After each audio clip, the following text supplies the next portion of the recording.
是我妈趁父亲外出打工，把我嫁给了一个傻子。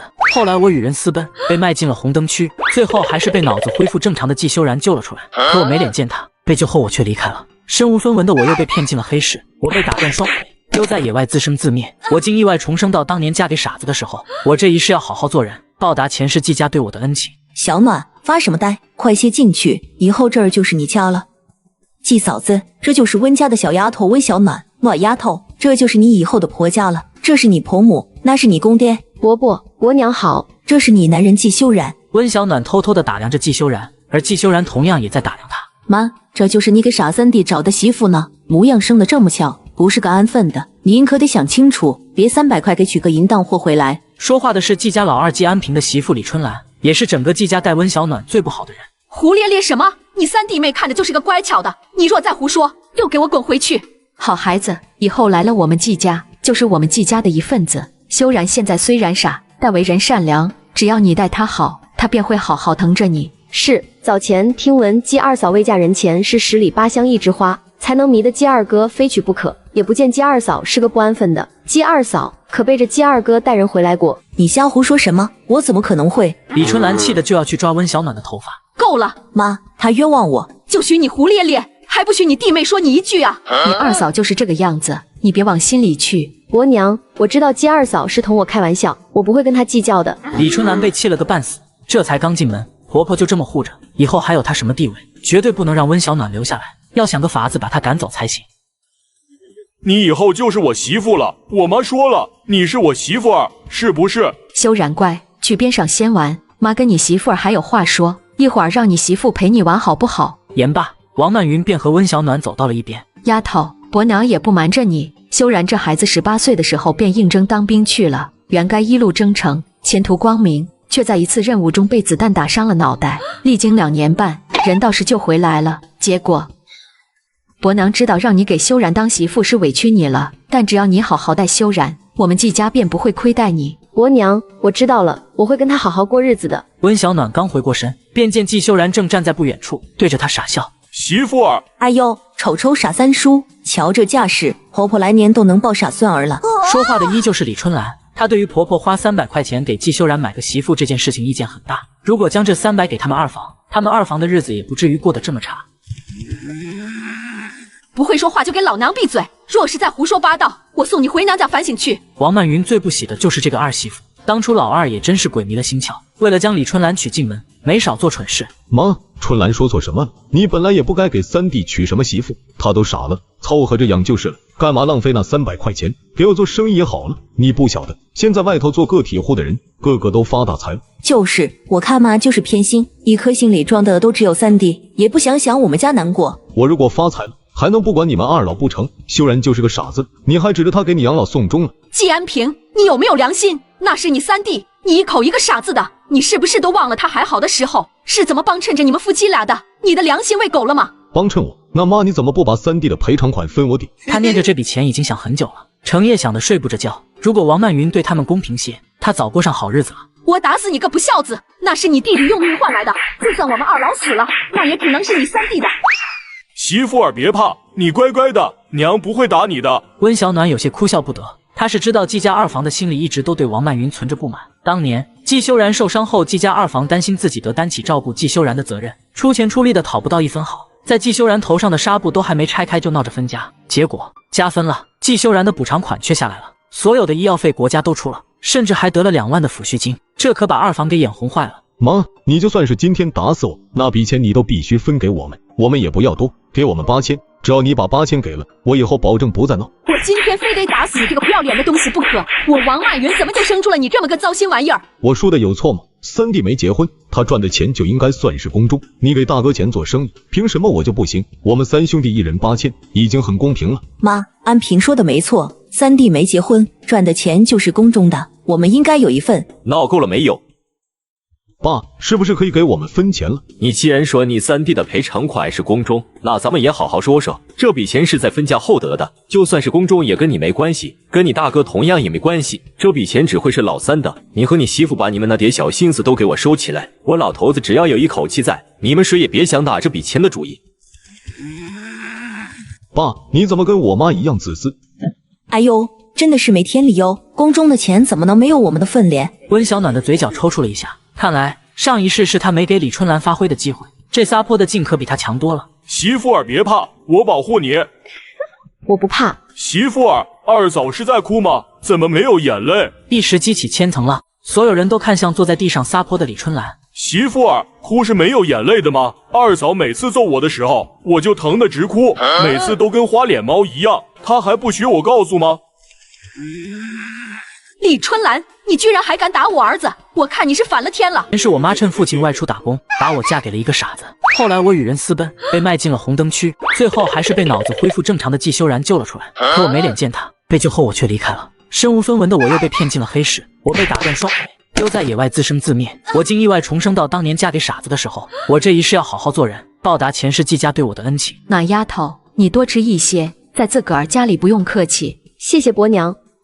妈，你们吃饭怎么也不叫我们啊？今天是三弟妹进门的日子，咱们全家肯定得一起吃顿饭，哪能落了我们啊？滚滚滚，别来气我，记吃不记打的蠢玩意儿。妈，您这不能有了小儿媳妇就忘了我啊！我也是您的儿媳，还为你们老季家生了2个儿子，就算您不心疼我，也该心疼2个孙子，让他们吃块肉吧。我们季家是少你吃少你喝了，成日里就知道丢人现眼。厨房还有几块肉，你拿走吧。谢谢爹。那丫头，你二嫂这个人就是有些爱占小便宜，也没什么坏心思，让你看笑话了。小暖点头没有说话。媳妇儿，睡觉。看着他铁憨憨的样子，温小暖居然有些不忍拒绝。他知道前世季修然经过治疗后，脑子恢复了正常，只不过当时他被他从那种地方救出来后，已经没脸再见季修然了，所以关于季修然后来发生的事情，他一无所知。你不用睡那么里面，睡在这里就可以了。温小暖有被他小心翼翼的样子温暖到，也更坚定这一世他一定要好好待他，他真的欠他太多了。那丫头看着并不嫌弃咱们家修然，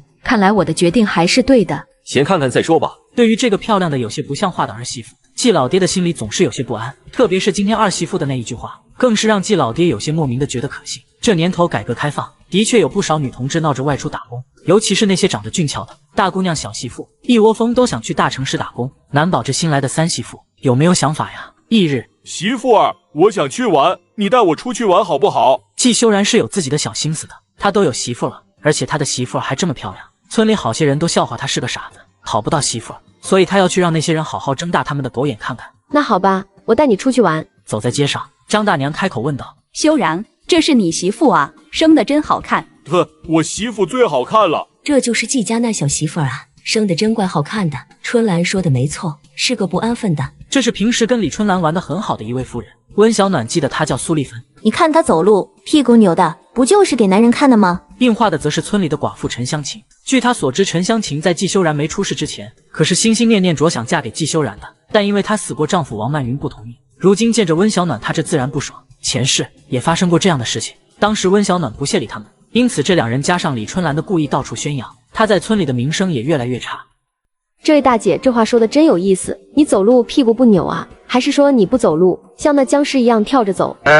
凭借前世的记忆，温小暖带着季修然走到药田。伯父、伯娘，那丫头，你们怎么来了？我给你们带了水和饼子，你们吃点儿再干活吧。那丫头，你把饼子和水留下，的就别下了。你带着修然去后山玩，现在正是吃野菜的好时节，你们去摘些回来。好，那伯娘我带着修然去了。去吧，注意安全。媳妇儿，我们今天挖掘菜回家炒肉吃好不好？我想吃了。好，你想吃的话，我们多摘些，到时候晒干了也好存放。闻言，季修然更高兴了，拉着温小暖就往后山跑。媳妇儿，那儿有个山洞，里面有可多宝贝了，我带你去。修然，你说的那个山洞不会就在这儿吧？媳妇儿别怕，这里面没有鬼的，村里人一直说它是鬼洞，其实不是哦。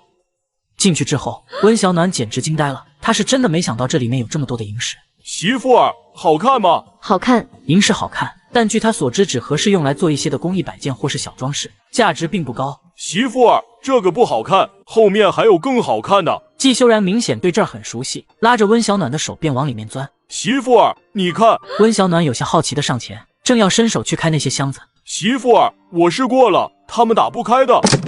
这不是开了吗？连箱子都欺负我，我要去尿尿。说罢，季修然就气呼呼的走了。温小暖有些无奈，低手看着那个箱子，箱子里除了一个玉手镯外，就什么都没了。这么大一个箱子，就装了这么一个玉镯，是不是太浪费了？温小暖伸手拿起玉镯看了看，只是还没来得及细看，那玉镯就跟长了刀似的扎了温小暖一下，钻进他手腕上。正当温小暖苦恼之时，却发现自己出现在另外一个地方，此处空山幽谷，一眼望不到头，除了一间小木层，就没有多余的东西。温小暖好奇地走到木屋里，只见屋中摆满了书籍。媳妇儿，媳妇儿，耳边响起季修然的声音，温小暖还没反应过来，人便回到原先的那个石洞中。温小暖困惑，先前玉镯的痕迹怎么没有了？难道是幻觉？你怎么盯着个空箱子发呆呀？我们出去吧，我想吃3月炮。好，我们去摘。俩人下山时，遇到了村里的小混混拦着。傻子，这就是你媳妇啊，长得可真俊。傻子，你知道怎么跟媳妇睡觉吗？让哥哥们教教你好不好？先是我妈趁父亲外出打工，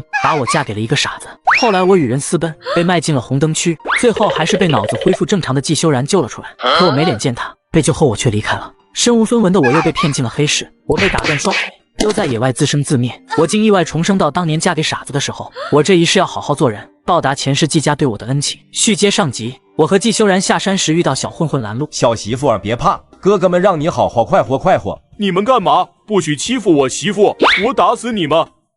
臭傻子，滚一边去！哥哥们可是好心要教你怎么洞房。温小暖见状，一个箭步走到跟前，拿着棍子就打王二狗。臭娘们，居然敢打我，给我上！今天非弄死这臭娘们不可！你们再敢上前一步试试，这年头流氓罪可是不轻的，你们想清楚了。俩人对视了一眼，似乎有点动摇。现在大白天不好动手，不如等到晚上有机会再。我们走。温小暖是不会给他们机会报仇的，趁王二狗不注意，直接用木棍将他打翻在地。让你们欺负女人，让你们找我们麻烦，我打死你们这群臭无赖！王二狗在村里没少欺负人，上到100岁老人，下到3岁小孩，都被王二狗欺负过。村里的人怕被他们报复，敢怒不敢言。媳妇儿真棒，媳妇儿打得好。这儿这么大的动静，把田间干活的人都给吸引了过来。那丫头，你没事吧？妈，他要欺负我媳妇儿，我媳妇儿保护我。那丫头，别打了，再打就把人打死了。伯娘，好孩子，受委屈了吗？王曼云看到王二狗他们被打得半死不活的，也不知道温小暖有没有受欺负。伯娘，他们要欺负我，说话很难听，我一心急就拿棍子打了他，我不会被抓起来吧？没事没事，他们这种人早该抓起来了。修然，二审问你个事，你一定要乖乖回答二审。你只要回答了二审，二审就给你糖吃，好不好？糖呢？给你糖。问季修然的妇人是季修然的亲二婶，这温小暖刚来他们家，如果就不干不净了，那可得赶紧送回去。他们季家可没有养着不干不净的女人的道理，这万一还怀上野种的话，季家的血脉可就不干净了。你跟二婶说，那王二狗有把你媳妇的衣服脱了，乱摸你媳妇吗？他为什么要脱我媳妇的衣服？他要欺负我媳妇，我媳妇拿棍子打他了，我媳妇可厉害了，把他打得嗷嗷乱叫，还啃了一嘴的泥。季二婶一看就知道季修然没有说谎，同时也松了口气。季修然一个傻子，肯定是不会说假话，因此季二婶也相信温小暖并没有被坏了身子。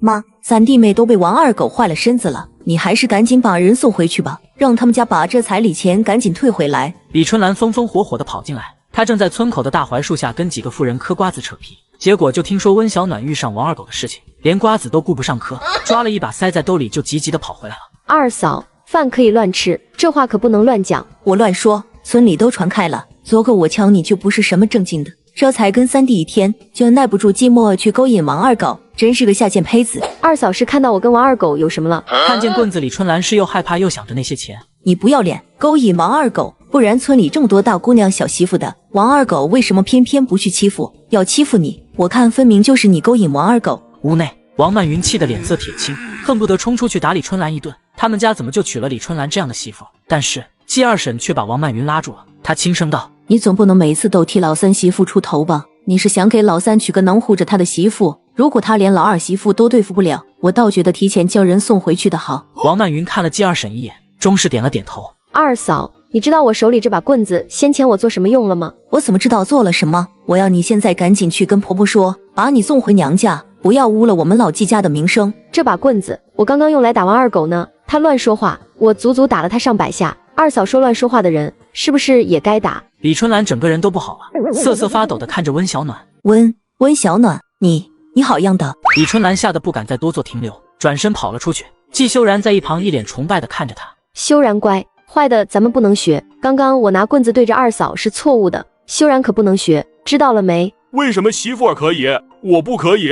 我还要保护媳妇儿，保护爹娘呢？因为那很危险，我们只有到万不得已的情况下才能用来防身。那好吧。屋内，王曼云却红了眼，她也没想到季修然会这么说。大嫂，修然这孩子是大孝心，老天爷会保佑他，他一定会好的。是啊，他会好的。妯娌俩因为季修然的话红了眼眶，王曼云又忍不住想起季安平，一个脑子好的，成天就想着如何气我，还不如老三。不过你也不用担心，小暖是个厉害的，修然以后不会再受欺负了，你就安心吧。如此也好，这个媳妇真没娶错。你呀，早些带修然和小暖去把正扯了，这样小暖才是咱们家名正言顺的媳妇儿，老二家的也就没啥可闹腾的了。这少个正，总归名不正言不顺的。你瞧我，倒是真把这正事给忘了。明个我就带他们俩去镇里把结婚证领了。你就放宽心吧，我瞧着小暖这孩子会是你3个媳妇里最让你省心的。我也觉着。出去之后，王曼云走到温小暖旁边。小暖，你二嫂是个拎不清的，今天的事情伯娘知道是怎么回事，你别把她的话往心里去，晓得吗？伯娘，我晓得，二嫂就是担心我名声不好，到时坏了季家的名声，我不会记恨她的。好孩子。王曼云一直都希望能家和万事兴，但怎奈老二一家是不安分的，他的心里也无奈。可想改变一个人谈何容易啊！小暖，伯娘有件事想同你商量。上集说到王曼云想和温小暖商量一件事情，你和修然明个儿去把结婚证扯了吧。温小暖微微愣了一下，倒还真没有想过这个。前世他和季修然是没有领结婚证的。好，那好，明个一早我们去一趟城里，你们俩去把结婚证扯了。只不过明早我们得去一趟你娘家，把你的户口本带上，到时候摆上酒席热闹热闹。按理说，昨天温小暖过来的时候，季家就应该摆喜酒，但王曼云的心里其实还是有些担忧，怕温小暖会不满他家修然，会嫌弃他是个傻子。但经过这一天的相处，他真觉得温小暖是真的合适。人的眼睛是不会骗人的，从他的眼中，王曼云可以看得出来，他真的没有嫌弃过季修然。翌日，妈，你们这是要去哪儿啊？见温小暖的手里空空的，王曼云的手里也只是拎着个小布袋，难道又给温小暖拿钱回去？你这么闲的话，就下地帮你男人去，少成天没事瞎打听。李春兰再次被气得不轻，温小暖这才来3天，王曼云对她的态度是越来越差。该死的温小暖，跟史真香要户口本，比温小暖想象中要来的容易得多。原本还担心史真香会为难，结果史真香二话不说的就将户口本给了他们。他这是担心季家到时候反悔，要他把那300块退回去啊。民政局内手续也办好了，今天是王曼云今年来最高兴的一次。好了，以后咱们就是正式的一家人了。回村的时候，李春兰一看他们大包小包的回来，当即就不乐意了。她要钱的时候一分不给，结果却带着温小暖去镇上买了这么多东西。安平，你赶紧醒醒吧，不然咱爸妈的钱都该被温小暖败光了。温小暖他们前脚刚进门，季安平后脚就来了。妈，你也太偏心了。你又来干嘛？妈，春兰也是你媳妇，你给温小暖买了这么多东西，那就得公平对待，也应该给春兰买。小暖的东西是你3弟给他买的，我可没钱，你别找我。王曼云冲温小暖使了个眼色，让他先带季修然回屋。他一个傻子哪有钱赚？妈，你说谎也得有点说服力吧。王曼云一听，这还得了，直接扬手冲着季安平的身上贴起。修然再傻也是你3弟，外人怎么笑话你3弟我没办法，你是他的亲哥，你也在这儿笑话他。季安平，你到底还有没有良心啊？我说的也是实话，你不能总偏着我3弟，就不能想想我和春兰吗？我们都快揭不开锅了。堂屋吵成一团，温小暖趁这个机会进了空间，意外发现里面有了棵苹果树，而且成熟了，只不过产量比较低。午饭后，温小暖和季修然出门。小暖，你们早上进镇上干嘛了？扯证去了。几人都有些吃惊，没想到温小暖他们居然去领结婚证了。温小暖这是真的心甘情愿给个傻子当媳妇啊！陈香琴一听，当即瞪大了双眼。季修然是生的好看，可惜傻了。以前她想嫁季修然，自然也是因为季家的条件好，但现在她对季修然一点想法都没有。虽眼红他们家条件好，但她也不想嫁给个傻子啊。温小暖肯定是为了季修然的抚恤金，否则谁愿意嫁给一个傻子啊？对于村民的议论，温小暖不甚在意，只是拉着季修然的手往后山走去。媳妇儿，我们去哪儿？带你找好吃的。修然，你在这乖乖等我，我去方便一下。温小暖钻进树林后，正打算着将空间里的苹果拿出来，却见跟前还真的有棵苹果树。修然，你快来，这儿有苹果。苹果，香香的苹果，酸，真难吃。看样子这些苹果还没成熟。温小暖眼珠子转了转，意念一动就进了空间，再出来时手里已经拿着一个苹果。修然，这个红肯定比刚刚那个甜。甜脆，好吃。媳妇儿，你吃这个，酸的给我吃。修然真好。温小暖鼻尖泛酸，前世他真是个猪狗不如的东西。季修然明明对他那么好，他到底都做了些什么？回去的路上，温小暖突然听到草丛传来窸窸窣窣的声音。修然，咱们这山里有没有什么野猪之类的？没有啊。那就好。修然站着别动。温小暖一个箭步走到草丛后面。说好的没有野猪呢？那这现在又是什么？不过那只野猪受了伤，躺在那儿奄奄一息，没有半点杀伤力。修然，你认得下山的路吗？认得啊。你去地里找爸，偷偷告诉爸，就说咱们在山里遇着头野猪，让他请几个壮汉过来拉回去，到时候分些野猪肉给他们。而温小暖就在那守着，看着那头野猪。温小暖心里盘算着，这只野猪要怎么处理？留着吃肯定不行，现在天气热，猪肉不好保存，那就只能把这野猪肉卖了，留一只野猪腿给季修然吃，余下的全部卖了。现在猪肉是3元1斤，野猪肉肯定比猪肉值钱，至少能卖个5元，就当只有200斤的肉，那也能卖个1000元。小暖，你没伤着吧？修然说你们俩遇着野猪了，伤着没啊？妈，我没事，我没事。其实王曼云也挺着急的。温小暖虽然才来家里几天，但已经是季修然名正言顺的妻子了，媳妇早早就该改口叫妈，但她也不希望逼温小暖，又知道她从小没了妈，史真香是后娘，也不许温小暖管她叫妈。这孩子对这个称呼本就生疏得很，王曼云这才没有提要温小暖改口的事，倒没想到温小暖自己主动改口了。没事就好，没事就好。小暖，你这运气真不知该说是好还是差。咱们村几十年都没有野猪出没，结果你一来就出了头野猪。要说你运气差吧，可偏偏这野猪自个儿被石头砸死了，看这样子也应该是才刚被砸的。妈，咱们留些自个吃，一会儿切一些分给来帮忙的大哥大叔们，余下的咱们就拿去卖了吧。成，这猪是你发现的，你决定。婆媳俩正说着话，季修然和季正山他们也来了，来的还有村长和季二叔、季三叔，另外还有村里的壮汉。啊，这么大一头野猪，接下来咱们是不是可以天天吃肉了？吃，你就知道吃。这野猪是小暖发现的，我们已经决定拿去卖掉了。那这卖猪的钱，我们总有份吧？滚，没点眼力见的东西！小暖，这是什么啊？我先前看修然背着就怪沉的，想让他先放地里，他是说什么都不肯。妈，是苹果，我们俩在山上发现了棵野苹果树，就将树上熟了的苹果全摘了。王曼云瞪大了双眼，再次惊叹温小暖的这个运气。你挑几个洗了，给院子里的几位叔伯先吃着，他们帮咱们拉了野猪回来，应该好好谢谢他们。哎，李春兰看到村民拿到苹果的时候，眼睛都红了。妈还真舍得，苹果多金贵啊，1斤就得好多钱，一口气还买了这么多，生怕我们二房瞧见似的，藏着偷吃，连2个孙子都不舍得给。放你娘的狗屁！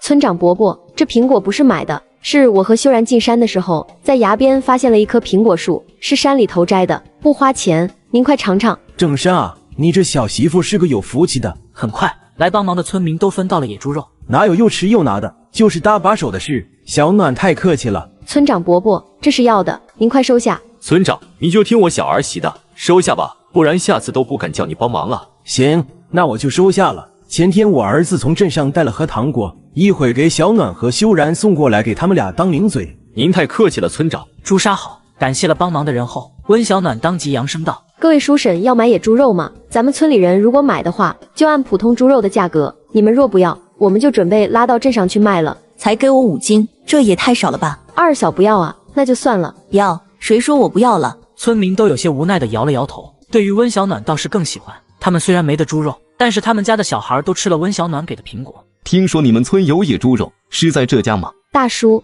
是我们家在卖野猪肉，猪肉5元1斤，排骨6元，猪腿7元，你要吗？这些我全要了，你算算多少钱？您全要？我是镇上开饭馆的，这野猪肉我全要，是真的。您全要的话，每一种1斤给您便宜5毛，不过这块肋排我们要自己留着吃，余下的全都可以给您，我们称完给您。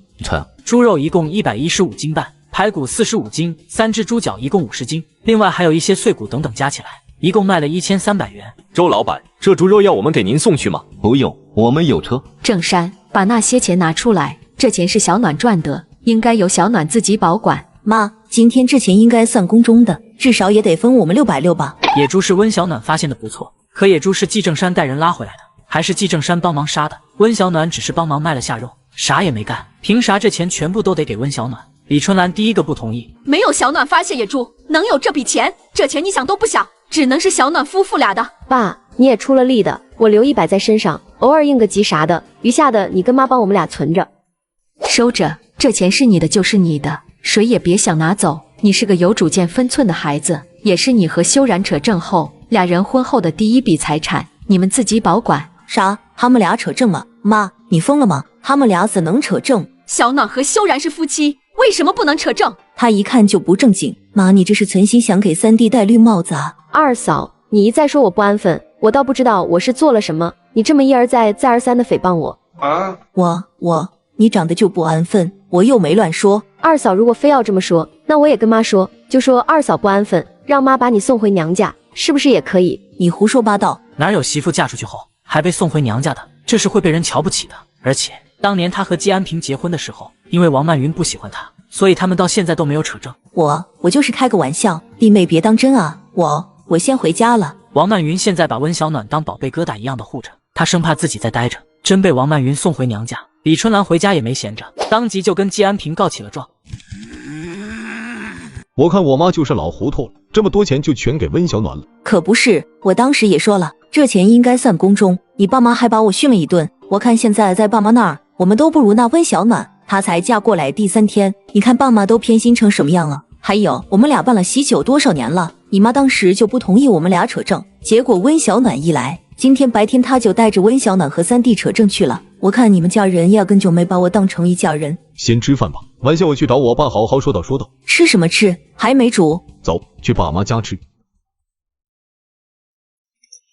安平，我想到怎么赶走温小暖了。小暖的后娘对她可不好，你把温小暖有2000块钱的事情透露给她，她准来收拾温小暖。那到时候咱们不是啥都没有了吗？温家穷得很，你不提钱，就让史真香知道温小暖得了野猪都没想着嫁礼，还把猪肉在村子里送了不少人，他保准生气。季安平觉得李春兰说的没错，温家穷的揭不开锅了，而史真香那个人更是抠门的很，白得了他们家300的彩礼，结果1分钱都没给温小暖带过来，全进了史真香的口袋。对，我明天就去。走，咱们做饭去。不去我妈那了。今天不去，明天再去，明天温小暖就不在了，咱们能吃得高兴些。我告诉你们啊，季家那小媳妇儿今个在河边洗衣服，又捡了2条鱼。捡的是死鱼吧？鱼滑不溜秋的，哪有那么好捡？拖的，那鱼个头就有我手臂这么粗，看着得有4、5斤重，就直接游到温小暖的桶里，一次还是2条。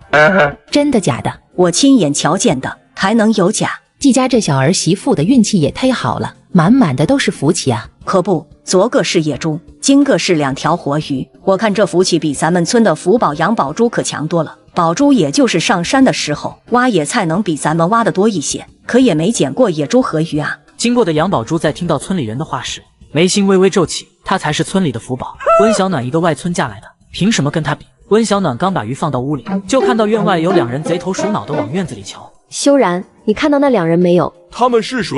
为什么要在我们家门口啊？门口的不是别人，正是史真香母子俩。他们是坏人，是要来抢咱们的鱼。你带着鱼去地里找咱妈，告诉咱妈我后娘来了。真香姨，你怎么来了？温小暖虽不想认他，但他只要一天是父亲的妻子，温小暖就得管他叫一声姨。死丫头，听说你昨日在山里得了头野猪。真香姨，野猪可不是我发现的，是修然发现的。我管你是谁发现的，我都打听清楚了。昨天你们野猪肉卖了2000块，你把钱给我。真香姨，我们家我婆婆当家，我哪来的钱？我呸！你别想骗我，我都打听好了，你婆婆把那钱给你了，你交不交出来？死丫头才嫁过来几天，是不是就忘记自己姓什么了？你居然敢躲！死丫头，才嫁人2天就不知道自己姓什么，居然还敢躲！看我不打死你这个丧门星！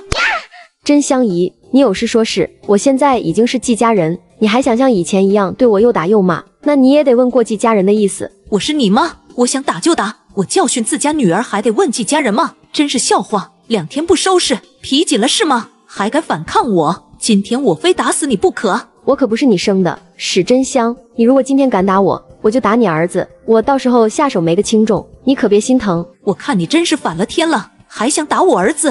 坏人，不许打我媳妇儿！哪个杀千刀的小畜生，撞死老娘了！季修然挡在温小暖前面，小畜生，老娘非得打死你不可！居然敢撞老娘！亲家，史真香见王曼云到来就没有再上前。亲家，这死丫头欠收拾，你也别介意啊，她不敬长辈，所以我才教训她一下。这都嫁人了，还一点都不懂事。真香姨，你也知道我已经嫁人，那万没有把婆家的钱给你的道理吧？王曼云一听，还有什么不明白的？史真香大概是从哪儿得知温小暖身上有钱的事情，所以才跑来找温小暖的麻烦。这种人当真的令人反感。我那是为你好，你小年龄哪儿懂得这些？我也是想帮你保管。亲家，你是不知道，这死丫头花钱大手大脚的，根本就不懂赚钱的难。他爸给他多少，他就花多少。要不是他啊，我们家日子也不至于过得苦哈哈的。我也是担心他乱花钱，所以听说你把钱给了他，这才急急忙忙的赶过来，就是怕这死丫头在你不知道的时候就把这钱乱花了。亲家既然都说小暖已经嫁进我们家了，那便是我们季家人，就算是她花钱大手大脚，那也是我这个婆婆乐意给她花，倒也轮不到你这个后妈上门打人要钱的道理。亲家说是不是？理是这个理，我这也是太担心她了，一时没了分寸。亲家别在意啊。史真香心里恼得要死，现在她还不能得罪王曼云，一旦得罪了王曼云，以后想让温小暖往家里拿钱那就难了。亲家还有事吗？没事了。既然没事，那亲家就赶紧回吧，我们地里正忙着，小暖衣服也洗好了，晾好了就得去地里帮忙了，我们也不好劳烦亲家帮忙，亲家就先回去吧，这会儿回去还能赶上吃午饭。正所谓伸手不打笑脸人，史真香的心里就算再怎么不痛快，都不敢说什么。小暖，进屋去给你后娘拿些昨个咱们在山里摘的苹果，再切块肉给你后娘带回去。是。王曼云也不是那种会落人口舌的人，不留人吃饭，但东西自然会给史真香带点回去。亲家，家里也没什么吃的，猪肉昨个儿就卖了，只留了一点儿自个儿吃，住下水那东西又脏又臭的，就不给你了。猪肉和苹果你们带回去解个馋。亲家客气了，才这么一丁点，还真是够小气的。越是有钱的人越抠门，这才几两的肉也好意思拿出手，白得了几百斤的猪肉，都舍不得分咱们个100来斤的。这季家人真不是个东西。亲家，那我就先走了。好，那就不送了。你去南湾村了吗？温小暖怎么还没被他后妈带回去啊？你急什么急？早上没来，下午准来，放心吧。中午咱们去你爸妈家吃饭，温小暖早上在河边白得了2条鱼，肯定鲜得很。我想吃鱼，我们去吧。这会儿我爸妈又没在家，你直接去将鱼端回来，谅他也不敢怎么样。一会儿我爸妈回来了，哪还有我们的份？那你去，我才不要去，被发现我的老脸往哪搁？好，我去。二哥，你干嘛？二哥真出息，现在都跑到爸妈这儿偷东西吃了。我吃我爸妈一口菜怎么了？你再多说信不信我打死你？二哥来爸妈家偷东西吃，难不成还有理了？我呸！一个贱人也敢管我，给老子滚远点！温小暖的脸色微沉，转身就进了屋，直接将桌上的饭菜弄得一团乱，然后坐在地上。季安平不是横吗？浪费了这些菜的确可惜，但如果就这么放过他们，季安平夫妻俩准是没完没了的。这时王曼云从地里回来了。小暖，这是怎么了？怎么弄成这个样子？二哥刚刚突然冲进来，啥也不说，抢了咱们桌上的鱼就要跑，我拦着他就把我推倒了，我没护住饭菜，害得爸妈回来连口气热乎的饭都吃不上。这混账东西！温小暖这小贱人这手艺还真不错，这鱼做的真好吃。鱼一端回来，李春兰和季安平夫妻俩当即围在好的桌前，也顾不得烧饭，俩人就大口大口的往嘴里送鱼肉。他留在家里也挺好的，反正我爸妈最近在地里，咱们以后每日就等他饭菜一做好，咱们就去端回来吃。季安平被吓得猛地将嘴里的一块鱼肉给咽了下去，结果草鱼本来就刺多，刚巧他吃的那块鱼又是鱼腹上刺又长又大的那一块，待他还没反应过来的时候，鱼刺直接卡在了他的喉咙里。安平，你怎么了？你男人被鱼刺卡住了，还不快去盛碗饭过来给他吃进去！王曼云本来气得很，结果看到季安平此时的样子，也是着急了。没饭啊？去拿馒头啊！吃了馒头，那根刺算是下去了。鱼好吃吗？我看你就是活该，鱼刺怎么没把你卡死？小暖，桌上的菜看着还能吃，中午就将就着吃点儿吧。妈，我再去煮个鱼吧，中午只烧了1条，还有1条鱼在厨房里放着。季家婶婶，我是宝珠，我能进来吗？宝珠怎么来了？谁知道，让她先进来吧。季家婶婶，我过来是给您送东西的。他们家跟杨家可没什么往来，这杨宝珠突然给他们家送东西，着实奇怪。季家婶婶，这是我今天在山里得的蕨菜，特地送来给你们尝尝鲜。宝珠，你们自个儿留着吃就行，哪儿还劳你送过来啊？没事，季家婶婶，我上山总是能比别人多摘一些。我家小弟昨个吃了你们家的苹果，我妈说的礼尚往来，也说我是咱们村最有福气的，便让我来你们这多走动走动，说是能将福气也带些给你们。王曼云一听，当即明白杨宝珠此行的目的了。今天村里正在说温小暖是村里最有福气的人，结果这杨宝珠听了之后，指不定心里就不舒服了。所以这才跑来他们家闹这么一出，拿了一小把的蕨菜，还逞谁呢？还好当年杨家没同意他们家的提亲，否则的话又是娶了第二个李春兰。真少，我和媳妇上山都能摘一筐。是啊，宝珠，我们家暖暖前2天才在山上摘了一大筐回来，没吃完的还在院子晒着呢。还晒了很多苹果，都是媳妇摘的。季三嫂子的运气真好。可不是，我们家暖暖的运气的确是好，否则也不能捡着野猪。宝珠，你捡到最大的好像也只是一只野兔吧？有没有5斤重啊？到河里洗衣服的时候，那鱼也不往你的盆里游吧？我们家暖暖的运气就是好了，跟宝珠的福气比不得。我们家暖暖乖巧懂事，模样还生得俏，看着多舒服，厨艺还好。杨宝珠的脸色难看多了，总觉得他们都是故意的，可偏偏自己又没有证据能够证明他们是故意的。宝珠，你还有事吗？季婶子，我家里还有事，我就先回去了呀。做人真不能太爱找事，这村里人才说一句我们家暖暖有福气，这人就沉不住气了，可见没什么度量。还好当初跟杨家没成，否则咱们家还能安宁。修然，我要跟你说，不可以乱亲女孩子，知道吗？我没有乱亲，我亲的是媳妇儿。妈说了，媳妇是可以亲的。温小暖有些的一言难尽，季修然这么一本正经的说这个，真的合适吗？媳妇儿，妈说了，我可以亲你的。修然乖啊，你还小，不能成天想着亲媳妇。不要脸！路过的杨宝珠听到了此话，不要脸，你别听啊！谁让你当着我的面说？路这么宽，你家的啊？你不要脸还不许人说了？我怎么就不要脸了？你倒是说说看。他只是跟季修然正常的聊天，就算季修然说什么亲不亲的，但是他们看来季修然就跟个孩子似的，孩子说话你还能跟他计较不成？你们大白天的说亲啊亲的，就是不要脸。那我们做了吗？那也不能说。那你管得可真宽。修然，我们走。坏蛋！杨宝珠愣了一下，更是气了个半死。他什么都还没有做，怎么就成坏蛋了？小暖，你今天又给你婆母他们做了什么好吃的呢？李婶子，我做的绿豆汤和饼子。天气热，绿豆汤喝了姐姐暑气，地里的活我干不来，也只能在吃上下点功夫，让我爸妈她吃的舒服些。厨艺也没什么好不好的，就是多花点心思罢了。曼云，你这小媳妇真是不错，这笑得多甜，看着人就舒服。可不，我家暖暖那菜烧的的确好吃，我中午没忍住还多吃了1碗呢。杨宝珠他们家的地跟季家的地挨得比较近，杨宝珠听到他们这边的动静后，只是撇了撇嘴，扬声道：爸妈，吃蛋糕了，我给你们做了鸡蛋糕，你们先吃些再干活吧。宝珠啊，这么大声干嘛？生怕别人不知道咱们吃鸡蛋糕啊。小暖，你这饼里还加些肉啊，难怪这么香。加了肉和菜，这样吃起来不会干，也更香一些。宝珠，下次加些水，这鸡蛋糕也太干了，你带喝的没有？有吃的还堵不住你的嘴。太干了，噎死我了。宝珠，下次也弄些绿豆汤，那个多解暑。杨宝珠的脸色难看的跟什么似的，她有心想要跟温小暖做比较，鸡蛋糕多值钱啊！绿豆汤有什么好喝的？你口渴的话，就让宝珠去给你买可乐，冰镇过的，那才2块。可乐有什么好喝的？都是气，放在冰箱里拿出来喝一口倒是舒服，可在这地里晒了大半天再喝了冰的，还不得拉肚子。杨母狠狠瞪杨国强一眼，夫妻俩直接吵了起来。别搭理他们，家里的野菜吃的差不多了，温小暖决定上山摘一些。季三嫂，你是？季三嫂，我叫杨小花，就住在村西头，我爸是卖豆腐的。你有事吗？季三嫂，我能跟你们一起上山吗？他们嫌我长得矮，都不愿意跟我玩。我是要上山挖些野菜的，可不可以跟你们一起啊？可以啊，走吧。只不过上山之后，温小暖就发现了奇怪的地方。杨小花特别喜欢往他的身边凑，明明他身边的野菜都被温小暖挖的差不多了，但是杨小花依旧还是喜欢凑过来。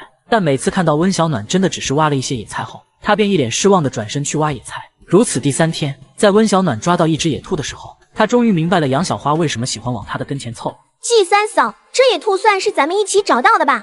是不是应该分我先？我也不要多，你分我半只就好。你说什么？一起找到的？是啊，难不成季三嫂是想私吞？我可算是明白这几天你为什么一直跟着我们了，感情目的在此啊。季三嫂，这野兔可是有我的份的，你私吞可不道德。山是咱们一起上的，野兔也是我先看到的，要不是你先出手，这野兔早就是我的了。我分你一半已经很好了，你别得了便宜还卖乖。你看到你能站着不动，这野兔被我拍晕了后，就有你的份了。杨小花，难怪村里的姑娘都不跟你一起玩，你这吃相可真难看。这几天的相处，倒还真是难为杨小花一直虚情假意的捧着她了。温小暖，野兔是咱们俩一起得的，你必须得分给我。就算是回了村里，我也是占理的。我如果不给呢？其实杨小花如果没有开口，温小暖倒是愿意把野兔分他一些，只可惜杨小花吃相难看，温小暖就是把野兔丢了，也不会分他半点。给我把野兔交出来！杨小花闻言，直接上手去抢这只野兔，他一定要得到。不许抢我媳妇儿的兔子！你干嘛？你还想打我不成？你只要不抢，我就不会打你。你真的不分我半只？凭什么分你？如果你不说，我可能会分你。可你说我抢了你的，我还就不分给你。温小暖的话把杨小花气得不轻，杨小花瞪了温小暖一眼，当即气呼呼的往山下跑。媳妇儿，兔子肉好吃吗？好吃啊，我晚上给你烤兔子肉吃，你一定会喜欢吃的。只是下山之后，温小暖就见有人都对他俩指指点点，他的眉心微蹙，看向那几个说闲话的妇人。杨小花是哭着跑回来的，肯定是受了欺负的。温小暖真过分，他都捡过野猪了，还要跟小花抢野兔。小花他们家什么条件，一年到头都吃不上几次肉，好不容易抓到只野兔，还被温小暖抢了，他能不哭？可不，我们问了半天，小花才说的。要不是我问，小花都不会说。哎，之前觉得季家这小媳妇是个好的，结果没想到是这种人。温小暖听着那几个妇人的对话，还有什么不明白的？杨小花回来后，在村里倒打一耙，告诉大家野兔是他找到的，结果被温小暖抢走了。几位婶娘，杨小花说是我抢了她的野兔。秀然媳妇，野兔是小花的，你就还给小花吧。他们家穷，一年到头都不见得能吃上一口肉，你这抢了她的肉，她肯定伤心，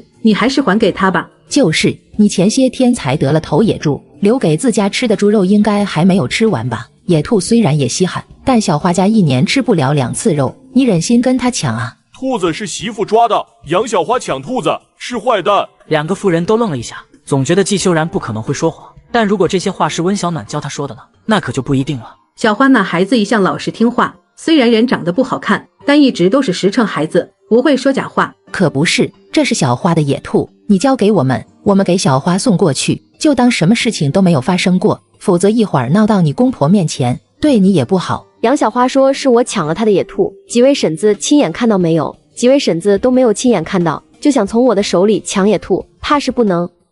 稻花婶，算了，我不要那野兔了，就给季三嫂吧。这是你的兔子，哪儿有让给他的道理？杨小花，既然你说这野兔是我从你的手里抢的，那这野兔我是怎么抢的？你今天如果不说清楚，这事咱们没完。接上集，2年半没吃肉的小花竟然抢我野兔。我用石头把月美打晕了后，板起头破血流，刚提起来你就抢走了。你用石头把野兔子砸得头破血流，是这样吗？野兔被季修然藏在身后，杨小花压根就看不到。温小暖这么说的时候，杨小花下意识地点了点头。那我的野兔就不是你的。几位婶子看清楚了，我这只野兔是被我用镰刀敲晕的，头上可一点血都没有。不对，我是用镰刀把野兔敲晕的。杨小花前言不搭后语，稻花婶子几人也不是傻子，这一听还有什么不明白的？小花，你这样就不地道了，怎么还能哄骗我们这些婶子？婶子，野兔真的是我的，我就是慢了一步才被温小暖抢了先的，你们相信我。小花，我知道你想吃肉，可你也不能这么做啊！明明这野兔就不是你的，你非得这样说。你若是能证明野兔是你的也就罢了，结果你根本就不能证明野兔是你的，还跟我们这几个婶子暗示是小暖抢了你的兔子，害得我们不知真相的说了小暖一通。你真的是好好的一个孩子，为了块肉，至于吗？稻花婶，你没听小花说了吗？兔子是她先看到的，就是她动作慢了一步，所以才被温小暖抢了先的。算起来，这兔子还是小花的。宝珠，这野兔是小暖的，不是小花的。稻花婶子，这野兔真的是小花的，我可是亲眼看到小花找到野兔，然后是温小暖抢了小花的野兔。杨宝珠其实也没有看到，但是为了不让温小暖得到野兔，他就告诉所有人他看到了这野兔，他宁可便宜杨小花，也不要便宜温小暖。既然你看到了，那你倒是说说，野兔是杨小花在山上哪个位置抓到的？是在……我问你了吗？杨小花刚要出声，就被温小暖无情的打断。杨宝珠，你既然看到野兔是杨小花抓到的，那你倒是说说看，是在哪儿抓的啊？怎么不知道吗？就是在东山头那儿抓到的呗，还能在哪儿？看来你也没有看到啊。我记错了，但是在西边抓的。西边什么树下？我哪有留意过这些？而且我只是远远的看了一眼，哪里知道你们是哪棵树下抓的？既然只是远远看一眼，你就这么确定野兔是杨小花抓的？可是刚刚他可没有一句能对得上。他说他是用石头砸的野兔，可是我的野兔却是我用镰刀打晕的。杨小花的野兔肯定还在山里，我的野兔就是我的，对了，有时候人就是不得不承认自己的福气不如我，这是想抢都抢不了的。你那只是运气好，根本就不是福气，我才是村里福气最好的。修然，我们回家烤兔肉吃。他们都是坏蛋，兔肉不分他们吃。蠢货，连一只野兔都抢不到，活该你家穷的吃不起肉。有你这么一个蠢货，还想吃肉，吃屎吧！杨宝珠气呼呼地道，原本还指望着杨小花能够抢到，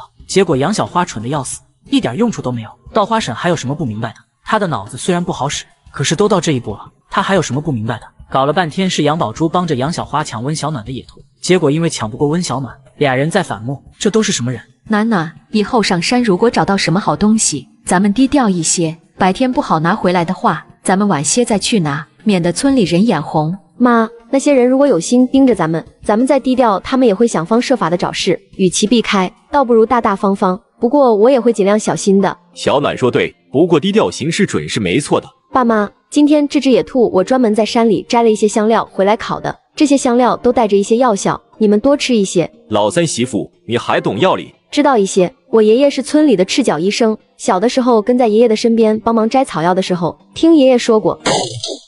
王漫云，你们家由国家养着，还要跟我们小花抢兔子，你们要不要脸？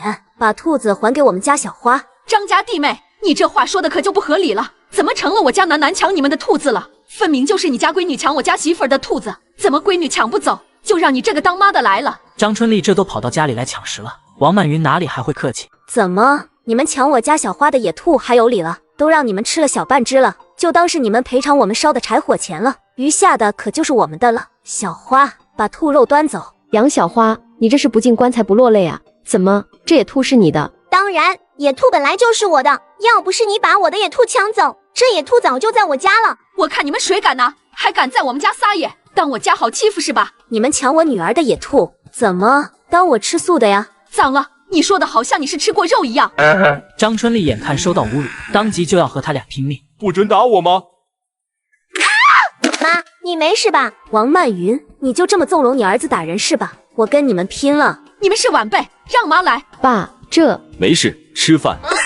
要说他俩打架这件事，我估计打不过他俩。两人分开后各有伤势，只不过张春丽严重些，王漫云只是掉了点头发。臭不要脸的，还敢跑到我家里来夺食！自己女儿没本事，在山里抓不到野兔，我媳妇得了野兔就成你们家的了。张春丽，你这脸怎么就这么大？敢来我王漫云家抢食，那也得看你有没有这个本事。王漫云，你个疯婆娘，你看你把我头发扯的！我今天我只是扯你的头发，下次要是再敢来我家抢东西，欺负我儿媳妇，我就掀了你家的豆腐摊！你不想我好过，你们也休想好过！我呸！野兔是我家小花的，是你们季家欺人太甚，以多欺少的抢了我家小花的野兔。哟，那咱们就好好说道说道。你们家小花以前也没少上山摘野菜吧？除了能摘些野菜野果子回来以外，我倒不知道什么时候你家小花还能抓到野兔了。这一跟我们家暖暖上山，立马就能抓到野兔啊！谁说我们家小花没有抓着野鸡野兔的？那是你们不知道。前几天我们小花还抓了只竹鼠回来呢。张婶子，小花不是说你们家已经好几个月没吃肉了吗？竹鼠不是肉呀。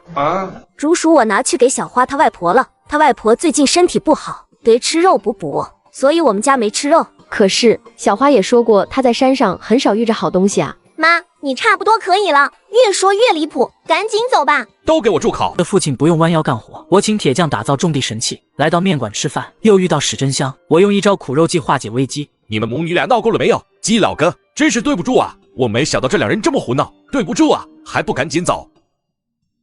妈，你有没有哪儿伤着？放心吧，妈能有什么事？张春丽身上估计都青一块紫一块了，她想打过我，门都没有。你看妈脸上都没有受伤，再看看张春丽，可是被妈打得连头发都掉了一半。放心吧，妈真的没事。爸，你去看看我妈吧，我觉得妈肯定有伤到哪儿了，怕我们担心，这才没说。我去看看。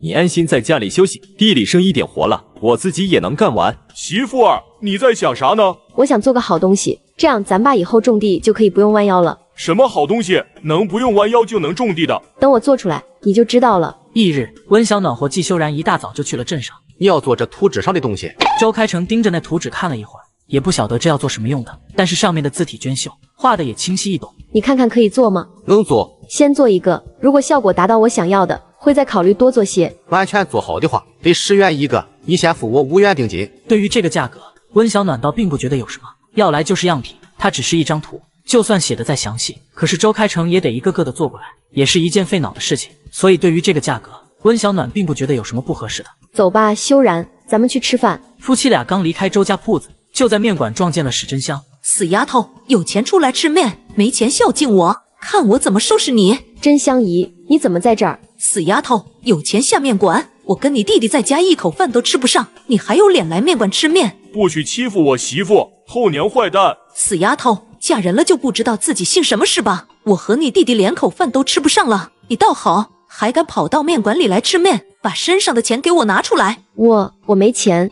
你骗谁呢？上次是你运气好，这次看谁帮你。我身上就2块钱，修然吃一碗面，我们一会儿还得坐车回上河村。我真的没钱。你骗鬼呢？今天要是不交出来，有你好看。真香姨，我真的没钱。我婆家不是给你300块的礼金了吗？那些钱你又没给我，我一个新嫁进门的新媳妇，哪有那么多钱？300块的礼金，现在娶媳妇要这么多钱了吗？你没瞧着这姑娘的男人，好像脑子不太好使，难怪这么多礼金呢。这当妈的也真够狠的，好好的一个闺女嫁给了一个傻子，真够心狠的。这跟卖女儿有啥区别？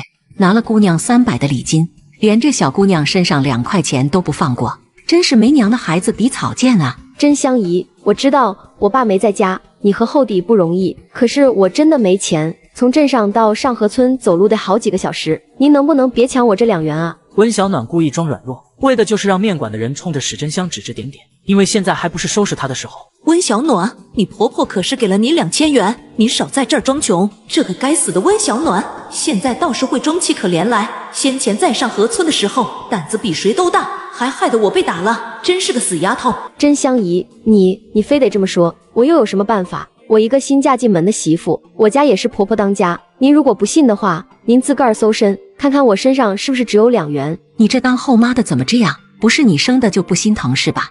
为了钱都把她嫁给傻子了，还想着从小姑娘的身上拿钱，有没有良心？可不是，我看你敢不敢搜？你若敢搜这小姑娘的身，我们就把你送公安。你们想干嘛？我教训家里的女儿，你们报什么公安？她都嫁人了，就是犯了错，那也是婆家的事情，还轮不到你个当后妈的来教训。不是婆家的事情，那也是他爸的事情。他爸呢？你把他爸叫来啊！大娘，我爸2个月前就去外省打工了。小姑娘，你结婚多久了？10天了。我爸走了后，后娘就把我嫁了。不是人，当着他爸的面不敢把人嫁了，他爸一出去就把人偷偷嫁了。你这种还是不是人？嫁个脑子好的也就罢了，还把人嫁给一个傻子，什么人啊？温小暖，你能耐了，知道让别人护着你，你有种就别回娘家，否则我要你好看。你们俩坐，大娘请你吃面。不用了，大娘，谢谢你们帮我。你这后娘把你嫁给傻子，你还对她还这么好啊？大娘，她本来是不傻的，我男人以前是当兵的，受伤后就变成这样了，我不嫌弃他。2个大娘一听，瞬间对季修然升起了敬佩感，看季修然的眼神也不再似先前那般。大娘，我们走了。是个可怜孩子，这丫头也是个好的，瞧得出来她对这孩子是真的好。回到家，温小暖似乎有些晕车。小暖，你好好休息一下，我去给你冲些盐水。真是娇气，坐个车还能把自己拖个半死不活的。我看妈这娶回来的不是个媳妇，怕不是个祖宗吧？就你话多，现在天气热，车上人又多，各种气味混杂，车子又颠簸的厉害，没几人会觉得舒服。你要是没事做，后院还有2车大粪你去挑了。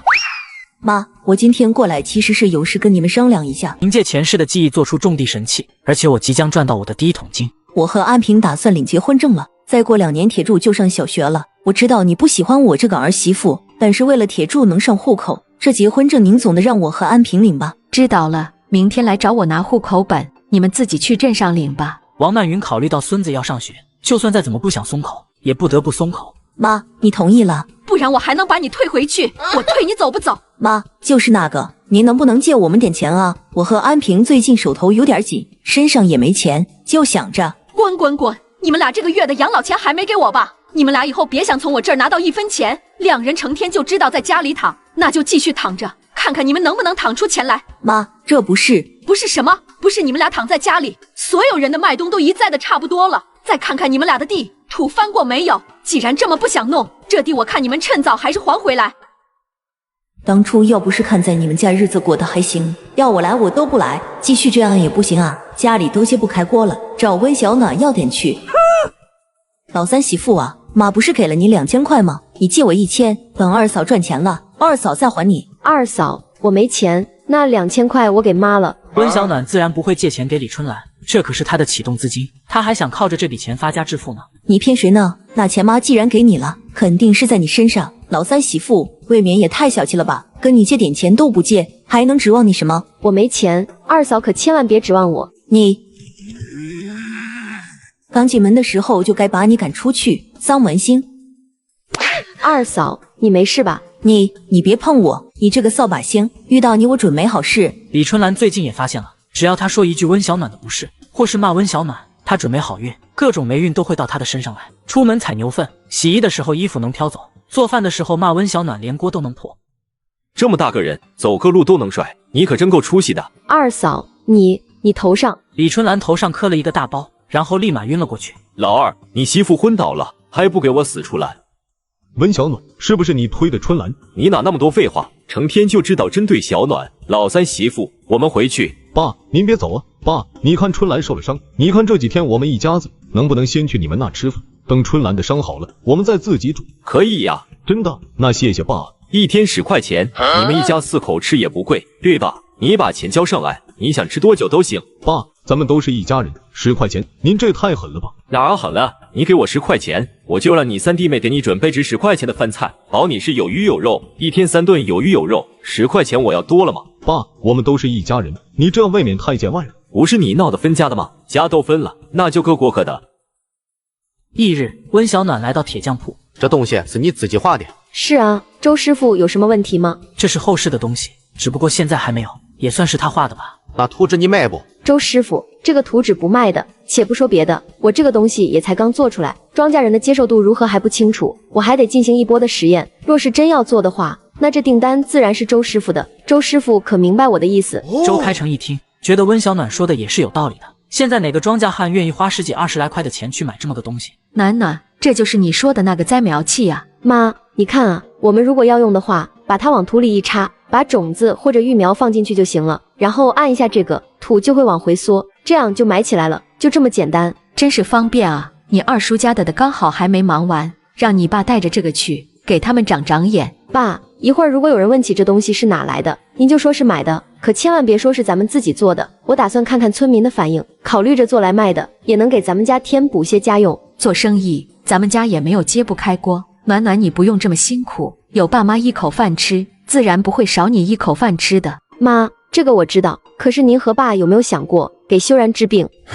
爸妈，我没有嫌弃修然的意思，而是我觉得修然的脑子既然是后天受伤所致，那肯定是能治的。这些年你们也看到了，医术是一点点的在进步，我相信以后的医术肯定会更加发达，那修然就一定会有好的机会。所以我觉得我们要提前做准备，多赚一些钱，也不至于等到时候有医术可以医治修然的时候，咱们却因为没钱而只能放弃。王曼云和季正山一直都觉得季修然一定能好，但是他们之前并没有想那么多。此时听到温小暖这么一说，他们仿佛看到了希望。暖暖，你放心去做，爸妈都支持你，有什么事需要爸妈帮你的，你只管开口。做生意那肯定是要启动资金的，你要多少钱，你跟妈说。妈，你忘记了，先前卖野猪的那2000元还在我这儿呢。现在咱们先试水，如果到时候卖不出去，也不用担心亏太多的钱。好，爸妈都听你的。不过半天，栽苗器就在上河村传开了，不少人都往地里跑。正山，这是好东西啊，你这是从哪儿弄来的？用了3天时间就制作出了种地神器，村民们赞不绝口，因为可以让他们不再弯腰干活。这是我家老三媳妇弄来的，我也不晓得她从哪儿弄回来的。你们如果要买的话，去问我家老三媳妇。季正山不多说，也不提这是温小暖自己做出来的。村里不免有些爱占便宜的人，一听是温小暖做的，指不定就让温小暖做一个送他们了。正山哥，你这东西能借我试试不？我家还有几亩地没种完呢。那你们可能得等等，我二弟、三弟家的都还没种完，还有我小妹家的地也还没种完。你们若要借的话，就得再等个几天。几人都有些许讪讪的，他们都想赶紧把地种完，但总觉得季正山这是托词。可是季正文家的地还没有种完，这却是真的。众人看了一会儿后，眼红是真眼红，但该散的也都散了。大哥，这好东西小暖打哪儿弄来的？我也想弄几个，到时候给康成他们家一人弄一个，种地也能快一些。这是小暖自己琢磨出来的。是修然媳妇做的。他画的图纸，去镇上找人做的。小暖是准备将生意做起来，给家里增加点进项，所以这才跟大家说是小暖弄来的。修然是个有福气的，当时举这门亲的时候，谁不担心？不过依现在看来，你和大嫂都能放心了。季正家3兄弟以及一个妹妹，兄妹间的感情一向很好。季正文和季正尊都是好的，而且这些年他们也没少被大哥照顾。且这样的好东西，季正山第一个想到的就是他们家。大哥，我家要3个，你到时候帮我跟修然媳妇说一声，多少钱都没事。不赚你们钱，我让小暖给你成本价。这上头都是不锈钢，就是这里来来去去的，挺麻烦的。没事，大哥，到时候该啥价就啥价。修然媳妇挣钱也不容易。下午的时候，村里人陆陆续续也来问我，买的也有，但观望的人也不少。温小暖并不指望所有人都买，会有人观望，这也是很正常的事情。毕竟栽苗器不便宜，他做一个是10元，但如果大量定做的话，肯定就不用10元了。他给村里人的报价是15元一个，不过温小暖觉得用不了这么多钱，后世一个栽苗器也才30元左右，后世的物价跟现在是不能比的，但现在的15元却也已是巨款。二叔，小哥是不是有一辆拉货的摩托车啊？怎么了？二叔，我想麻烦小哥帮我和修然，我爸应该跟您说过，这栽苗器是我自个想出来的，我就想靠着做点小本买卖。咱们村到镇上实在有些距离，1个2个倒还好说，可是这么多的栽苗器，我一个人也拿不回来。我就想麻烦小哥开车拉下我们，到时候赚到的跟小哥分，就当是我们2家合作。什么分不分的？你要用车跟你康成哥说一声就行。这车子是咱们2家人一起买的，本来就有你们家的份，说这些就见外了。是二叔跟我见外了，我这又不是1天2天的，既然这生意在做，那肯定是希望能做长久的，那肯定得跑前跑后的麻烦小哥，哪能让小哥白跑？亲兄弟还得明算账，更何况是堂兄弟呢？我去叫康成过来，你跟康成商量。你别紧张，也不是什么大事。康成，你应该也听说你大伯家那栽苗器的事情了吧？听说了。栽苗器是你弟妹想出来的，你弟妹打算做这栽苗器的生意，想让你帮忙开车。小事，弟妹要用车的时候喊我一声就行。小哥，这不是1趟2趟的事情，每天可能都得往外跑。其实我是想咱们2家合作，到时候咱们2家5-5分。不成，这是你出的技术，哪能让他白占5成的道理？你给他1成就行。二叔，既然打算合作，那便是长久的合作，没有平白占小哥便宜的道理。那5成也太多了，2-8成，你爸康成2就听我的，3-7分就成。如果可以的话，就定下来。小哥，明早你得跟我们去镇上一趟，村里人订的栽苗器，我们得去找周发师傅定做了。我也带你去认认路，下次你就能直接去找周师傅，也该跟周师傅好好谈谈价格的事了。翌日一大早，2人就过来了。早就料到你会过来，倒没想到比我想象中要快得多。周师傅，我今天过来是想跟您谈合作的。没问题，这次你打算做多少个？周师傅，我这次要做50个。50个，这么多？这是我男人二叔家的小哥，叫季康成，以后会由我小哥开车过来取东西。我今天带他过来，主要就是过来认个门，也让周师傅与我小哥认个脸。没问题。温小暖点了点头。来找他定制的人一共是20人，加起来已经卖出了25个。至于余下的25个，温小暖自然是当个库存，这肯定还得有更多的。如果不是本金不够，温小暖肯定是要做的更多的。不过这价格上面，我还想跟周师傅再好好的谈谈一个合批量的定价，您就给我一个合理的价格呗。既然你愿意跟我合作，我老头也不瞒你，在苗期的成本是4块钱，但是人工费这些你还是得给我算。周师傅，那便按6元一个算，你看如何？2元的人工费在现在可不算低。成，按你说的6元一个。那周师傅，多久我能来拿？不算今天的话，6天吧，现在已经熟练了，做得快些。要帮忙吗？我急要。如果要帮忙的话，我让我小哥留下来给你打下手。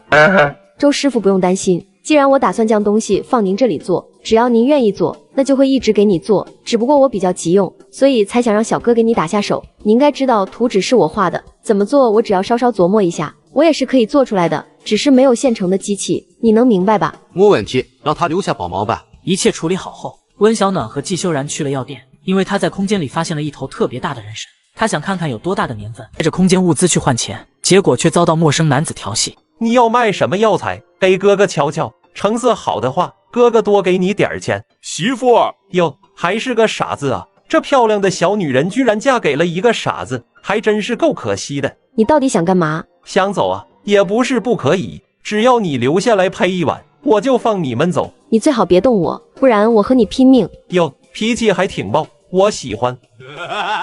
修然，你跟着我。哟，还想让你男人跟着，那也行。自己药童在房外，随即就听到了杀猪般的声音：小姑娘，小身板，还挺会玩的啊。房里的声音此起彼伏，一声大过一声，药童都没有进来。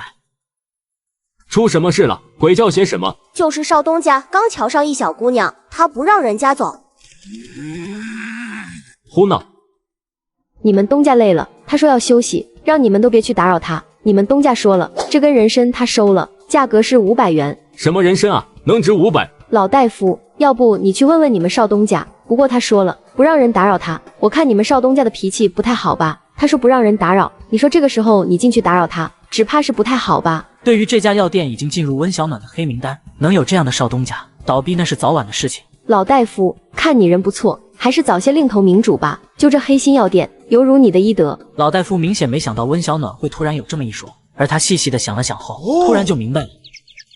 贱人，别让我抓到你！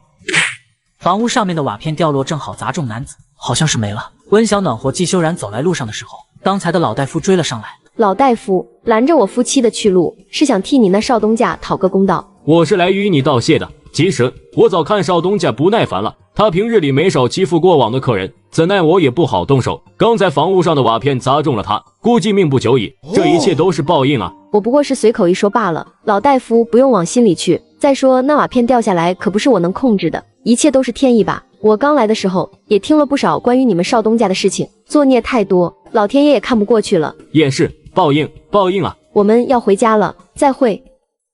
这已经做好5个了，这么快？不瞒你说，其实我也猜到你肯定还会来，所以先钱也没先着，就多切了几块下来。倒没想到这么快就派到了用场。周师傅做出来的这几个我就拿走了，我得先给人家送过去。没问题，你拿走吧。小暖，你们可算是回来了，怎么弄得这么晚？大伯母，这不是想多做几个出来再回来吗？可不就晚了？你们吃饭了没？妈给你们留了饭，去给你们热热。伯母，我们吃过了，东西放下，我就先回去了。秀伟，我回来了。回来了，吃饭了没？秀伟，我给你带了肉包子回来，我给你热一热当夜宵。买什么肉包子？浪费那个钱干嘛？陈文秀心知家里的情况，也知道丈夫一直都将好东西节省下来给她和孩子。陈文秀的心里实在是过意不去。这是弟妹买的，今天我吃的也好，以后跟着弟妹做那栽苗期的生意，咱们家一定会越来越好。等赚了钱，就天天买肉买鱼给你和孩子吃。真能赚钱啊！当然，你相信我，我一定会让你和孩子们都过上好日子的。我呀，不求你大富大贵，只求咱们一家平平安安。不过你既然答应了跟弟妹他们一起做这生意，那便一定要好好的做。弟妹一个女人家，她能想到咱们就能帮一点是一点。好，听媳妇儿的。日复一日，每天过得都很充实。转眼间1个月了，除去成本和油钱，两人一共赚了2100元。季康成一脸难以置信，1个月居然赚好几百，这是季康成以前连想都不敢想的。小哥，这630是你的，你收好。季康成的手都有些抖，眼中满满的都是激动。快收着吧，今天啊，我就不留你吃饭了，你赶紧回去，也让文秀跟你一起高兴高兴。赚了钱可不能想着自己，得多想想你媳妇，别忘记给你媳妇买些好吃的。我这就回去。睡，你就知道睡，再睡咱们的钱就被外人赚光了。钱哪有什么钱赚？你知道温小暖最近早出晚归吧？就他那种不安分的，指不定是带着秀然在外私会什么野男人。你是猪脑子啊！我不是都跟你说了，他们在镇上做生意，到底是什么生意我不知道，不过看他们的样子应该赚得挺不错的。你说温小暖是什么意思？在外做生意居然不带着自家兄弟，反倒去带季康成那个蠢货。如果是带着咱们家的话，你我的日子能过上这样吗？我可很多天没吃过肉啊！我不管啊，你一定得想个办法，把这生意从温小暖的手里抢过来。真那么赚钱？肯定是赚钱了啊，不然我找你说什么？好，看我的吧。农村小伙不瞒我做生意，最后竟闹到和父母断绝关系。三弟妹，我听说你最近在镇上做生意，做什么生意啊？二哥，我能做什么生意啊？我一个女人家的，不过只是帮人打工罢了，也不知道二哥是打哪儿来听说我在做生意的。三弟妹就别骗二哥了，我都知道了。你知道什么？你知道个什么？我知道三弟妹在做栽苗器的生意，你带带二哥吧。你看二哥家这个情况，你那2个侄子，一个明年就要上小学了，这上学的学费到现在还没有着落了。三弟妹，我也知道一开始是二哥和你二嫂有错在先，最近也是真的做了不少得罪三弟妹的事情，但二哥真的已经知道错了，你就原谅二哥吧。二哥，真不是我不帮你啊，我真没做生意，我也是帮别人打工的。我是在卖栽苗器，我卖一个店家给我1块钱的提成，1个月到头，真没什么搞头。怎么可能？如果只有1块钱，季康成那个蠢货会这么高兴？二哥如果不相信，那我就没办法。我也不瞒你说，这1个月我卖了300个栽苗器，一个1块钱，也就300块钱。坐小哥的车花了些买油，在外跑还得吃饭吧？这1个月下来，撑死也就赚了个几十块钱，累死累活的，吃力不讨好的活。二哥如果想做的话，我拿回来的栽苗器，按着店家给我的13元一个，卖多少个赚的都是你的。你现在要多少个？你少骗我了，这都是你和季康成那个蠢蛋商量好的。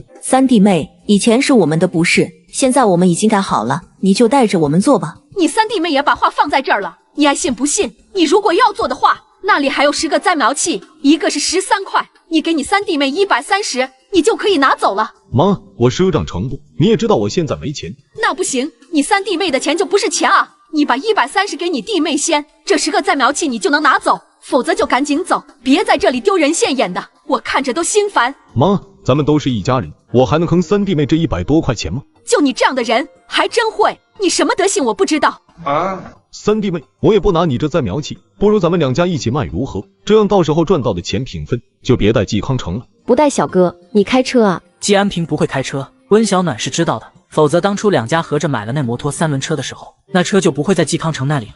不会又不是不能学。二哥，这可不行，你一大早就喝酒，我可不能拿着修然和自己的生命安全来跟你对赌。二哥如果实在想做生意，不如就先把这10个栽苗器卖了，如果二哥卖得好，还可以找人拿货。如果季安平是像季康成那样的人，温小暖会很大方的带着他们夫妻俩做，可偏生这2人就不是安分的，以免生出些妖，温小暖并不打算帮他们。温小暖，你个小贱人，我看你压根就没想带着我做，我看你就是存心的吧。二哥，你说话客气一些，我自问没有得罪过你跟二嫂，更没有做过什么伤天害理的事情，你们夫妻俩一口一个小贱人的，也别太过分了，你们真当我是软柿子任你们骂是吗？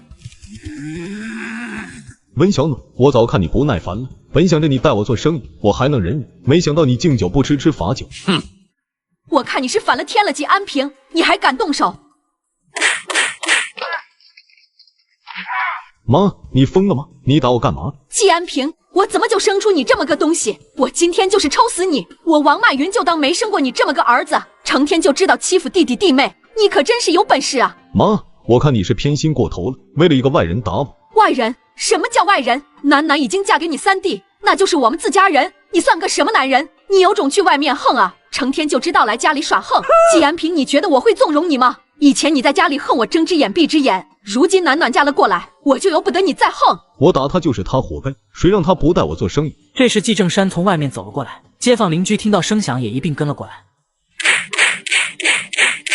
季安平，你知错了没有？我没错，温小暖他该死，他做生意凭什么带着季康成？我是他亲二伯，他没想着带着我，反倒带着外人，我没掐死他都是客气了。楠楠有说不带你吗？他都说了，栽苗器按成本价给你，你只要把本钱给他，那你就能把院子里的栽苗器拿去卖。你自己想占便宜，拿不出钱，还怪暖暖不带你，就你这样的谁敢带？围观的邻居一听，也知道这是怎么回事了。王曼云，你儿媳不是说栽苗器给我们的价都是最便宜的吗？怎么还有什么成本价啊？一个栽苗器14元，赚你什么了？我家暖暖拿货13元一个，他镇上来来去去不花钱啊？他成天在外面跑来跑去，赚你1块钱的辛苦费怎么了？一个栽苗器不重啊，他那小身板搬上搬下的，还给你们送上门，还得教会你们怎么使。如果你们觉得赚你们1块钱贵了，那自己去镇上买啊。大多数人还是明事理的，觉得温小暖赚1块钱并不过分。最近他们也看到温小暖早早出门，然后晚上才回来。周婶，你家好像没买栽苗器吧？这跟你可没关系，而且这1块钱我们是乐意给修然媳妇赚。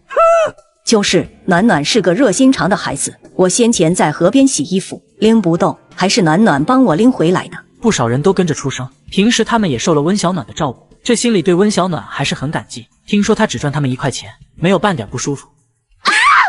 季安平，你这个畜生，你现在连你妈都敢打了是不是？我不是故意的，谁让你们没完没了的？我只是推了他一下。妈，你没事吧？你个混账东西，是不是连我也敢打呀？你们都偏心温小暖，我要和你们断绝关系。安平，你胡说八道些什么？李春兰被吓了一跳，季安平是不是傻？跟季正山他们断绝关系，对他们有什么好处？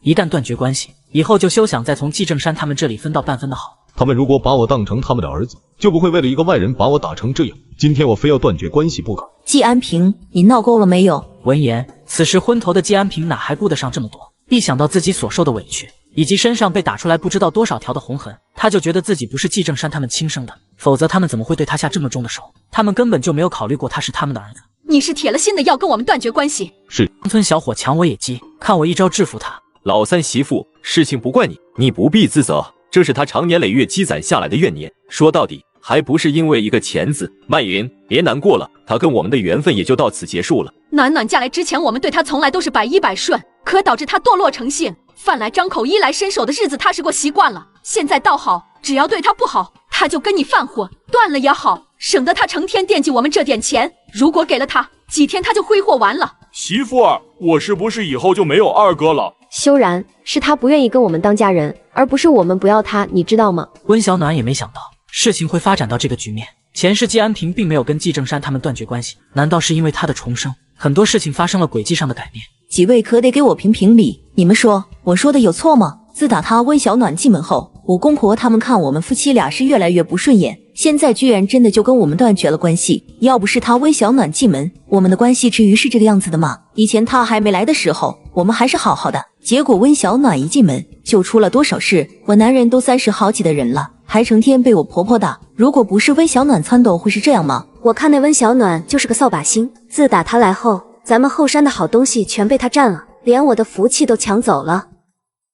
李春兰，你这话说的真有意思。昨天是你们自己提出要断绝关系的，到你嘴里就成了我撺掇的。季安平昨天可是要打我的，我婆婆打他，那是怕他以后走上歪路。你们俩做事之前不动脑子，现在还诬陷我。可不，季安平是什么德行？好吃懒做，好赌成性，还爱占大家的便宜。温小暖如果把生意分给季安平，到时候温小暖怕是什么都占不到半分。李春兰还有脸说是他们家受了委屈，我倒觉得曼云嫂子打得太轻了，对自己娘都要下手的人，咱们还是离远点好。温小暖，你少在这儿胡说，如果不是你，我们也不会闹到这个地步。我说没说假话，你心里清楚得很。再有杨宝珠，你成天四处说我抢了你的福气，那我倒是好奇了，我是怎么把你的福气抢走的？你若非得这么说，那我也就得好好说道说道。据我所知，你的福气最多也就是让你在山里摘野菜的时候比别人摘得多些，洗衣服的时候能摸得更多的田螺外，似乎也没别的了吧？你捡过野猪，得过野兔，在河里摸过鱼，既然都没有，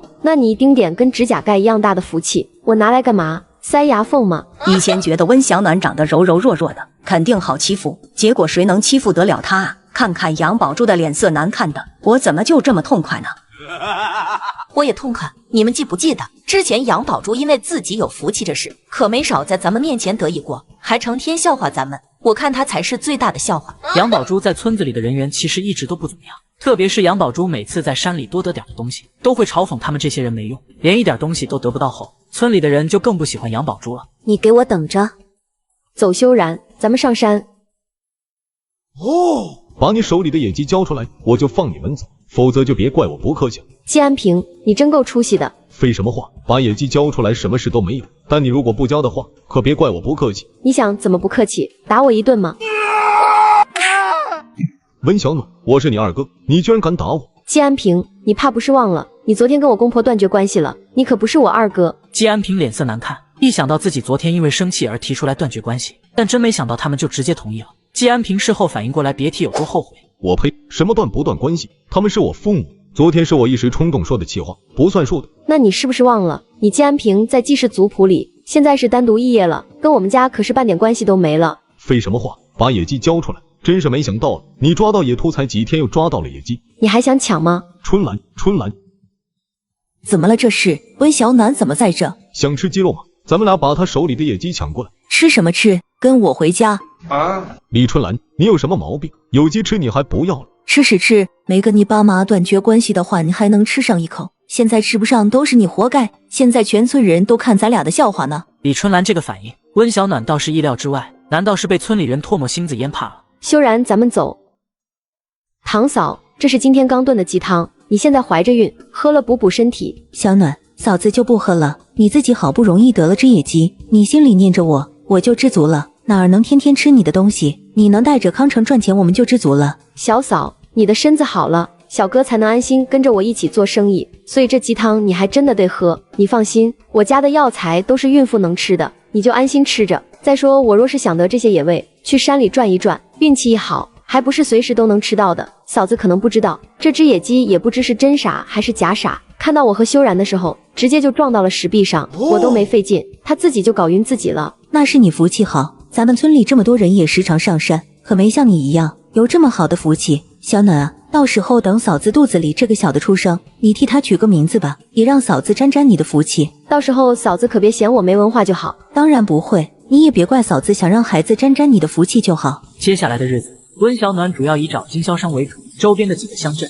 温小暖都跑得差不多了。10几块钱的栽苗器在这个年代显然价格太高了，能接受的人太少。暖暖，既然这栽苗器的生意做不起来，你也用不着头疼，在家里待着就好，总会有门路的。妈，我知道的，会有门路的。来到河边，一条鱼就跳进了桶里，旁边的村妇不乐意了。这好运来了，挡都挡不住啊！小暖，这鱼给老婆子吧，反正这鱼是她自己跳上来的，一会肯定还有。温小暖听到他的声音的时候，就想起来他是谁了。这不就是前些天季安平在他们家吵架的时候，指责他赚村里人钱的那位周老太吗？周奶奶，你想干嘛？周奶奶，这么明目张胆的抢我的鱼，是不是不太合适啊？我不是都跟你说了吗？这鱼给我，我答应了吗？河里这么多鱼，你随便再抓就是了。我老婆子想吃你条鱼，还不行了吗？你也说河里的鱼多，你自己抓啊！抢我的鱼还这么理直气壮，你这小贱人，知不知道敬老啊？国家都说要尊老爱幼，你信不信我去举报你不尊老啊？你也说了要尊老爱幼，你这年纪都能当我奶奶了吧？那我算是幼吧？你爱幼了吗？好了，你想吃啊，自己去抓吧。周老太看着游走的鱼，心疼得快要跳起来了。你个小贱人，把鱼给我抓回来！周婶吓了一跳，哪还敢多待，准备往家里跑，结果地上都是水，脚下一个打滑。快来人呐，温小暖落水了！媳妇儿，媳妇儿，你别吓我！修然，是你救了我。媳妇儿，幸好我就在旁边，不然的话还不知道怎么样呢。王曼云，我妈被你儿媳妇推的头都摔破了，这事你们得给我们家一个交代。周强，我还没说你妈把我儿媳妇推到河里呢。我儿媳妇如果有个什么三长两短，我跟你们周家没完。我妈的头都摔破了，不是你媳妇推的，是谁弄的？修然，你扶我起来。周叔，你非说是我推的周奶奶，这事我可不认。周奶奶是把我推到河里后才摔的，这儿这么多人看着，大家都可以替我作证。周强，你还真怪不得人家小暖。小暖洗衣服的时候得了一条鱼，你妈非得抢小暖的鱼，你妈是什么性子你应该清楚。小暖没给，你妈又一口一个小贱人的叫着，任谁都生气。小暖一气之下就把鱼倒回河里的，你妈非得让她下河抓回来，结果就把人给推河里去了。她自己拿盆要回家的时候，这地上都是水，又是苔藓的，她自己没留意才摔的。就是呀，你妈也真是的，贪嘴想吃鱼，到时候喊你们抓就是，何必抢人家的？还说什么尊老爱幼，她都能给小暖当奶奶了吧？她倒是爱幼啊！众人都对温小暖辩护，但是自家老母亲摔得头破血流，这口气他又咽不下去。是我妈是有错，但是我妈摔破头那也是你们家媳妇造成的，我也不要你们多，拿20元给我妈买补品吃。既然你要这么说，20块我们给，但是你妈伤人在前，我儿媳妇落了水，受了惊吓，咱们也得好好算算。我儿媳妇的一条鱼因你妈的关系没了，一条鱼少说也得3、4块吧，再加上精神损失费，我们也不要你多，你就给个50，补偿我儿媳妇，我们就当什么事都没发生过一样。你们，暖暖，你现在是不是全身都疼？这要是发烧了怎么办嘛？我可怜的闺女啊，洗个衣服招水惹谁了？好不容易得条鱼，还被人抢，真的是太可怜了。周强，我看现在50元不够了，我儿媳妇看起来比你妈严重多了，20元我一会儿送给你，你把80元准备好了，我一会儿去取。算了算了，这事情是我妈有错在先，小暖对不住啊，我替我妈跟你道歉，我到时候网刀鱼给你送过去，对不住啊。王曼云撇了撇嘴，80块跑了。暖暖，你先去休息，我给你烧点热水。王阿姨，是你啊，有事吗？女孩名杨红英，早年跟季修然也说过亲，只是杨红英眼高于顶。当时杨红英说季修然当兵的时候才勉强配得上他，现在都傻了，还想娶她，那就是癞蛤蟆想吃天鹅肉，因此这事儿也没成。王阿姨也没什么事，我就是看到季三嫂先前掉河里了，这会儿你们肯定忙不过来，就想着过来给你们搭把手。不必了，我们自己家人手够多，就不劳烦你了。没什么事的话你就走吧，我还得忙呢。杨红英咬了咬牙，但想到她的目的，杨红英也只好暂时受着这些气。等到她把温小暖赶走，她嫁进季家的时候，有只死老太婆受的。看到王曼云走后，杨红英来到温小暖房间墙后，故意摔倒。你没事吧？赶紧去找大夫看看吧。我在你家门口摔的，你就这么让我走？不然呢？我还得负责啊。当然，我可是在你家门口摔的，我不找你找谁？温小暖觉得自己是遇到小人了。与我何干？胶是你自己摔的，我好心问你有没有事，怎么还想讹我钱？杨红英、温小暖是认识的，因为季家之前想过与杨红英家定亲，只不过杨红英觉得傻了的季修然配不上她，当时似乎还说了不少难听的话。后来杨红英嫁给了一个官夫，给3个孩子当后娘。杨红英对那3个孩子非打即骂，官夫发现了之后，杨红英被打了个半死，抬回了杨家。那我如果一把火烧了你家，是不是得怪你家挡了我的路？温小暖，你个贱人，我跟你没完！杨红英，你就是看到我们过得比你好，你心里不舒坦。你别忘了，是你狗眼看人低。我看你这小贱人是欠收拾，当初是你拒绝我们家，现在还敢跑到我们家里来找事，看我怎么收拾你！妈，别冲动。暖暖，你是不知道他当年是多么的狗眼看人低。修然当兵的时候，他贴脸往上凑，可等傻了，他却六亲不认。我们也不是非得缠着他，有什么事都可以商量的。可他呢，说了一箩筐的难听话，让我们无地自容。你赶紧走吧，下次还这样，我们是不会客气的。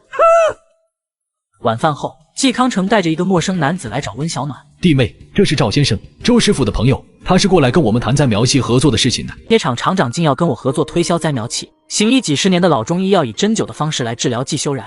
我是过来跟你谈栽苗器合作的，我在老周那里见过那栽苗器，觉得它很好，所以想要全国推广，不知你有没有意向与我合作？赵先生，如果能全国推广，自然是好，可是现在的交通如此，我先前也找过经销商，但是并没有什么特别大的成果。不瞒你说，我的公司虽不是遍布全国各地，但我是做钢材生意的。老周的钢材一直都是我这儿进的货，先前老周几个月也才来拿一点不锈钢，最近他拿不锈钢的量比之前多了好几倍，我就有些好奇，跑去老周那儿看了一眼，就看到你设计的那个栽苗器，我便觉得这是好东西，是值得推广的。你也不用担心全国推广难，不去做，谁都不知道会是什么样的结果。我老赵也不是说大话，我也算是全国各地跑过的。咱们南海市的人民的眼界就这么宽，接受度也有限，但外面的人眼界就宽多了，接受度也更高。我也不跟你买断栽苗器，咱们合作，到时候我给你分红，你坐在家里等收钱。像推广和生产这些，就由我来负责。至于老周，我也跟他说过了，他是老师傅，到时候就由他来负责栽苗器的生产和带徒弟，你看如何？他不是没有想过买断，但他也有别的想法。温小暖能画得出栽苗器，兴许以后还会再画出别的东西。这样一想，买断和分成哪个更有利？赵德兴一下子就想通了。小老弟，我儿媳妇跟你合作的话，那这分成怎么算？这样，我们3-7分，纯利润给你们3成分红，所有的事情都不用你操心，这些跑全国的时候也由我来就行。我的工厂的钢材是全国各地供应的，我们有自己的货车，会比较方便得多。你们等着收钱就可以。只不过我还有一个别的要求。赵先生，你说。我就是希望你以后如果再有这种好的想法，画出来的图纸可以放在我的工厂里生产，同样也跟栽苗器一样，给你3成的利润。你看，如果跟赵先生合作，自然是给赵先生，就算是赵先生不说，也是自然的。那温同志可以有合作的意愿。赵先生，我实话实说，您别介意啊，我与您并不相熟，我是相信周师傅的为人，不过我想先去赵先生的厂里考察一下先。当然，如果不合适的话，那就另当别说。那是自然。我的工厂就在南海市，今天很晚了，明天我开车来接你们，你们一家人都跟我去看，这样你爸妈他们也能放心，如何？就不用开车来接了，明天就让我小哥开车送我们去镇上，到时候一道去看看就成。南海市附近的厂商用的钢材都是我们生产的，如果你们觉得合适，我厂里的律师现在就可以拟合同，你们有任何要求，我们都可以商量。温小暖也在厂里观察半天了，也觉得没问题。赵先生，我觉得这个合作并没有什么问题。好的，一会我们签合同。但话说回来，我在南海市认识一位医生，他的医术我想你们应当试一下，毕竟都已经来了。好，只要有希望，我们一定会治。老赵，什么风把你吹来了？你这生意忙起来的时候，一年到头都见不着几次面，你来我店里还真是少见啊。老哥，我今天把我朋友带过来，让你给看看。没问题。脑子受过伤是吧？钟大夫，我儿子的病有得治吗？治肯定能治，只不过不太容易。钟大夫，您只管治，不管要用什么药，不管多贵，我们都治。他这情况是当初做手术的时候没有清理好，脑子里应该是有淤血压迫着他的神经，所以才会变成这样。你们如果要医的话，1个月得来我这4趟，我给他针灸，另外要坚持吃药，直至半年针灸结束也才能够停药。如果治的话，我今天就可以给他进行第1次针灸，一旦开始就不能停，如果停1次有恐伤及性命，你们考虑清楚。治，我们治。钟大夫，我这些人参您收不收？这可是100年老山参啊，我一眼就能认出来。老中医行医几10年，自然是一眼便能认出来。这些你全部都要卖？是我们自己家也留了几根吃，这些就是想拿来卖的。这原本也是我们今天来您这儿的主要目的，不过能治好我丈夫的病的话，也算是意外之喜。那我全收了。你这几颗都是百年老参，一颗的价格按2000算，7颗就是14000，我让人去给你取钱。钟大夫，先不急着拿钱，这些人参抵得了我丈夫治病的费用吗？不够的话，我下次来的时候给您补上。你既然这么说，我也就跟你明说了，你丈夫伤的是脑子，14000肯定是不够的，药可以不用最好的，但要用最对的，你能明白吧？老哥，小暖是我的合作伙伴，你可得给他优惠一些。合作伙计，栽苗器就是他设计的。钟宇明有些许的意外，看着这小小的姑娘脑子倒是挺好使的，不过看到她对自己的丈夫都这么好，而且一点都不嫌弃她傻，就可以看得出来温小暖是个不错的孩子。钟宇明心想着，就觉得一定要把季修然的病治好。这夫妻俩很般配，就是季修然现在还差那么点意思，能在战场上不顾自己救人性命的男人，是值得人佩服的，也是个有责任心、有担当的男人。不闲聊了，你留下，其他人都出去，我给他针灸。季老哥，你不必太担心，老钟的医术在咱们华国那是数一数二的，他都说有望能治好，那肯定是有十足的把握。他这个人从不是那种会胡说的人，你放心吧，以后每周既然都得来，你们也没个车什么的，我就让厂子里的司机去接你们。不用麻烦你们，康城有摩托车也是很方便的。修然怎么样了？钢铁厂的合作稳定下来之后，我便来镇上遇到了我的老父亲。暖暖，有件事情吗？忘了跟你说，就是前天你在河边遇到的那个周老太中风了，躺在床上动不了，吃喝拉撒全在床上。王曼云不知该怎么说，周老太这算是自食恶果了吧？你这几天出门小心，我怕那周强到时候找你麻烦。妈，我知道了。还有一件事，就是杨红英他爸妈昨天给他定了一门亲，是咱们隔壁村的一个官夫。温小暖愣了一下，这一世杨红英结婚是比前世要早了许多。也不知道你桂花婶是怎么想的，杨红英虽然可恶，但也不至于把她嫁给一个官夫吧？且上一任老炮还是被他打死的。那官夫家有孩子吗？没听说人家有孩子。温小暖之所以这么问，是因为前世杨红英嫁给官夫之后，天天欺负她孩子。温小暖如果现在知道的话，可以把她的婚事搅黄，这样孩子就不会受委屈了。妈，我不是你妈，我家不欢迎你，你出去。妈，我知道您生气，安婷那天也是糊涂了，你们又一个劲打她，她的心里也委屈不是，这事也不能完全怪安平，你和爸也不是完全没错，为了个温小暖这么打击儿子，任谁都受不了啊，您说是不是吧？您就消消气，让我们夫妻回来吧。您就算不念着安平，那也得念着2个孙儿吧。野猪和铁蛋这几天一到夜里睡觉就哭着喊爷爷奶奶，村里那些孩子又整天说他们以后没有他爷奶了，2个孩子也是被吓得不轻。妈，看在2个孩子的份上，让爸去找村长再把安平的名字添回来吧。你们想断绝关系，你们想回来就回来啊，想屁吃呢？赶紧给我滚，少在这儿碍我的眼。妈，你也太自私了，昨夜那小面包车是不是大哥送钱回来了？你们真的太自私了，只想着自己，都不想想我们夫妻俩。感情是李春兰看见厂长的车，误以为是季家老大回来送钱了。滚出去，你给我滚出去。妈，您别气了，气坏了身子不值当。现在看见他我就来气。妈，您吃糖吃了就不气了。你真是妈的贴心小棉袄啊。我也是妈贴心的小棉袄。你啊，不是妈的贴心小棉袄，你是贴心的狐球，也懂得暖妈的心。狐球是什么？温小暖来找季康成问一些事情。小哥，你有没有想跟周师傅学手艺？现在栽苗器的生意也算是稳定了，能有赵德兴来做全国推广，温小暖有预感这个生意绝对能成。季康成有些意外，他这2天其实也有些失落，他觉得栽苗器的生意从此之后就是温小暖跟赵德兴的生意了，也就没他什么事了。小哥，我那天也是见你跟周师傅做栽苗器的时候，见你做的还不错，所以才有这么疑问。如果你有更好的想法，便当我没问过。我愿意学，就是不知道周师傅愿不愿收我为徒。小哥既然愿意学，那这事情就包在我的身上。不过我也把丑话说在前头，小哥如果愿意学的话，那就好好学，学会了都是你自己的，将来就是没在厂子里上班，自己也能像周师傅一样开间铺子，养活一家人，那是绝对没问题的。康成，你弟妹说的没错，要学就得好好学。大伯，我有数的，就是您和弟妹不说，我都会好好学。对了，小哥，我和修然结婚不是一直没有办酒席吗？这不，现在也不怎么忙，我们决定这几天就把酒席办了。好啊，你要用车说一声。下午要去一趟镇里采购一些物资。没问题。刚来到镇上，温小暖就看到一个熟悉的背影。爸，我这是饿晕头了吗？咋还听到闺女的声音了？爸，我是暖暖啊。暖暖，真的是你啊！暖暖，你怎么跑镇上来了？是不是你后妈又打你了？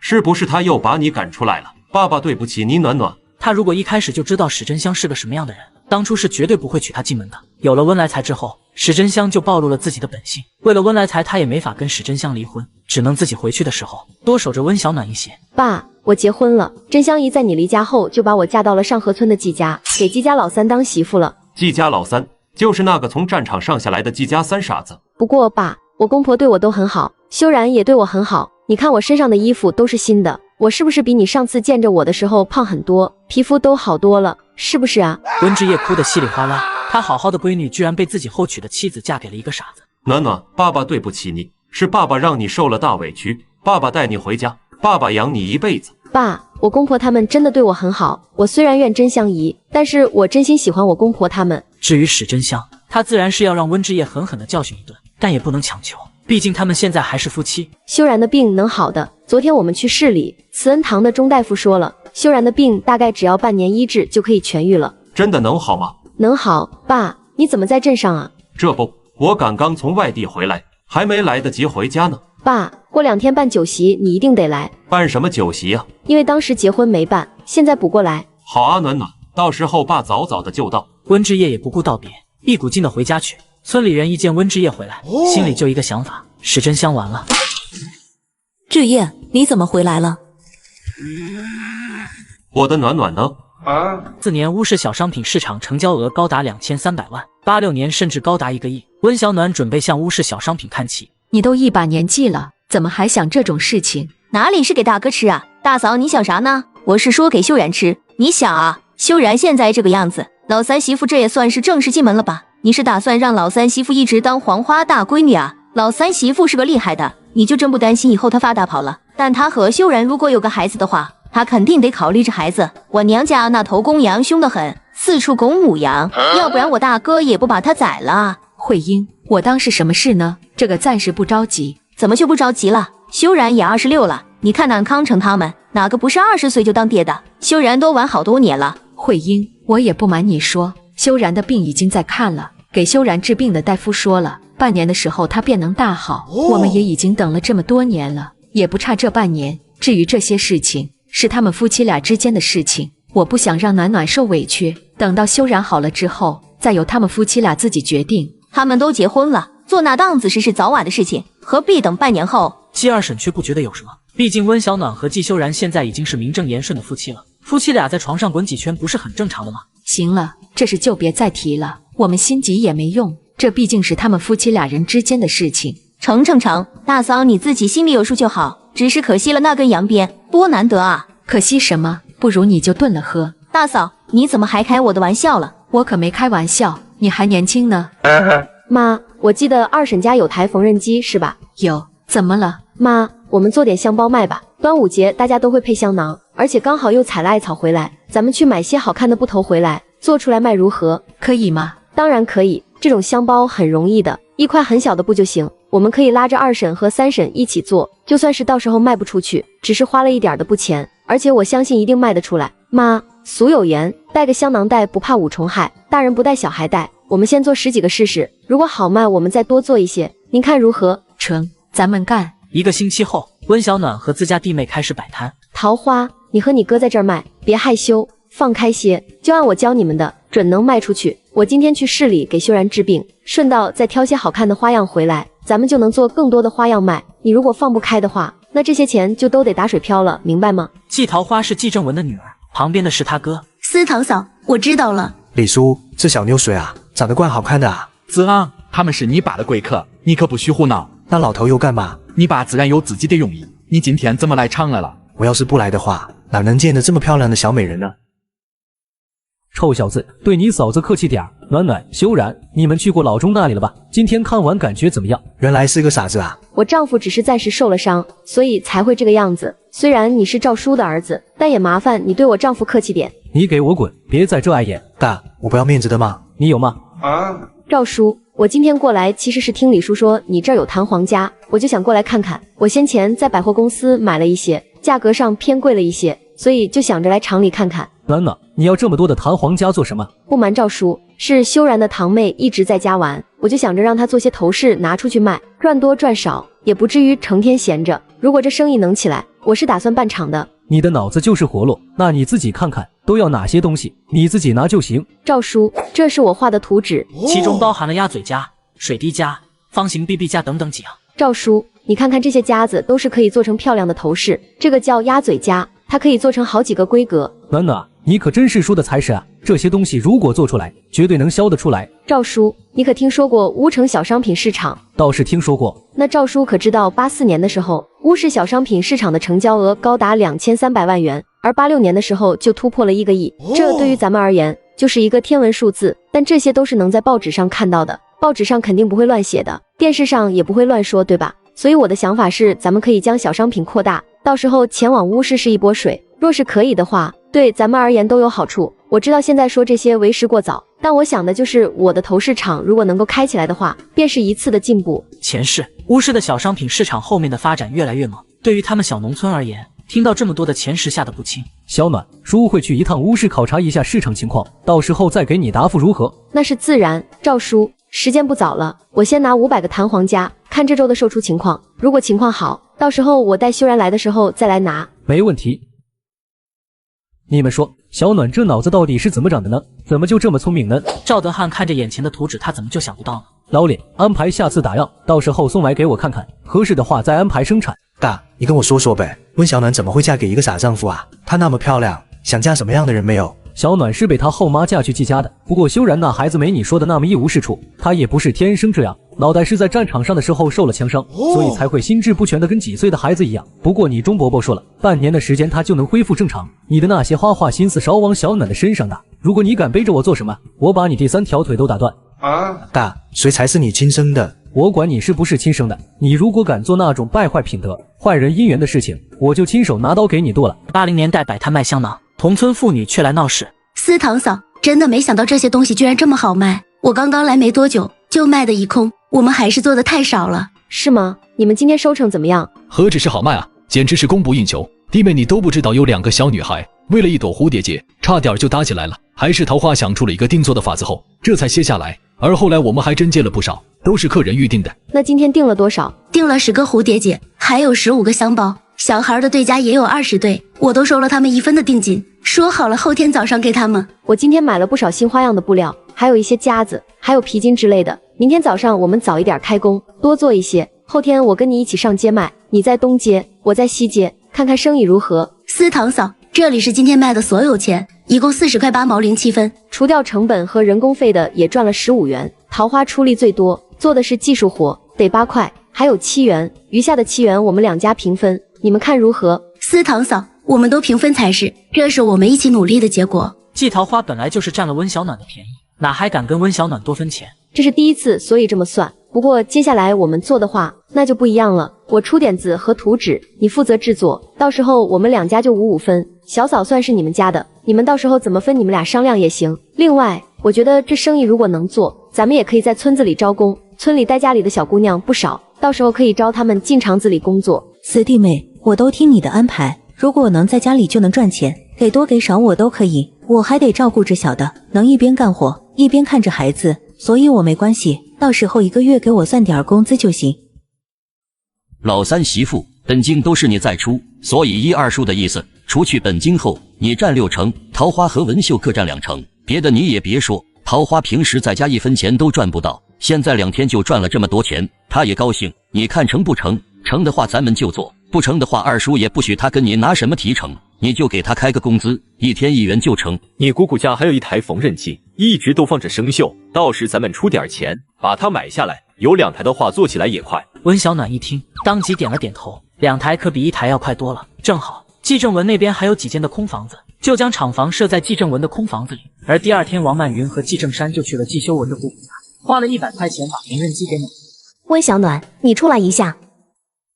有事吗？温小暖，听说可以来你们家赚钱，所以我们就来了。要做什么你说一声。不知道你从哪里听说的，但我并没有要招人的意思。你们回去吧。怎么可能？季桃花昨天都赚了8块钱，怎么可能没钱赚？我看你分明就是不想带我们一起。桃花有钱赚，那是他自己应得的。你们回去吧，我这暂时不需要人。如果以后有需要，我会优先考虑你们。我不管，你反正就得带着我们一起赚。你干嘛不让我们进房间？肯定你已经招了人。所以才不要我们的，对不对？温小暖，你这样太过分了，我们都是一个村的，你怎么能喊外村人来干活，却不管我们？杨宝珠，先不说我没有招人来做工，我今天就算是真的招工，我也绝不会招你这种人进来做事。我是找人做事，又不是给自己找气受。你们听，他就是招了外人来做事情，就是不带我们做。季三嫂，我们也想赚点钱贴补家用，你就带我们一起吧。对啊，我们也想赚钱，要不是你有门路，我们也不会来找你啊。几个平时跟杨宝珠关系好的女孩也觉得温小暖有些自私，大家都是同个村的，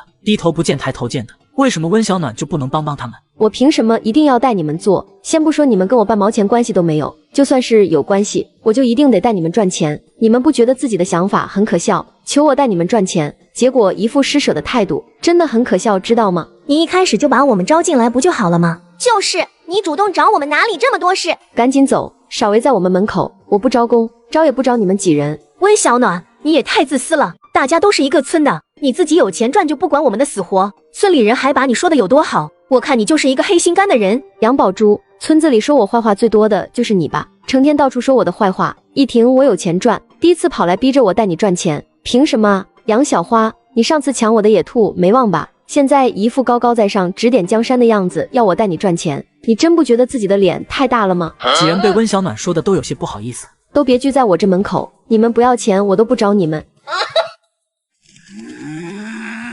杨宝珠气急败坏，准备拿起地上的石头朝温小暖砸去。杨宝珠的父亲杨国强这时走了过来，堡主，你干啥呢？结果杨宝珠完美诠释了什么是搬起石头砸自己的颈。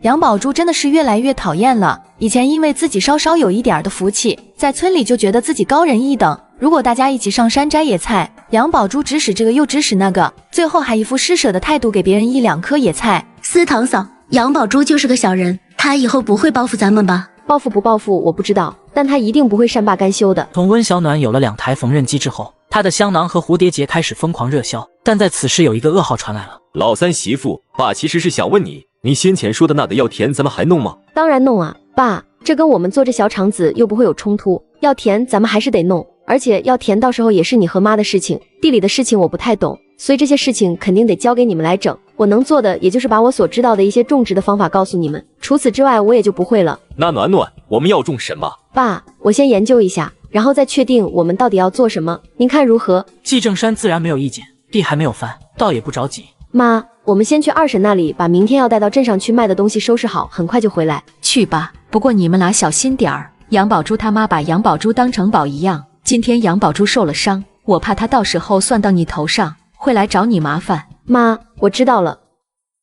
桃花，你这速度可以啊。这也只是半成品，还没有把药材和五彩绳弄好呢。司堂嫂，我刚听我妈说明天有集市，我们明天可以去集市上卖。没问题，到时候我们去集市卖。司堂嫂，明天你和四哥和我哥去镇上，我和丹丹留在家里继续做蝴蝶结。平安镇的市集是3天，如果明天我们全部都去了镇上，丹丹一个人肯定做不了多少，这样会影响我们后面的生意。司堂嫂，你看我的想法如何？桃花，你的考虑的很对，我不会用缝纫机，那明天你和丹丹就在家里负责做蝴蝶结，但不能求快而不看重质量。我们第一就是要在质量上严格把关，这样咱们的生意才能长久。季桃花连连点头，将这事情应下。爸妈，我觉得咱们可以种植白术，因为白术是大宗类的中药，是很多药方中用来中和药性的一种药，所以它的市场需求相对要大很多，也就是代表它好卖。种植方面的话，其实可以找我爸，我爸当初跟我爷爷学过药理，虽然大字不识几个，但是对于一些药物，我爸比我更了解。而种植的话，白术喜欢透气性高的土壤，而咱们这的土地的确合适它的生长，这也是我选择白术的第2原因。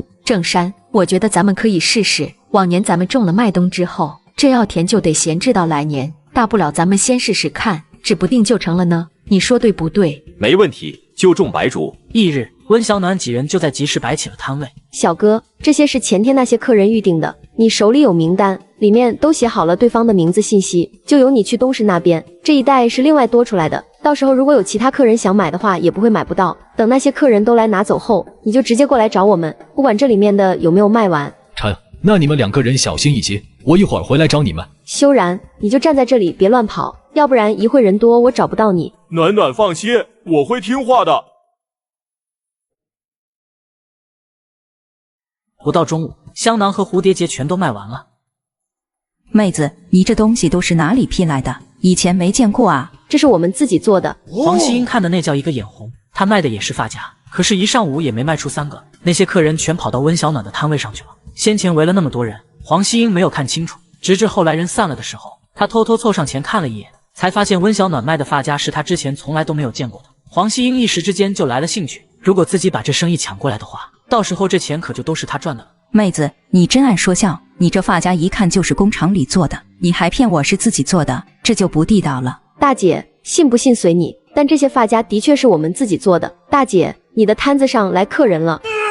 四堂嫂，你们这么快就回来了？全卖完了。什么？全卖完了？可这才一上午啊！我也没想到会这么快，但大部分的人都是之前买过的，然后介绍的人。丹丹，这是你昨天的工资，还有一些奖励，以后好好做，工资肯定会越来越高的。表嫂，我不用奖励，你给我工钱就行。让你拿着你就拿着，现在是按一天天的给你结算，不过接下来就按月了，你没有意见吧？没有，当然没有问题。你每天做多少量，到时候让小嫂帮你记好了，下个月月初5号的时候就是你发工资的日子。表嫂，我一定会好好干的。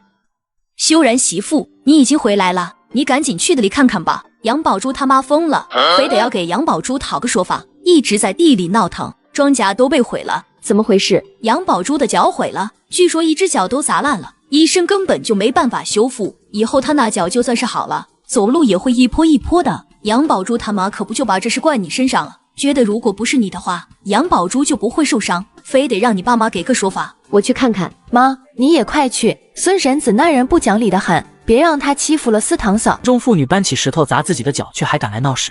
宝珠他娘，你赶紧停手吧！昨天的事情是你家宝珠有错在先，是他搬起石头砸自己的脚。是啊，这么多的麦冬全被你毁了，这可都是钱啊！我呸！我毁他们家一点麦冬怎么了？我家宝珠的脚可是被砸烂了，大夫说我家宝珠的脚以后都好不了了。今天季正山如果不给我个交代，我明天就一把火烧了他们家。今天他们家要是不给个交代，我孙翠红跟他们没完。我呸！孙翠红，你女儿干的好事伤到了自己，怎么着？现在赖上我们家了？你真当我们家好欺负呢？你放火，你去放啊！你如果敢去放火，我现在就去报公安，看谁横得过谁。温小暖就是丧门星，我看他就是一个妖怪。怎么我们这些人上山就没捡到野味啊？谁下鱼光是一个盆就能打到鱼的？温小暖如果不是妖怪，我可不相信。哪个杀千刀的乱丢砍刀，这是要人命啊！孙大娘啊，你怎么站在我家地里啊？你站得跟木头似的，也不知道让各位，这砍刀可不长眼，这要是落在你身上，可不能怪我们。温小暖，你不长眼的吗？这么大把砍刀，如果砍在我身上，你这是想杀人啊？这哪能怪我啊？我这不是跟宝珠做的同一件事情吗？宝珠自己搬石头砸了自己，要怪我？你站在我家的地上，我把砍刀丢我家地里，这也能怪我吗？明明是孙大娘自家的地不占，非得站在我家的地，那我可真是太冤枉了。温小暖，这能一样吗？怎么就不一样了？杨宝珠搬着石头要砸我，如果那石头砸在我头上，估计你会怪我站的不是地方，到你的头上就不一样了。怎么什么事情都是你们家杨宝珠有理？如果让我女儿去你那里赚钱，能有那么多事情吗？自己赚钱就该多想想别人，有钱大家一起赚不好吗？按你这么说，我是不是去把你家值钱的东西都搬走也没关系？毕竟你家有的东西我家没有，所以你白给我就没关系，对吧？那我一会儿就去搬。那是我家的东西，凭什么给你？原来孙大娘你还知道那是你家的东西，既然你家的东西不能给我，凭什么我赚钱就得带着杨宝珠？她没长手脚吗？季大哥，对不住啊，是我没看住他，毁了你多少的麦冬，回头我都赔给你。杨国强，谁是你媳妇啊？你今天要是敢把我的麦冬给季家，我跟你没完。杨叔，这都被弄烂了还怎么算？都是农村种地人。杨国强看着地上被毁的麦冬，也是一脸心疼。回头你们统计一下，多少我都赔。那也只能这样了。孙翠红，我已经忍你很久了，你还想闹到什么时候？宝珠为什么会这样？还不是你这个当妈的教的好，否则她的脚怎么会废了？如果不是你太宠她，太惯着她，能把她养成现在这种目中无人的性子吗？你现在还敢怪到别人的头上？昨天她抱着那么大一块的石头，如果真的砸在秀然媳妇的脑袋上，她就去坐牢吧，上了交也是她自作自受。若真要怪谁，那也只能怪你这个当妈的，这些年太惯着她，把她惯成这个样子。杨国强也不得不否认自己有错，如果早些纠正杨宝珠，事情也就不会发展到这一步。季老哥，实在是对不住，是我管教不严，回头我就把麦冬赔给你。季正山见他这么说，也就没有再多说什么。还不赶紧走？楠楠，你回去忙你的事情吧，这里有爸妈就行。王曼云见温小暖走后，心里也是一惊。刚刚那一刀着实把我吓了一跳，当时如果真砍到孙翠红可怎么办哦？咱们儿媳是个有分寸的，不过是想吓吓孙翠红，你就安心吧。杨国强对这个妻子一向唯命是从，向来都是孙翠红高他一头，家里什么事情都是孙翠红做主，这还是第一次见到杨国强这么狠。这是他们家的事情，跟咱们没关系，赶紧收拾吧。暖暖今天估计也把白术种子买回来了，咱们赶紧收拾，能早些种下去，也能早日看到成果。爸妈，我发工资了。杨丹丹的父亲杨守正愣了一下，你表嫂这么快就给你结工资了？表嫂说以后都是1个月结一次，这是我昨天的工资。爸妈，我每天努力多赚一些，这样弟弟妹妹肯定都能念得上书。杨丹丹其实很想念书，她只念到初中就辍学了。其实杨丹丹是考上了县里的高中，但是杨丹丹偷偷把录取通知书给撕了。她知道他们家里的情况不好，如果自己念书的话，爸爸和妈妈肯定负担不了。杨守正看着懂事的孩子，越发觉得自己没用。爸，表嫂他们正在弄药田，咱们家不是也有挺多地的吗？咱们要不要也跟着弄？麦冬都收了，还弄什么药田？我听表嫂说，麦冬收了之后可以种别的草药，不一定要把地给荒着，倒不如种下其他的药材，这样也能多一笔收入。守正，吃了饭后咱们去我大哥家问问。家里3个孩子，2个老人，7张嘴都在等着吃饭。一年但凡能多一笔收入，他们的日子也不会过得苦哈哈的。暖暖，你们抽空去南湾村把你爸接过来，咱们一起过端午。好，大哥，你们在家吗？在家，进来吧。大哥，我们上门其实就是想问问关于药田的事情，丹丹也说不清楚，你们跟我说说呗。其实很简单，估计丹丹也跟你说的差不多了。暖暖说，一年四季其实可以种植的药材很多，我们这儿土地肥沃，土质也是合适种植药草的，而一年只种麦冬的确是浪费了点儿，所以问问你们想不想跟我们一起弄？大哥，我们想跟你一起弄。那好，这2天你们把地翻了，节后咱们就可以开始播种了。没问题。是活久见，村中妇女偷我蝴蝶结还说得理直气壮。弟妹，我刚看到有人也在卖香囊和蝴蝶结，我们有些老熟客都被他抢走了。不用理他，我们做生意就是。姐姐，你们明天会不会又有别的新款式啊？如果有的话，我还来看。你其实不用买这么多，因为我们肯定还会再上新款，你一下买太多，到时候新款出来又会想要买新款，那这多出来的不就摆着看了吗？姐姐，人家都希望客人多买一些，你怎么还生怕我们买多了？因为我们还会出很多新款，是让你留点钱买新款。你新款出了我照样买，而且我买这么多其实不是我自己一个人带，我是要带回去给我的妹妹们了。沈红梅家庭条件不错，也不在乎这几块几毛的。姐姐，他们家才2毛钱一朵，你也卖2毛一朵呗。小美女，这没办法便宜哦，我们的东西布料和这些夹子都用的最好的，成本都得3毛5，我也才赚你5分，真的不贵的。张兰，你到底买不买啊？几毛钱都抠抠搜搜的，那大妈的东西能跟这位姐姐的比吗？我刚刚也去看了，质量不好，而且花色都很老，给你妈妈戴估计都显丑。你们都买这么多了，她便宜一个给我有什么关系吗？你们都买几10个了，她都赚好多了。温小暖都觉得有些好笑，这个张兰家里的条件应该很一般，可偏偏又喜欢跟着沈红梅他们混。张兰，你爱买不买？怎么着？这是变着法的占我们的便宜啊！我这也是在为你们争取优惠，难道你们都不想要优惠吗？你想要便宜，去对面买那个大妈的，而且人家姐姐已经给我们优惠了，我们买的多，姐姐都送了香包给我们，这个香包5毛钱一个，说起来还是我们占了姐姐的便宜。你如果想占便宜，那你也多买些蝴蝶结，到时候你自然能白的一个蝴蝶结。再说了，那大妈的东西和这位姐姐的都没办法比，她那线头一看就不是手工的，款式还老粗糙的很，便宜没好货的道理你不知道吗？你们明明知道我家里穷，还在这刁难我，搞笑！你穷你不买就好了，这位姐姐又没有逼着你买。我走了，不和你们玩了。等一下，你口袋的蝴蝶结还没结账呢，既然不买就拿出来吧。蝴蝶结我已经还给你了，你不要乱说。那你口袋里的是什么？我口袋里是我的手帕。你这人怎么回事啊？我没买你的蝴蝶结，你还想强迫我给钱是吗？小姑娘，做生意可不是你这么做的，这姑娘都说还你了，你怎么还揪着不放？也太过分了吧！黄希英昨天晚上回去连夜赶了几10个蝴蝶结出来，就想着今天的生意能好一些。结果这些女孩过来看一眼，居然又回到温小暖的摊位前。他拿了我的蝴蝶结不给钱，怎么我的东西都白送的吗？我都说了我没有，你到底想怎么样？时间仿佛静止了一般，所有人都盯着地上的蝴蝶结看了一眼后，视线落在了张兰的身上。张兰，没想到你是这种人，你何必要偷呢？没钱就不买，你还是小孩子吗？我没有偷东西，都怪你，一个蝴蝶结而已，就当是送我都不行吗？我们很熟嘛，我凭什么要送你东西？再说了，如果你一开始好好说话，不要偷鸡摸狗，我还会看在你朋友的面子上送你一个。现在倒好，你说怎么办吧？张兰，跟温老板道歉。我没有错，我凭什么道歉？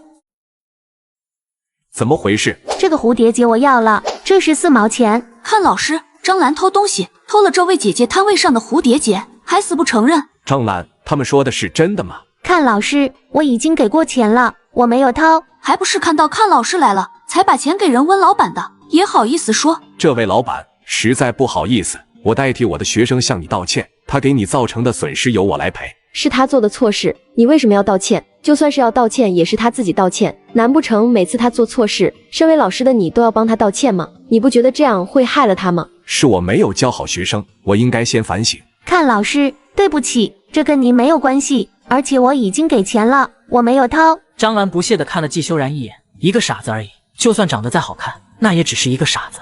你这丫头，这是什么眼神？干嘛？我看傻子不行吗？道歉。他本来就是一个傻子，我就算说了又怎么样？张兰，你怎么可以这么没礼貌？我又没说错，他一个傻子还不让人说啊？我丈夫就算心智不全，至少他不会偷东西，至少他为人光明磊落。还有这世上谁都没有资格嘲笑我的丈夫，他是英雄，是我们心中最伟大的存在。你能安安稳稳地站在这儿，免受战火的牵连，该感激的是在战场上为了给我们一个太平日子而将生死置之度外的军人。如果不是他们，你能安稳地站在这儿吗？所以你必须道歉。他一个傻子还能上战场，真是笑死人了。我堂弟以前参军的时候你还没出生呢，现在还敢嘲笑他？他在战场上救人受伤后才变成这个样子的，即便他变成这样，也不会做出偷东西的事情来。张兰，道歉。他救的又不是我，我凭什么道歉？张兰，你太过分了，你以后不要再来找我们了，我们不想跟你这种人玩。张兰道歉，听到没有？行，你不道歉也行，我会亲自去找你父母，跟他们说一说你今天在集市上的所作所为。另外，像你这样的学生我教不了，自己去学校办理转学或是退学吧。所以人都走了，留下张兰一人在那里的强悍被绿，他一气之下竟然嘎了妇女。妹子，之前是大姐不对，不该抢你生意。大姐，你有事吗？妹子，你这蝴蝶结批发不？批些给我呗。批发可以啊，你要多少？大的蝴蝶结给我来20个，成对的也给我20对，香包也是20个吧？可以，大蝴蝶结是4毛3一个，大对蝴蝶结、香包、羊肠发圈都是4毛7，小蝴蝶结3毛7一个，带这种蝴蝶结的是6毛2，一共是56块6毛。批发价也这么贵啊？大姐，我本来就没赚多少钱，成本就得3毛5，你总得让我赚2分钱吧？能不能再便宜一点啊？就是这个价，没办法便宜。大姐如果不要的话，那便算了。妹子，那就这个价，你什么时候给我把货送来？今天已经没有了，明天吧。明天你去大人药行等，明早我小哥会送到那里给你，不过你要付1半的定金。1半？这么多？大姐，你这人做生意一点都不干脆，你如果不想要的话，我们也不会强求你买的，毕竟我这蝴蝶结也不怕卖不出去。1半就1半，豁出去了我。黄希英从内裤的拉链里拿出28块3出来。大姐，你这钱有点味道啊。没办法，妹子，我这不是怕丢吗？我就先回去了，明天你准时去拿货。回到厂房，温小暖和桃花几人说了接下来的打算。今天已经有人跟我们订货了，一共是120个，今天做1天，明天就是端午了，我们休息1天。四嫂不用休息的，我们还可以做的更多。我知道你们都想多赚一些钱，但是你们看这几天布料都用的差不多了，夹子也没有多少了，明天你们俩就听我的，安安心心的休息1天，好好的过个节。另外，除了这20个香包外，明天开始我们就不再做香包了。端午过了以后，我们主要就是做头饰，等新的布料一到，我们再设计几款别的头饰，一定要把咱们的种类增多一些。不做香包了吗？香包卖的也很好啊。做，不过我们不做这种款式，我们可以做驱蚊的，还可以做一些安神的，只不过这些都得换药方，这些咱们到时候再找。温小暖认真的想了想，古代的男女都喜欢配香包，他们可以做成各种的花香或是安神香。现在天气越来越热，蚊虫也越来越多，他相信这种一定会有很多人买。丹丹，这是你这几天的工资，本来说是1月1结的，这不是过节了吗？所以先给你一些买东西，孝敬家里的老人。谢谢表嫂。好了，这是你应得的，明天早上多睡一会儿，这几天你们都没睡够，把精神养足了，接下来好好干。桃花，这是你的。四嫂，真的有这么多吗？你没算错吧？季桃花看着手里的80块钱，简直不敢相信自己的眼睛。第一天他们才分了不到20元，结果现在这是翻了4倍啊！没错，我可不会多给你，这里面都记得很清楚，你自己看就行。不用看，我相信四嫂。季桃花回到季康成家，开始分这些天赚到的钱。之前也说过，温小暖会把总钱给他们，他们自己再分成3份。大哥、嫂子，这几天我们一共是赚了99块7毛吧？我添几毛进去就当是100块钱，这是你们的50块钱，你们收着。好哈，这不成，我做的比你少，你给我们1成就行。文秀，你们俩1人2成是之前就说好的，你就安心的收着。先不说其他，你每天也是忙前忙后，一天没歇过。康城还得开车，这不是你一个人的，是你们夫妻俩的。桃花是你们妹子，她没意见，你们也就别纠结这些。等你生孩子的那段时间，你也就没时间做，到时候赚的不都是桃花的。季二婶对于这个儿媳妇也是满意的很。就是我大哥还开车了呢，还去帮忙卖了货，这是你们俩的。陈文秀有些感动，她从小没爹没娘，是在婶婶家长大的，能嫁给季康城真的是她的福气。在婶婶家受了那么多年的苦，自打她嫁人后，婶婶他们一家就搬走了，从此也就没了来往。她一直觉得自己就是一个没家的人，但现在她真的很高兴。康城、桃花，爸妈不要求你们赚大钱或是怎么样，但你们俩都必须得记住了，咱们家如今能越来越好，是你4堂嫂，你4弟没带着你们一起，就是你拜师，你弟妹也出了力的，这恩情是你们要记一辈子的，记住了没有？大，我们记住的，绝不会忘记。李春兰，你敢偷男人，我就敢打死你！我说你最近穿的衣服怎么都是新的，感情都是姘头给你送的。季安平，你居然敢打我，我跟你没完！两人就这样打了起来，你一拳我一脚。李四赶紧趁乱跑了出去。我偷男人怎么了？季安平，你但凡有点本事，我也不至于这样。你能给我什么？要钱没有，还跟你爸妈断绝了关系。你这个蠢货，只要这关系没断，你还能从他们那弄点钱花花。你现在除了每天赌，你还有什么本事？你以为我想跟你过日子？我叫你就是看上你家有点钱。你以为我想跟着你啊？干啥啥不行，床上功夫也不行。我早就不想跟你过了，反正也没扯结婚证，老娘不伺候了。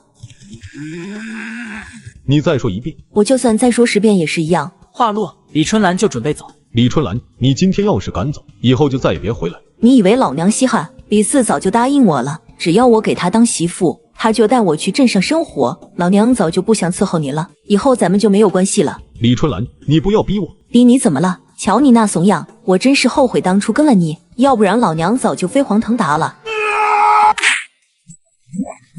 画面不忍直视，李春兰就这样被季安平拿着菜刀给打了。中妇女见我赚钱不带她女儿，竟要放火烧我厂房。暖暖，他俩的孩子怎么办啊？他爹妈都不争气，现在还弄成这样。妈，铁柱和铁蛋都还小，2个孩子也都吓坏了。我不会阻止你们留下他们俩的，他们俩本性都是好的，只要不走歪路，以后会是2个好孩子的。爸妈都还有一些积蓄，养活这2个孩子不成问题。如果你的心里不舒服，你要说出来，也可以让你和修然分出去单过。温小暖能明白王曼云的担心，但是这个时候，他和季修然分出去单过，是什么人啊？村里那些多事的人，只会说他连容下2个小孩子的度量都没有。他不怕人说，但他不喜欢麻烦。再者说，2个孩子能吃得了多少东西？前世铁柱和铁蛋对他这个小婶婶是存了善意的。妈，你说什么呢？出了这么大的事情，我们不管谁还能管？暖暖，谢谢你。回到房间，季修然率先开口：媳妇儿，二哥是不是不会再回来了？他做了错事，要受到处罚的。修然知道，如果是修然做错了事，也要受罚的。但是我昨天晚上还做了噩梦，梦到有好多血，还有人躺在地上，我手里还拿了一把枪，但那些人好像是我杀的。修然，梦都是反的，你只是今天受到了惊吓才会回忆起噩梦的。你这么好，你梦里的那些人肯定都是坏人，你是为了保护大家不受伤害，明白吗？修然明白。修然，你怎么了？疼，脑袋疼。修然别怕，我们去找钟医生。你们怎么这个时候过来了？钟大夫，修然他突然头疼，已经疼了好几个小时了，麻烦您赶紧给他看看。我问你件事，你们是否是按照我的配方给他吃的，没有另外给他吃别的药吧？没有。那就奇怪了，他恢复的情况比我想象中还要快，所以才会一时之间承受不住头疼。另外，他这2天是不是有受到惊吓？的确受到了惊吓，昨夜还做噩梦，我估计是梦到他在战场上的事情了，说是梦到很多死人。那就说得通了，他受到了惊吓，刺激到了他的大脑神经，所以才会引起的头疼。钟大夫，那他现在怎么样了？放心吧，没事，我预估他1-2个月就能完全恢复。另外，我会重新给他开药来控制他的头疼。钟大夫，我还想问您一个问题，他恢复之后会不会忘记他失去心智这段时间所发生的事情？你怕他忘记你？我们村以前有个人摔坏了脑子，结果就把家里的人全部都忘记了，但是在恢复记忆之后，却忘记了他自己失忆期间发生的事情，所以我才会有这样的担心。这件情况虽然是有，不过还是在少数，所以你不必太过担心。你丈夫的情况跟他们的不同，你放心吧。闻言，温小暖松了口气。他们回村的时候带了一车的布料和弹簧夹，村里人便有些酸意，特别是孙翠红，她站在人群中，别提脸色有多难看了。桃花，今天这些布料先放到你们家，我怀疑孙翠红今天晚上会来找麻烦。没问题，晚上我们在这守着，虽然厂房里面什么都没有，但还是要防着她。弟妹，孙翠红是咱们村出了名的泼妇，她想做什么事情绝对不隔夜。那好，我们就来个守株待兔。天色渐晚，孙翠红竟然真的来了。她带着火把地上的草都点着了，又准备把火扔进厂房。快来人啊！着火了，着火了！一声惊叫，孙翠红被吓得瘫倒在地。哎呦，孙翠红，你个杀千刀的，你这是要杀人啊！爸，你去报警，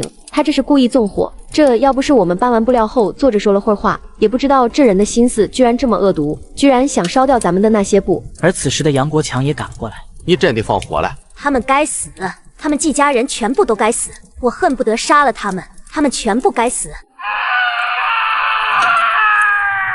我不管你了，你爱咋地咋地。村长此时也来了，把他关到柴房里，等天亮了送到警局。半夜时分，躺在床上的季修然突然睁开双眼，这莫名的感觉让他很熟悉。季修然知道自己脑袋中弹之后，当了许久的傻子，突然清醒，他也是意外，可却也知道这些都得归功于他旁边的女人。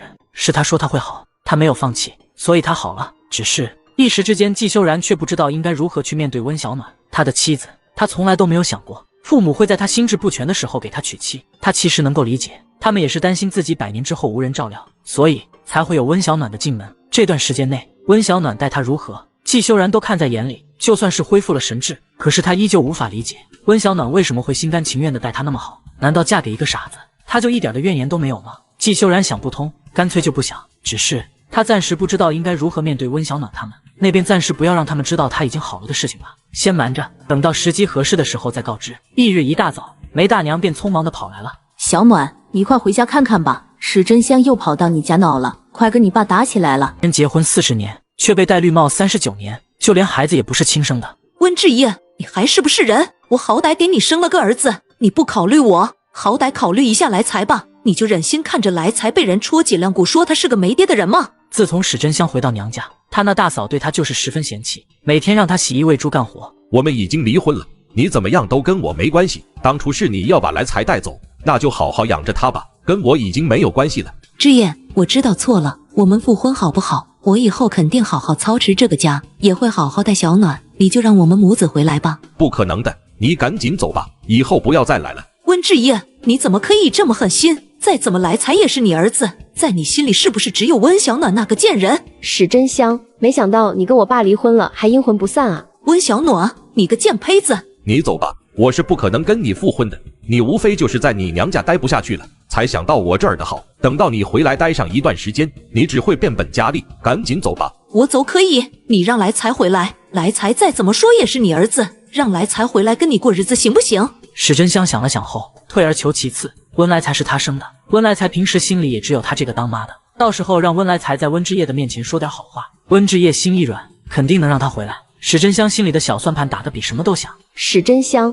来财真是我爸的骨肉吗？你胡说八道什么？来财当然是你爸的儿子，不然还能是谁的？爸，这件事情我也是最近才想起来，就是来财出生的那年，我记得你在镇上打工，那年也就中途回来过一次，就是你回来后没多久，甄香姨就说自己怀孕了，对吧？吹！温小暖，你别胡说八道，来财90%是你爸亲生的。爸，你还记得那年你回来的时候，我头上还有伤吗？那是因为有一次夜里，我半夜起夜的时候，看到一个男人偷偷摸摸的从甄香姨的房间里出来，当时那个男人看到我，就拿了木棍敲了我的脑袋，可等到第二天，史真香非说我是梦游，此事也就不了了之了。暖暖说的是不是真的？志业，你怎么听一个孩子胡说八道啊？爸，来财出生的时候你也不在家，当时是梅大娘帮忙接生的，你找梅大娘问问不就知道了吗？我记得当时梅大娘还说了句，这孩子比足月的孩子生的还好看。史真香的脸色彻底白透，一点血色都没有，她紧紧咬着下唇，只觉得温小暖当真是过分至极。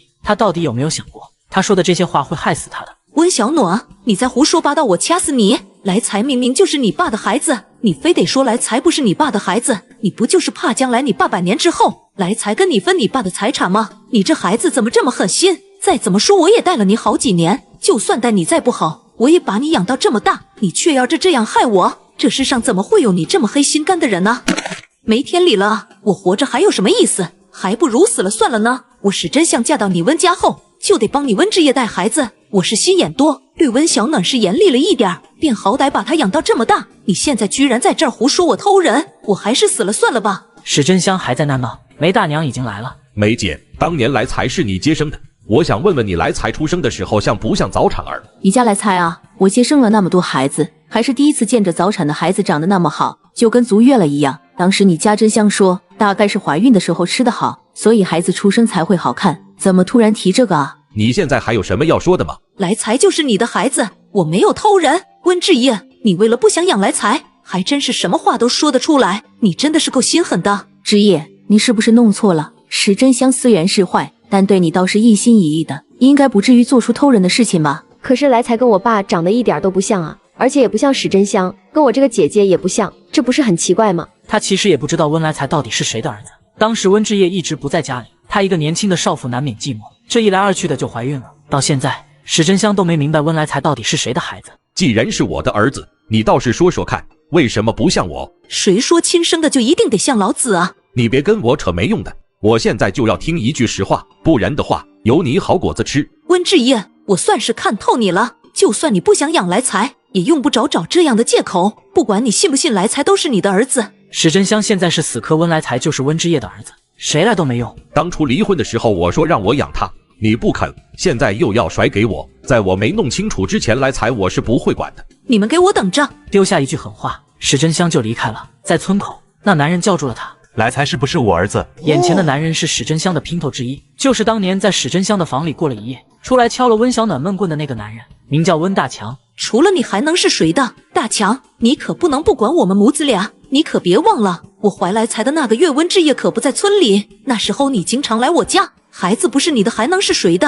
哦，真香，只要来财是我儿子，那我肯定是会养着他的，你放心，以后我养着你们母子俩，一定不再让你们母子俩受委屈。大强，果然只有你待我是真心的。史真香，现在你还有什么好说的啊？是，来财的确不是你儿子，反正你也没打算养他，倒不如跟你说实话，来财是我和大强的孩子，我们两情相悦，当初要不是你的破坏，我们俩早就在一起了。史真香眼看温大强的老婆荷花也在，就索性来个炸弹，让他俩离婚。温大强，你对得起我吗？爸，我们走吧，以后他的事跟咱们没关系了。荷花，你给我生了那么多的闺女，就是生不出一个带把的，我要你有何用？温大强，你不是人，我要跟你离婚。离就离，正好给我们腾地方。爸，以后这间房子你就别住了，我怕史真香还来骚扰你。现在要田也开始弄了，你就住在我们那帮忙吧，女儿一定能让你过上好日子。哼，爸听你的。还在80年代卖蝴蝶结，没想到竟探得商机发家致富。这天，温小暖来到镇上最大的一家饰品店来谈合作。老板娘，我们不买东西，是想问问你有没有兴趣合作？合作什么？老板娘，你看看这些，这都是我们厂里自己做的。我知道这个，先前在集市上卖蝴蝶结的就是你们夫妇吧？正是。妹子，你这发带就放在我这卖，我也不知道怎么说啊，除了编个辫子我会以外，但不是谁的头发都这么长，怕是不好卖吧？这有何难？如果老板娘要定的话，我自然是会教老板娘的。到时候买发带想要编发的，老板娘可以多收1-2毛钱，也算是增加进项。不瞒你说，我在你店对面已经坐了一上午了，进进出出的顾客不在少数，但是真正掏钱买的却在少数的。老板娘可以放心，如果你从我这儿订了蝴蝶结等头饰，至少在半个月以内，我的这些头饰我是绝不会放在第二家店。另外，我们每周都会出新款，所有新款到时候也都会优先在你的店中出售。花书雨心动了，今年的生意特别难做，路边的小贩越来越多，大多数人都不太愿意来店里花更多的钱买差不多的东西。这是我作为合作者对你的保证，老板娘要不要考虑一下？花书雨考虑之际，他的竞争对手已经来了。妹子，这些是你们做的吧？你要不要跟我合作？我的店就在对面，虽然不比花老板的店面大，但好歹生意不差，你考虑考虑。段春华，你几个意思？抢东西都抢到我店里来的，我已经跟他谈好了，你赶紧走吧。谈好了？我怎么看你是在犹豫啊？我只是在想要订多少量。行了，你赶紧走吧，别在我店里碍眼，自己的店里的生意都不管了吗？温小暖在两人之间打量了一会儿，心里有了主意。妹子，你跟我合作呗。花书雨这人做事太小心，思前想后的，没有我实在。不必了，我与花老板已经商量好了，做生意讲究诚信，以后若是有机会的话，再与段老板合作。温同志，你看一次拿多少辆合适啊？每款拿货量不能少于100个。没问题。今天不早了，我们就先回去了。快回去吧，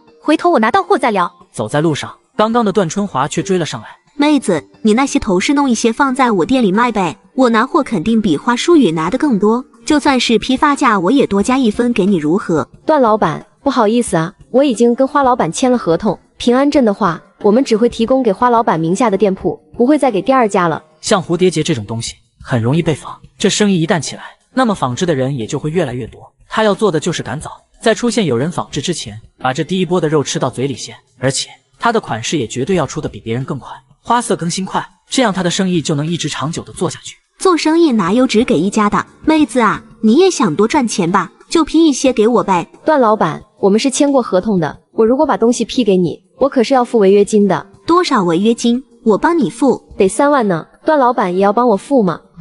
我店里还有客人，我就先走啦，以后有机会再跟温老板合作啊。刚走到镇子的出口，之前买过货的黄希英看到我便走来了。妹子，你那蝴蝶结再批一些给我呗，你那些货真是好卖。大姐，蝴蝶结不批了，我们已经跟店里合作，签了合同的都只供给他们，不零散出售了，你快些让开吧，我们要回家了。妹子，你这样不道德啊，你卖我买，怎么能不卖了呢？大姐，你这话我就不爱听了，怎么就不道德了呢？我们给店里供货，人家那都是几百几千个的拿，这是大买卖，可不像你一样几十个都抠抠搜搜的，而且签过了合同，我如果再给你，我是要吃官司的。我就一平凡老百姓，就是想赚点钱养家糊口，再给我丈夫治病，你非要这么说，我也没办法。你这人怎么这样啊？我是第一个跟你批发的人，你总得将着我先，你这样不是堵我的活路吗？大姐，你这话说的我可不认，我怎么就堵了你的活路了？怎么着？你在没有批我家的蝴蝶结前饿死了吗？行，你真行，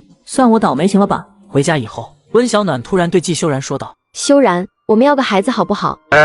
暖暖有我不好吗？修然不想当爸爸吗？此时的季修然病已经好了，只是他觉得时机还不到不能说，但温小暖显然已经有所察觉了，只是没有证据。我的病还没好。没关系啊，钟老伯说了，修然的身体很快就会好了。我现在如果有宝宝的话，宝宝出生还有10个月呢，那个时候修然已经好了，对不对？等修然好了再生宝宝也不迟。修然，你是不是不喜欢暖暖了，所以才不想跟暖暖生宝宝？季修然一时间慌了，看着温小暖完全不知道该怎么办。你肯定是在外面有喜欢的小姑娘了，是不是？暖暖，我没有。以前我难过的时候，你都会第一时间哄我开心，你今天都不哄我，你一定是不喜欢我了。你喜欢的是谁？杨宝珠、杨小花，还是村里的其他女孩子？你如果喜欢她们，你告诉我，我走就是。没有，我不喜欢她们。等修然病好了就生宝宝，修然跟暖暖保证。温小暖来到客厅，王曼云这时听到动静也来了。暖暖怎么了？是不是修然欺负你了？温小暖把自己的怀疑轻声说了几句。暖暖，你说的是真的吗？我不知道他为什么要瞒着我们，不知道是自己无法面对自己先前生病期间所做的事情，还是无法接受病好后突然就多了一个妻子。暖暖，你别多想，既然他没忘记自己生病这段期间的事情，肯定知道你的好，他敢骗你，咱们可不能轻易就原谅他。妈跟你说啊。王曼云也轻声嘀嘀咕咕了几句。妈，这样不好吧？有什么不好？他敢做，那他就给咱们受着。你爸那边我会知会，你晚上就在客房睡。村小伙傻了20多年，病好后他竟这么对妻子。村里的妇女为了嫁给大款，竟说自己的屁股大好生养。你是什么时候发现我的病好了的？发现什么？发现你是如何骗我们，是如何隐瞒自己已经恢复的消息吗？我只是一时之间不知该如何面对。这就是你的理由，季修然。你觉得这样子是不是就能代表先前的事情从来都没有发生过？你没有中枪，没有因为脑袋受损成了别人眼中的傻子，甚至可以当成从来都没有娶过我。你如果不愿意承认我的存在，你可以直说，我不会缠着你。暖暖，是我错了，我不该欺瞒你。我是翠红婶子放火的那天晚上清醒的，我不知道该怎么面对，我的心也有些慌，昏沉了一段时间，醒来的时候突然多了一个妻子，是我从前都不敢想的事情，我需要一些时间来消化，所以才瞒了下来。我知道现在说什么都已经晚了，除了跟你道歉，我不知道该说什么，希望你能原谅我。所以你是没有办法接受我这个妻子是吗？我们是夫妻，这是不争的事实，不管是在我神志不清的时候还是现在，这都已经是无法改变的事实。我会好好经营我们夫妻之间的关系，可能现在我还是不知道该如何跟你相处，但我会努力认真的去学习，希望你能给我这个机会。或许我会做得不够好，但希望我们能够共同进步。温小暖看着他，一时之间居然有些不知所措，实在是季修然此时的样子真的太认真了。温小暖同志，我是季修然，往后余生请你多多指教。你是认真的吗？以后换我来照顾你。宝珠，我真为你感到不值。如果没有温小暖的话，现在你才是季修然的妻子。现在他好了，他们季家以后的日子肯定会更好过。要不是温小暖，你妈也不会被公安抓去关起来。当初是我不接受他们家，跟谁也没关系。杨小花愣住了，一脸不可思议地看着杨宝珠离开的方向。杨宝珠就真的一点都不恨温小暖了？装什么装？我可不信你真的一点都不恨温小暖。修然，你现在好了，有没有考虑过接下来的事情？是打算回部队，还是另有打算？问到此话的时候，温小暖愣了一下。前世季修然应该是回到部队的，否则他不会出现在那个地方，还救了他。不回了，先帮着暖暖的生意，到时候再看看有没有什么合适的营生。鬼门关走了一遭，想跟暖暖过好日子。也是，之前你出了那么大的事情，可是把你妈给吓得不轻，也得跟你小哥说一声，他当时吓坏了。如今看到你好好的，我们也是真的能放心了。翌日，钢铁厂厂长赵德兴来找温小暖。赵叔，你是何时从乌市回来的？这次考察结果如何？就知道你心急。我这次来除了跟你说这事以外，还有是给你送这2个月的分红，这里共6000块钱，是栽苗器最近的收益，你数数看。这么多啊！温小暖真的有些意外，他真的没想到栽苗器会这么火爆。栽苗器售往了全国各地，可比我想象中要赚钱的多了。小暖，以后这生意肯定能越来越好，你就等着收钱收到手软吧。对了，之前你说过做了头饰这些东西再卖，生意还可以吗？我在乌市转了后，看了看那边的情况，一般的档口卖的东西都很杂，价格很便宜，不过囊括的东西是真的很多。我这全国跑的人也是第一次在一个地方见着那么多的外国人，那些外国人出手大方。我觉得我们可以把这档口开起来，到时候你的那些头饰什么的都可以放到咱们的档口里。生意还不错，我现在跟5家店面合作，几乎1周他们就会进1次货，且我们这儿出新款的速度快，赶在模仿者的前面，所以赚的也还好。小暖，我过来其实也是想跟你商量一下，你有没有想法跟我们一起在乌市把这生意弄起来？自然是想的，难道赵叔已经想好怎么弄了？我看过了，他们的一些商铺都比较杂乱，怎么说呢？样式繁多，物美价廉，主要是以批发为主，且最重要的还是那里老外很多，那些老外都是来批发的，出手大方，拿货的量也极大，进出口贸易我看前景很好，你觉得如何？赵叔，你就说我要做什么？你如果觉得合适，咱们就商量一下怎么做，到时候让子昂这小子在乌市待着，他虽然有些胡闹，但这次他跟着一道去了乌市，他心里的想法比我这老头子也多了不少。没问题，赵叔，详细的咱们饭桌上聊，今天晚上我给你露一手。自从季修然病好了以后，杨小花格外的关注季家，这不，他看到有陌生人来季家就赶紧跑来了。你是来找温小暖的吗？你跟温小暖是什么关系呀？我告诉你呀，温小暖这个人不安分，谁招惹上他谁倒霉。我劝你们家还是离温小暖远一点。杨小花看到赵子昂的时候，双眼都在冒光。这人是开着车来的，如果能嫁给他，以后肯定能过上好日子。你跟他有仇啊？我跟他势不两立，你都不知道温小暖那人有多过分。自打他进了季家的门后，季二哥把季二嫂砍死了，害得铁柱和铁蛋两没了爸妈，把杨宝珠的脚弄残废了，还把杨宝珠的妈妈送了牢里。他还抢我的野兔，像温小暖这种扫把星，谁招上谁倒霉。你们还是离他远一点比较好。赵子昂看了杨小花一眼，还真是丑人多作怪。我看你才是扫把星，招上你这种女人才是真正的家宅不宁，蠢货。我其实是想跟你走的，你要想娶我，我肯定会答应的。我们家的条件虽不好，但我很勤快，烧饭做菜洗衣啥都可以。村里人都说我屁股大，好生养，肯定能生儿子。你这是什么意思？你是不是都不照镜子？你都不知道你长得有多丑吗？还想嫁给我？先撒泡尿照照自己的丑样。你这是看温小暖比你漂亮几千亿倍，心里不痛快，才跑到我面前来诋毁她的吧？还想跟她比？你连她的一颗鼻屎都比不上。我看你就是温小暖的拼夫，温小暖就是一个贱货，成天就知道勾引人，嫁人了还不安分，还敢把自己的拼夫带到家里来，真当谁不知道似的。我呸！的猎人往往会以猎物的方式出现。妹子，你这布条带子挺新奇的，这是你自己做的吗？大姐，这是我们自家工厂生产的，我的店就在前面，妹子要不要跟我过去看看？我是看你这发带都挺好看的，想着如果能搭配上我的衣服一起卖，肯定能好卖很多。果然市里识货的人还是很多的，但是我们这是头饰，你店里拿货肯定拿不了多少，一样几个的并不划算。这有啥的？我也是看着好看，就觉得肯定能有销路。三人一边说一边走。大姐，我记得穿过这条巷子并没有商场啊？怎么没有？妹子一看就不像是市里人，不了解这边的情况很正常。这里的巷子四通八达，我抄的是近路，你们外地来的肯定不知道。胡桂英的脸色微微沉了一下，倒没想到这个温小暖居然如此敏锐。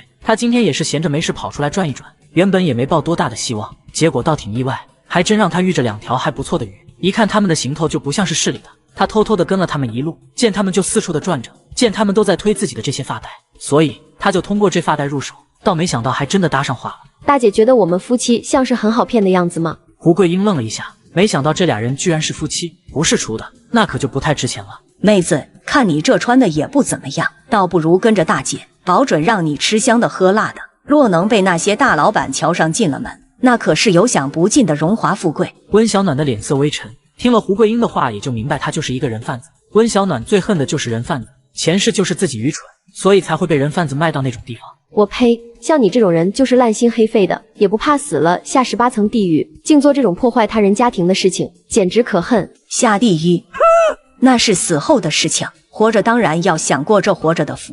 暖暖别怕，有我在。这时走出来2个身高体壮的汉子，你们2个下手轻些，别伤了他们这一身好皮肉，知道了吗？话落，3人便扭打在一起。季修然当了那么多年兵也不是白当的，一炷香的功夫就把他们搞定了。怎么可能？就你们这群社会的边角料也敢做这种事，真是欠收拾。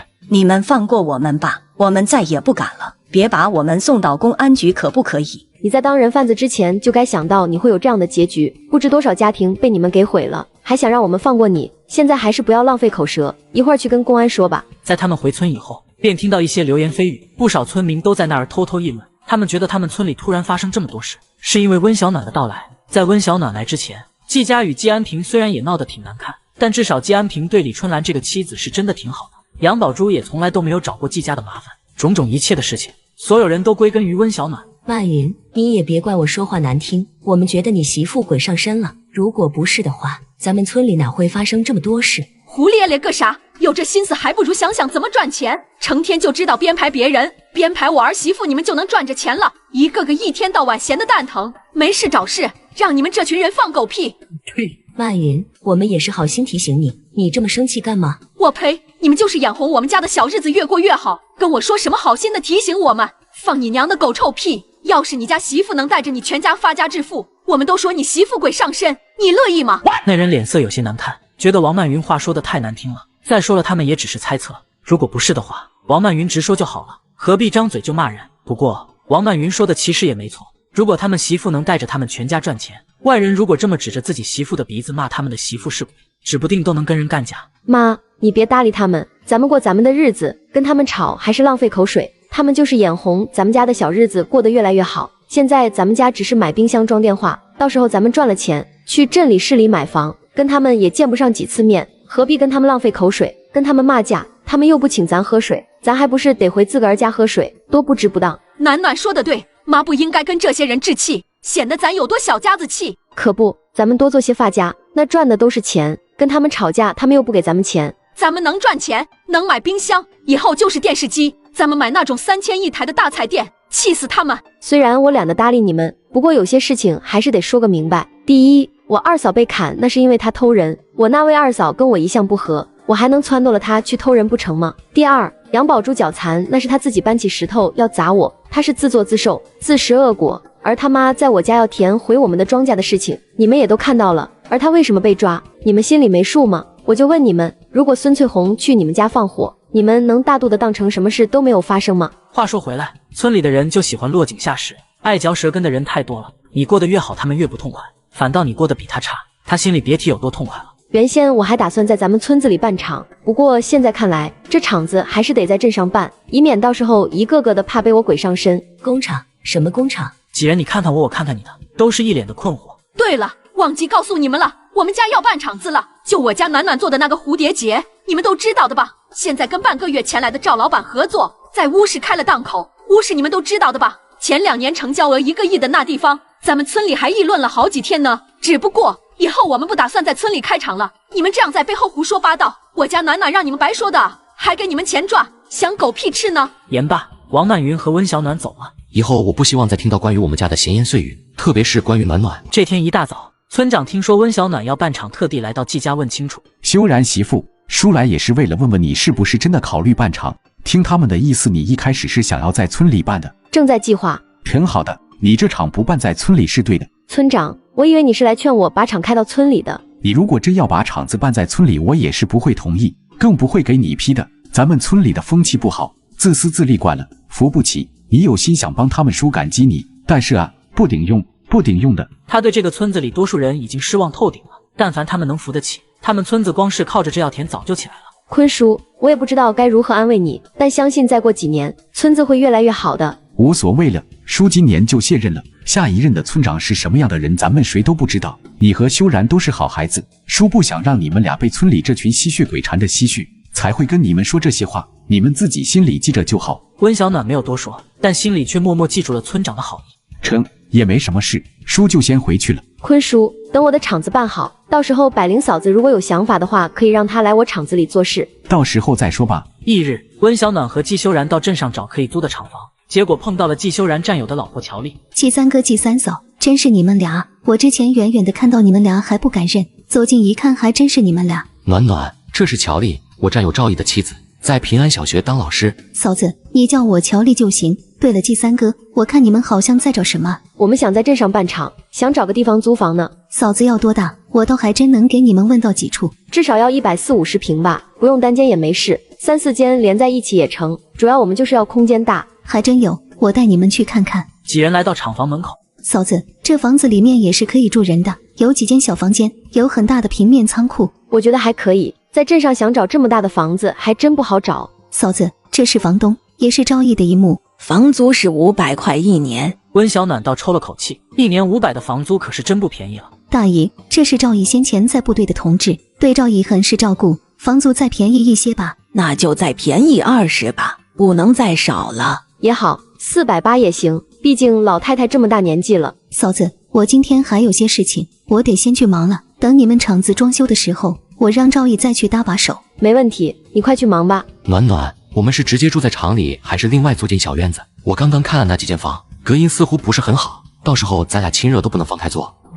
你脸皮可真厚啊！在部队的时候，那些老兵都说，在面对老婆的时候，如果脸皮不厚，会吃不到肉。大白天的你就在这儿说荤话，以前单纯可爱的季修然哪儿去了？现在这样你不喜欢吗？咱们还是单独租个小院子吧，我也不太喜欢住在厂里。两人回村，不少村民看到他俩就围了上来。修然啊，你们从小就在咱们上河村长大，沈知道你是个好孩子，以往也都是想着咱们村里人。是啊，咱们村的这条通往外面的路，当年还是你带着战友们给修宽的呢。你们家的厂要不然还是建在咱们村里吧，咱们都是一个村的，我们做事肯定比你们在外面找来的那些靠谱。对呀，你反正都帮过我们这么多了，为什么不能再帮一帮呢？你们家的日子好了，总不忍心看着我们过苦日子啊。怎么着？我们家过好日子碍着你们什么了？什么叫反正都帮过你们这么多了？怎么着？我们家活该被你们吸血啊？修然媳妇，你怎么这么说话？怎么只许你们怪我们做生意不带你们，我还不能说你们了？修然带着战友修宽了村里的路，你们有过一句感激的话吗？你们的心里是不是都觉得这是理所应当的？修然是军人，就活该被你们压榨吗？谁说我们没感激了？心里感激也是感激啊。我听说当初修然带着他的战友们在村里修路的时候，也就只有村长家出了点口粮吧。你们出过什么？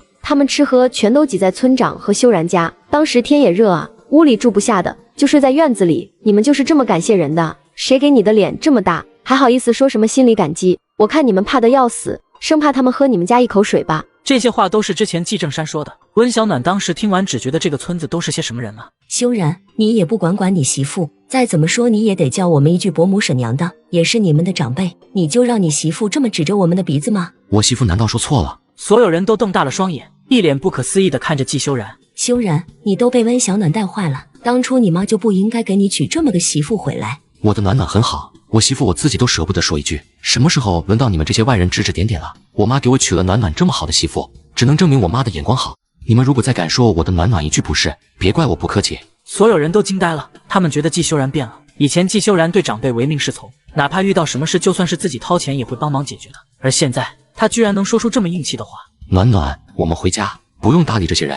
回到家，温小暖说道：我觉得自己很幸运。说说看。我妈很早就过世了，我都不记得她长什么样子。她去世了之后，是我奶奶和爷爷带我居多。后来奶奶也走了，我记得那个时候爷爷就天天带着我上山，在山里摘草药。那个时候如果有人欺负我，爷爷都会护着我。后来我爷爷生病后，我爸就娶了后娘回来，后娘待我并不好。从我有记忆以来，除了爷爷和爸爸护着我外，你是第3个这么护着我的人。暖暖，明天带我去看看咱妈吧，以后有我护你、疼你、爱你，我回来的时候，村里那些人又在那儿胡说八道，越说越难听，还拦着我说暖暖的坏话。这一个个的成天不干事，就知道说别人的坏话。还好咱们没有把厂子开在村里，否则以后指不定一堆破事。随他们说去吧，咱们成天跟他们吵也吵不出什么名堂，还浪费口水。你什么时候有这样的觉悟了？当然是咱们儿媳妇跟我说的。我觉得暖暖说的对，与其浪费口水，倒不如去车间里多做些蝴蝶结，那还能卖钱。跟他们吵架，吵赢了高兴，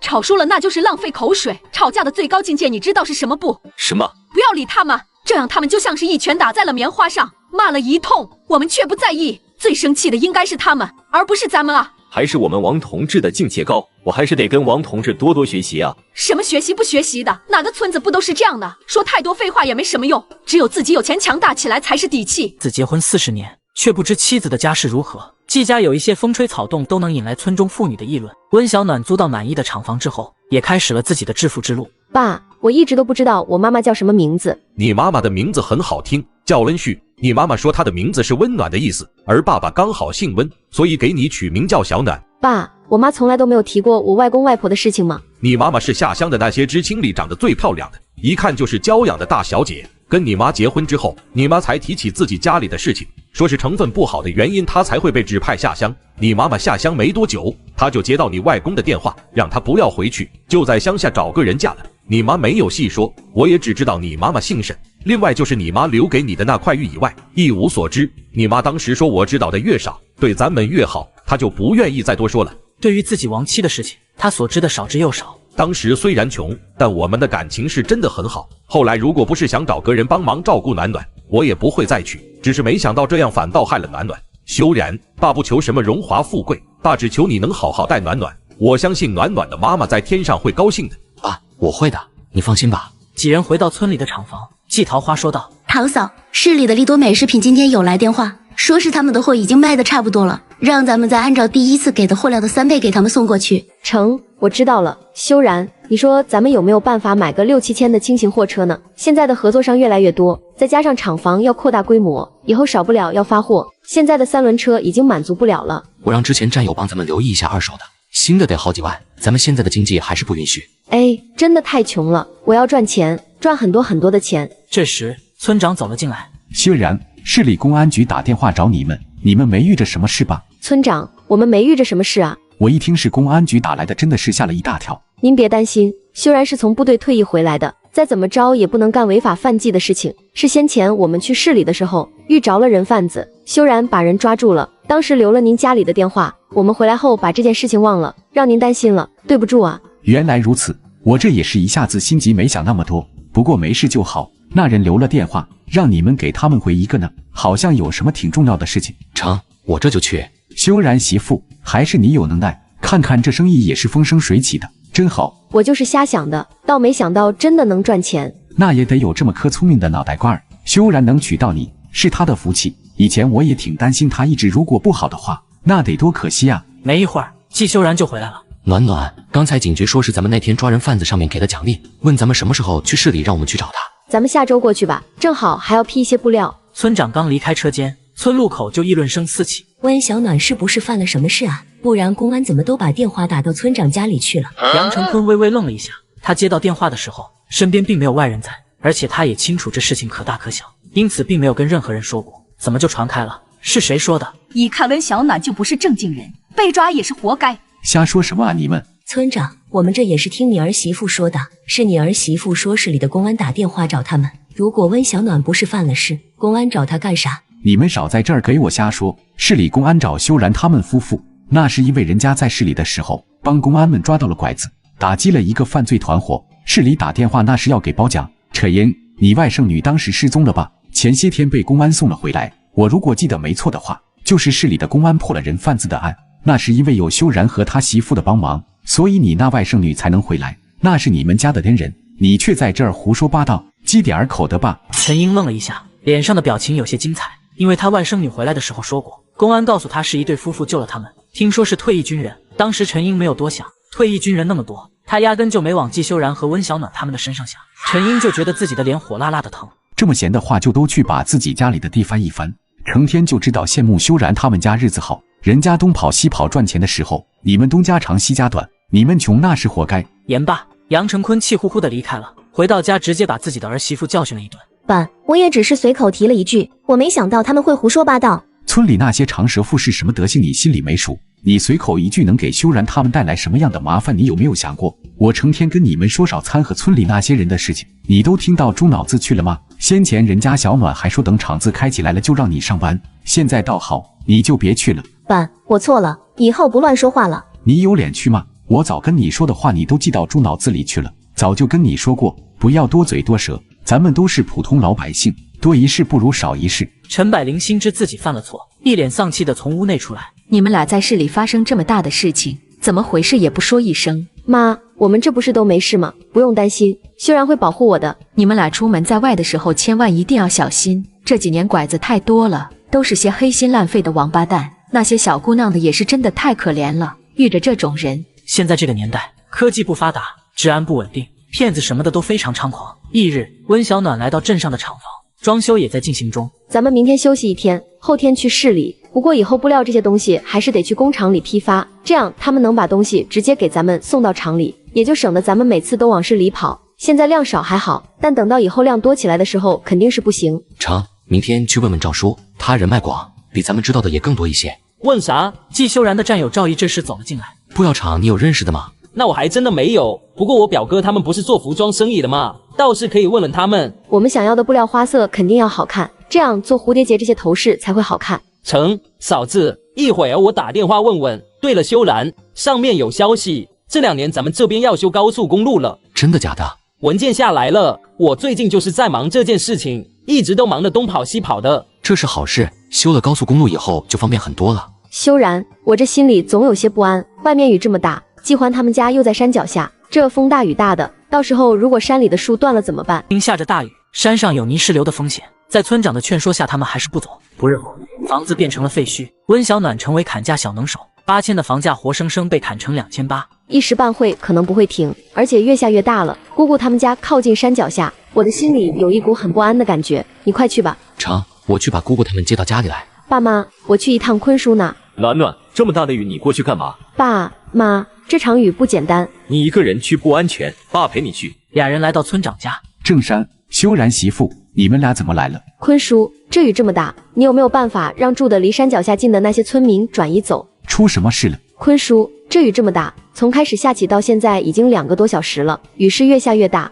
没有半点儿要停的意思。这么大的雨，我担心山上的土木会承受不住。你是担心山体滑坡，到时候造成人员伤亡？坤叔，我是有这样的担心。修然媳妇，你的担心是对的。现在雨越下越大，根据以往的经验，这雨短时间不会停。这样，你们2个先回家吧，我马上通知人。两人回到家，季修然已经把人接过来了。这雨怎么一直下个不停？这么大的雨，咱们地上的白灼还能活吗？爸，人平安就好，药田毁了，到时候再种就是，您别想这些了。当时季修然来的时候，父母俩其实是不愿意离开的，他们觉得没有多大的事情，毕竟他们村里以往像这么大的雨不是没有过，所以他们觉得很无所谓，就不愿意离开。杨丹丹知道表哥不是乱来的人，就跟着劝他们一起离开。翌日，雨还在继续下，村长正在劝说陈英，就是昨日议论温小暖的陈英。坤叔，怎么样？大家都不愿意离开自己的家吗？陈英与她的丈夫看到温小暖的时候也是一阵的别扭，特别是知道温小暖和季修然就是把她外甥女从人贩子的手里救出来之后，陈英每次看到温小暖的时候就恨不得躲得远远的。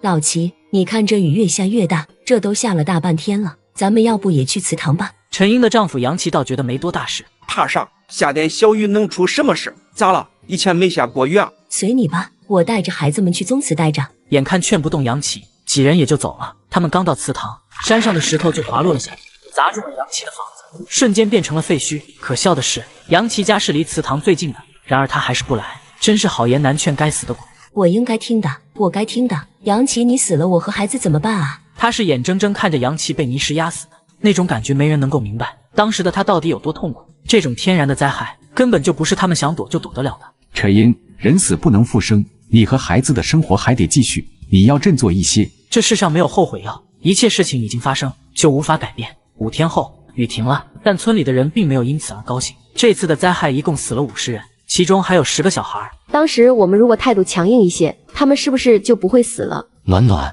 我们已经尽力了，他们不听我们的，我们也没有办法。前世一共死了100多人，温小暖却并没有半点因为救了这50人而感到高兴，特别还有那10个孩子，温小暖只能做些自己力所能及的事情。修然媳妇，你不必自责，叔不是没有强硬过，可这些人太牛了，不管叔怎么说，他们根本就听不进去，甚至觉得是叔胡说八道。罢了，咱们该做的都做了，问心无愧就好。暖暖，如果不是你跟你坤叔说了你的担忧，死的就不是这几10号人，而是100来人了，而且你姑姑他们都有可能。王曼云也是后怕的很，幸好当时温小暖让季修然把季欢他们一家接过来，否则的话他们连想都不敢想。坤叔，村里有没有消毒的条件？像这种大灾大难出来，各种疫病是最容易发生的。我知道咱们村不兴火葬，但是这些尸体都在雨水里泡了这么多天，如果处理不好的话，到时候只怕是……我明白，这些人我会尽快安排下葬的。回去之后，温小暖就对季桃花说道：桃花，我们现在先做香包，回头我把中药带过来，我怕疫病出来，到时候做就晚了。还有，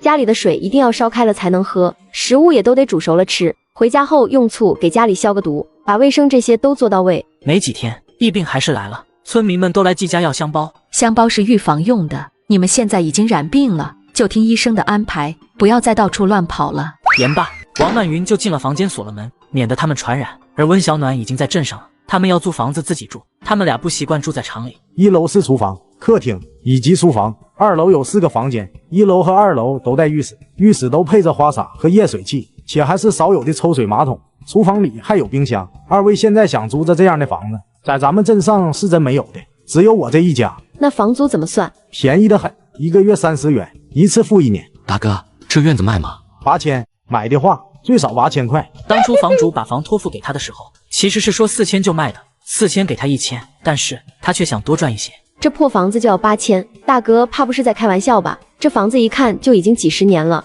墙上都有裂痕了。中年男人的脸色越听就越难看，重点是温小暖所说的还都没错，眼尖的跟机关枪似的。修然，咱们还是走吧，这破房子咱们住不起。房租好商量呢，你们诚心租的话，我便宜点也行。大哥，买的话你说个诚心价，最少4000。温小暖都有些傻眼，这调的价也太狠了。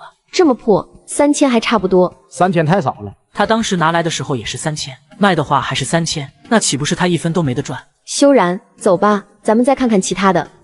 我们走吧。大哥呀，不是我说这房子都烂成这样了，你如果不是真心想卖，那就留着吧，租估计也没人愿意租。3000就3000，你们买吗？2800。小哥，你媳妇这家压的也太狠了吧，8000变成2800，我还亏钱呢。随便你了，我们想买的话，镇上这么多房子，还怕买不到新的？2800就2800，不过我要现金，今天就可以办过户手续。那行，没问题。男人有些郁结，说好的8000呢？现在自己还亏了200。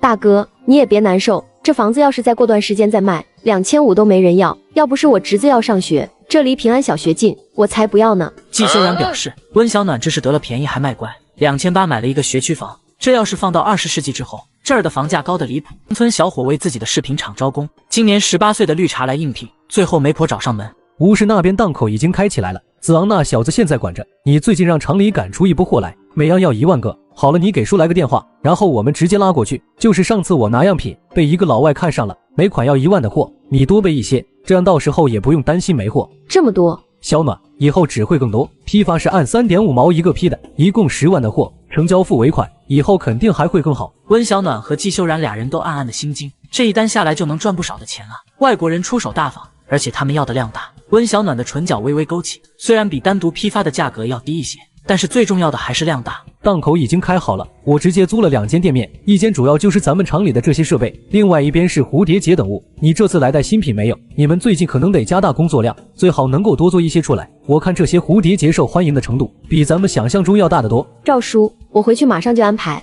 对了，赵叔，你让子昂在乌市帮我留意一下，有没有那种好看的珠子或是宝石之类的，不是那种很贵的，就是这些东西的替代品，可以用来做在头饰上，也不用担心它的价格昂贵到客人买不起什么的。没问题。对了，你们下次也不用直接跑市里，要材料直接打个电话，到时候让老李直接给你们送去。然后你们有什么货要带到市里的，你给老李地址，让老李跑就行。你们拿跑来跑去的，还得借车，太麻烦了。我们也想买辆车，不过刚刚租了厂，又在镇上买了套房，另外还买了机器这些东西，一时之间也没钱买车。温小暖昨天才订了8台缝纫机，现在是油尽灯枯了。这是包在叔身上，到时候准给你弄一辆这种轻型的货车。咱们市里这种二手的少，但是外省却不少。我最近刚好要出差，给你们物色辆稍微新一些的。那就有劳赵叔了。成了，我听你这客气话听得我头疼。时间也不早了，你们俩收拾一下后就先回去吧，天太晚的话也不好开车。10万，堂嫂，真的是10万的量吗？当然，我还能骗你不成？堂嫂，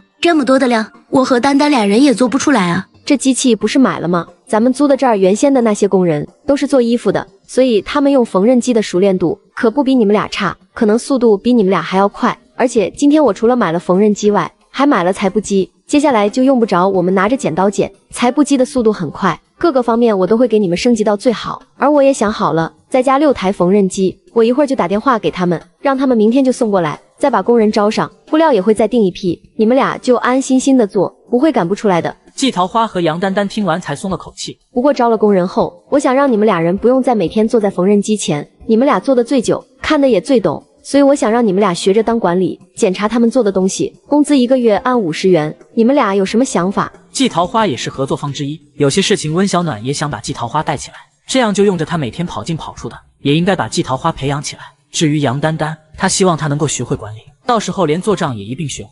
有些东西还是交给自己人比较合适。堂嫂，我们都听你的安排。翌日，他们在镇上便招起了工。姚爸，我叫李芳芳，今年18岁，家就住在梧桐街80号。我不会缝纫机，俺娘说了，不会可以学。下一个，我的还没有登记呢。不招你？李芳芳不解地问道：“为什么不招他？”之前听说这儿要招工的时候，李芳芳是不想来的，在家里躺着可比出来找工作舒服多了。结果被他妈给拉来，本来一脸不高兴的她，在看到季修然的时候，心里顿时就感激母亲带她来了。没想到这儿的老板居然生得这么好看，如果能嫁给他的话，以后肯定能吃香喝辣的，还能当这儿的老板娘。到时候管着这么一大帮人，他就负责管钱。想穿什么漂亮衣服没有？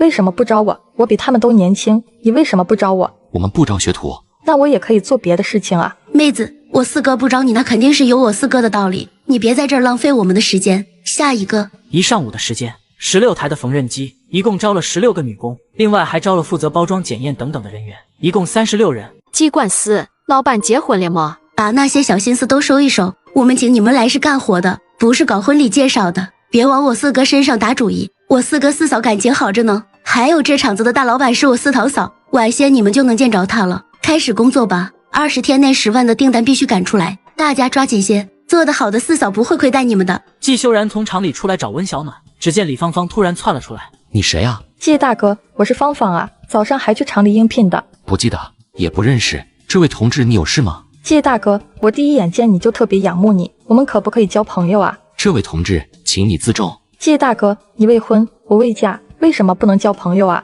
我知道你早上不招我进厂，肯定是喜欢我，不想让我跟那些人一样做那些低贱的活。你的心意我都明白。季修然差点没气笑，这人脑补的是不是太多了？我已婚，而且我也不喜欢你，不招你单纯就是不招你，没你想的那么多。这，你结婚了？对，我还有事，你别跟着我了。李芳芳回到家，愁眉苦脸的。妈，你说我如果能嫁给季老板的话，以后是不是就能吃香的喝辣的？不知羞。妈，你也想我嫁得好吧？你看今天咱们母女俩都没有被招进去，你如果做了季老板的岳母，到时候就是想当那厂里的管理，这还不是他一句话的事情。季修然生得那么好看，如果他有媳妇，那肯定想时刻盯着，生怕被别的女人盯上。所以李芳芳已经认定季修然绝对是骗她的。但如果真的能成为季修然的岳母，光是眼前这间厂子，那就值多少钱啊？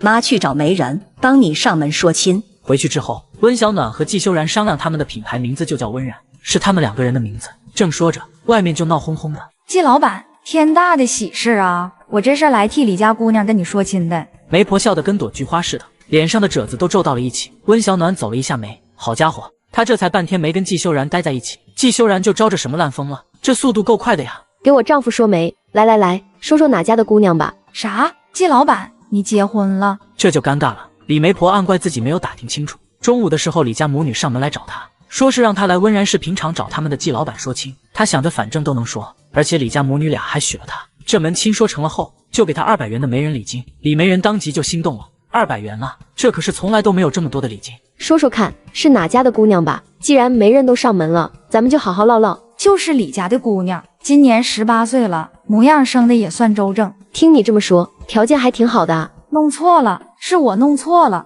言罢，媒婆就赶紧跑了。厂子才开起来2天半，工人就偷东西被抓现行。我的情敌不满我和季修然在一起，又散播谣言毁我名节。季修然找来退役战友当厂里的保安，买菜遇到情敌又对我搞针对。丹丹，等咱们厂里稳定了，你要不要再回去读书？表嫂，我都18岁了，高中都没有念，哪儿还能读书啊？如果想读书的话，没有什么能不能读，到时候我看能不能给你弄来一套高中的课本，你自己先看看，到时候找人问问，或许能参加明年或是后年的高考。你不试试怎么不知道自己不行？表嫂，我真的可以吗？只要你相信自己，那肯定就可以。我先教你盘账，除了这些账以外，还有你每天下班之前都要去库房里看看缺少了哪些东西，这些都得提前补。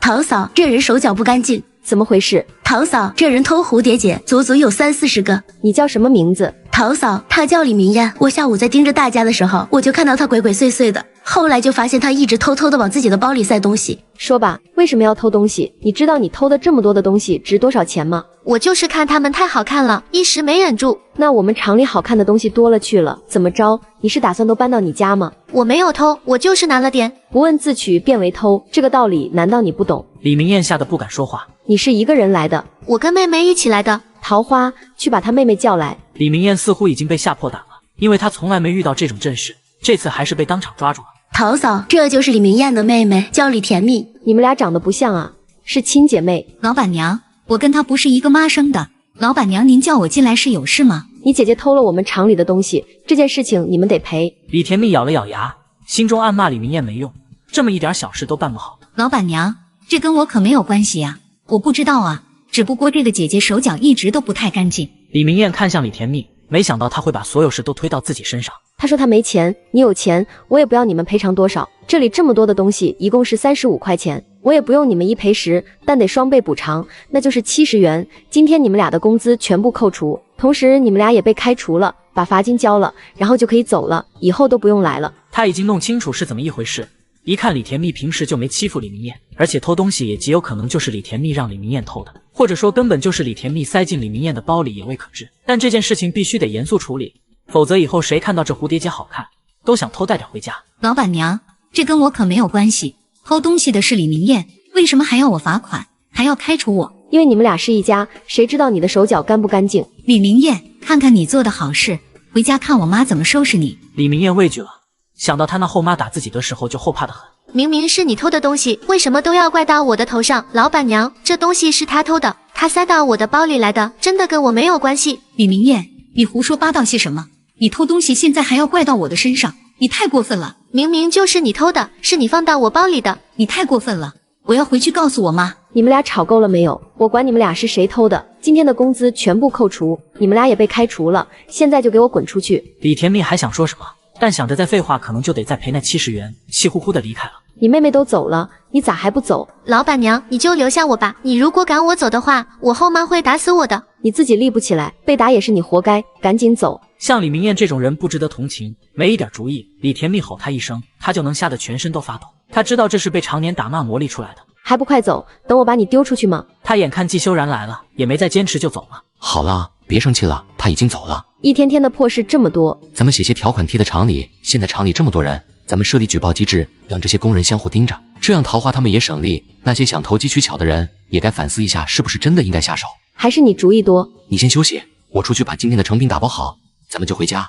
晚上好好犒劳犒劳你。老公，咱们这厂里入夜后只有桃花和丹丹俩人住在这儿，我有些担心他们俩的安全。两人都是年轻的小姑娘，杨丹丹也是担心季桃花一个人晚上的时候住在这儿不安全，所以杨丹丹才留下来陪季桃花，但也不能一直让杨丹丹住在这儿。暖暖，你考虑的周到，这件事情我来安排。大门边上到时候我弄个屋子起来，请2个保安盯着，平时也可以帮忙打打包，晚上就住在那边的小屋内。回头我和他俩说一声，然后我们回家。两人下班的路上便遇到了李芳芳在等候。谢谢大哥。老公，这是谁呀？不认识。他好像就是那个请媒人过来跟你说亲的人吧？好像是吧。李芳芳见季修然和温小暖甜蜜的在一起，气呼呼的跑了。李芳芳估计就是想来看看温小暖到底长什么样，现在看到了也就没有多留的道理。只不过他们不知道的是，李芳芳跑回去后，在那儿诋毁了温小暖一通，无非就是说温小暖压根就没有李媒婆说的那么漂亮，长得还不如她等等这一类的话。这倒是让不少人都好奇起温小暖长了什么，也就有了第二天温小暖和季修然来厂里的时候，门口多了不少探头探脑的人。什么情况啊？不用搭理，估计是来看咱们还招不招人的吧。李芳芳就是头猪，还说她比季老板媳妇漂亮，真是早上没撒尿照照自己的熊样。回到厂里办公室，只见2个高大的身形站在那。暖暖，这是秦天宇，这是夏飞白，是我先前部队退役回来的兄弟。咱们厂里不是刚好差2个保安吗？他们退役回来也没事做，他们俩身手很好，以后就由他们白天晚上的轮流着看管厂里的安全。屋子都没起，你就把他们俩找来，你想让他们俩睡大马路啊？嫂子，这些我们在行，你就说要建在哪？我们3人一起弄，很快就完工的。成，那你们做，中午就在厂里吃，我去买菜。可以看得出来，季修然跟他们俩的关系很不错。温小暖虽然有些许的好奇，为什么他们都退役了，不过这个时候温小暖也没有多问。这是我先看见的，你怎么回事啊？只见李芳芳也在菜市场，她看见温小暖也在买肉，便针对她：你这卖肉的怎么回事？可是我先来的，哪有给他先切的道理？你看了半天，你也不说你要买什么，我当然先给这位老板先切。我要5花肉，还有2块排骨，还有猪蹄、猪血，我全都要。姑呢，一共是50元，麻烦你先把钱付了。你说多少钱？他全身上下都没有50元，这肉也太贵了吧？里面的肉、排骨都按照你的要求全部都切了，是你说你要的，那我也是按照你说的做了。怎么着？现在是不打算给钱了？你这是耍我呢？你这是没钱充大款啊！人家做生意不容易，没钱你怎么能戏耍人家呢？老板，我的肉和排骨呢？姑呢？跟你。温小暖接过肉，又把钱递给了老板。姑娘，赶紧把钱付了吧，人家老板还等着做生意呢。你耍我？你这话说就有趣了，怎么就成了我耍你了呢？我让你跟我抢肉了吗？没有吧？而且我也没说我要买猪蹄啥的，可是你自己抢着要买，怎么着到现在反过来怪我？那可不行，没这个道理。我说姑娘，你没钱还让我给你切这么多，你怎么还能怪别人呢？赶紧给钱！我认得你，你不就是昨天请媒人来我家跟我丈夫提亲的那个李家姑娘吧？我说你怎么跟我抢肉呢？感情是喜欢跟我抢啊，抢人抢不过，现在只能抢东西。你胡说什么？我可没有胡说，我厂里那些员工可都能给我作证的。李芳芳此时的脸色更加难看，她很想逃离这儿。你不会是没钱买肉，所以故意跟我抢的吧？你说何必呢？人家老板做点生意多不容易，你怎么还能够跑来捣乱？像李芳芳这种人要让她怕，能在菜市场这儿遇上温小暖，差不多猜出来他们离得应该是挺近的，也就不会在这菜市场上遇上了。这儿是流动的菜市场，不像是大型的菜市场一样，这儿的菜贩肉贩都是流动的，比如早上在这一处摆摊，晚上又在另一处，所以他们没有固定在一个地方。李芳芳会在这儿买菜，那唯一说明李芳芳就住在这周边很近。你可不能走，你让我切了这么多的肉，你得买走。你就在这耗吧，早晚得给钱，我就先走了。刚回到厂里，外面就传来一阵骂声。姓季的，让你娘们给老娘滚出来！今天老娘非撕烂他的臭嘴不可！哥，外面什么意思啊？是不是有人找事？臭娘们，敢诓我闺女，当老娘是死的啊！一想到李芳芳买了50元的猪肉回家，陈白莲的一口气差点没提上来。如果全算是3元1斤，那里可有10几斤的东西。他家就他和李芳芳2人，哪里吃得完那么多的猪肉？怎么回事？温小暖简单的将早上买菜的事情经过说了一遍。季修然的脸色当即一沉。这位大娘，你说我诓你女儿，那你倒是说说看，我是怎么诓她的？我家芳芳那几10斤的猪肉，难道不是你诓着她买的？陈白莲也不是善茬，只见一副要打人的模样。桃花，去打电话报警。哟，还敢报警？就算是警察来了也不好使。李芳芳说是我诓她的，那咱们就好好说说。今天去买菜的人也不在少数，菜市场也就在这边上，肯定有哪位大姐是知道今天早上是怎么一回事的。我没跟你们计较，你们倒还敢带着人上门，是不是觉着我们好欺负？怎么着？她是没带脑子出门吗？我诓她，她就买。先不说我诓没诓她，就说说你那宝贝女儿到底干了啥。咱们就从昨个说起吧。想来不少人也不清楚是怎么回事。昨个我厂里招工，想必不少人都知道吧？你那宝贝女儿觊觎我丈夫，而我丈夫已经很明确的告诉过她，她已经结婚了。是你的宝贝女儿觉得我丈夫骗她，就跟你找了媒婆来说亲是吧？没事，这事弄清楚也就罢了。昨个傍晚我们关门的时候，你那宝贝女儿又来了，怎么的？一口一个季大哥，亲热的喊着，还想着破坏我夫妻感情呢。这事也可以先过不说，毕竟她在我和我丈夫的眼里不过就是个小丑，跳了也就跳了。今早我去菜市场买菜，这又碰上我跟肉贩的老板说我要买5斤的五花肉，2根排骨。你女儿当即就指着我要的那个说她要了，既然她要了，那我就想着买猪蹄吧。结果你们猜怎么着？还不是季家老板娘说要啥，你们家芳芳就说要啥，非得跟着争跟着抢，结果才买了那么多。这事情怪不得人家季家老板娘，人家也没做什么，你还有脸上门了。围观的人们当即接了话，李白莲的脸色瞬间就难看了起来。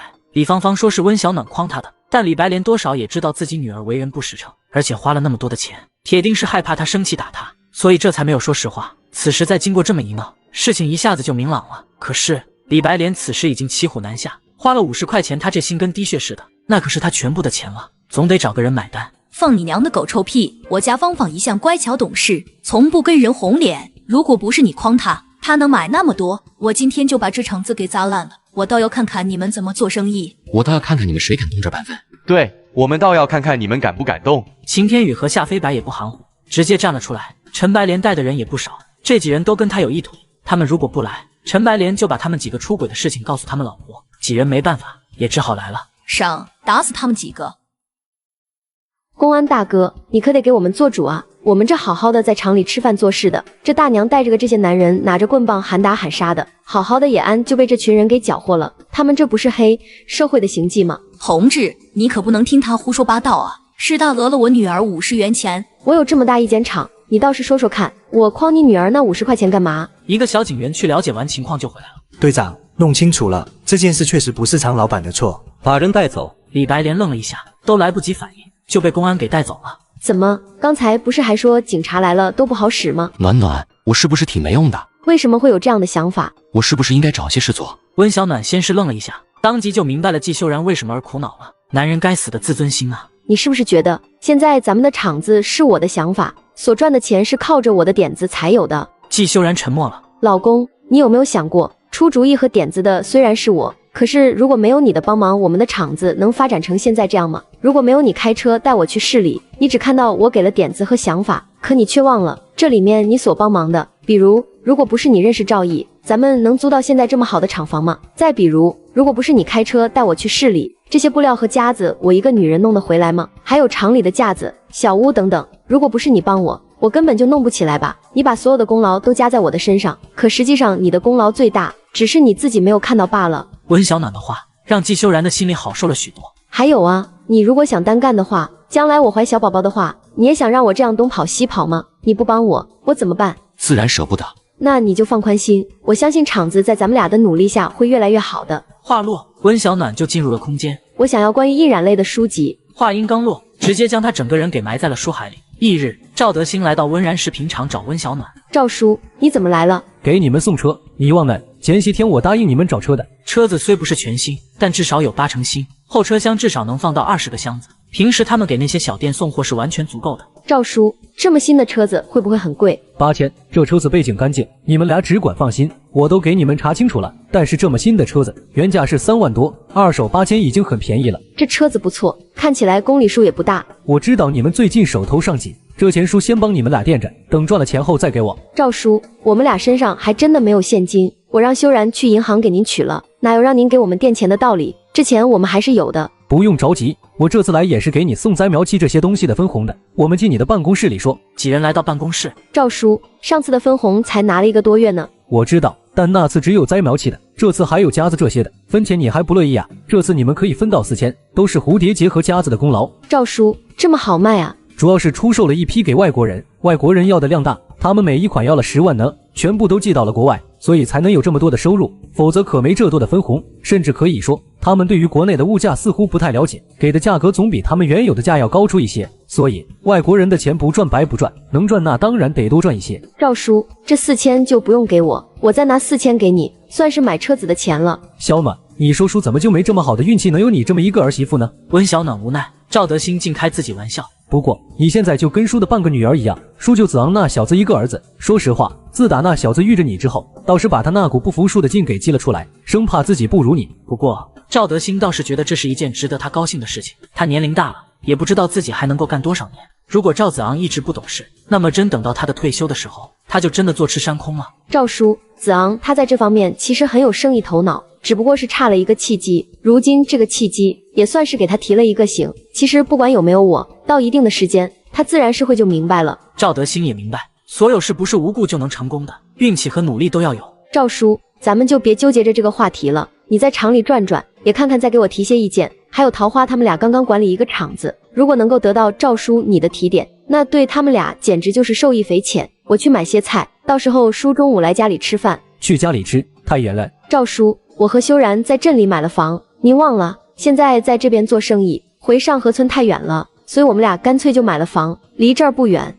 那我等着修然一起过去。在菜市场的时候，温小暖又看到了李芳芳，只不过李芳芳没有再上前，毕竟她母亲到现在还被拘在公安局，李芳芳这个时间才闹事，温小暖可不会客气。李芳芳看到温小暖的时候，冲着温小暖得意的笑了一眼，而后走开了。买了菜后，温小暖就直接往家的方向走，走了几步路，她发现后面好像有人跟着她。小暖回来了，沈奶奶买这么多的菜，平时见你们俩很少在家吃饭，今天这是要在家做饭？是啊，家里有客人，一会儿跟我家修然一起过来。那快回去吧。温小暖应了一声，这才往前走去。待温小暖走了一会儿，便见一个贼头贼脑的男人走了过来。小伙子，找谁呢？男人扫了老太太一眼，冷哼的就往温小暖所走的方向走了，而后又跟着来了一个女人，一看也不是什么好东西。小暖那孩子这是被人盯上了啊！那怎么办？咱们这群老骨头的也不是他们的对手啊！老李头，你腿脚好，小暖他们的厂子不远，你赶紧去把修然叫回来。妈呢？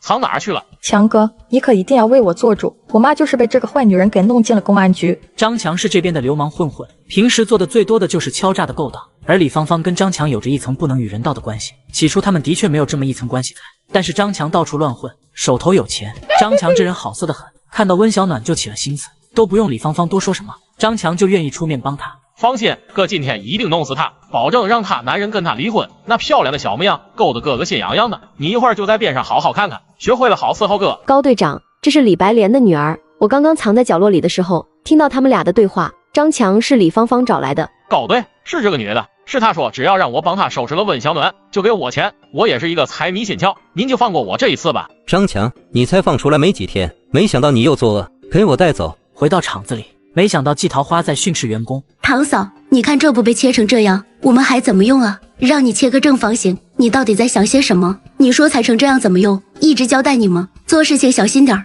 你看看你这做的都是些什么？现在不止这些布不能用，就连那一块也不能用了。管理，我真不是故意的。你叫林君华是吧？说说看，为什么把布裁成这个样子？先前都跟你们说过，裁布的时候一定要小心，裁不到锋利，不能伤着手。但是你今天却把布裁成这样，之前你工作的态度一向不错，今天到底怎么回事？我走神了。如果家里有什么事情，先把家里的事情处理好。我希望我请的员工能够专心工作，而不是一天到晚这有事那有事，因为家里的事情毁了我的东西，这可不行。这么多的布料，扣除你今天的工资，另外这个月的奖金也没了。如果再犯，你就直接收拾东西走人吧。温小暖之所以生气，是因为这种布料只能一次性裁剪，毁了就没办法用了。你们工作都小心点，我知道你们赚钱也不容易，如果不想工资被扣光，你们都操点心。下午的时候，林君华被温小暖叫到办公室。你的事情我听说了。林君华他妈要把她嫁给一个40好几的人，而那个男人的儿子都10几岁了。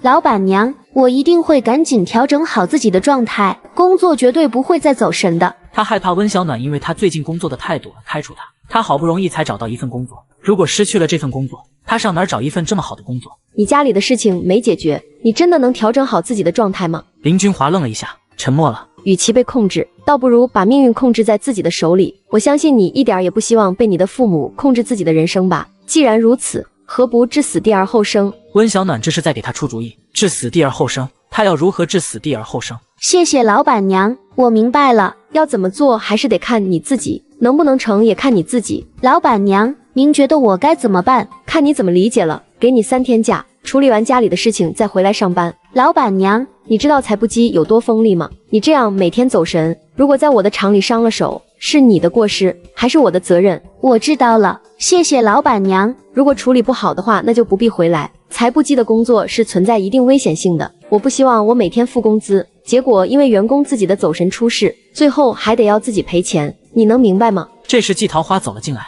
堂嫂，乔丽说任太在学校跟人打架，让咱们去一趟。季仁泰是季安平的儿子，现如今季安平已经进去了，也只有他们能管了。我儿子被打成这个样子，今天不给个交代，这事没完。真是有娘生没娘养的狗东西，我可怜的儿子啊！狗东西说谁呢？你们就是季仁泰的家长，你看看他把我儿子打成什么样了，一张脸都肿了。我儿子要是毁容了，你们赔得起吗？他骂我是没爸没妈的野种，还把我的书都撕了。乔丽也是季修然战友的老婆，但在此时他也没有偏袒谁，必须就事论事。王大宝，你怎么能骂人呢？老师平时教你的都忘了吗？还有，你看你给这孩子咬的。乔老师，你这是怎么回事？你难道看不到我儿子的脸上被打成这样了吗？你这是打算偏袒他们是不是？乔丽的脸色也有些难看，她不是第一次跟李桂香打交道，但是这个李桂香真的是个特别胡搅蛮缠的人。而且宠儿子宠得连一点下限都没有。王大宝妈妈，请你别着急，我知道您心疼孩子，但也得问清楚缘由是吧？谁让他不把钱给我？他如果把钱给我，我才不撕他的书呢。大宝，你在胡说什么？妈妈每天都给你5毛钱，你哪儿用得着抢别人的钱？才不是，5毛钱够干嘛？我要买校门口的铁皮小车，得2块钱。季仁泰的身上有3块钱，他要是给我的话，我能打他吗？听到王大宝的话，李桂香的脸都青了。要钱不知道跟我说啊，你还学会抢别人的钱，丢人现眼。乔老师，看来这都是误会，这件事情不如就此作罢，小孩之间开玩笑罢了。我家小宝也没有抢了季仁泰的钱，小宝被打成这样，他身上也有一点小伤，就扯平了吧。你开什么玩笑？你说作罢就作罢啊？你想怎么样？他没惨没死的，有什么关系？好啊，既然你一定要这么说的话，仁泰，你拿着这把椅子直接砸王大宝的脑袋，没死没残都是开玩笑。你敢？我有什么不敢的？这话不是你说的吗？怎么着？这话只是你们家自己有用，对别人就没用了？那可不行，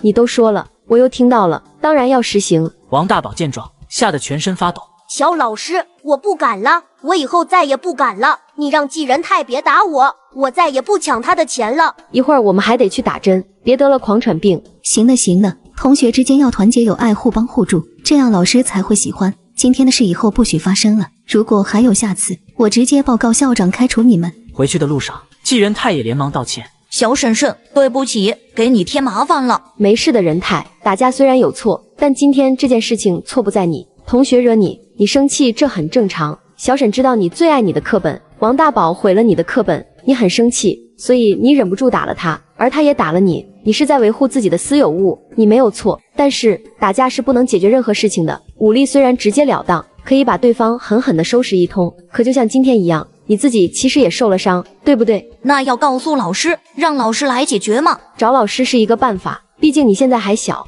但如果不想被人欺负，就要让自己变得强大，让他们撼动不了你。小婶婶和小叔叔因为我操了不少心，我那爹妈也不争气，一个死了，一个进去了，我长大以后一定会报答你们的。没关系的，仁泰，以后小叔叔和小沈养着你，直到你长大成人。即使季安平和李春兰以前对温小暖不好，还时常找他麻烦，但这不关孩子的事，孩子又没有错，温小暖不会因为他俩而针对孩子的。王富贵，你再不回来，我们母子俩都要被人欺负死了。又出什么事了？你看看你儿子被人在学校打成什么样了，我不管，你一定要给咱们儿子讨回一个公道。欺负我和儿子的那对夫妇开了一间微软视频厂，就在梧桐路那边，我要你带人把他们的厂子封了。知道了知道了，我明天就让人去封了。李桂香一脸得意，她倒要看看温小暖他们还能怎么横。翌日，季修然他们在装货，把厂子给我砸了。王大宝妈妈，你这是干嘛？你让我们受了委屈，你以为这件事情就这么完了吗？你儿子把我侄子手臂的血都咬出来了，还把人打成那样，书也被你儿子撕了，难不成出钱给我侄子打消炎针和买新课本有错吗？我呸！今天你除非把钱给老娘吐出来，否则我今天就砸烂你这破厂子，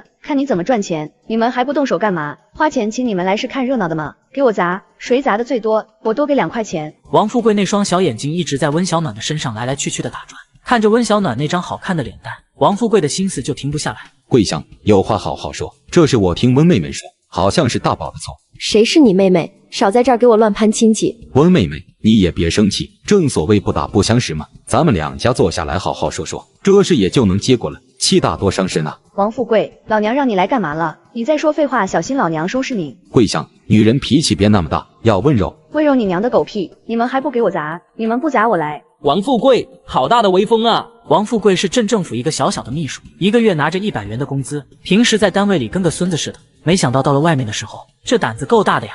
赵支书怎么会在这儿？赵毅是他的直系上司，结果自己跑出来闹事的时候，还被赵毅给遇上了。嫂子，没事，这里交给我。成，那就辛苦你了。赵支书，误会了。误会？我瞧你们这架势不像是误会呀。赵支书，我们马上就走，您别跟我们一般见识。你们也不打听打听这是谁的地方就敢来闹？这个地方可是我哥的厂子，怎么你想砸我哥嫂的厂子啊？不敢，我如果知道，我就更不会来了。我看你倒是敢得很，这些人一看都是老手，你养的吧？王富贵，你挺牛的啊，在政府里上班，还敢跟老子搞这些虚头巴脑的事情，你是嫌自己死得不够快？最近上头查贪腐正式严的时候，王富贵倒是够强，还敢带头欺负起平头老百姓了。还不晓得王富贵暗地里偷偷瞒着他还干了些什么事情。支书，我就也是被这婆娘给骗了。是这婆娘说自己受了欺负，怪我没弄清楚是怎么一回事。我在这儿跟温老板娘道歉，赔不是了。您看这也没有什么损失，就放过我这一回吧，以后再也不敢了。那你还不带着你的人滚？今天就暂时放过你，如果再有下次，你就直接滚蛋吧。王富贵吓得赶紧跑了。李桂香心有不甘，可此时也只得赶紧往外跑去。老大，你不怪我没处理了他吧？其实我们也正在查这些手底下的人，今天他过来也只能说是闹了一通，没有实质性的损坏，就算报了公安也只是被拘留几天，但如果被查出他有贪腐的行为，那就不一样了。没关系，只要把他们赶走就行。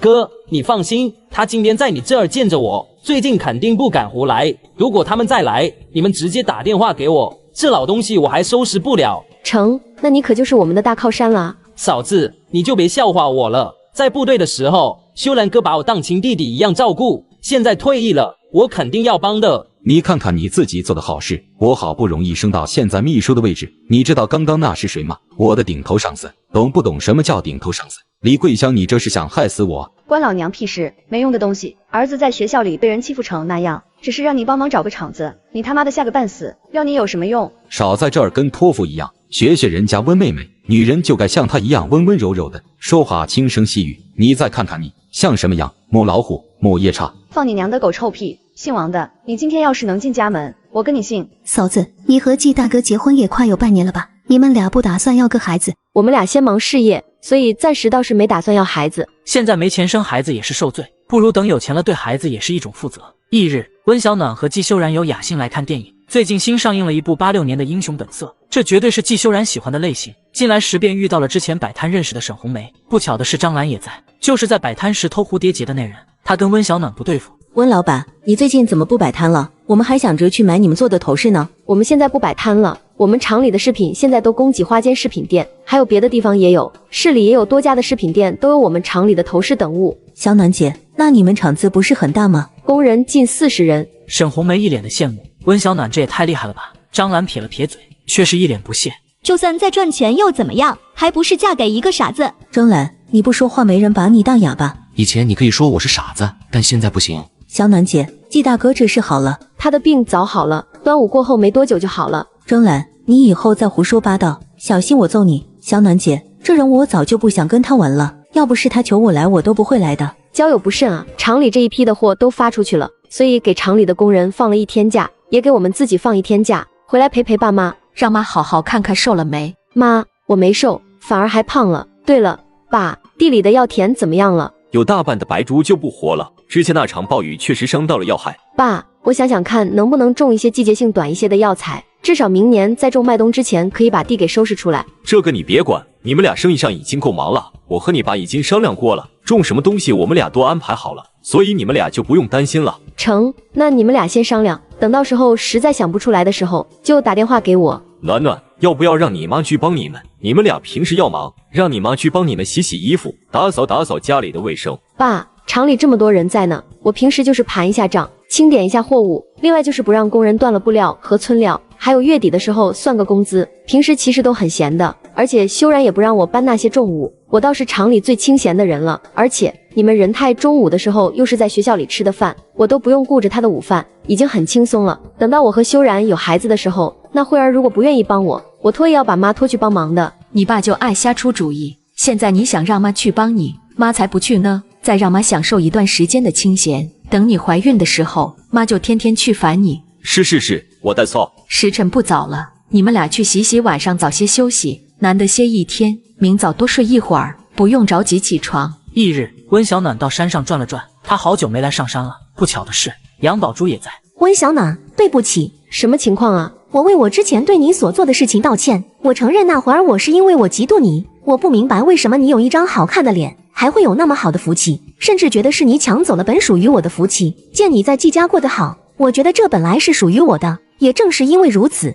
我才处处跟你作对。对此我真的很抱歉，我不是来求你原谅的，我只是想通了，觉得自己应该跟你道歉。温小暖着实有些意外，没想到杨宝珠叫住她是为了跟她道歉的。我原谅你了。什么？你竟然原谅我了？你本来也没有对我造成什么实质性的伤害。说完就走了，给你留下一句话，自己慢慢体会吧。回到镇上，两人路过医馆，却见到了林君华。温小暖也有些意外，会见着林君华。他当时给了林君华3天的假期，第4天林君华就回来工作了。而回来后，林君华的状态一直都很好，也没有再出现任何走神的时候。当时温小暖也吃惊了一把，还是挺意外的。你快说，你肚子里的野种是谁的？哥，我现在怀孕了，你别想再把我嫁了。那个人家也不会要一个已经怀孕的女人吧？臭不要脸的东西！我现在就带你去打胎。眼看着200块的彩礼就要到手了，起初林君华天天闹着不要嫁，后来突然就不闹了。林母以为他想通了，也就没有多想。谁能想到今天吃饭的时候，林君华突然就吐了。这一查才知道林君华怀孕了。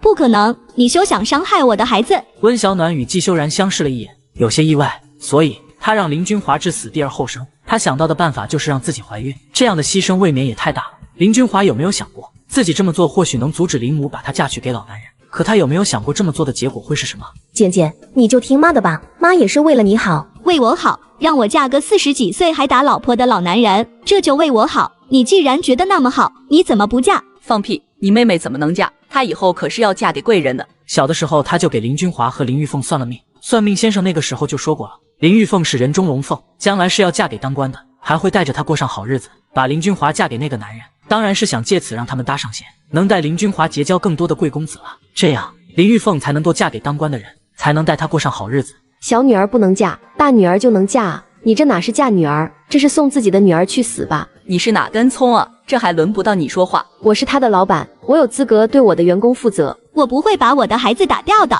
你们也别想让我嫁给老男人，不可能，由不得你。你碰他一下试试看。老板娘，你们不用管我，我能处理好。行，你处理，我就在这看着。哥，你别逼我，我已经怀孕了，而且我也不会打掉这个孩子。你如果想弄死我的孩子，那就连我一起杀了吧！我是绝不会听你的安排，给林玉凤铺路，你想都别想。大姐，你怎么不听劝呢？妈也是为你好啊！你少在这儿说什么为了我好之类的屁话。既然这么好，你为什么不嫁？你这是要逼死我啊！我们家已经收了男方家的彩礼，你不嫁你是想逼我死啊？咱俩到底谁逼谁啊？你如果是被我逼死的，我给你陪葬也没什么，但你确定是我逼死你的吗？我们是什么样的人家？你成天想着让林玉凤嫁那些高官子弟，高官子弟能看得上她，你为了给她铺路就要牺牲掉我。我告诉你，就算是您今天真撞死在这里，也是林玉凤逼死你的，跟我没有关系。林君华太清楚了，自己为什么能嫁个40几岁的老男人，就是林玉凤撺掇的，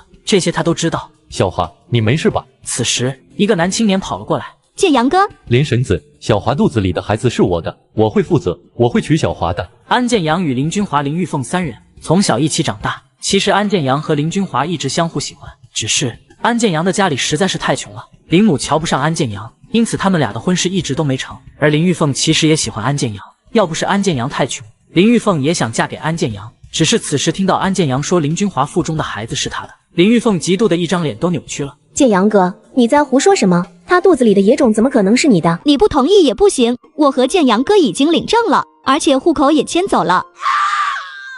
林玉凤是打心底里喜欢安建阳的，现在他俩领证了，他差点一口老血喷出来。好，你们俩既然已经扯证了，我没有办法，但是你既然想娶我女儿，那就得给200元的彩礼，否则你别想把她带走。哥，你怎么不去抢？建阳哥家什么条件，您不知道吗？没有200彩礼，你们俩现在就给我去离婚。好，200彩礼就200彩礼，但我也有个条件。什么条件？林神子，200彩礼我出，但是从今天起，君华跟你们家没有任何关系，是我们安家人，你同不同意？晚，答应他们，以后我是要嫁给高官子弟的，咱们家肯定会越来越有钱。林君华不听你的话，以后也别想从咱们家分走1分1毫的东西。真要断了吗？你姐现在1个月可是有30块的工资呢。你让她把工作让给我，我还不同意呢。管你什么事？就凭我是温然饰品厂的老板娘，你说我凭什么？我招的是林君华，可不是你。就算今天林君华把工作让给了你，明天你来上班的时候，我照样也会开除你。林玉凤一看就不是什么好人，连自己的亲姐都算计，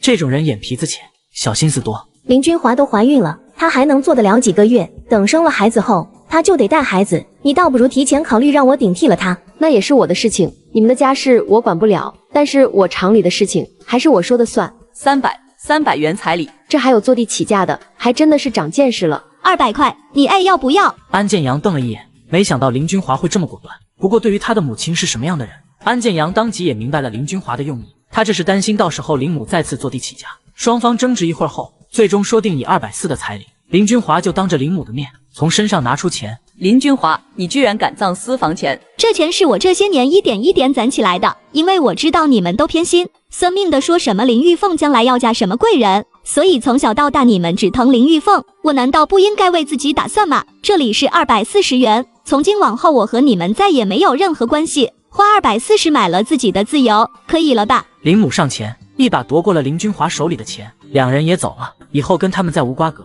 兰，你怎么就这么放他走了？他身上肯定还有钱。玉凤啊，他如果不给这200多元，估计以后1毛钱没有了。可是这200多够干嘛？你还得还给周家200，我连一件新衣裳都买不上。可是现在怎么办？他和安建阳还是住在咱们村，到时候每月他发工资的时候，你就去跟他要呗，不给咱们就闹。兰，他都不听你话了，你肯定不能对他心软。没钱我就不能买新衣裳，更没办法把自己打扮得漂漂亮亮的。那些贵公子才不会看上一个穿得又破又丑的农家女呢。放心吧，妈知道怎么做。温小暖和季修然对视了一眼，真是没想到这世上会有这么绝情的母亲和这样冷血的妹妹。林君华也是她怀胎10月生下来的孩子，结果她居然相信所谓算命先生的话，把林君华往外推，把一个好吃懒做的林玉凤宠得跟千金大小姐似的。我们回去吧。可林玉凤突然挡在温小暖面前，你凭什么不招我？黑心黑肺烂肝，五脏俱黑的人，我招回来当祖宗供着呢。对自己的亲姐姐都能各种算计，更别说对外人。林君华有你这种妹妹，真的是倒了8辈子的血霉。你才黑心黑肺烂肝，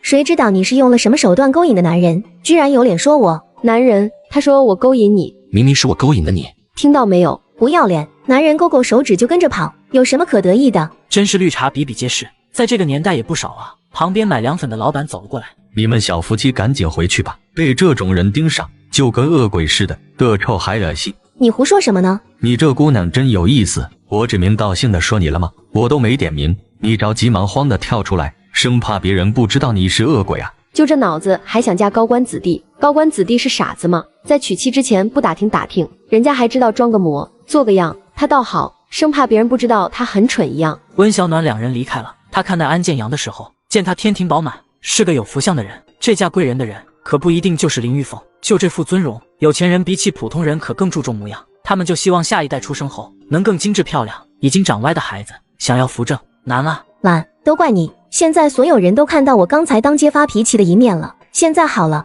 到时候指不定这些人都怎么笑话我。温小暖的话的确是给他提了个醒，可是一想到自己的名声因此而毁了，到时候镇上那些有钱人肯定会打听的，那他就真的一点办法都没了。没事，以后谁敢议论你，我就上他们家去，吃他们喝他们的，看谁敢议论。王哥，看啥呢？看得这么入迷。餐馆里跟王富贵一行的几人见王富贵一直盯着一个方向，色眯眯的瞧着，有些好奇的问道：你们看那娘们长得好看吗？他早就瞧上温小暖了，上次在温然食品厂见了一面后，王富贵就怎么都放不下，跟王富贵能待在一起的能是什么好货色，都是些地痞流氓罢了。王哥，你想要的话，哥几个肯定帮你弄来，隔壁旅馆开好了房，王哥先去那等着。那兄弟我就不客气了，等兄弟我玩够了，自然会让哥几个喝汤。那就先谢过王哥了，做的隐秘些，别让人发现了。妹妹别走啊，陪哥几个玩玩。什么意思啊？找事是吧？兄弟，哥几个也没什么事，就想借你媳妇陪我们喝一杯，不想受皮肉之苦的，那就老老实实的让你媳妇跟我们走，否则的话，我可不敢保证你们俩的小命。小妹妹，你也不想你丈夫因为你受伤吧？我们兄弟几个可没什么概念，到时候你老公如果死了，那你可就是一个小寡妇了，那可真的太惨了。就他们两个可不是季修然的对手，季修然也没跟他们废话，直接动手干翻了两人。狗东西，是谁派你们来的？是王富贵，是王富贵派我们来的。此时他们也不敢说这是他们自己出的主意，反正是王富贵跟他们说的温小暖，那么他们就直接把这个锅让王富贵背。他有钱有人脉，到时候就算是被抓进去了，那也有办法出来。可是他们却不同，他们就是普通人，平时就靠着王富贵指缝里露一点点的财，在艰难的求生存。又是那狗东西，真是无处不在啊！他显然温小暖已经生气了。他现在在哪里？在春丽宾客303号房里。他说让我们抓到你后就直接送去那个房间给他。老公，这些人怎么处理？直接送公安。我们都说了，你们怎么还要把我们送公安局啊？求求你们别送我们去公安局啊！他们出来后，便在半路遇到了警局的高队长。你们俩这是？高队，遇见你可真的是太好了。这几人跟踪我们，好像是受人指使来抓我媳妇的。季老弟，你真不打算来我们局里上班？你这身手我可真的是太喜欢了。高队，上班就算了，我后面还有厂子呢，我媳妇一个人也忙不过来。没问题，我先拉他们回局里。宾馆外，季修然把赵毅带了过来，因为他是王富贵的上司，嫂子，要不你还是别上去了，我怕有危险。没事的，不是还有你们2个吗？温妹妹，你可算是来了。显然王富贵还不知道他那些兄弟已经被抓了。王先生，你想干嘛？你那些朋友说你找我，有什么事吗？在这儿说吧。好妹妹，你说哥哥找你能干嘛？哥哥对你可是日思夜想，你说你怎么就一点都不想哥哥呢？你这种手段害了多少年轻小姑娘。王富贵刚才等温小暖的时候，自己一个人还喝了酒，显然是喝了不少，也就5、6、7、8个吧，都比我家的母老虎强得多。都是自愿的。自愿？不呸！老子不用点手段，这些女人一个个相猎的跟贞洁烈女似的，但凡用了老子的药，哪一个不是狐狸精一样？正说着，他就从兜里掏出一瓶药，看到没？一会儿你吃了它，哥哥就能让你欲仙欲死。这药你是哪里来的？当然是外面搞来的，哥哥想要多少都有，保证能让妹妹欲仙欲死。温小暖的脸色比起先前更难看。王富贵的话里透露出来的消息，足以证明王富贵一直给一些漂亮的女性下药，而这药还是从非法渠道弄来的。事情已经问得差不多了，季修然和赵毅也走了过来。王富贵，几天不见还认识我吗？赵支书。王富贵，没想到你脏得这么深，而且你还非法购药。赵支书，我错了，求你饶了我吧，我发誓下次再也不敢了。我现在证据在手，你还是跟公安说吧。对了，你在政府的位置，我已经找人替代你了，希望你好运。接下来的事赵毅会处理，温小暖就先回了厂里。季桃花又道：桃嫂，我好像喜欢上一个人，可我不知道那种感觉是不是喜欢。温小暖挑了挑眉，有些意外，她的确没想到季桃花会跟她说这种事情。她本以为季桃花要说的应该是工作上的事情，或者是什么私事。此时温小暖倒是很好奇，季桃花口中所说的那个人到底是谁？你说说看。昨天我们俩同时去拿一样东西，结果手就碰到了一起，我的心跳的老快了。除了心跳加快，还有什么感觉？晚上睡觉满脑子都是他。谁啊？秦天宇。你现在其实也不确定他对你是什么感觉，也不能很确定是不是真的喜欢他，那就先不要说，再观望一下。温小暖也不敢告诉季桃花，秦天宇可能有喜欢的女孩，毕竟刚刚秦天宇才跟他要了一个手串，那是他第一次做的，要送肯定是送给自己喜欢的女孩。言罢，季桃花便出了办公室，刚走到车间门口，就见院子里秦天宇对面站着厂里的一个女孩。季桃花记得她叫尹小薇，她的手里正拿着一个盒子，含羞带怯地看着秦天宇。秦大哥，这是我做的韭菜盒子，给你吃。说完就羞涩地跑了。秦天宇愣了一下，刚要把东西还给尹小薇，回头就见季桃花站在门口。季桃花赶紧收回视线离开了。桃花，快来吃饭，妈中午做了你爱吃的韭菜盒子。我才不要吃韭菜盒子，我这辈子最讨厌韭菜盒子了。你这孩子，之前不是最喜欢吃了吗？现在怎么又讨厌了？我在厂里已经吃饱了，你们吃吧。二婶，桃花最近应该是累坏了，让她回屋休息一会儿吧。暖暖，最近这俩人怎么古古怪怪的？温小暖把季桃花喜欢秦天宇的事情说了一遍。晚上在家里多炒2个菜，我拉他去家里探探底。天宇，桃花喜欢你，你打算怎么做？我不知道。如果你觉得合适的话，也不是不能跟桃花表明心意，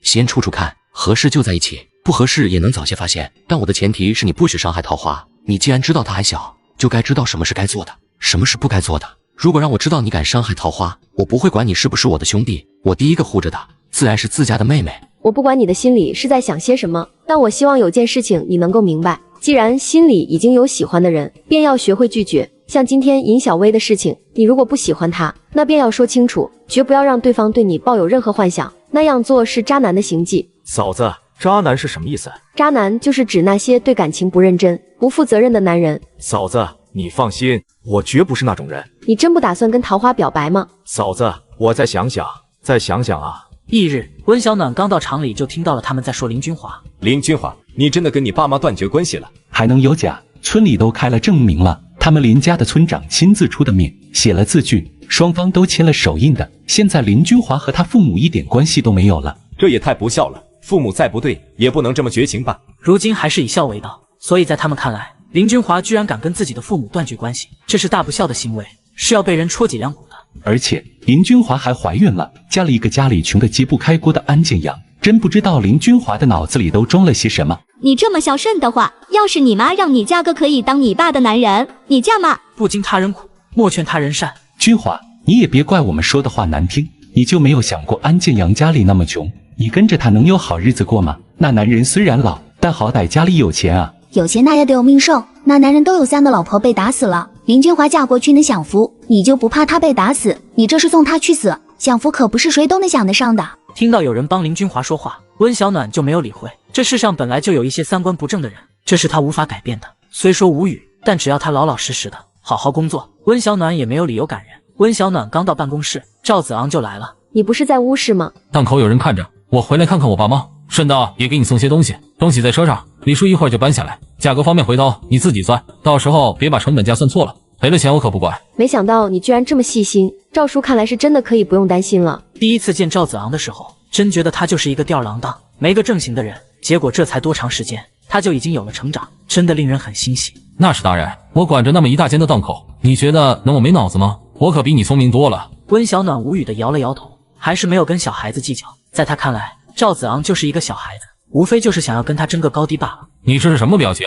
我的可都是大订单，难道你不敢承认我比你聪明吗？是，你最聪明了。那我就问你这聪明的脑袋瓜子，今天除了送这些珠饰过来外，有没有新的订单啊？有啊，这次对方要的除了原先我们生产的老款以外，还拿来了一些新款。新款的话，工艺水平要求比较高，我们做比较困难，成本也会增高。没事，你算好了成本后，我再给对方报价，可以把这些款式先生产下来。没问题，我尽快。秦大哥，我对你的心意，你真的看不出来吗？我喜欢你。尹小薇，我不喜欢你，你以后别在我身上费这么多的心思了。我有喜欢的姑娘。他可不要当个渣男，而且他也不想让季桃花误会他。现在季桃花都还不知道他喜欢他，如果就让季桃花知道自己跟别的女孩子拉拉扯扯，关系不清不楚的，到时候季桃花肯定会对他失望。秦大哥，你别哭啊，世间好男人多了去了，你真的没有必要在我身上浪费时间的。对不起啊，谢谢你的喜欢，但我真的不能接受你的心意。说完就转身离开了。季修然刚出场子没几步，就看到一个男子和一个女人躲在角落里。这不是林君华的妹妹林玉凤吗？真这么赚钱啊？张老板，我还能骗你不成？那温然是平常动不动就有大货车开来拉货，我也是守了好几天才敢确定的。眼前的张达就是他先前安排给林君华的老公。张达是张氏布庄的老板，家里有钱的很，只不过这2年布庄的生意不太好做。张达最近也在头疼这件事情。林玉凤想抢工作不成，他就打起了饰品厂的主意。既然他进不去，那就毁了他。我也听说了，他厂里的生意很好。张老板，林君华就在那里上班，指不定是温然饰品厂的老板娘跟他说了些什么，所以他才会悔婚。张老板难道不想为了自己报仇吗？张达打量了林玉凤一眼，小姑娘这是想借我的手，手是林君华啊。什么事都瞒不过张老板，我的确是想为自己出个气，可难道张老板不生气吗？林君华可差一点就成了张老板你的老婆呢。小姑娘心够狠的啊，林君华好歹也是你的亲姐姐，这都下得去手。我这也是想让张老板多赚些钱，张老板难道不想每次发货都是一车车的拉走吗？温然的那些蝴蝶结别人做着难，可是张老板您是开布庄的，店里又有现成的裁缝，这钱张老板如果不赚的话，那可不就是亏大了吗？张达心动了，特别是这几年成衣店越来越多，布料的生意越来越难做。以往大家都是裁了布拿回家自己做，可现在大家都嫌麻烦，都是直接从成衣店买现成的，所以布行的生意就难做了。而且他们布行做的本就是小本买卖，若是做批发，倒是还能批给那些服装厂，但现在多数服装厂都是直接跟布料厂进货，省去了中间商赚差价，因此他们的生意自然就更难做了。是啊，1个月，给我1个月时间，我让他们厂子完蛋。我让人暗中盯着张达那边的情况，林玉凤倒是不足为惧，她主要是想借张达之手罢了。没问题，你来安排，我相信你。恭喜张老板，你的点子不错，这段时间让我赚了一笔。不过他们新款上的珠子我跑了好多地方都搞不到。张老板，这还不容易，温然是平厂里那么多人，给点好处，还怕问不出来？这件事情交给你去办，办得漂亮的话，少不了你的好处。没问题，张老板。他现在已经尝到了甜头，绝对不会放弃这么好的生意。在厂里人下班之后，林玉凤找到了跟自己同村的尹小薇。小薇，你下班了，我跟你打听一些事情。什么事啊？就是你们厂里最近生产的那些珠子是在哪批发的？我看着挺漂亮的，你们卖的贵，我就想找厂家买点便宜的。我们老板在乌市买的。乌市？张达在听到这个消息的时候，当即皱起了眉。是我打听到他是跟市里一位姓赵的老板有合作，而姓赵的老板负责在乌市那边的生意，而温然负责生产。能搞到这位赵老板的信息吗？不能，不过他每隔一段时间会过来，我会盯着温然，等到他一来，我便来找张老板，您看如何？张达心想，现在也只有这么一个办法了，当即点了点头。张老板，我这每天在外面风吹日晒的，你总不能让我白跑吧？我都说了少不了你的好处，怎么着？现在还想跟我要钱？那也得先给点活动经费吧。你先回去吧，回头我派人给你送去。林玉凤虽然长得丑，但白送的棋子，不用白不用，花点小钱也无所谓。而花书雨的饰品店生意也十分惨淡，小暖，你们可算来了！现在外面仿制的太多了，而且还便宜得很。我看过了，那些蝴蝶结做工太粗糙了，而且还严重掉色。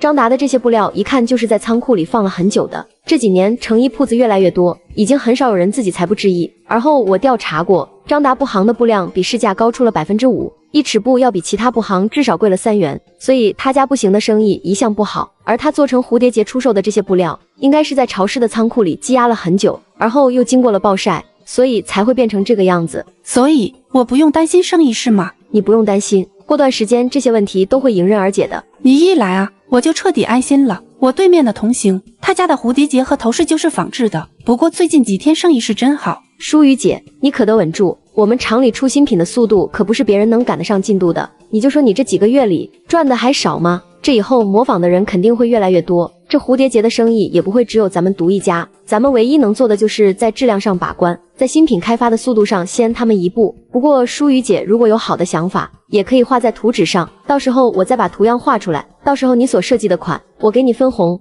温小暖的话等同于是安了花舒雨的心，同时也给了花舒雨一个新的希望。凤儿，你可算是回来了，快过来，妈跟你说个事。干嘛？凤儿，安建阳现在搞了个生意在做，今天偷偷瞧了一下，今天他们一家子忙得跟什么似的。你说他们的生意是不是挺好的？我听别人说，他们跟温然饰品厂那对夫妻在合作呢。温小暖吃出钱帮他们开了一个卖钵机的店，配方也是温小暖出的，他们俩负责卖，还有制作，听说他赚的还不少呢。竟然有这种事，野鸡还想飞上枝头当凤凰？我找他们闹一通，让他们给钱。行了，你还是别去了，你又骂不过那老东西，去了也是一身灰。张达，你给我滚出来！张达，赔钱！黑心肝的王八蛋，赚黑心钱，你的良心不会痛吗？此时，那些跟张氏布庄批了蝴蝶结的商贩，此时都在张氏步行的外面大吵大叫。他们进了那么多的蝴蝶结，卖是卖出去了不少，但是这几天越来越多的顾客回来找他们赔钱，他们这才知道，张达批给他们的蝴蝶结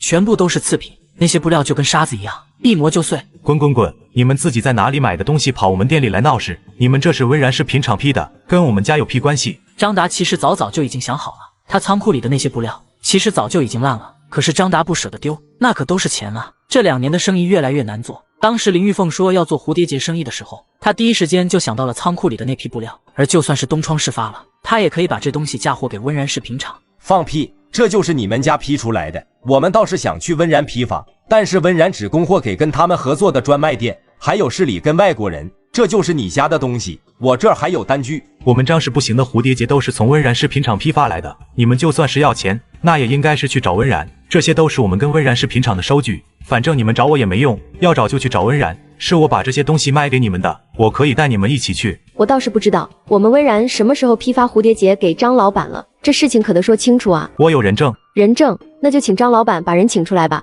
没想到林玉凤走了出来，他就是我的人证，是他跟你们厂里员工对接的。原来是你。此时那些小贩也不知道这到底是怎么一回事，难不成张氏布行的蝴蝶结真的是跟温然进的货？可是他们之前也不是没有想过要跟温然进货来卖，有些人也去过温然饰品厂，只不过每次去都是被拒绝。我记得你就是那个让你妈把你姐嫁给40-50岁老男人的那个女的，你叫林玉凤对吧？你胡说八道些什么？我没有胡说八道啊，林君华是我厂里的员工，所以我记得很清楚。你当时还说你姐跟家里断绝关系，还得把她在我厂里的工作让给你，我没有同意，你不会就是因此而报复我吧？我也听说了，原来是她，黑心肝的玩意儿。我先前老是在我家厂外看到你，你不会就是一直都在盯着我家厂子吧？别说那些没用的，各位，这蝴蝶结的确是从温然饰品厂买的，还能有假不成？我们这儿可是有收据的。你们的收据我都不用看就知道是假的，我们厂对外售卖的最后一关必须有我签字，我们厂只会负责零售店的货，你们想拿就别做梦了。不用我多说，这些商贩都知道，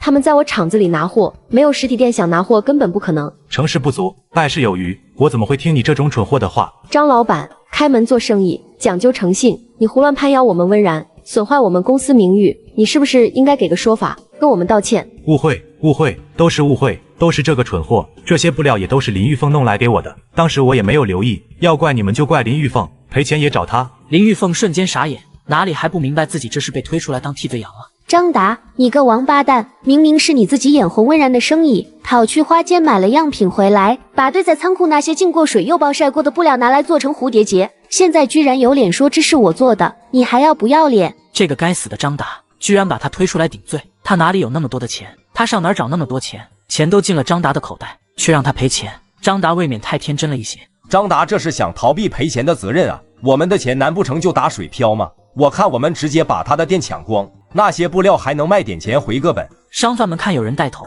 胆子也大了起来，冲进去抢东西给自己止损。翌日，温小暖忙完手头上的事就回了村里。你是老三媳妇儿吧？你是？我是你大嫂罗家。暖暖、修然，你们回来了。妈，我和暖暖下午发了半天的货，又开了2个小时的车，我们回屋休息一会儿，吃饭的时候再叫我们。王曼云有些无奈，不过也没有说什么，毕竟当初发生的那件事情，季修然是无论如何都没办法放下的。罗家低下头，没想到季修然就算是结婚了，还是没办法放下那件事情。妈，大嫂和修然究竟有什么事啊？修然好像挺反感大嫂的。其实也不是什么不能说的事情。王曼云告诉温小暖的耳边，小声的将事情的来龙去脉一五一十的说了。听完后，温小暖也是微微愣了一下，也难怪季修然会这么不待见罗家了。也就是因为如此，修然才去的部队。妈，给他一些时间吧，毕竟当时那件事情如果成了，修然可能会……妈知道，他心里有气，不想看到你大嫂很正常。温小暖静静地站在那，回想起刚刚那段话。现在的农村结婚都很早，也就是在季修然18岁的时候，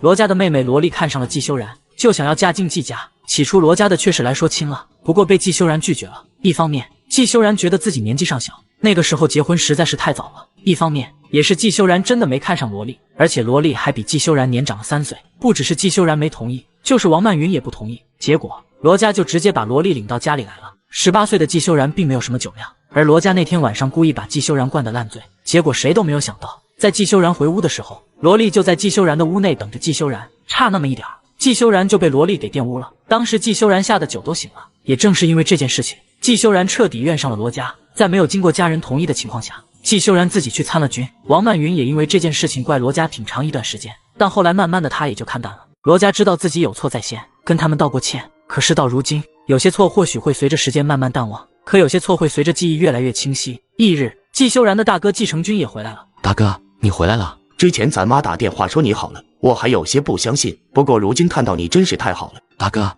你怎么这个时候回来了？生意不成气候，亏了，先前赚的钱全赔进去了。修然，现在就是瑶瑶和小何他们兄妹俩的学业。哥知道你和弟妹在镇上做生意，你能不能帮帮大哥，安排一下他们俩读书的事情？钱全赔进去了，房租和学费都交不起。季成军先前生意挺好的，只是今年不景气，再加上小人作祟，原本的生意都被小人给拿去对价了。季成军为人老实，也正是因为如此，所以才会被人算计，把这些年赚的钱全部都赔进去。这件事情我帮你留意一下，看看有没有办法把瑶瑶他们俩安排进学校。你到时候把他们成绩单和资料给我。太过分了，村长，这事你们得给我们主持公道。我就说最近咱们村里的猫怎么接二连三的不见，感情都是被林玉凤他们家抓了。他们养了这么长时间的猫，还靠着猫抓家里的老鼠呢，结果猫就被林母抓了，可恶至极。这猫本来就是死的，我是看到了想拿去埋了，你们少在这儿胡说八道，别什么屎盆子都扣在我们的头上。你有那么好心，可拉倒吧。我家猫白天的时候还好好的，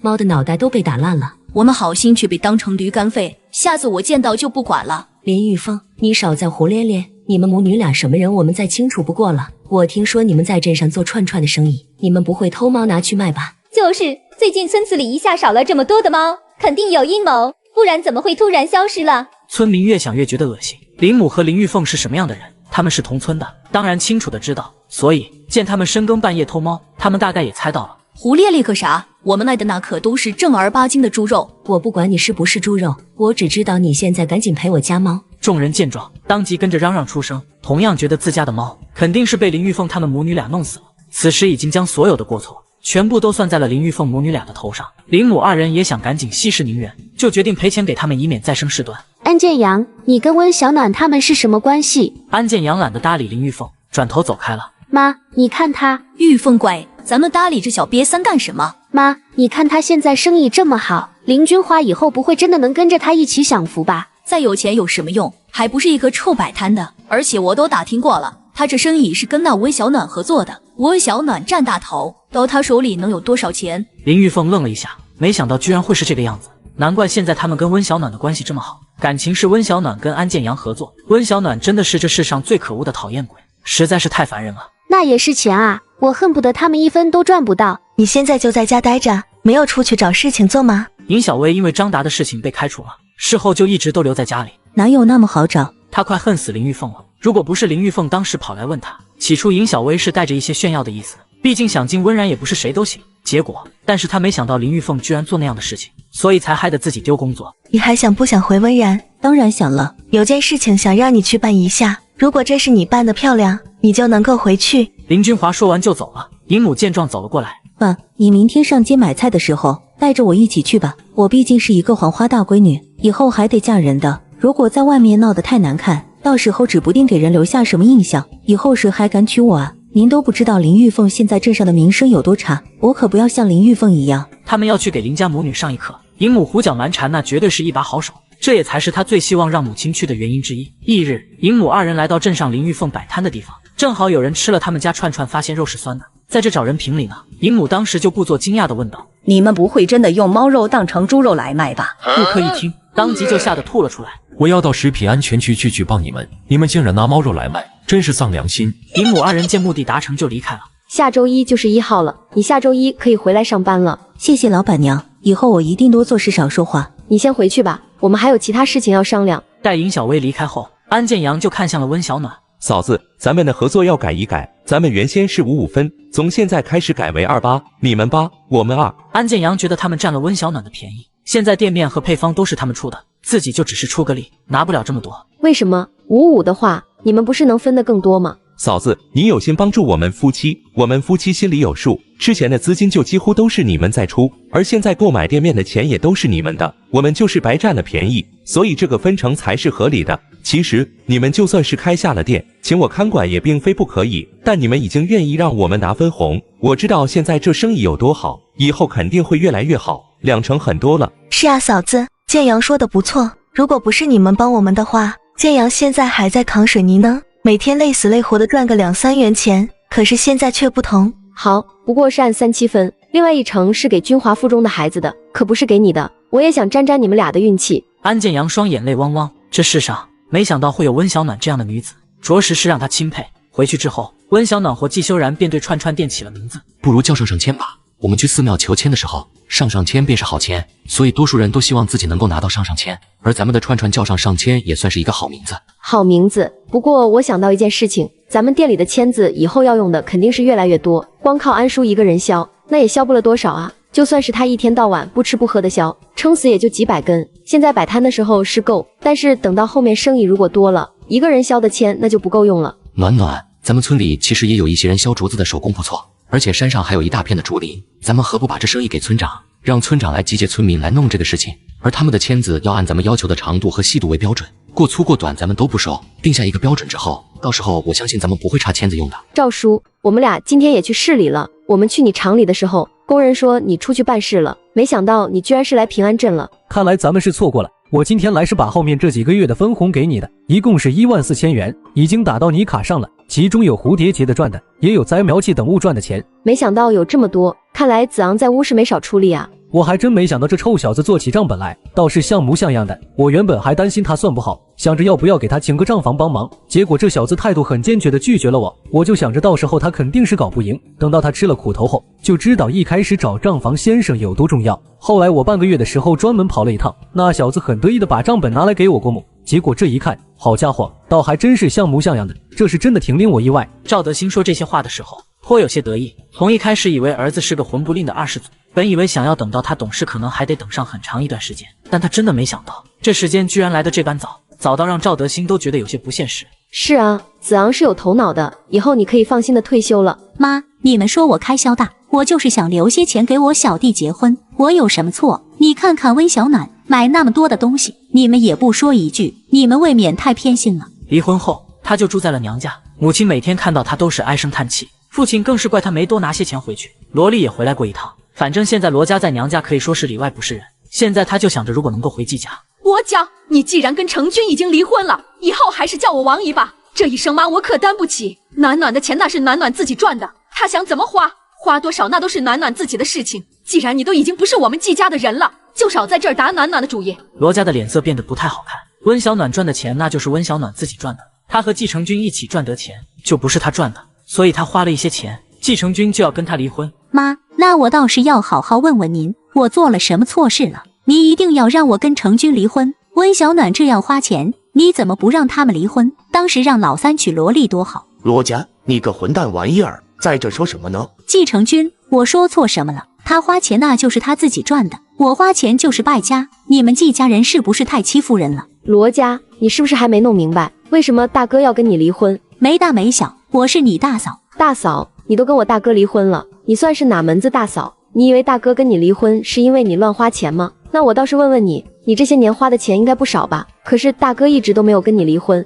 那是因为什么？那是因为你当时就算再怎么胡乱花钱，也没有触及到大哥的底线。可是家里出了事，你就偷偷藏钱，害得小何和瑶瑶没办法读书，这才是大哥跟你离婚的原因。他真不明白罗家是如何当母亲的。如果当时他把钱拿出来，那么季仁和和季瑶瑶至少还能把书给读完了，放假了再转学回家。后来季仁和和季瑶瑶是在镇上念上了书，那也是季修然找了赵颖，托了不少的关系，这才让他们俩成功入学。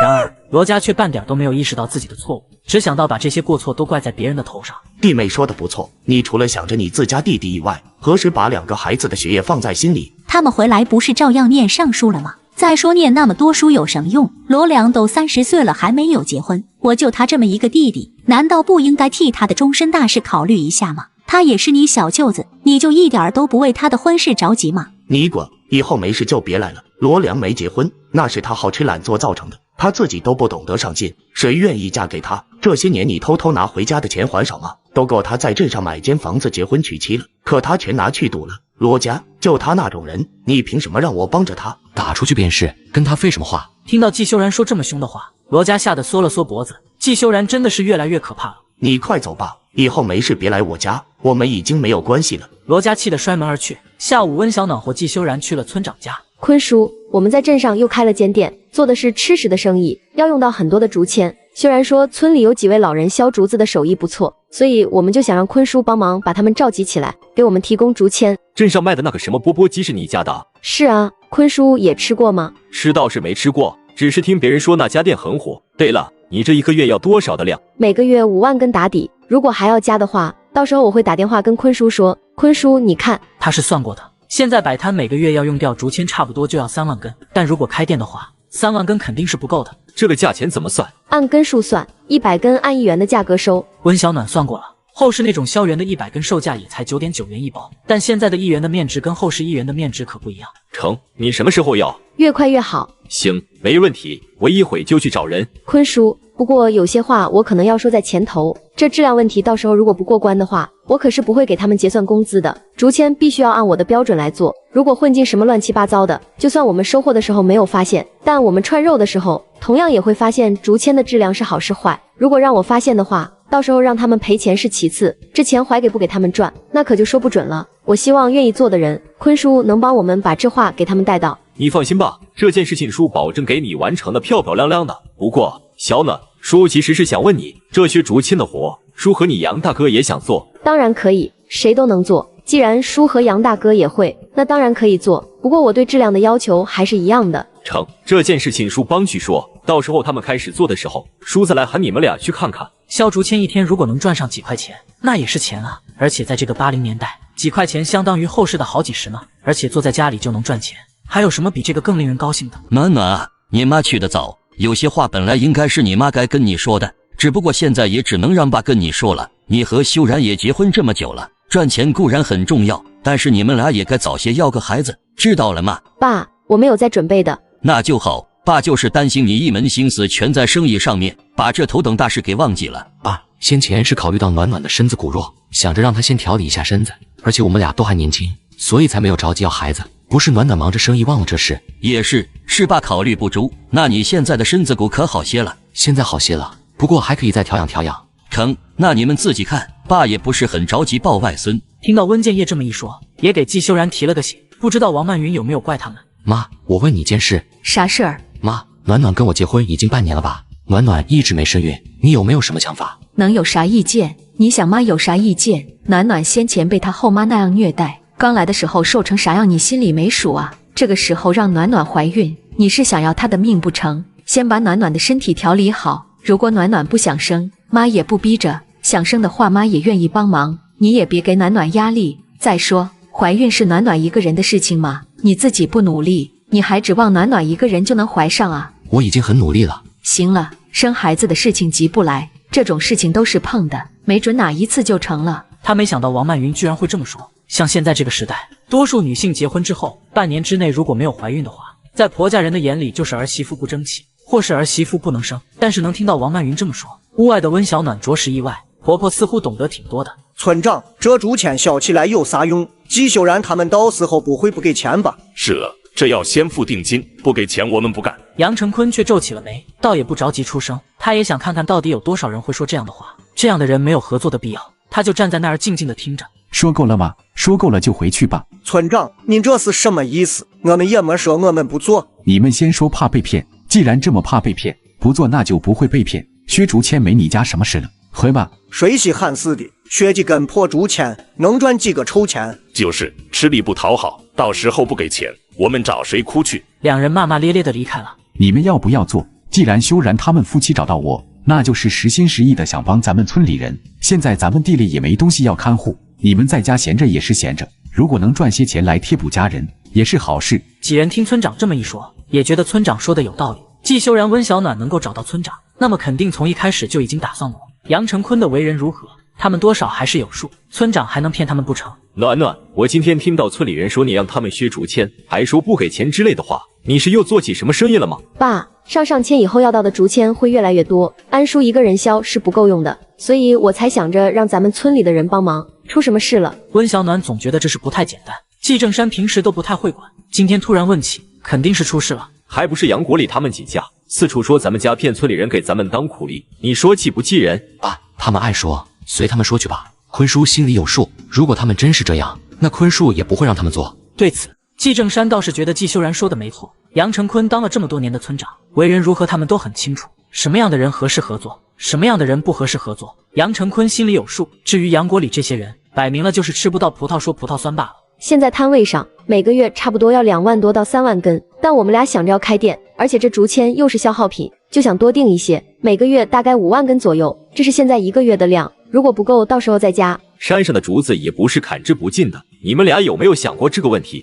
温小暖和季修然俩人都是一愣，这件事情他们俩倒还真没有想过。山上是有很大一片竹林，但是按照这样的消耗也并非取之不尽，早晚都会有用完的一天，到时候村里没有竹子了，那么他们想要用竹签就得去别的地方砍竹子，但别的村也不给砍。温小暖的眉心微微皱起，倒还真没有想过这件事。对了，我们可以自己种竹子啊。温小暖微微愣了一下，有些吃惊的看着季正山。其实爸早就有想法了，咱们后山成片的地，只要开了荒那就可以种东西。哇，你爸还有你三叔和二叔4家人一起弄，到时候就在山上开出一片荒地来，竹子好生长，竹子的生长也要5年的时间，这样咱们才能有源源不断的竹子能用。等这片山林的竹子用完之后，后山的肯定已经长大了。好主意啊，爸，这方面我不懂，那就有劳爸了。竹子种了又不是卖给你一个人，有很多老手艺都得用到竹子，这些老祖宗留下来的东西肯定是不会丢的，不管过去多久都能用到。先前爸跟你们去市里的时候，也看到不少竹子工艺品，所以爸在听你们提起的时候，才会有这样的想法。一家人商议之后，季正山决定了种竹子，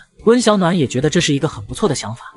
他还能认我吗？你先前都说我不是他儿子了。温志也心软，只要我跟他道歉，在服软哭上一哭，他还能不让我们回家？温志业一直都想要一个儿子给他们老温家传宗接代，一会儿你就跟着妈一起哭，他不会不让我们进门。我真是他的儿子吗？温来才其实都不确定他到底是谁的儿子，不过对于他而言是谁的儿子都不重要，只要有钱花有肉吃，给谁当儿子不一样。不是也得是。他跟温志业离婚后，转头就嫁给了温大强，起初一切都好，但是温大强前妻荷花和他的3个女儿都住在家里。史真香虽然不高兴，但是温大强没开口，史真香闹了几回都没用，反倒是荷花成天摆出一副柔弱的样子来，反倒是让温大强起了怜爱的心。后面有几次还被史真香撞到他们俩厮混在一起，史真香哪还忍得了，自然是跟他吵了起来。结果温大强就完全站在前妻的那边，反倒是对他和温来才的态度越来越差。温大强直接扯着他去镇上离婚，转头就跟前妻复婚了，而他和温来才就这么被赶出来了。史真香又不敢回娘家，他那大嫂的性子肯定会把他们赶出来的。躲在暗处的温小暖和季修然听到了全过程，当即出来拿出猪屎盆子扣在史真香头上。这谁呀？原来是史真香啊！你身上是啥？是屎吗？温小暖，你个小贱种，你有病了！史真香，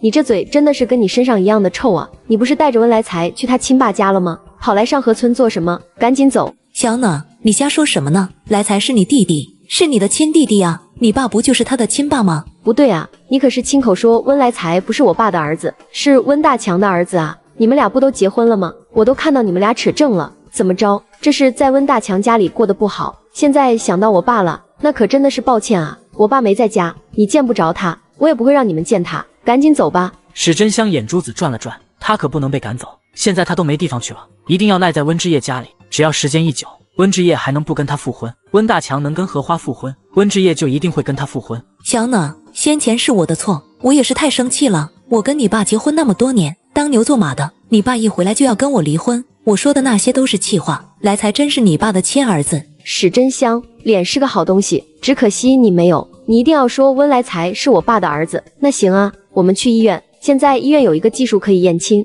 你敢让温来才跟我爸去验血吗？验什么亲？这不是浪费钱吗？来才就是你爸的儿子。温来才根本就不是温之夜的儿子。史真香说温来才是早产的，可实际上温来才是足月，而她怀上温来才的那个月，温之夜刚好就没在家里，温之夜还能隔空跟他睡觉不成？而且怀温来才的那个月，史真香也就跟温大强有过。你不敢？温小暖，你别在这儿胡说八道，来才就是你爸的儿子，你就算是想要否认，都不可能改变得了。你空口白牙一张嘴，说黑的就是黑的，白的就是白的，什么话都让你说了。先前在南湾村的时候，可是你自己亲口跟温大强说温来才是他的儿子，现在在温大强家过不下去了，他不要你了，就想着回来让我爸养着你和温来才。史真香，你这算盘打得够响的啊！只要有我温小暖在一天，你就休想再骗我爸一次。你想回来？行啊，没意见，咱们去医院好好的验一验，我倒要看看温来才是谁的种。其实现在的 DNA 的技术并不像后世那么精准，不过史真香没什么文化，骗一骗他倒是可以。如果到时候验出来不是，那我可是要到公安局告你诈骗的。你别胡说，我哪有骗你？你这还不叫骗吗？你还不是因为温大强不要你了，你身上没钱，又不想回娘家，只能带着温来才来找我爸，到时候就是骗吃骗喝骗住，你这不叫骗叫什么？暖暖，跟他们废神话，直接报警抓走就是了。练，你竟然忘记告诉你了，我家修然的病好了，他在部队里可是练就了好身手，以一对十完全不在话下。你和温来才瘦不拉几的，到时候被揍，你可别哭哦。算你狠，我还会再来的。温小暖，你往我身上扑时我记下了，你等着。村长，你就通融吧，我们真的能学竹签。杨国礼他们得知那几个替温小暖他们削竹签的几人真的赚到了钱，而温小暖和季修然真的把钱给他们了，杨国礼就有些后悔。削的最多的人家削了3000根，100根就是1元，3000根可是30元了，这30块可是他们一家子好几个月的开销啊。不必了，人已经够了。先前我就问过你们，你们觉得修然他们夫妻俩是骗钱，是你们自己不干的。现在见着村里的人赚钱了，眼红了，受不了了，不好意思，我们不招人了。村长，先前是我们的错，季修然他们一个月要5万根呢，你们几人哪儿做得了这么多啊？你们就通融一下，让我们一起弄吧。通融不了，这事已经定了，而且已经分配好，你们既然错过了，那就没有机会，不用再说了。你以为我们有多稀罕死的？我们还不是想帮你们分担一点，就是怕你们到时候干不出这么多的量，季修然他们到时候不让你们做。凭什么我们不行？我们开的是餐馆，仪容很重要，还有一个人的整洁度。就说说你吧，头发挺久没洗的吧？再看看你的指甲又长又脏，这是在土里抠了泥才出来的吗？还有身上的衣服脏成这样都不洗，就这整洁度，我可不敢让你来我店里，客人都还没进店，光是看你这一身都已经吃不下东西了。这么多人，你干嘛要指着我说？难道不是你先问的吗？要是有钱买新衣裳，谁愿意穿得这么脏？穷和脏不能混为一谈，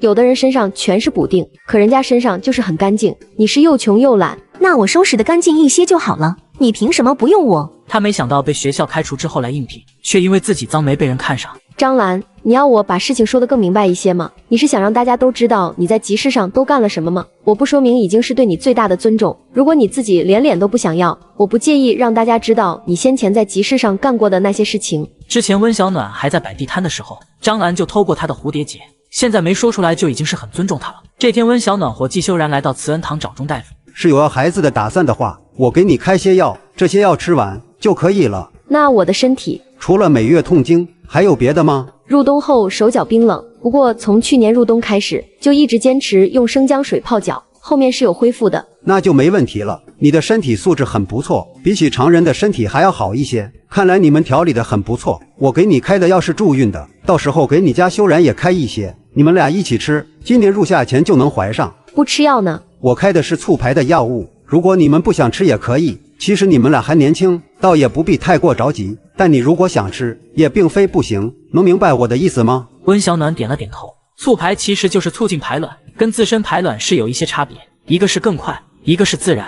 那还是不吃吧，是药3分毒，既然不是大问题，我想自然怀上也好。我给你开些温补的药丸，你回去吃起来。你的气血比较不足，对你生产的时候不利，提前把气血补上，这样生产的时候能轻松得多。赵叔，过2天我想到乌市去一趟，他们那边有很多样品，我想看看他们的标准有没有达到。那也行，你有没有想好什么时候去一趟？就最近吧，早些定下来也好，到时候我们把火车票买好后就去。买什么火车票啊？我反正过2天也要开车回乌市，我和然哥一起开车过去就好了。我自己一个人开是2个白天，但如果是我们俩一起开的话，应该1天1夜就能到。成，没问题。嫂子，你们可算是来了。这家店面装修的风格跟咱们的上签差不多，而门口却站着林玉凤。嫂子，我感觉林玉凤就是故意的，看咱们开店面她也开，我担心她抢咱们的生意。林玉凤应该不会做饭菜吧？你妈的手艺如何？勉强能入口吧。林玉凤根本不会做饭，在家里她都把她当成祖宗一样供着。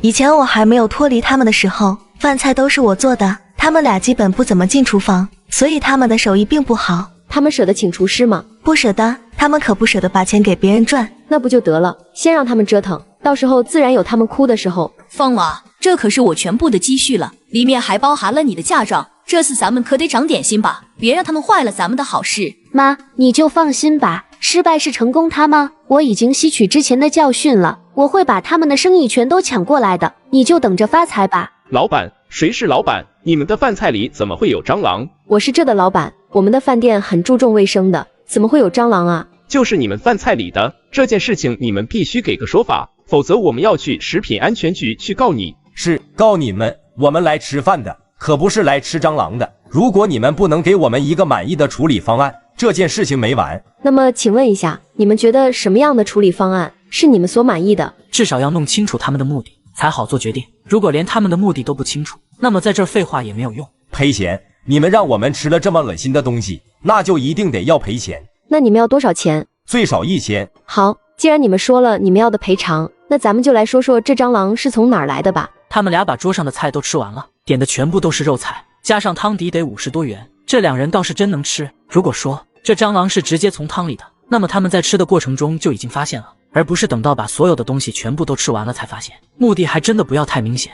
蟑螂当然是你们这汤里弄出来的，怎么着？你们现在还不想认是不？当然不是不想认，而是这蟑螂就不是我们汤底里面的，你让我凭什么认？怎么，你现在又不承认了？这么多人看着，你们这是店大欺客是吗？不是我们店大欺客，而是你们2人想吃霸王餐，甚至还想借机敲诈我们一笔，这我们是可以报公安的。你报一个试试，你信不信我把你店给拆了？怎么着？这蟑螂是从你的这火锅底料里煮出来的，肯定就是你们炒料的时候它就掉进去了，只怕你们所有人吃的东西里都被这蟑螂沾过，你们就不觉得恶心？你说这蟑螂是从火锅就底料里面煮出来的，你确定？本来就是。那我就得好好说一说了，火锅底料是由热油高温与我们的配料炸出香味，然后冷却凝固起来的。既然你说蟑螂是从我们的底料里出来的，那它早就已经被炸成一具干尸了，我怎么看着你的蟑螂鲜活得很啊？那肯定是你们放凉的时候它才爬进去的。我们的底料炒制之后是可以放在冰箱里存放半个月甚至更久，今天新炒的还在后面的架子上晾着，各位可以跟我丈夫去看一看，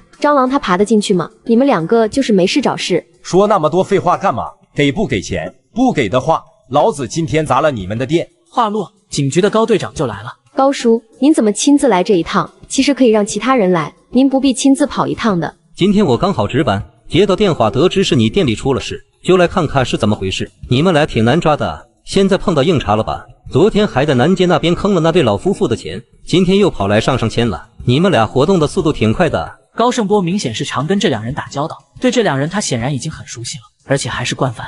这才放出来几天呢，又不安分，你们这是想一直关在里头呢？高局，您就放过我们俩这次吧，我们再也不敢了。早知道上签的老板是您的亲戚，就是给我10个胆也不敢啊。他是真的没想到今天会踢到硬茬，他最近盯了上签好几天了，这儿的生意当真是整个平安镇最好的一家，他就想着这么好的生意，自己如果不坑点钱，那不是太对不起自己了吗？2人一合计，就想着用老办法弄些钱，结果谁能想到这人一点都不糊弄，而且遇着这种事情，按理说像他们这些店家，不是都想息事宁人，心甘情愿的就把这钱给了，可偏偏温小暖是一点都不害怕，甚至还能冷静地处理这件事情。上签的麻烦是没找到，反倒是把自己给搭进去了。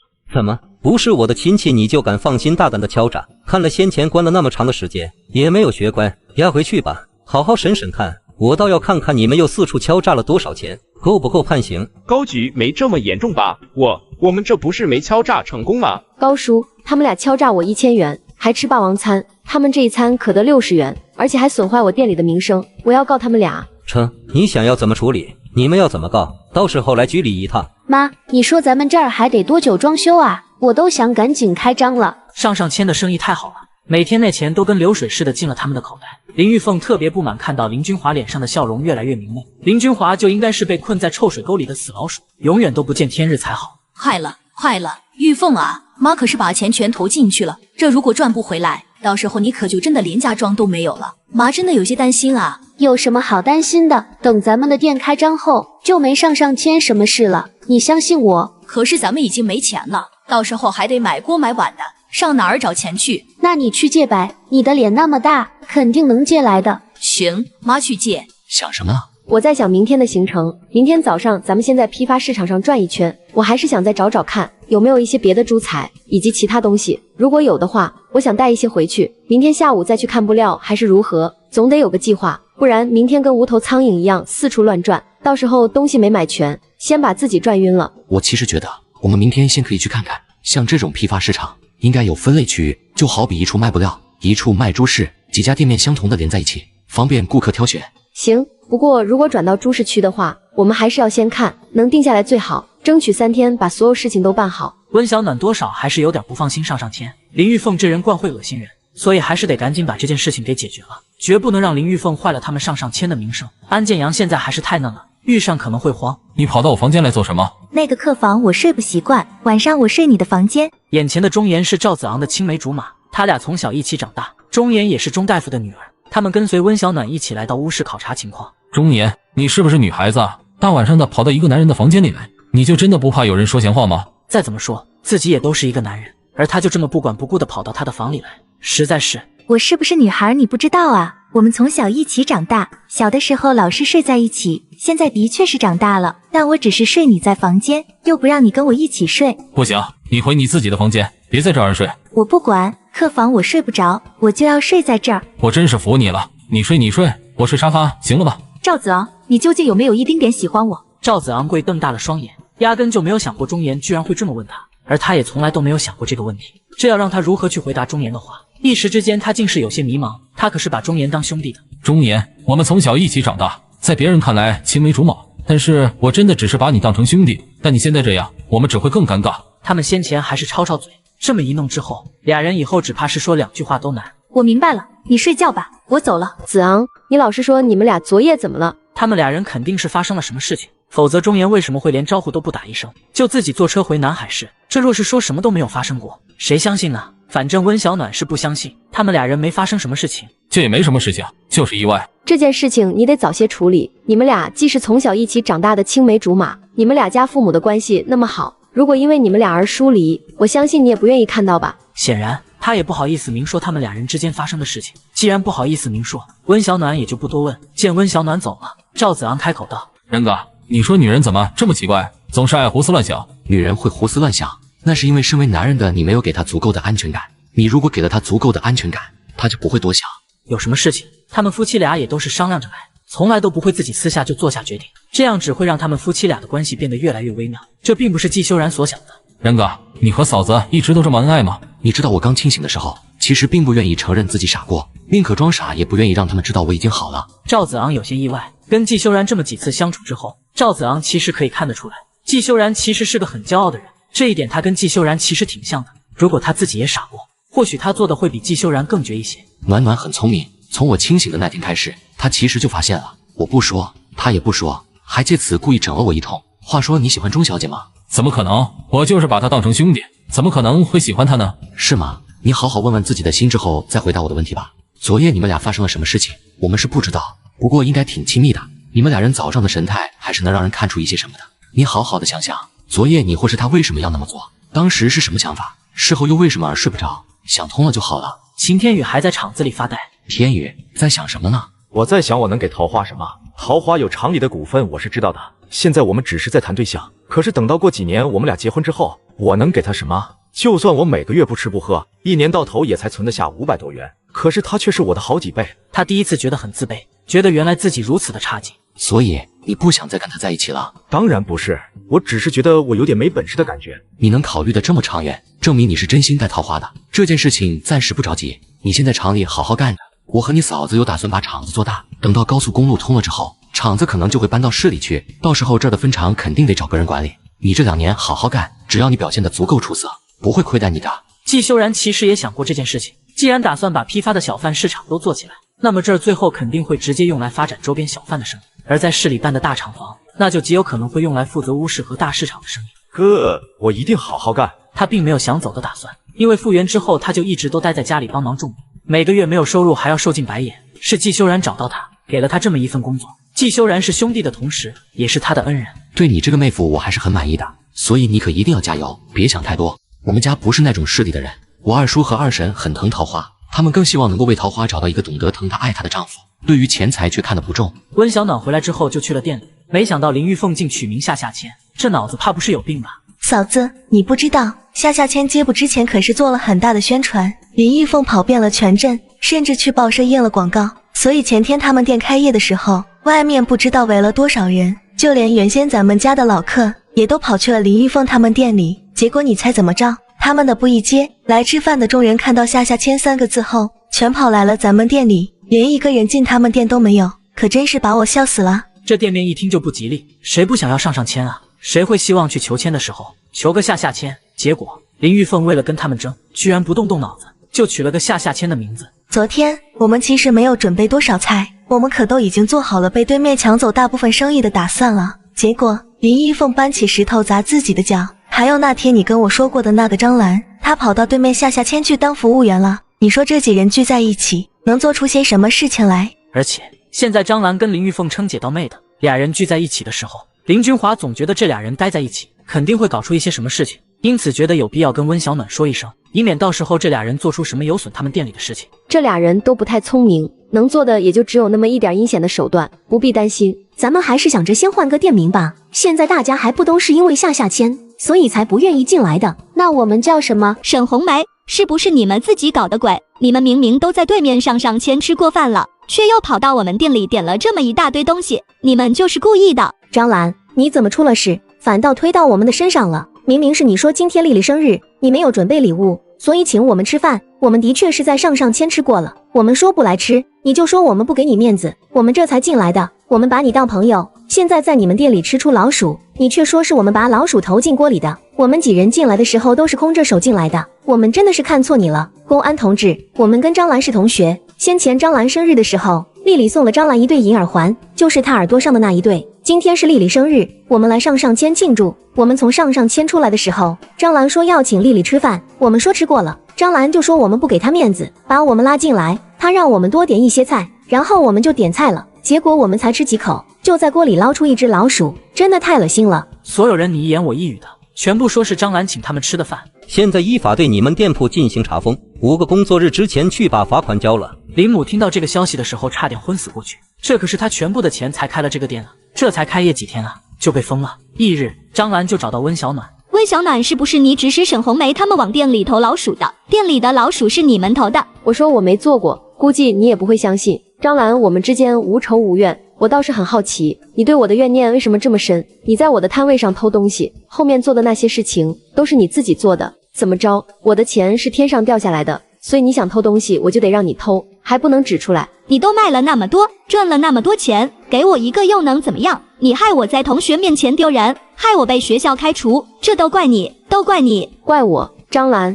你的钱是钱，我的钱就不是钱，你是我的谁呀？我凭什么白送你东西？你不觉得你这样的思路很可笑？这么可笑的想法，还真的只有你这种人能说得出来。你自己眼高手低的，凭什么都要强加给我们？谁都不欠你张兰。温小暖，一个蝴蝶结才几毛钱，你都不舍得给我，你当真是可恶至极。几毛钱？张兰，亏你说得出口，你也知道几毛钱啊？我们当时是做小本生意的，人人都白送我们喝西北风嘛。话说回来，你连几毛钱都没有，攀比心还特别重，你自己永远认识不到错误。算了，跟你在这废话你也听不懂，以后别再找我了。温小暖走了，张兰留在原地，气急败坏。回到家，张母已经在等她了。你回来了，跟妈出去一趟办点事情。什么事呀，妈？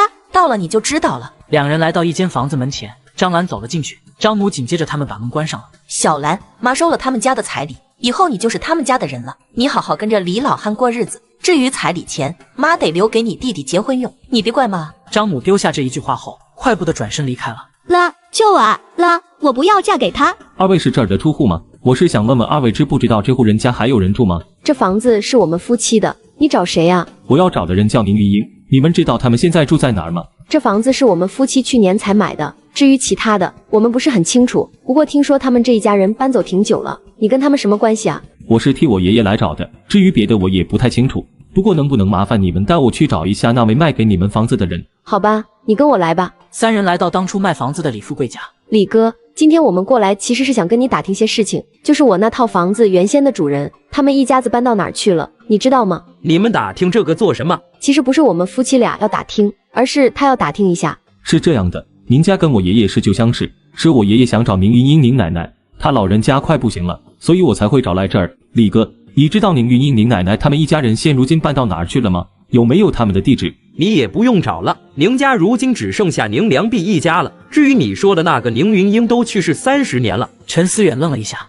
没想到爷爷一直念着的人，居然已经去世了。李哥，你知道宁奶奶是怎么走的吗？他想要弄清楚，这样回去之后至少要给爷爷一个回答。正当陈思远问完话，后头就走出来一个老太太，她似是因为听到宁云英的名字，此时的神色不太对劲。莹，云英找来了吗？云英她死了，她是我。哇！李富贵赶紧出声打断李老太。几位，对不住啊，我妈年龄大了，有些老年痴呆，总要说胡话。李奶奶，你知道宁云英是怎么去的吗？生病了，病得很重，一直吐血，一直吐。宁叔和宁婶请了好多的医生给她瞧病，但都瞧不好。一直哭，后来云英姐就去了。温小暖闻言，视线从李富贵的脸上掠过，便见李富贵松了口气。他们到底还知道些什么？或者说，宁云英的死也跟他们有关系？还有外婆到底生了什么病？那是谁了？是宁奶奶的女儿沈恩旭。你怎么知道恩旭妹子的名字？温小暖有些激动，李富贵居然认识自己的母亲，那么他是否知道一些关于母亲的事情？屋内有个小仓库，里面有一些宁家人的照片，之前打扫卫生的时候看到的。原来是这样的。温小暖现在还不能说沈恩旭是自己的母亲，以免惹出不必要的麻烦。既然这样，也没什么事，我们就先走了。我对不起云英姐，对不起她，对不起她啊！爸，你别瞎说，我妈年纪大了，老糊涂，你们别介意呀。温小暖敢断言，这家人肯定知道些什么，他肯定知道自己母亲。他们是来找宁家人的，你们说那个人找宁家人干什么？那屋子的确是宁家人拜托他帮忙卖的，但也是因为他们不知道一些事情，所以才会把那屋子交代给他。但凡是知道，宁家人应该也不会找他帮忙。他已经多少年没有听到有关宁家人的消息了，这突然有人找上门，着实是把李富贵给吓得不轻。他们到底找宁家人做什么？那个陈姓男人一看他的气度，就知道身份不简单。他所知道的就是宁云英当年出国的时候，结交了不少的朋友，其中不乏身份显赫的富贵人家。云英啊，你别找我，你别怪我，我真的不是故意的，我不是故意的。爸，你魔怔了吗？你在胡说什么呢？阿贵啊，妈害死人了，是妈害死你云英姨母的，是妈害的。行了妈，这件事以后别再说了，回头你就去乡下老家待着吧，我怕他们还会上门。季修然和温小暖也观察了几天，李富贵把他母亲送回乡下，温小暖第二天就找上门了，这样可以单独问李老太。李奶奶，你知道宁云英吧？就住在枫叶弄堂宁家的宁云英，我是她的外孙女。恩的女儿，你是恩的女儿。云英姐，你别找我，你别来找我，我不想害你的，是柳絮儿让我这么做的，你原谅我吧。温小暖见李老太老年痴呆犯了，紧接着问道：你为什么要害我？我死得好惨啊！不是我啊，是柳絮儿，是他拿阿贵的命来威胁我啊！我如果知道那些药会害了你的命，我也不敢这么做啊！李奶奶，到底是怎么一回事？是天意呀！他看向温小暖，真的跟沈恩旭几乎是一模一样。他会找上门，这就是天意。有些事情他都瞒了一辈子了，也该说出来了。这事情要从当年云英姐抱着恩回到宁家说起。结婚没几年，宁云英突然就抱着女儿沈恩旭回了家。一住就是大半年。起初大家都没有多想，但后来越来越多人都开始好奇，宁云英当时与丈夫结婚的时候，大家都可以看得出来他们到底有多么的恩爱，夫妻俩形影不离，做什么事情他们都在一起。他们先有了长子，后来又生了小女儿沈恩旭。宁云英回来没多久，一个名叫柳絮儿的女人找到了李老太。年轻时的李老太跟宁云英的关系很好，俩家又沾亲带故，所以那会儿李老太就时常去宁家陪宁云英，然后儿子就在家里跟着婆婆。有一天，李老太在宁家陪宁云英的时候，李老太的婆婆突然找上门，告诉她李富贵不见。当时李老太吓得不轻，也来不及跟宁云英多说一句，她就跑出去找李富贵去了。只不过李富贵还没找到，那个名叫柳絮儿的女人先找到了他，她给了他一包药，让他在宁云英不注意的时候，把那包东西偷偷的加到宁云英的药里，只要宁云英喝了那碗药，他就会把李富贵送回来给他。当时李富贵才1岁多一些，柳絮儿告诉他，李富贵可是一直哭着喊着找妈妈。李老太当时听了，心疼极了，脑子一热，就把那药加到了宁云英喝的汤药里。事后，柳絮儿的确是把孩子给他送了回来，而没过几天，宁云英就开始吐血，身体是一天比一天差。李老太知道那是因为自己往那汤药里加了那包药粉造成的。后来，宁云英就去了沈家来人接沈恩旭的时候，李老太再次见到了柳絮儿，她就跟在沈恩旭的父亲身边，俨然一副正经太太的姿态。宁云英还没出殡的时候，夜里李老太是真的睡不着，就想着去看看宁云英，结果就看到柳絮儿正站在宁云英的棺材前，她正一脸得意地看着已经去世的宁云英。当时她说的一句话，李老太一直都没有忘记。她说：“宁云英，我早就警告过你，沈家大夫人的位置只会是我的，你死了就给我好好看着，她早晚都会娶我进门的。”温小暖与季修然怀着略微沉重的心回到了家里，他们其实可以理解李老太，如果有人拿着他们的孩子做威胁，或许他们同样也会这么做。暖暖，还要再查吗？查。好，我给先前的战友打个电话，让他们帮忙查一下。他们从李老太那儿还得到了一些信息，知道他外公住在宁波市，离南海市并不远，但是车程得2天2夜。他们决定忙完厂里的事情就去一趟。与此同时，南湾村来了2个陌生人，一路上都在打听沈恩旭的下落。听说你们是找沈恩旭？大娘，你知道沈恩旭？你知道他现在在哪儿吗？他是我姑姑，我们是来接他回家的。你们来晚了，他在20年前就去世了。听到这些话，旁边的老人身子狠狠地颤了一下。大妹子，你知道他是怎么去的吗？他从来我们村开始，身体一直都不好，生了孩子后身子骨就越来越差，没2年就去了。他有孩子吗？那他们在哪？不住在村里了，现在住在上河村。你们去上河村找温志业，他是恩旭的男人。听温志业提到过，沈恩旭到死都想知道当年父亲为什么不许他回城。沈恩旭去世的时候，赵奶奶就在边上，当时就听沈恩旭在那儿喃喃地问：“爸爸，为什么？为什么呀？”到死他都在呢喃这句话。赵奶奶心想，他一定很想知道。他葬在哪儿？我带你们去吧。很快，他们就到了坟头，就是这儿了。你们如果真的觉得亏欠他，就好的待他的女儿吧，他吃的苦太多了。说完，赵奶奶就离开了。沈红琛看着眼前的墓碑，瞬间红了眼眶。他来晚了，他来得太晚了。这一晚足足晚了20多年。当时如果让沈恩旭回去，他是不是就不会？爸爸来了，爸爸来晚了，对不起，是爸对不起你。说了一番话之后，他们也不想过多停留，还有好多事情等着他去做。去上河村，我们要找到你姑姑唯一的血脉，带她回家。这是你家。是啊，这是我家。请问你们是？沈恩旭是不是你妈妈？温小暖愣了一下，眉心微敛了下来。先前来了一个找宁云英的，现在又来一个找沈恩旭的。最近这些人找的是不是太勤了？这些人到底想干嘛？不瞒你说，沈恩旭是我姑姑，爷爷是来接姑姑回家的。我们先前去了南湾村，得知姑姑已经去了，又得知姑姑还有一个女儿，所以我们是来找我表妹的。我们也去了上河村。我凭什么相信你们？沈红琛闻言，赶紧从兜里拿出玉佩。温小暖一眼就认出了那块玉佩，跟母亲留给她的那一块一模一样。孩子，你妈妈有没有留给你一块玉佩？如果有的话，这块便可以作证。我有。你真的是外公吗？孩子，我是你外公啊，我找你找的好苦啊。温小暖平静地看了沈红琛，并没有他那么激动。我妈已经死了20年了。沈红琛如鲠在喉，望着温小暖，一时之间竟是不知道该如何回答温小暖的话。孩子，是外公对不起你妈妈。我不怪您，只是我妈到时都不明白当初为什么您不让她回城。还有，我外婆真的只是病逝的吗？孩子，你这话是什么意思？温小暖突然就笑了，她居然至今都不知道。您再娶了吗？她想知道沈红琛最后有没有娶柳絮儿。如果娶了柳絮儿，那么这个外公温小暖不会认，而且她敢肯定母亲在宁家的时候绝对是极为受宠的。那么多的照片，那么多属于沈恩旭的东西，那些照片里每一张沈恩旭脸上的笑容都做不了假。足以看得出来沈恩旭当时到底有多么的兴奋。可是如果沈红琛再娶的还是柳絮儿，那么他就不会认。反正20几年来外祖就从来都没有出现过，他也不差外祖的疼爱，他真的只想弄清楚这件事情。是再婚了？娶的柳絮儿吗？你怎么知道？孩子，你还知道什么？他没想到温小暖居然知道这么多。那么温小暖到底还知道些什么？您走吧。沈红琛有些急，宁云英当时去世太过于突然，他从外赶回来的时候，宁云英已经去了，这是他这一辈子的劫。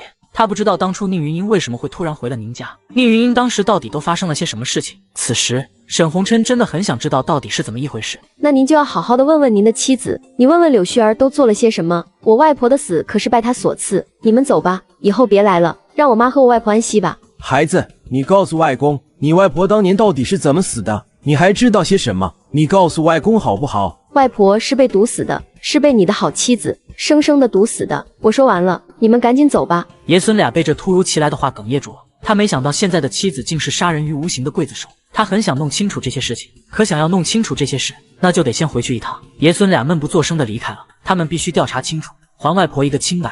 准备上车离开时，沈红琛开口道：我知道你是想问爷爷当年为什么会娶你小奶奶是吗？为什么你奶奶当年会不在家是吗？是，我现在清楚了，小奶奶在我面前的所有善良都是装的，我恨她。你曾奶奶以死相逼让我娶柳絮儿。沈浩勋没想到会是这样一个结果。爷爷跟你小奶奶结婚之后，其实刚开始我一直都没有回家里，后来回来后又发生了那件事情，这件事情也才是我不让你姑姑回家的主要原因。这样的苦你爸跟着受就够了。你姑姑她是个女孩，爷爷是自私的，只是爷爷以为那是为了你姑姑好，却也是造成了她死亡的原因。当初如果让沈恩旭回去，是不是就不会死了？再怎么着，市里的医疗条件也比农村里要好。你表妹怪我也很正常，她从小就失去母亲，且又知道你奶奶去世的原因，所以她才会如此难过。只怕是她也一直都在查这些事情。沈恩旭打小就聪明，他的女儿真的跟他一样，大概是缘分吧，才会让他买到宁云英他们家当年留下的房子。爷爷，在回去之前，我想去见一见表妹。沈红琛点了点头，他知道自己这个时候出现在温小暖的面前，温小暖只会更加反感，而且还会生气，是他太无能了，护不住妻子，也护不住自己的女儿。表妹，爷爷没来，我想跟你聊聊，可以吗？说吧。我先自我介绍一下，我叫沈浩勋，是沈云的儿子。我爸跟姑姑是龙凤胎，我爸只比姑姑早出生5分钟。我先前是听说还有一个舅舅，我不知道你查到了多少，但是我想了解一下关于小奶柳絮儿给奶奶下毒一事，可以详细跟我说一下吗？这事情非大非小，温小暖与沈浩勋也只是第2次见，无法确定沈浩勋所说的是真是假。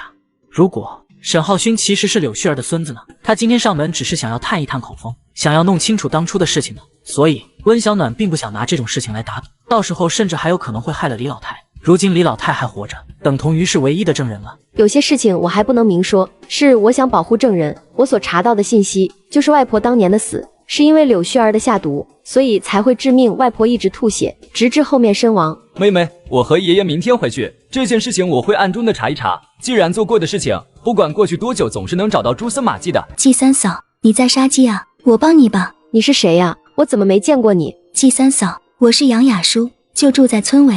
杨雅舒，杨国成的女儿，是他们村里唯一的大学生，若是算起来，应该还没有毕业。是你呀？你还在念大学吧？这个时候怎么回来了？请假回来扫墓。那你快去吧，你一个大学生，杀鸡这种事情哪好麻烦你？而且我家男人已经帮我把鸡杀好了，我只要洗一下就行。杨雅舒可不是什么好人，前世的时候他们并没有交集。不过关于杨雅舒的事情，他倒是想起了不少。或许杨雅舒这个名字出现在脑子里后，很多事情自然而然的就想起来了。温小暖的唇角微微勾起一抹浅笑，神情平静的看着杨雅舒。我能叫你小暖姐吗？温小暖挑眉，开始套近乎了呀。小暖姐，我在村里没什么朋友，大家觉得我念书太多，所以他们都不喜欢跟我玩。我能找你一起玩吗？你是文化人，大家也是担心跟你没有共同话题罢了。哪有什么文化人啊，就是比他们多读了几年的书罢了，最后还不是得回乡下吗？学校不帮忙安排工作啊？那么多学生，哪里安排得过来？杨雅舒撇了撇嘴，果然是没读过书的泥腿子，居然还想让学校帮忙安排工作。一所学校几千个学生，如果所有的学校全部都帮忙安排工作，哪有那么多的厂子和大公司收得了这么多人？不帮忙安排工作啊？我先前也是听丽芬婶子说过，你在学校成绩很好，年年奖学金。学校的老师还说过，等你毕业的时候，那工作肯定是顶顶好的安排给你呢。看来丽芬婶子又说大话了啊！我妈没文化，她哪儿懂这些？对了，小暖姐，你家就只有你一人在啊？季三哥他们呢？温小暖挑了下眉，奔着季修然来的呀。前世他倒是没有听说过杨雅舒喜欢季修然这件事情，只知道杨雅舒最后凭着手段嫁给了市里的一个富商，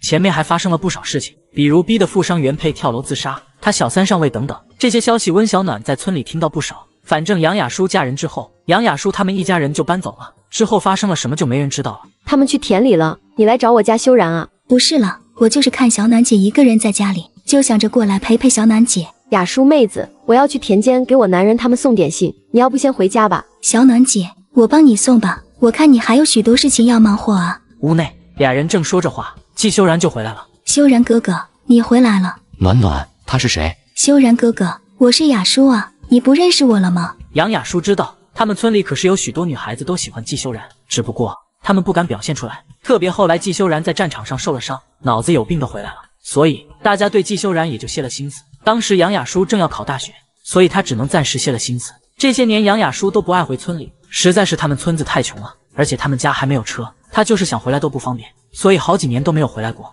这次他也是难得回来一趟，就是觉得自己应该回来。结果他回来后就听说季修然不傻了，已经恢复正常。我是杨国成的女儿雅舒啊，咱们村唯一的大学生啊。原来是黑妞啊，你看我都没认出来。杨雅舒脸上的表情一下子就绷不住了。黑妞？她怎么叫黑妞啊？以前她很黑，村里就没有比她更黑的姑娘了，比炭都黑，所以大家都叫她大黑妞。不要脸，温小暖，你就是故意的。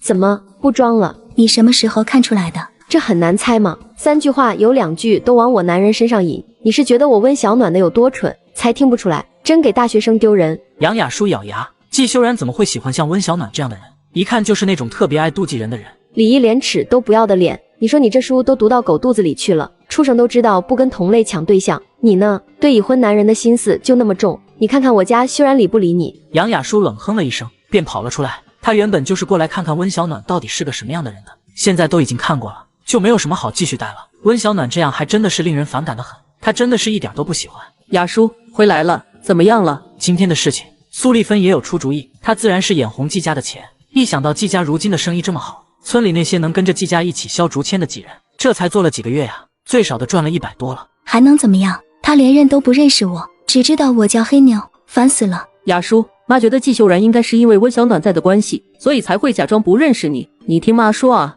我听说这2天他们都在村里，你就想办法找机会跟季修然偶遇，到时候再探一探季修然，不就什么都知道了吗？有些道理，行，回头我找个机会单独和修然说话。嫂子，你们也来扫墓啊？清明不扫墓还能干嘛？你这话问得真有趣。苏丽芬没想到王曼云会这么直接的回复她，这让她的心里多少有些不痛快，不过还是干笑了2声，便收回了视线。修然媳妇肚子还没动静呢，这结婚都1年了吧，不会有什么毛病吧？苏丽芬，你是来扫墓的，还是来找事的？我这不也是关心你们吗？温小暖都进门1年了，结果肚子连一点动静都没有，别不是个不下蛋的母鸡吧？看看我家雅舒这屁股又圆又大，肯定是个好生养的。这要是谁娶了我家女儿，以后家里肯定是儿孙满堂。那你可让你家雅舒早点找个好人家嫁了，到时候多给你生几个。妈，你别理他们，咱们扫了爷爷他们的墓，还得去扫太公他们的呢。是，咱不理他们。修然哥，我哥在家里照顾我嫂子，我嫂子刚生了孩子，正坐月子，我爸身子不好，能不能麻烦你帮我们这边的草叶一并除了啊？哦，人家喊你呢。跟我有什么关系？自家祖宗的事情还得麻烦别人吗？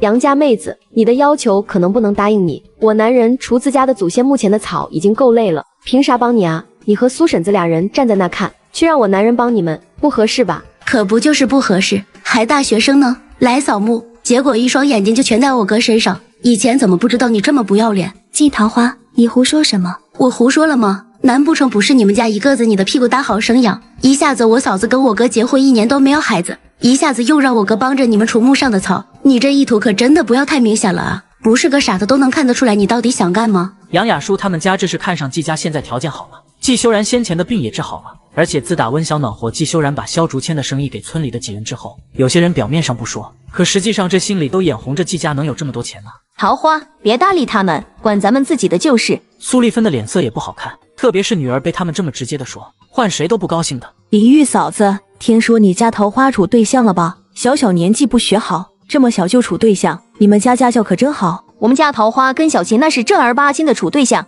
可不像你闺女，成天想着别人的丈夫。至少我家女儿那是清清白白，不像你们家的女儿不懂羞耻，对吧？季二婶可谓是相当的直接，他们也成功看到杨雅舒和苏丽芬母女俩黑了脸。杨雅舒没扫完墓就气冲冲的离开了，在半山腰却碰到了沈文斌，就是前世把温小暖拐走的人贩子。你想不想对付温小暖？杨雅舒愣了一下，抬手看着眼前的男人，她并不记得他们村里有这么一号人，看这男人的样子也不像是他们村里的。你谁啊？我是可以帮你对付温小暖的人，只要你愿意听我的话，我就能帮你对付温小暖，而且还能把季修然变成你的。你就说你愿不愿意跟我合作？就你啊，你看你的熊样，怎么帮我？温小暖之前联合村里的大妈大婶揍了我一顿，就连现在还没好全呢。你说我应不应该恨他？我们俩都有共同的目标，我要温小暖，你要季修然，怎么样？行，没问题。你要我怎么做？现在人多眼杂的，不方便行动，你先回去吧，回头我自会找你。大嫂，你可得小心着杨雅舒那妮子，一看就不是什么安分的人。今天都敢当着暖暖的面扯这些事情，我们着实也是担心，这人接下来会没完没了，各种找他们的麻烦。是啊，那苏丽芬明显是支持自己的女儿的，得更加小心才是。他们村里以前可从来都没出过这种事情，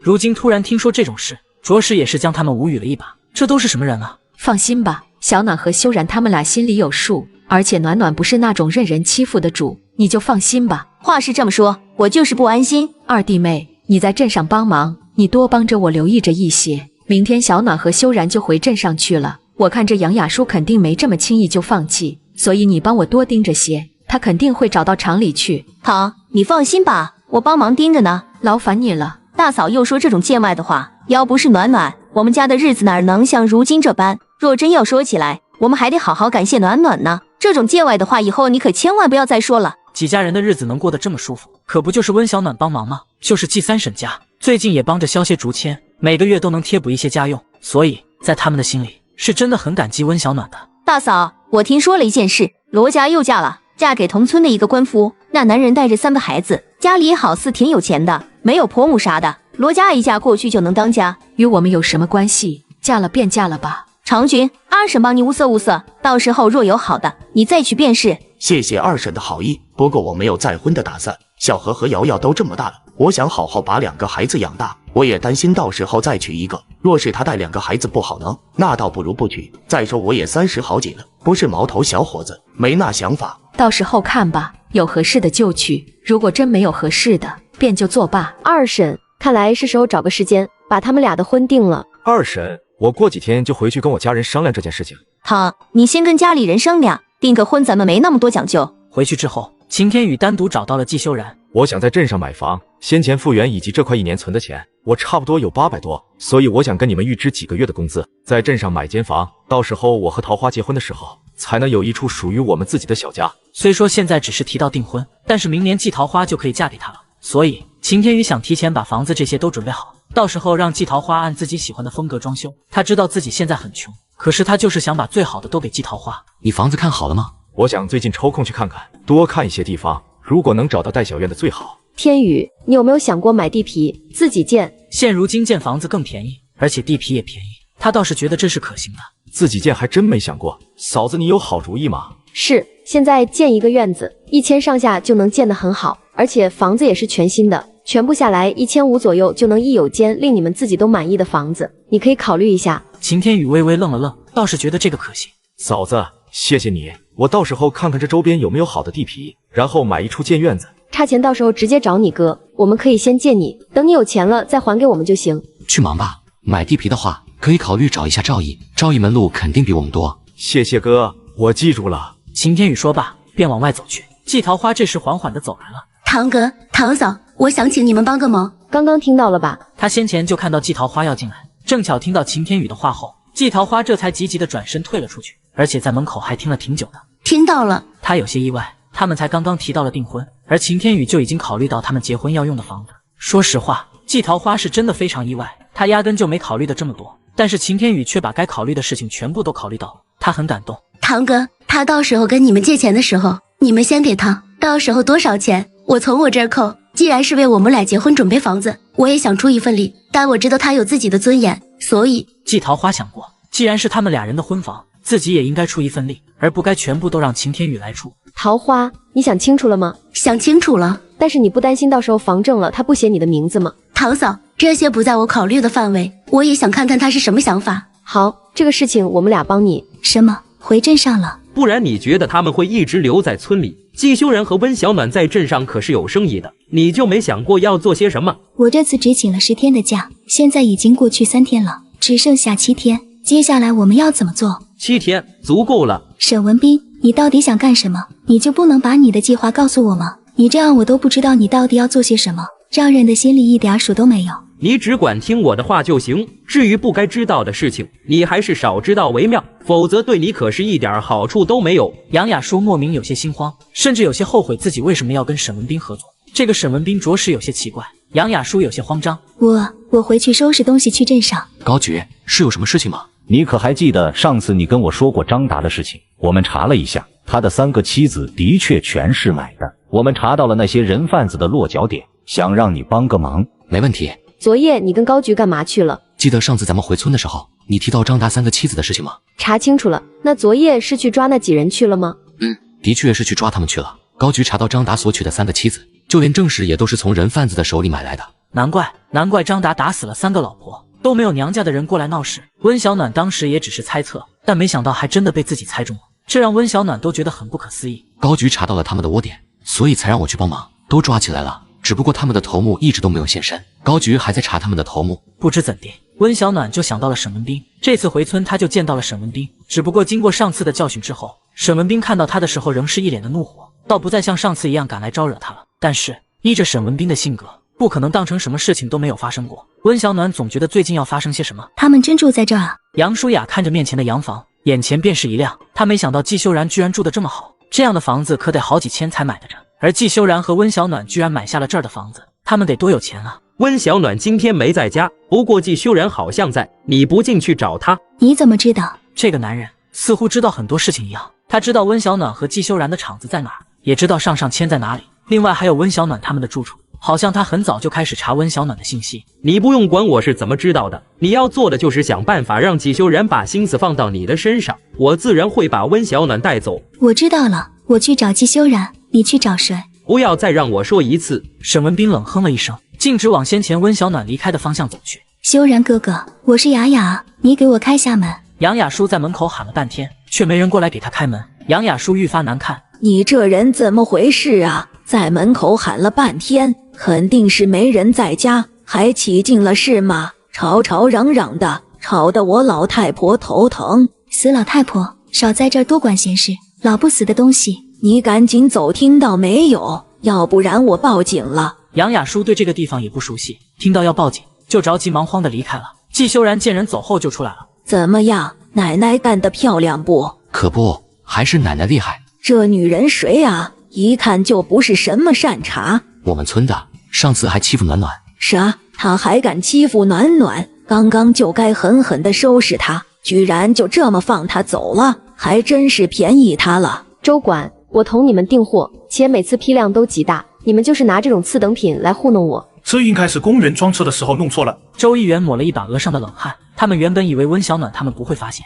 等到时候真的发现了，完全可以否认，到时候只要说跟他们没有任何关系，他料定温然也不敢把他们怎么样。小部分弄错还说得过去，这20匹都弄错了，你说这是什么意思？温老板，这些我们带回去就是，这些布料我们都运过来了，你们不要的话，我们又得拉回去，这损失谁来担？周管，掺着这些料子，是我让你们掺的吗？既然你们不是真心想要合作，那我觉得就没有必要。先前的货款全部已经结清，既然你们不是真心合作，就没必要继续。我相信有很多布行愿意跟我们合作，毕竟我们从来不拖账，给钱就没像我们这么干脆的客户吧。咱们的合作到此结束，以后我们温然不会再从你们布厂拿布。周议员瞪大了双眼，这让他回去怎么跟大老板交代啊？这批布料出了问题，他们其实都不敢让大老板知道，一旦让大老板知道，大老板肯定是会责怪他们的，而且大老板好像还很重视跟温然的合作，现在丢了温然的合作，那他该怎么跟大老板交代啊？温老板，只是咱们再好好商量一下吧，我们把这些布料带回，价格上我们可以再低一些，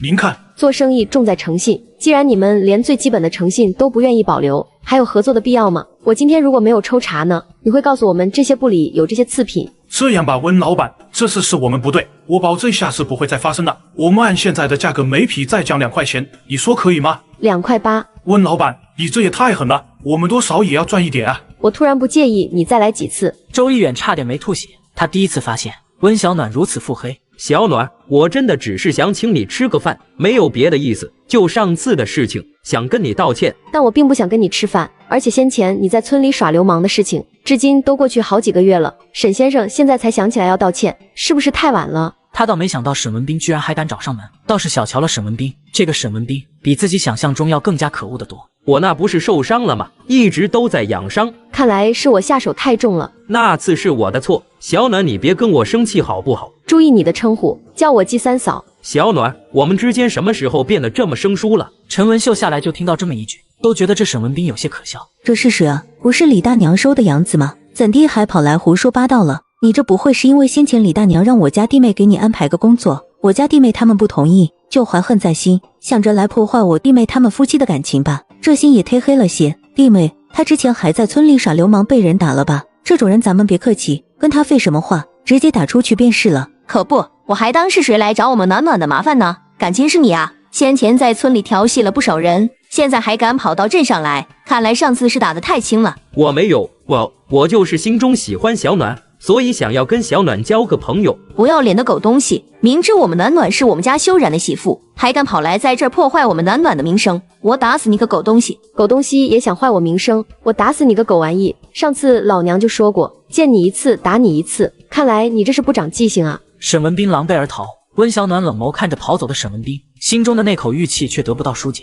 沈文斌一再接近他，温小暖可不觉得沈文斌没有任何目的，沈文斌就是一个人贩子，看来他得找些事情做才是，只不过还是要利用一下杨雅舒了，毕竟他们两个都是骨子里都透露着坏。沈文斌跟你说了什么？帮你把修然抢过去，还是把我带走？关你什么事？你不愿意说也没关系，不过你好歹是个大学生，不应该蠢得连一个人突然接近你都还能当成对方真的只是想帮你的忙。如果你真的是这么蠢的话，那你这些年的书就白读了。怎么，你得罪过他？得罪他？你但凡有点儿脑子，也应该在村里好好问问我为什么会揍沈文斌，而不是蠢到直接就跟他一起到镇上来。杨雅舒皱着眉，她知道温小暖说的其实也是有几分道理的，她都没有弄清楚沈文斌到底是为什么跟他合作，就直接跟着沈文斌一起来到了镇上，这让杨雅舒服此时的神情也染上了一丝困惑。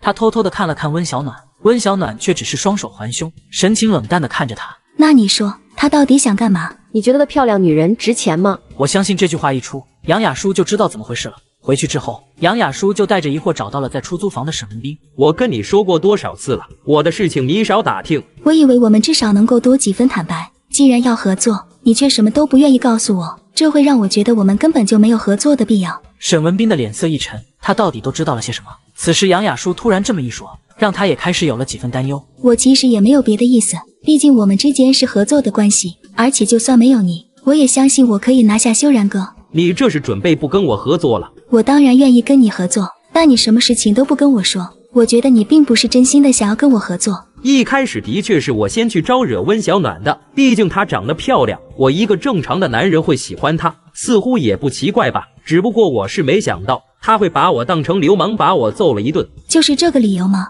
貌似有点简单吧。就这么简单？难道我抓她不够吗？经温小暖那么说之后，杨雅舒也是真的开始怀疑了起来，总觉得温小暖不可能是胡说八道，或许这其中真的有些什么。凌波市，沈浩勋他们回来已经有几天，沈浩勋一直都没有想好先前在平安镇查到的消息，到底该怎么跟父亲说。爸，这件事情你到底什么想法？你能确定你见着的那个孩子真是你姑姑的孩子吗？沈云就是觉得他们此行太顺利了，居然一下就找到了他妹妹留下的孩子，甚至还查到了当年母亲去世的原因。不是他不信，对于柳絮儿这个后娘，他并不喜欢。从小见到她的第一眼开始，沈云就不喜欢。就算是一起生活了几十年，就算父亲从来都没有在柳絮儿的房里过过夜，可是他说到底还是背着一个沈老夫人的名头。他的手里有姑姑的那块玉佩，还有我看过姑姑年轻时的照片，他跟姑姑有80%相似。而且我和爷爷也去姑姑原先下乡时的那个村子，我们找到了姑姑的墓，从村人的嘴里得知了关于姑姑的事情，又去查了表妹后来嫁去的村子上河村里找听过，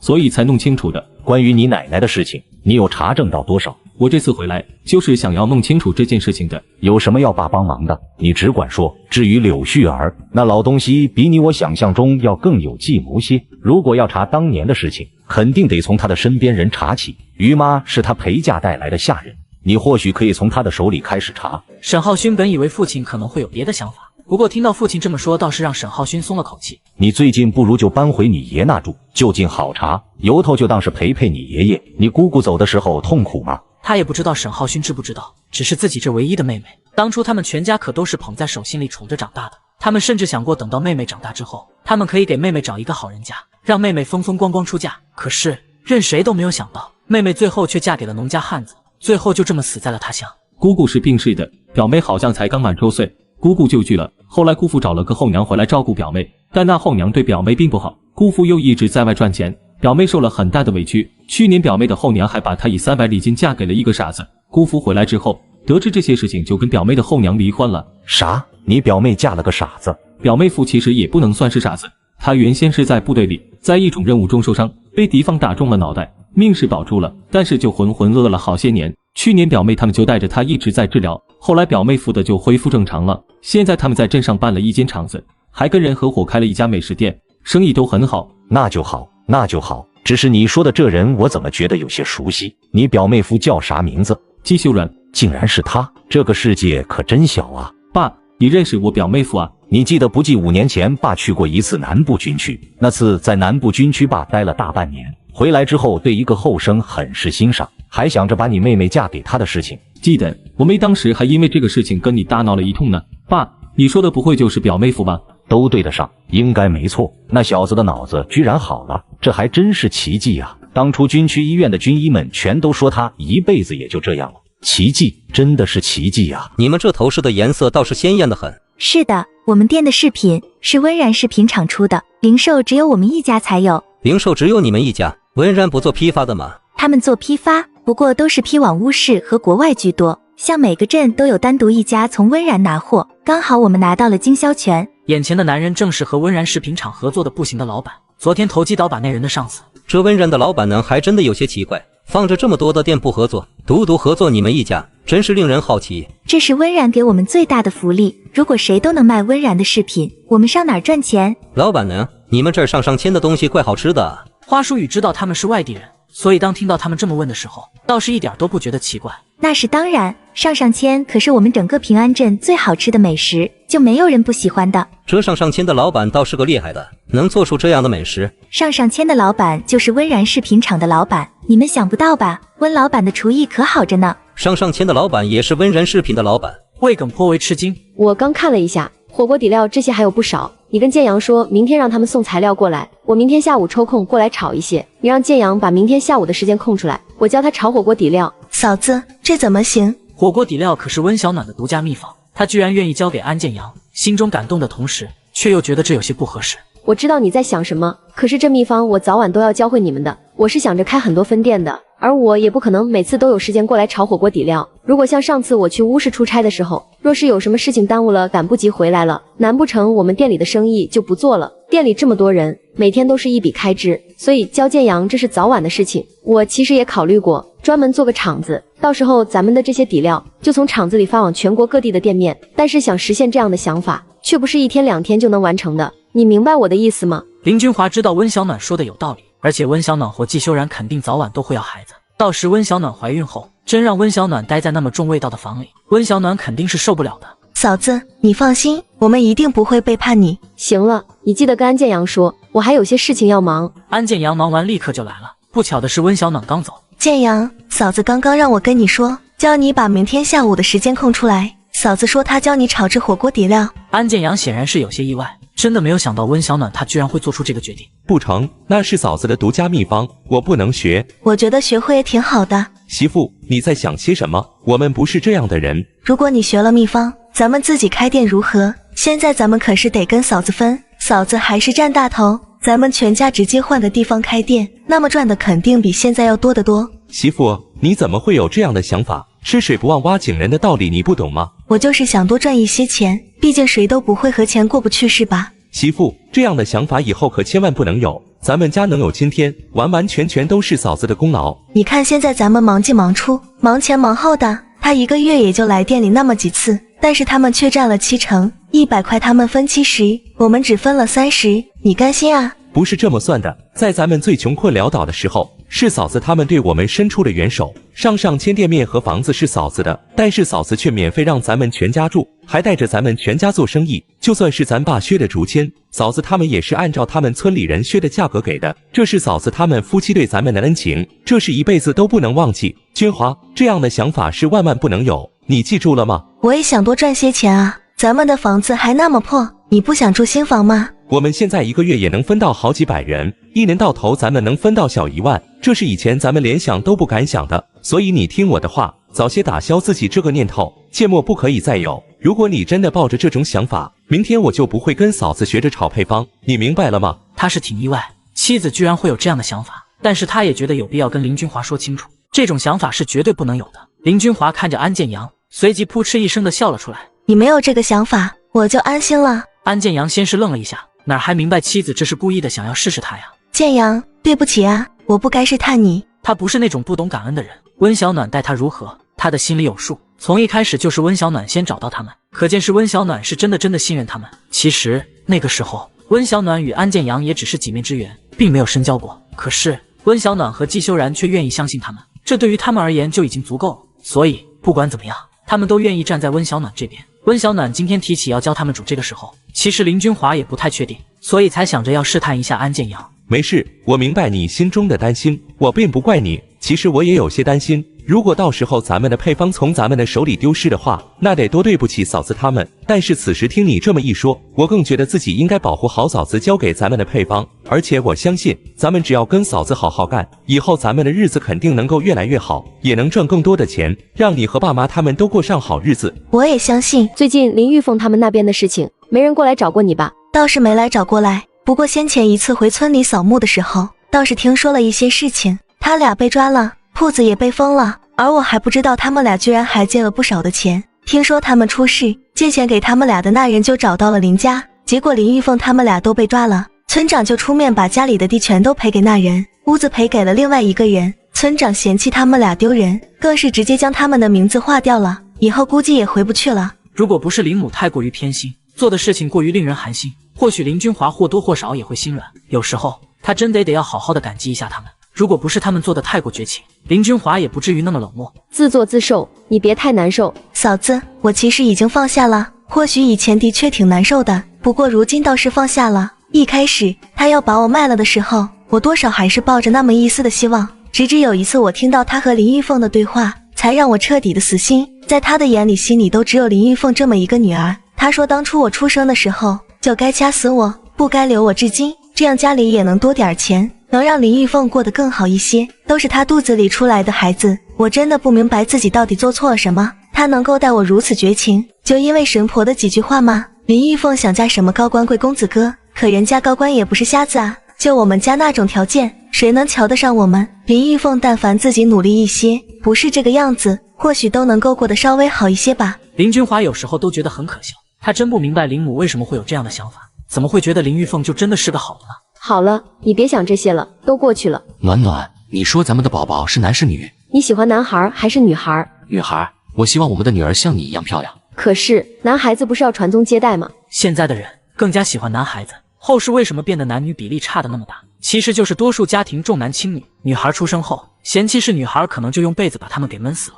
或是直接投了河，还有的直接丢进茅坑里的，这种可真的不要太多。咱们家传宗接代有小何、仁义、仁泰和仁信他们兄弟4人，也不差咱们这边，而我就想要一个女儿。温小暖很是好笑的看着季修然，明明自己心里很有想法，结果自己说啥他就是啥。温小暖和季修然回去的时候，却碰到了杨雅舒和沈文斌。修然哥哥，我们没有这么说，你要么叫我季修然，要么叫我魏，下次我不想再听到这个称呼，不知道的人还以为我跟你有多亲近，但我一点都不想跟你亲近，我只想跟我的妻子亲近。杨雅舒咬着下唇，季修然对他还真的是够绝情。二位这是在一起了，还真挺般配的。季大哥，我跟他什么关系都没有，就是遇上了，所以说了2句话，你别误会我。温小暖听的都只想翻白眼，他是不是觉得季修然真的会把他当根蒜，所以这么着急的想要跟季修然解释？不过温小暖看季修然此时的表情，倒是真的一点都不在意他们到底是个什么关系吧。杨什么来着？黑妞，杨黑妞，你跟谁怎么样？跟我还真的是一点关系都没有，所以请你不用每次遇着我的时候都要摆出一副这样的表情来。说真的，我有点反胃，你明白吗？着实是令人无语至极。说实话，他真的对他连半点的兴趣都没有，真不明白这人的脑子里到底都在想些什么，成天摆出一副自己很在乎他的表情，脑子有毒吧？季大哥，我叫杨雅舒，我不叫杨黑呢。你改名了呀？杨雅舒此时的脸已经不能再黑了，喜欢人在眼前，他却也不能发脾气。季大哥，我过几天就要回去念大学了，我想跟你吃顿饭可以吗？吃饭就不用了，你还是赶紧回去上大学吧。毕竟村子里你是唯一的大学生，一定要好好学。暖暖，我们走吧。然而沈文斌却伸手拦住了两人的去路。你们打了我一次又一次，总要补偿我医药费吧？我什么时候打你了？你这人说话可是要讲证据的，这空口白牙上来就说我打你，我可不认。你居然敢不认？这位先生，你一个5大3粗的大老爷们，我一个弱智女流，我真的很好奇我到底是怎么把你打的。你要是不说出个所以然来，我可是要报公安，告你诽谤的。沈文斌很生气，但是他又不敢真的让温小暖去报公安，他们最怕的就是公安，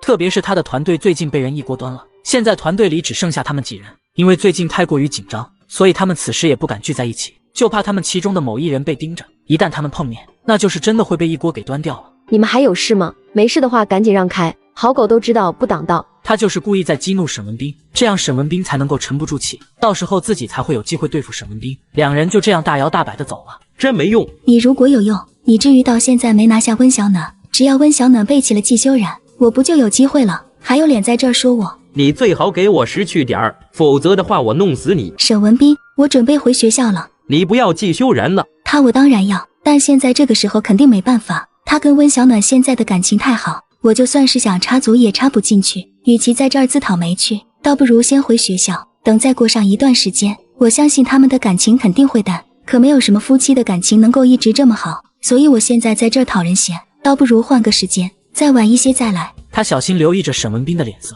果然在沈文斌听到他要回学校时，沈文斌的脸色有短暂的阴影，眼底的风暴更是十分的明显。随便你。言罢，沈文斌就抬脚往前走。杨雅舒觉得他有些不对劲，出来时就见门已经上了锁。杨雅舒的心跳越来越快，温小暖说的是真的，沈文斌真不是好人。完了，全完了。季修然家里，夫妻二人正在悠闲地聊着天。季大哥，救命，救命啊！再出来时，只见沈文斌几人正拉着杨雅舒要走。跑啊！老子倒是看你想跑到哪去！你真以为他们会管你吗？老老实实跟我们走吧。len哥，这娘们长得也不赖，还是个大学生，有文化，那些老爷们肯定喜欢。这一身细皮嫩肉的，肯定能卖个好价钱。周爷最喜欢这种妞，到时候直接给周爷送去。现在大学生可值钱的很，比起温小暖可能还要更加值钱。沈文斌当时已经想好了，如果弄不走温小暖，那么他就把杨雅舒卖了。但是现在他改变这个主意了，温小暖他要，杨雅舒他也要。沈文斌，你这个人渣，你根本就是个人贩子。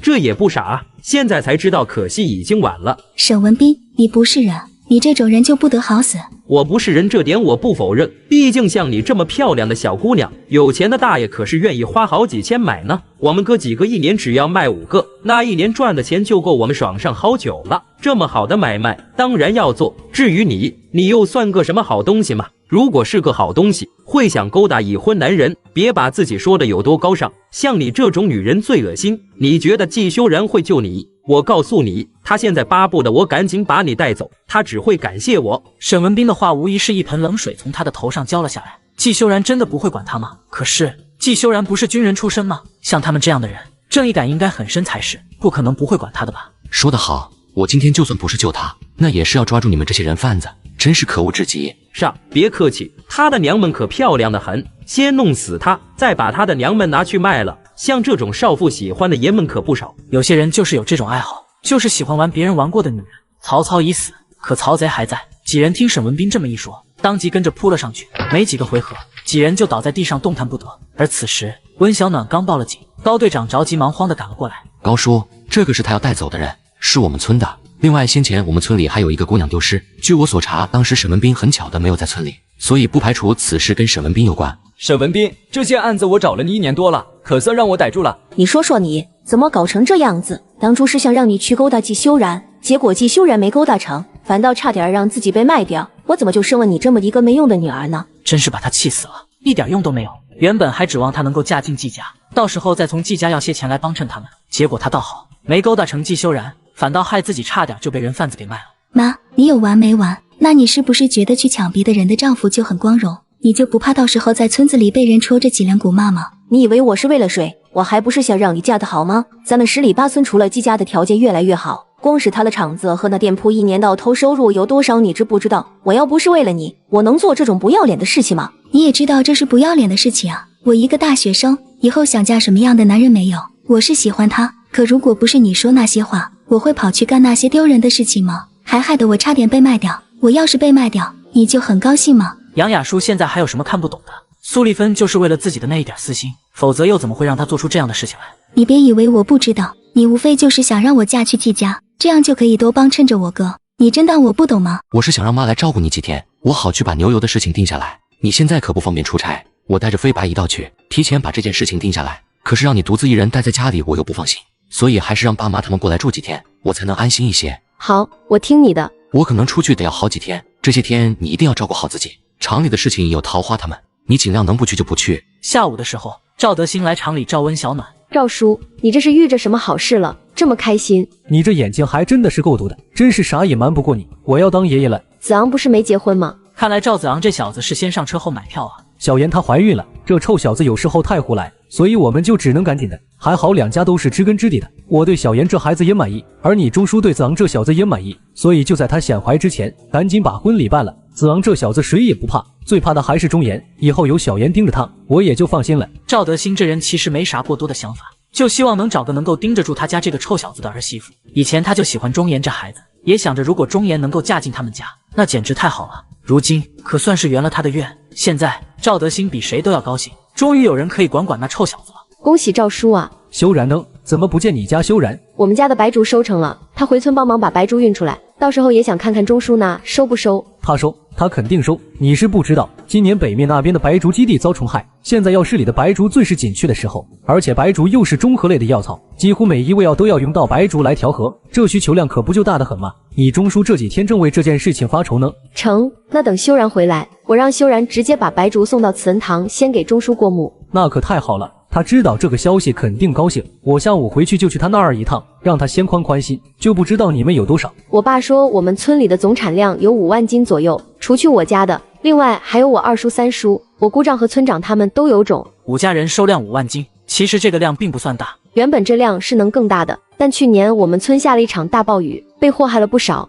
能保下这么多，也已经算不错了。赵叔，白竹今年是什么价格呀？去年白竹是5毛1公斤，今年因为去年虫害的关系涨了4毛，所以是9毛1公斤。不过还要等看过质量才能确定价格。成，那明天我让修然他直接送到慈恩堂去，到时候让钟叔看过之后再确定价格。对于药材的价格，温小暖并不清楚，但如今像这种有规模的种植草药的基地其实很少。如果可以发展成有规模的大型药田种植的话，可有不错的前景。就是不知道上河村的那些人是否愿意种啊。对了，还有一件事情，就是子昂说最近乌市多了很多售卖蝴蝶结的商家，都是仿咱们的。你看这，比我料想的来得晚了不少。其实这种事情是不可避免的，如今我们唯一能做的就是把质把控在最优阶段，以品质收服那些买家的内心。你说的不错，的确是应该把咱们的品质把控在最佳状态，那些顾客自然也就能够发现谁的才是最好的。时间不早了，我就不在你这儿多待，我还有些事情要办。傻，你怀孕了？修然这混小子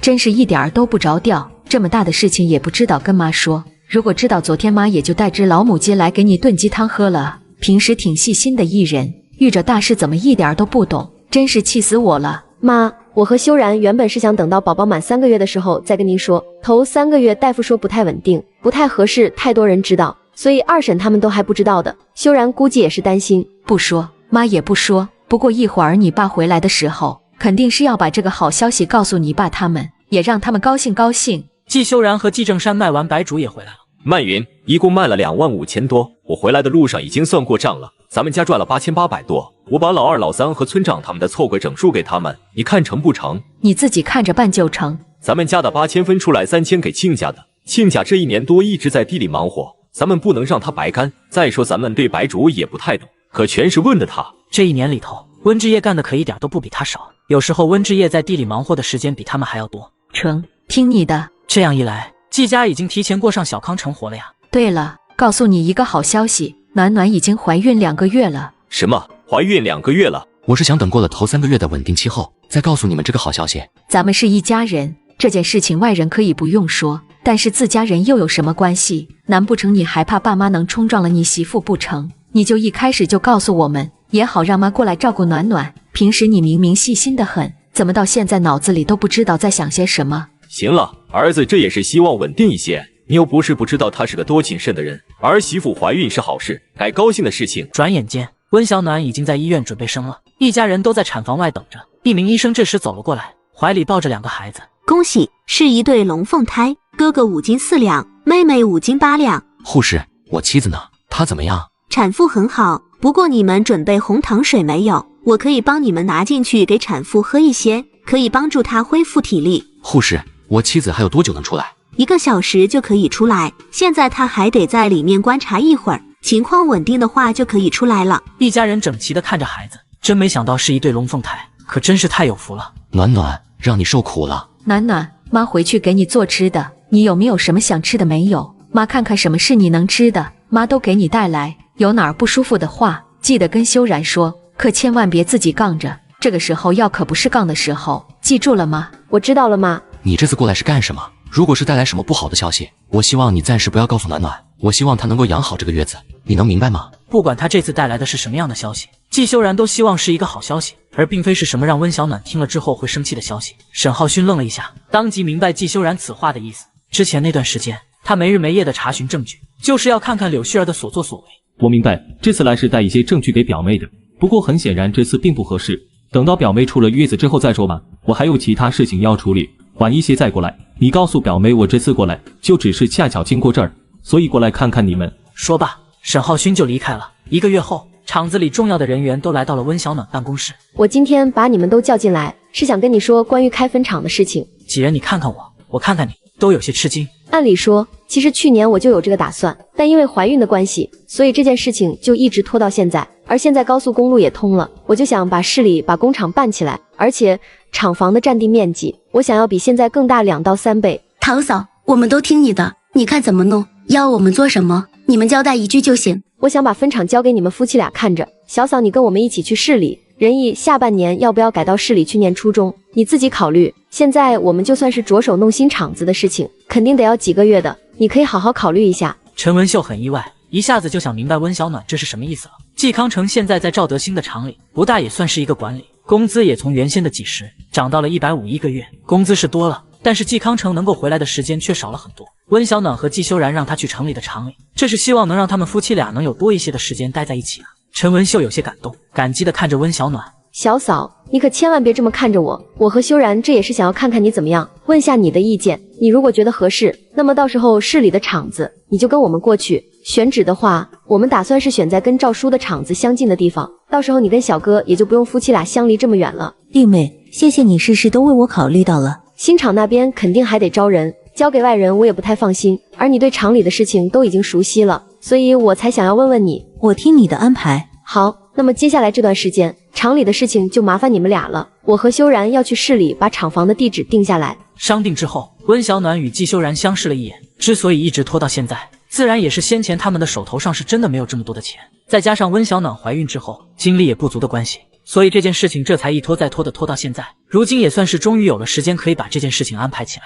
花了5天的时间，俩人终于是找到了合适的位置，定下来之后就开始建厂房。回到家，沈红琛已经在等他们了。你来干嘛？你还来做什么？小暖，我听你表哥说你当妈妈了，本来早就想来了，但是怕你不想看到我。倒霉，当年的事情查清楚了，柳絮儿承认当年是他给奶奶下的毒，才会造成奶奶的死亡。柳絮儿在证词里说，他跟爷爷从小青梅竹马，他的父母与爷爷的父母都觉得一切都会水到渠成，等到他们俩的年龄到了之后，他们自然而然的也就会结婚了。可是爷爷在10几岁的时候出国留学，柳絮儿的学习一般，因此他没有办法跟着爷爷一起出国，他就留在家里等爷爷。本以为等到爷爷从国外回来的时候，他们就会结婚，柳絮儿就一直等成了大家口中的老姑娘。那会儿没人敢说什么，因为他们都觉得柳絮儿是在等爷爷，甚至还有很多人都在羡慕柳絮儿。终于柳絮儿等到爷爷的归来，但是爷爷却带回了另一个女人，那就是宁云英奶奶。他们俩在国外的教堂里结婚了。回来后的第一时间，而当时宁云英奶奶跟爷爷回来的时候，她的腹中已经怀了爷爷的孩子。当时的沈夫人，也就是沈红琛的母亲，虽然不喜欢宁云英，但是看在她腹中孩子的份上，还是让宁云英进了沈家的门。不过半年，宁云英生下了一对龙凤胎，沈夫人更加高兴，当时可以说是完全认定了宁云英这个儿媳妇。不过这也间接导致到柳絮儿的地位越来越低，渐渐的她成为了所有人眼中的笑话。在那一刻，她的歹心就已经解了。她害死宁云英奶奶之后，爷爷本没有打算再娶，但是爷爷的母亲是不会答应的，他们那时候还年轻，沈夫人就想到了柳絮儿，因此沈夫人才开始逼迫爷爷娶柳絮儿。柳絮儿以为自己等到了，但是爷爷回来后依旧对她爱答不理，空有夫妻之名，却没有夫妻之实。俩人就空守着一个夫妻之名。过了几十年，小暖，外公不求你的原谅，是我没有保护好你外婆和你妈妈。可是外公还是想要看看你，也想要弥补你，可不可以给外公这么一次机会？爷爷，你别想太多，表妹肯定还有许多事情还接受不了。毕竟姑姑在表妹那么小的时候就去了，而且表妹先前那个后妈对表妹不好，她吃了太多的苦，又知道了当年的那些真相，也不怪表妹的心里难受的。或许换成是她可能都没有办法像表妹一样，可以那么大度，可以那么好说话吧。所以说，温小暖的内心已经足够的强大了，否则谁又能像表妹一样可以坚持下来？如果是她被后妈虐待成那个样子，可能她早就一刀子抹了自己了。他们没有经历过温小暖所经历的事情，所以没有资格用自己的标准去要求温小暖一定要原谅他们。我知道的。他们出来的时候遇到了温之夜来找温小暖。浩星来了呀，暖暖他们没在家吗？在的，我和爷爷正要回酒店呢。这是沈红琛第一次见温之夜，也是温之夜第一次见老丈人。恩许他去的时候一直都在念叨着您。沈红琛愣了一下，心中也有一丝沉重。叫个车，我们去一趟南湾村吧。恩许当初有些东西也留给我，说是等到有一天您如果找来的时候，让我代为转交给您。他们来到先前温之夜和沈恩旭当年结婚的房间。您手上那本书是恩旭留给您的，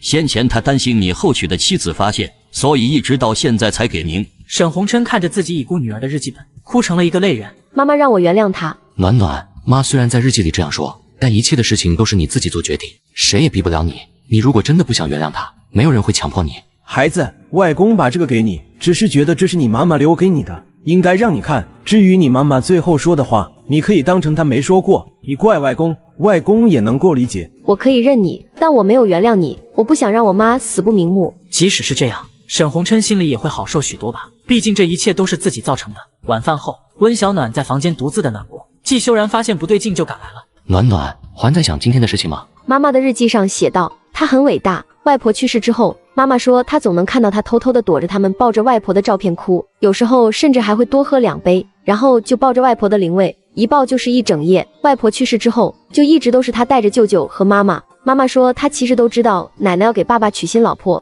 她和哥哥都很担心，如果爸爸有了新妻子后，还会像先前一样疼爱他们吗？妈妈说没有改变，原来一直都是这么爱他们兄妹俩。他说他最开心的就是他做生意的时候就会带着我妈和舅舅，虽然在外面跑很累，但已经失去外婆的他们能够跟他待在一起，他们的心里其实也是十分高兴的。妈妈的日记里提起很多的回忆，回忆里面全是我妈对他的崇拜，反倒让我的心里很乱。那咱们就不想，顺其自然，好不好？不管换成是谁，大概这心里都会不太舒服吧，除非是真正无情的人。你说的对，不想了，事情已经过去了，我相信妈妈在天上也不想让我难过。翌日，温小暖就开启了工作模式。赵叔，您出差回来了？早上刚回来，本来过来看看你们在不在城里，把上半年的分红给你们，倒是你们这厂房给吸引住了。我这到时候要是建厂房，也一定要按照你这风格来，太舒服了。赵叔，那你可能要把规格加大好几倍了，你厂子里的东西可全部都是大件，跟我这小件的东西的风格如果完全一样，那师傅们可活动不开。赵德兴先是愣了一下，反应过来之后便笑出了声。你说的对，那还真要好好的想想。不过现在也不着急，等我什么时候想要换厂子，那我第一时间肯定就得要找你帮我设计。说实话，自打仿制咱们蝴蝶结的商户越来越多之后，咱们这家子反倒是越卖越好了。这就叫有得必有失，其实不管哪一方面赚钱，咱们都是受益方，不是吗？现在能赚钱的时候，可不得多赚一些。等到再过几年，仿制的人只会越来越多，像这种家子的商家只会越来越多，根本没有技术可言。中原和子昂现在怎么样了？中原就一直跟着子昂在乌市了吗？对，这样他们俩也不用分开，而且你中书有些药材，中原在乌市也能够帮到他，俩人现在的感情倒是越来越好。乐家，你他妈的本事见长啊，居然敢背着老子偷人，看老子今天不弄死你！温小暖与季修然对视了一下，自己只是出门买个菜，就能看到罗家的表演秀啊。高雄，你个王八蛋，你有什么能耐？要钱没钱，还想让老娘跟着你？想让老娘跟着你？你倒是会赚钱啊！你能跟陈州比？陈州一个月工资就有70，还能给老娘40花。你呢，一个月赚不到一个屁，天天在家装大爷，老娘早就不想伺候了。当初嫁给高雄，还不是因为高雄给的嫁妆还算不错，罗家也以为高雄家里挺有钱的。可这2年高雄干啥都赔钱，家里的所有钱都被高雄赔得差不多了。罗家一看这情形，自己如果再跟着高雄，以后是绝对不会有好日子过的。你把老子的钱都败光了，现在你还有脸在这儿怪老子？你想跟陈州，可以把这些年你从老子这儿拿回娘家养着你弟弟的那些钱都给老子吐出来，我高雄立马放你走。而罗家转头就碰见了温小暖和季修然。三弟弟妹，你们帮帮我吧。罗家，你跟我大哥早就离婚了，我们没有关系，你可别乱认亲戚。那我说到底也都是你大哥的前妻呀，你们给我点钱，我只要1000块就行。罗家，你哪来的脸？当初我大伯因为生意出了些问题，你偷光了家里所有钱，给自己买金买银，怎么着？离婚几个月再嫁了，不是说你后嫁的丈夫家里很有钱，让我大哥后悔跟你离婚的吗？怎么着？现在又过不下去，看看你现在是什么样儿，你这是嫌自己不够丢人。如果当初他不是伏地魔，当初继承军生意出错的时候，他没有偷偷藏钱，没有把钱拿去买了那些的金饰，他敢肯定他们的日子肯定会越过越好。就算当时生意出了事，继承军带着他回了家，但凡罗家是个好的，他和季修然都不可能不帮着他们夫妻，脚不踏实地，成天就妄想着从别人的口袋里拿东西，谁又会真正的搭理他们呢？暖暖姐，你看这些成品做出来根本就不达标，这胶水当初就说不能溢出来，但是这一批做出来，这种情况就很多。眼前的正是沈红梅，高中毕业之后就没有继续再念大学，似乎是因为她家里出了一些事情，父母闹着离婚。原本成绩十分优异的沈红梅，因为父母3天2头吵架，害得她也无法安心读书，高考的时候失利了，因此而没有考上。当时成绩出来的时候，沈红梅就跑到温小暖那儿，抱着温小暖哭了许久。现在已经车间内一个小小的管理层子，负责车间检验这一关。暂时不要嚷嚷，我看看这是谁做的。来到车间，找到了制作人，谁制作的东西后台都是有名字备案的。速度是够快的，但是你看你做的这些东西合格吗？他就是想要多做一些，做成一个就是3分，他如果多赚10个就能赚3毛，100个就有3元，如果一天就做1000个就能赚30元，所以他才想着快一些。而且这么多的人做，肯定不会有人发现这是他做的，谁能保证自己做的不出现溢胶的情况？这就是你工作的状态。你们管理在一开始的时候没有跟你说清楚，这批货高要求，必须要高质量，要达到95%不溢胶的情况。但你为了数量做出来的东西就是这个样子，你自己说你打算怎么处理吧？这不是还有5%吗？他们做出来不溢胶不就好了吗？那我是不是还得感谢你，让我没有跌下这95%？他没有意识到自己的错误也就罢了，居然还敢来这么一句。温总，我也是想早点把货赶出来，并没有其他想法。1385个不能用的发夹，要么你想办法把这些溢出来的胶给我弄干净，要么照发夹的成本价赔偿。一个发夹从生产到最后的成本价是1.35元，共得赔偿我们1869.75元。温小暖看着李小花，她必须得起到一个震慑作用，否则的话，这些人只会觉得她温小暖心软。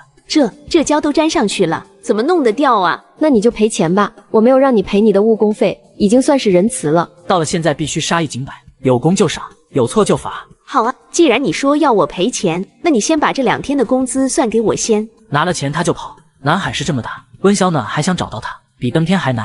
工资？你觉得你这样还有工资吗？你把东西做坏了，还想让我给你算工资？小姑娘，你这是把我当冤大头了啊！你如果觉得我要求你赔钱不合理，咱们可以直接报警，到时候你大可以看看警方是损坏我东西的你这边，还是我这个受害方。赔就赔，你以为我没钱呢？一会我到宿舍拿钱就给你。李小花出了场子，有个人拦住了他的去路。你是稳然的工人，怎么了？上班时间你怎么不在稳然上班？我不干了，不行吗？石风茂挑了挑眉，看来这是在温然受了什么委屈，这种人最好利用了。那你还想不想找一份工作？你有好的工作介绍给我啊？是啊，你来我厂里上班，我可以给你当管理，1个月工资500元，不过我要让你帮我办件事情。你想让我帮你做什么？石风茂微微一笑，看到李小花上钩，石风茂的心情特别好，相信很快他就能够从温小暖他们那儿抢来所有的生意。很简单，我要你去把温然合作上的信息全部弄过来，到时候别说是500一个月，就是5000一个月，我都可以给你，怎么样？李小花的眼珠子转了转，她的东西还在温然的宿舍里没有拿，等到大家下班的时候她再回去拿，然后偷偷的潜入温然的办公室，拿到石风茂要的东西就行。我不要工作，我要钱。他又不是傻子，都把温然的东西偷出来了，他哪还能继续待在石风茂的工厂？到时候温小暖肯定会知道是他捣的鬼。只要你把东西给我偷出来，我给你3000。我要5000。好，只要你能把我想要的东西偷过来，我就给你5000。你给我1天时间，保证给你偷过来。我可等着你的好消息，如果你拿不到的话，到时候可就别怪我不客气。李小花只用了10分钟就偷走了温小暖的全部客户名单，两人达成交易之后，李小花高兴坏了，白赚了5000块钱。此地不宜久留，我就先告辞了，我们有机会再合作。李小花拿着钱开开心心的走了，而石风茂却对下人说：“把钱拿回来。”想必我已经猜到了结果。怎么样了？哥，我办事你还不放心吗？只不过里面只有4900了，那人花了一些，直接拿去捐给慈善机构。问总、季总，早上好啊！石总好。问总的生意真好啊，看着令人羡慕非凡啊！可不，我们的生意一直这么好，相信石总早就知道了吧？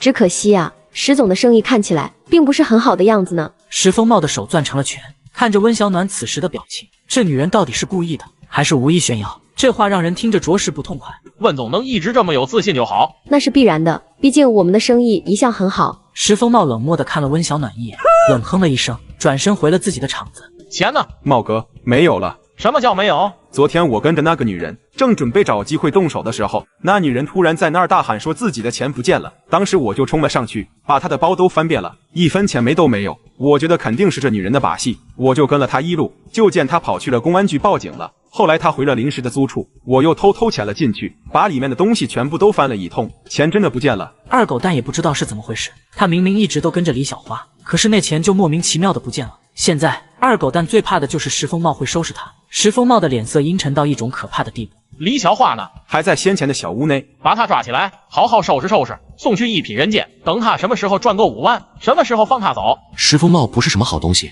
对面的厂子是他打掩护的一个空壳厂子，实际上他的主要生意是一品人间。听到一品人间的时候，温小暖的反应有些大，大到让他都有些困惑。温小暖这是怎么了？没事，只是听到一品人间这个名字的时候，就觉得不是什么好地方。是等同于古代的青楼。温小暖的心中困惑，一品人间怎么在这儿也有？他当初被卖去的地方就叫一品人间，只不过当时的那个一品人间并不在南海市。一品人间在多处都有产业，南海市这边是石风茂的老巢。你还查到一些什么？里面很多女孩的来路都有些奇怪，应该是被逼的。只不过现在这些事情我还不太清楚，我已经把这个消息透露给陈警官，从他那里得知，他一直也都在查一品人间，所以让我们有什么线索可以告诉他。陈警官是先前温小暖与季修然来南海市找合作商铺时，遇到一个人贩子想要把他们夫妻带走，他们顺手把人送去警局，当时就是陈警官负责的。石风茂是个小人，咱们查他的时候还是得要小心一些才是。放心吧，不会让石风茂得逞的。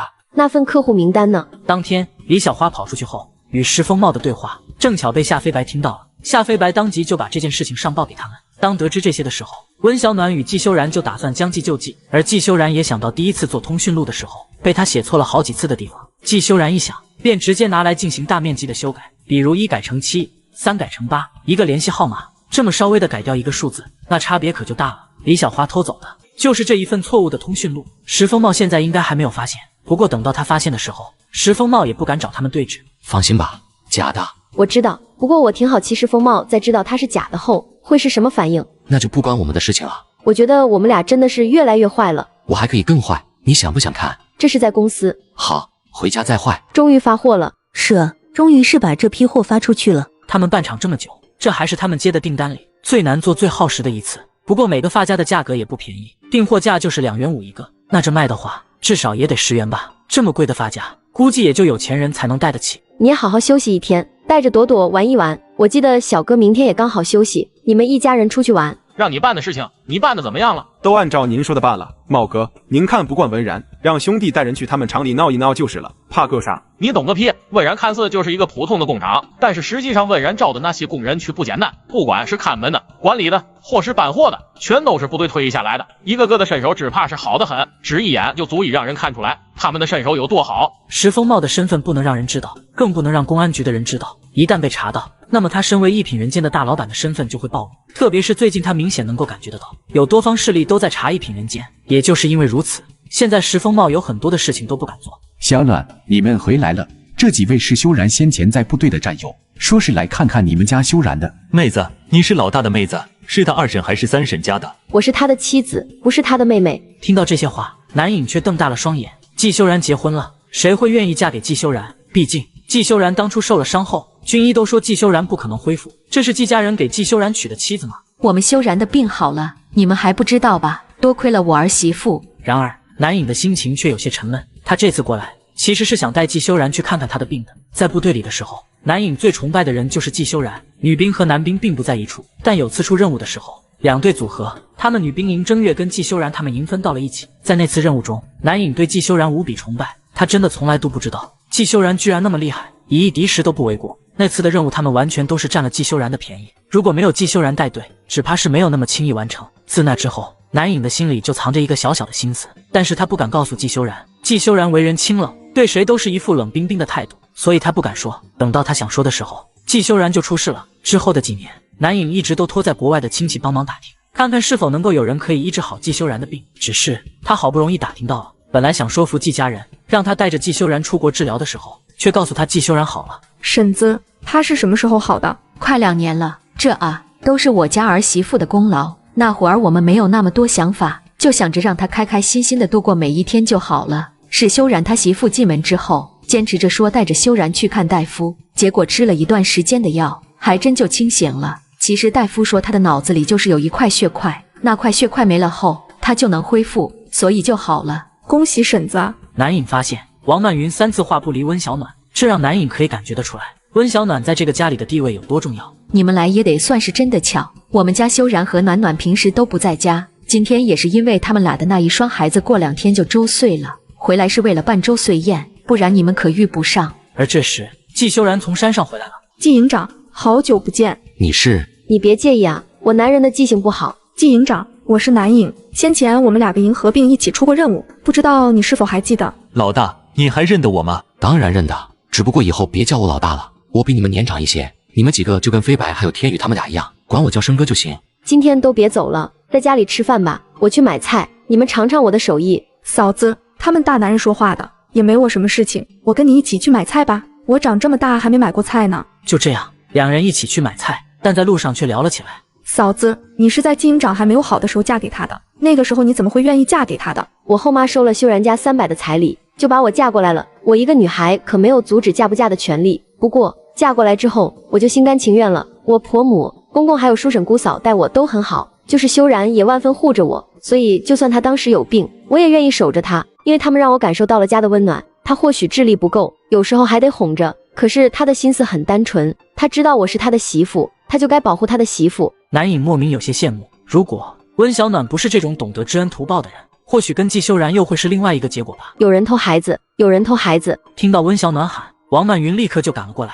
杨红英，你这是在干嘛？你敢偷我们家孩子？我没有，我只是看他挺可爱的，想多看2眼。放你娘的狗臭屁！你别以为我知道，你自己生不出来孩子，就来偷我们暖暖的孩子。这时一个男子走了进来。臭娘们，又给老子找事儿是不是？自己不能生就来偷别人的孩子，老子给你惯的。走，找村长去，让村长评评理。一家子人来到村长家。偷孩子。村长听到这一消息的时候，也是跟着瞪大了双眼，一脸不可思议地看着杨红英。关于杨红英的事情他们都听了不少，特别是最近杨红英跟她男人时常在村里打架，他们是不想看到都难。也正是因为如此，村长也就知道了不少关于杨红英的事情。这完全是因为杨红英没生下孩子，所以就想到偷孩子。我中午喝了些酒，早上又起得太早，就和我媳妇带着2个孩子在屋内午睡，结果正睡着，杨红英就鬼鬼祟祟地进了我们的房间，伸手抱孩子的时候，我正好醒了，差点让她偷走。杨红英没有开口为自己辩解，站在那儿傻乎乎的，大家也都看出杨红英此时的不对劲，一时之间也不知道应当要说些什么。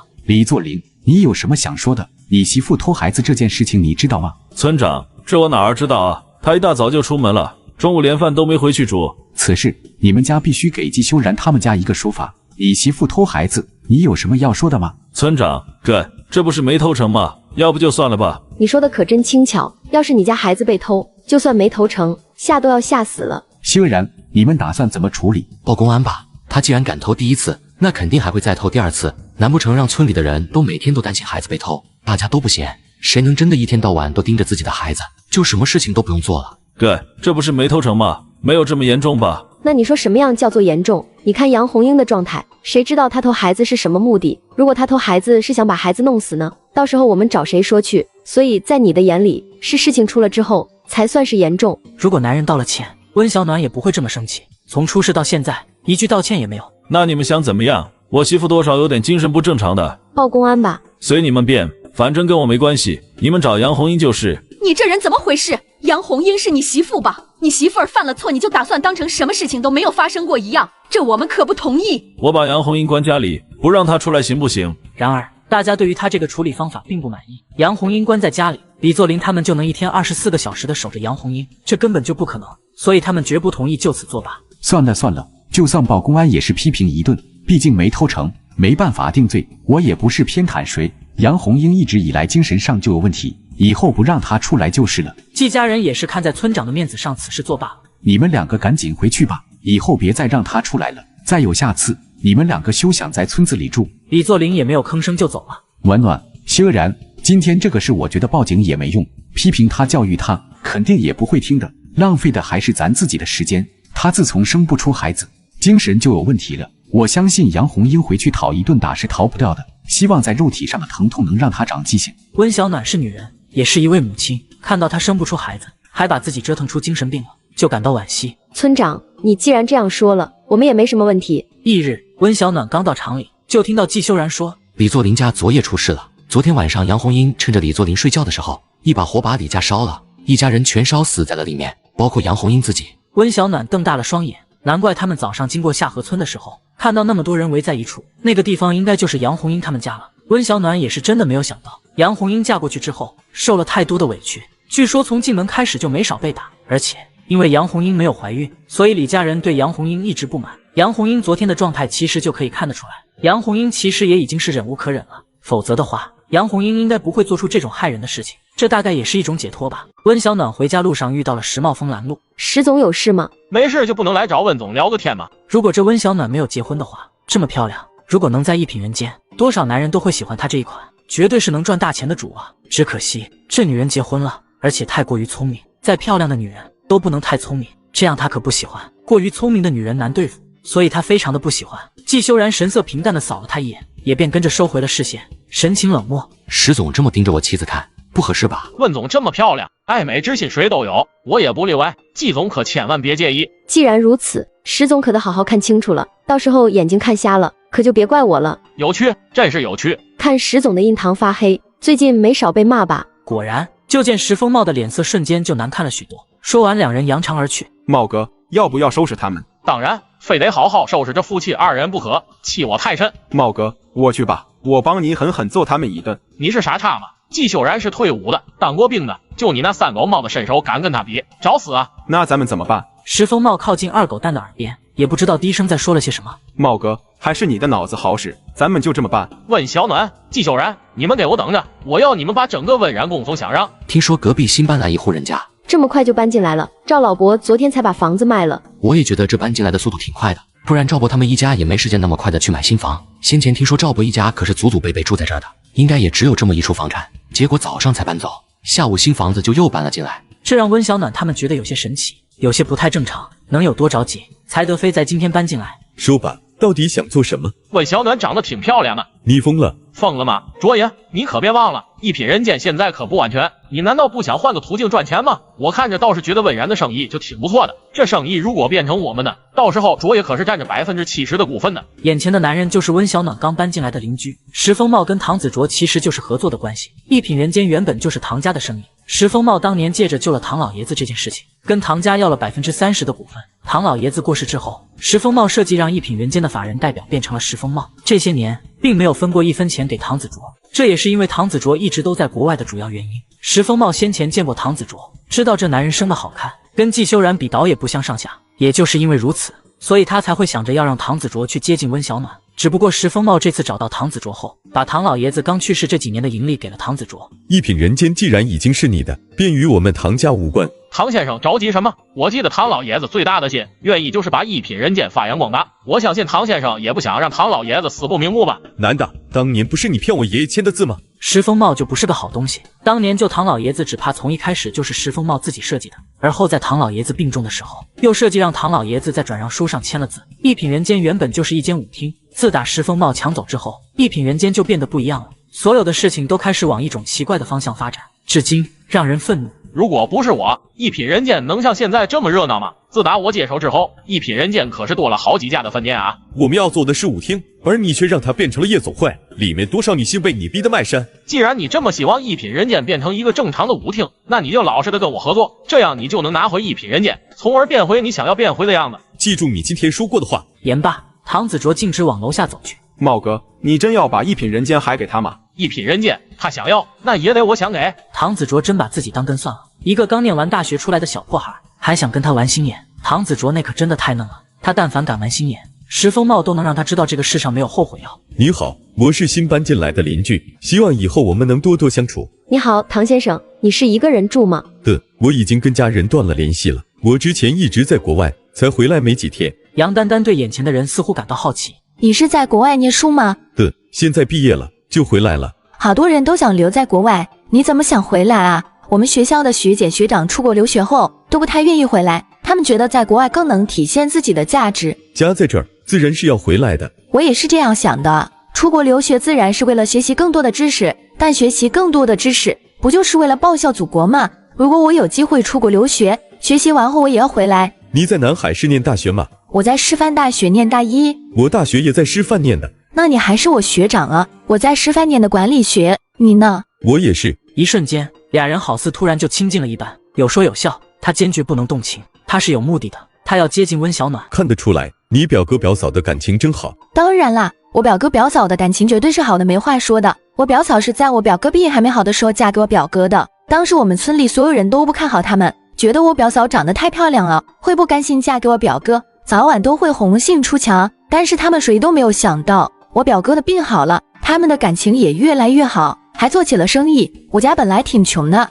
因为我表嫂把一个卤肉的方子给我爸妈，我爸妈靠着卖卤肉的生意，现在的生意也越来越好，我们家的条件也好了很多。我表嫂真的是世上最好的女人。唐子卓看着杨丹丹，他在说起温小暖的时候，脸上是满满的笑意，还有一些的崇拜。你表哥先前生病了，是因为什么？我表哥高中毕业后就去当兵了，在一次解除人质的任务中，被敌方用子弹打伤了头，吃了几年。我表嫂嫁过来之后，就带着我表哥去找大夫看，然后就好了。唐子卓有些意外，季修然居然是退役兵。如果季修然当初没有受伤，或许不会离开部队。一时之间，唐子卓倒觉得有些可惜。时间不早了，我要先回去了。唐先生慢走。蓝队，最近我们盯了几天的一品人间，发现他们越来越嚣张了。原来唐子卓才是一品人间原本的老板，昨天才变更的，原先的确是石风茂，而我们查到的就是一品人间的原先的老板就是姓唐，叫唐风。不过唐风去世已经多年，在唐风去世之前，一品人间还只是一个普通的舞厅，虽然也提供酒水，但没有现在这么乱。自从是石风茂接管之后，一品人间的经营手法这才进行改变。南影的眉心微微皱着，总觉得这件事情有些不简单。正当他们在查一品人间的时候，突然就变了一品人间的产权人，就像是故意在这个时候把唐子卓推出来背锅一样。你去查一下唐子卓的住址，我们去会会他。已经查到了，但是唐子卓和老大他们住得很近。我知道你们来是因为唐子卓的事情。哥，你咋知道的？因为我也在查他。哥，你愿意帮忙可真的太好了。只不过我们今天找唐子卓想要问些事情，但是却什么都问不出来。这件事情交给我。翌日，季修然把唐子卓约到自己家中。季先生，今天喊我过来吃饭，是有什么事情想问我吧？昨天才请人家吃过饭，今天又请，换个人也能猜出来有事情。一品人间是你的产业，以前是，现在已经不是了。能详细说说吗？你很好奇。季修然见此，就差不多猜到唐子卓应该还不知道一品人间法人转让的事情。你不知道一品人间现在的法人又变成你了吗？他知道，他不说清楚，唐子卓肯定不会说实话。季修然起初的确怀疑过唐子卓，毕竟这人出现的太突然，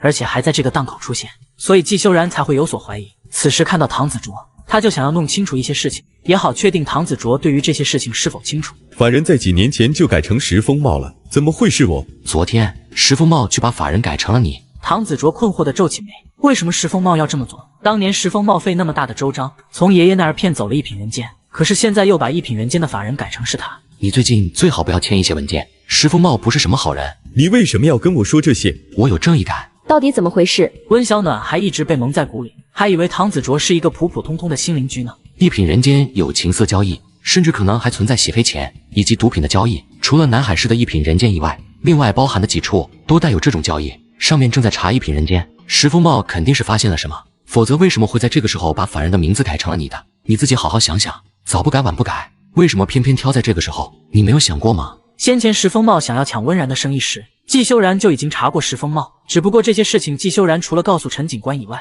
就没有告诉别人了。温小暖和唐子卓俩是第4、第5个知道的人，估计南影他们也已经查到这儿。不过季修然现在不会去问他们这些事情，毕竟季修然离开部队已经这么多年，有些事情并不是季修然能过问的。唐子卓的眉心紧紧地蹙着，如果按照季修然所说的一样，石风茂这是打算把他推出来背锅。如果事情一旦查清楚，那么第一个被问责的就是唐子卓。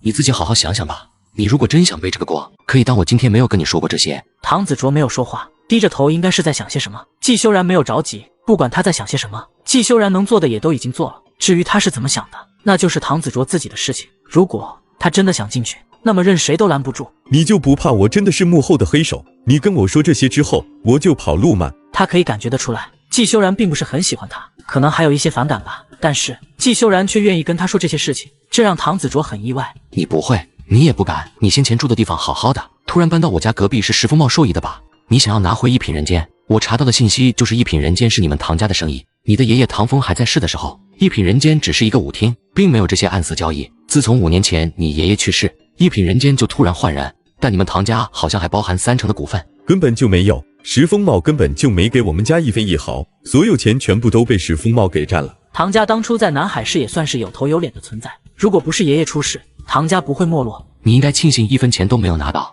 此事一旦查清楚，石风茂这人跟只狐狸似的，他一定会有记账，有没有给你们唐家分红，到时候自然是有定论的。所以没拿这钱，对你只有好处。看唐子卓的情形，应该当年石风茂是设计从唐风的手里拿到了唐家的一品人间，让一品人间变成他石风茂的。自打石风茂接管之后，一品人间从一间普通的舞厅变成了人间炼狱，钱倒是赚了，但也是在犯罪的道路上越走越远。现在你可以说说看，石风茂跟你之间有什么密谋吧？就好比让你做什么事情。石风茂让我破坏你们夫妻间的感情，所以你打算这么做吗？我觉得有些天真。跟温小暖与季修然相处的次数虽然不多，但却可以看得出来，这夫妻俩人感情到底有多好。妄想着破坏这对夫妻之间的感情，那可真的是太难了。就这夫妻2人如今这情况，怕是任何人都无法插足得了这俩人的感情。他还是有这一点自知之明的。那你打算怎么做？按照修然所说的话，我看石风茂这是打算推你出来背锅。这口锅如果压下来，你下半辈子可能就会在里面度过了。你要好好考虑一下才是。唐子卓也知道现在这件事态的严重性，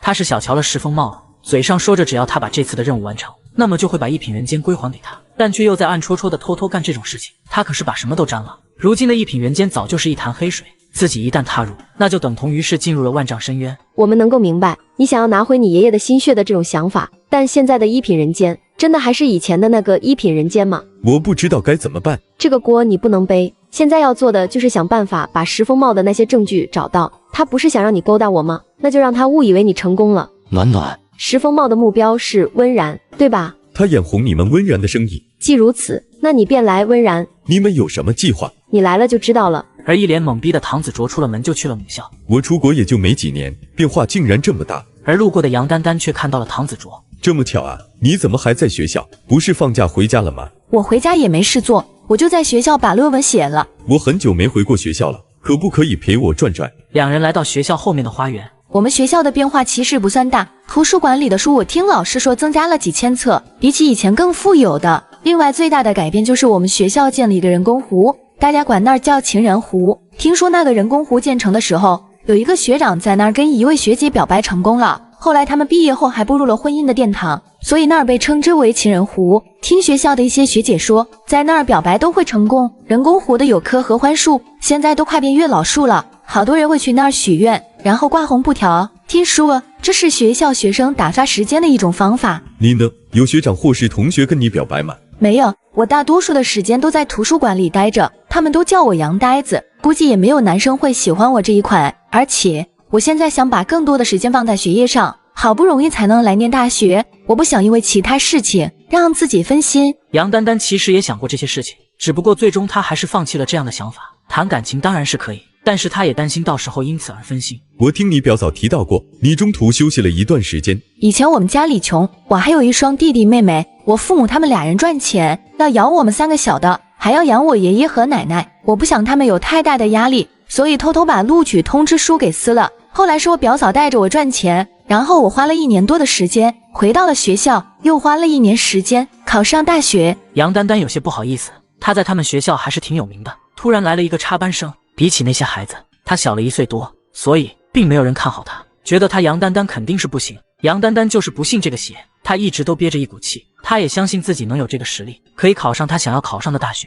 我现在就很开心啊，每天可以做自己喜欢的事情。学校的图书馆里真的有好多书，每一本我都特别喜欢。很久不见你去你表哥那儿了，你最近很忙？我最近在忙论文啦，所以才没有时间去。而这时走来一个女同学。杨丹丹，这是谁呀？你对象吗？丹丹，这是你同学啊，你们聊，那我就先走了。唐子卓走后，李梦雨再次问道：杨丹丹，你还没有跟我说呢。李梦雨，你别乱说，唐先生是咱们学校的学长，刚从国外回来，顺道看看母校。杨丹丹，你跟我说说唐先生呗，他是……我也不清楚，我也才见他没2次，刚才正好碰到了，就带他四处转转，看看学校的变化。你只知道这些？梦雨，你不会是看上唐先生了吧？看着唐先生比我们可大很多岁啊。不都说男人大一些会疼人吗？而且唐先生那么帅，我喜欢，这不是很正常吗？那你去问你爸爸呗，李教授不是你爸吗？你爸肯定知道关于他的事情。杨丹丹，你这个说谎精，你分明跟唐先生一开始就认识，你居然还骗我！李梦雨跑去问了自己的父亲，结果父亲说杨丹丹好像一开始就跟唐子卓认识。谁骗你了？刚认识是认识他多久了吗？杨丹丹，我看你分明就是喜欢唐先生，所以才不告诉我有关唐先生的事情，你这人真是太过分了。他爸可是学校里的教授，职位很高，他才不怕呢。我就算是跟唐先生事先就认识，好像也跟你没有关系吧？的确，我和唐先生认识，他跟我表哥是邻居。先前我去我表哥家的时候，唐先生也在我表哥家里吃过饭，这又怎么样？难不成我得要把我所知道的一五一十全部都告诉你？这些是唐先生的隐私，我有什么权利暴露别人的隐私？就算我真的喜欢唐先生，这跟你好像也没有关系吧？毕竟唐先生那么优秀，你不是见唐先生的第一次就起了心思吗？唐先生不想搭理你，也看不出来。李梦雨被这样的杨丹丹吓了一跳。杨丹丹平时话很少，在他们几人的眼里，杨丹丹就是一个书呆子，除了看书以外，杨丹丹就啥也不干。在他的眼里，杨丹丹跟个傻子没什么区别。结果杨丹丹突然这么条理清晰地回对他，一时让李梦雨居然还有些害怕。你不怕我让我爸不要给你过论文吗？如果你真的要这么做的话，那我也是没有办法的，毕竟我没有一个当父亲的教授。只不过你确定自己这么做，李教授不会因你的胡说八道而受到处分？你如果懂得替你父亲想一想，今天就不会跑到图书馆来闹事。你是嫌李教授这份工作做得太久了，李教授会有你这么一个女儿，真让人同情的。说罢杨丹丹就走了。李梦雨生气却不知道该如何发火。茂哥，我看到唐子卓跟温小暖一起进了温然视频厂，这个唐子卓有点能耐啊，没想到这件事他会办成，很好很好。不过唐子卓一直都很想要拿回一品人间，他动作快似乎也并非没有道理，不见季修然是挺令他意外的。你去打听一下季修然去哪儿了，他不在，我心里不踏实。已经打听了，季修然出差了，2个孩子被送到了村里，现在只有温小暖一个人在镇上。闻言，石风茂挑了挑眉，倒是挺意外的。季秀然出差的倒挺是时候的，你最近负责盯着他们俩，有什么情况就告诉我。另外你也告诉唐子卓，早点拿到温然的客户的信息才是最重要，不该动的感情可不要动。看看温小暖，居然这么快就被唐子卓勾搭到，看来先前所有的一切都是假象啊！跟季修然感情好，估计也都只是演给人看的吧。这不，唐子卓一出现，温小暖立马就喜欢上了唐子卓。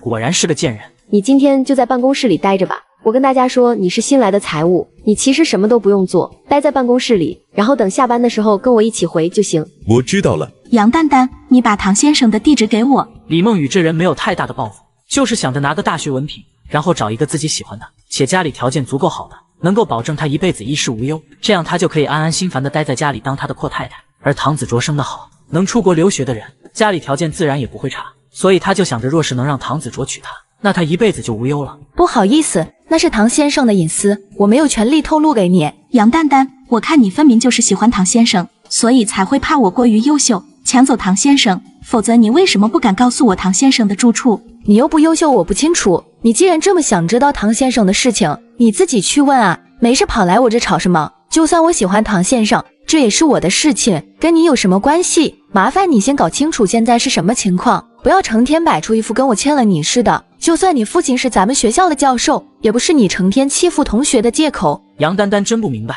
李教授那么好，那么敬业的人，对学生李教授明明很严厉，教书更不用说，是有着真凭实力的。因此，学校里不少学生都很喜欢李教授，可偏偏就是让人搞不明白，他怎么就有李梦雨这么一个令人烦厌的女儿。杨丹丹，你给我等着。而李梦雨转头就回了家中。梦雨，你怎么这个时候回来了？大，我不要跟杨丹丹在同一个宿舍。杨丹丹怎么你了？人杨丹丹学习多好啊，我把你安排跟杨丹丹一个宿舍，就是想让你好好跟人杨丹丹学学。你自己什么成绩？你看看人杨丹丹什么成绩，你就说又出什么事了吧？反正我不想跟他住一间。你不告诉我原因，我不会帮你调的。吃了饭就回去吧。老李，你也要问问咱们闺女是怎么一回事。咱闺女又不是胡闹的人，肯定是有什么事情惹着她了，否则她不会生气的。那她倒是说啊，不说我怎么知道？我就是让他把唐先生的住址给我，他不给我，还阴阳怪气的。你看有他这样的吗？唐先生谁是唐先生？我以前的一个学生，你也认识的，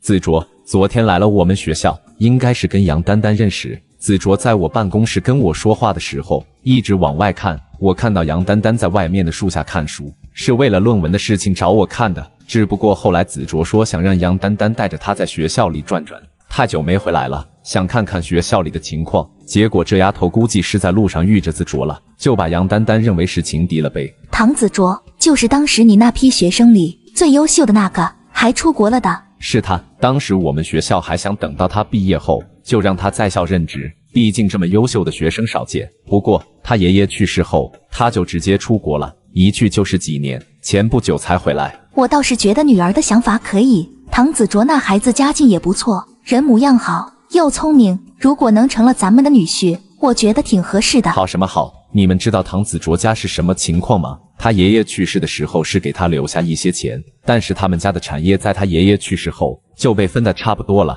他现在连一份正经工作都没有。而且这次见他，我看他整个人都闷了很多，完全没有以前那么开朗，全家就只剩他一个。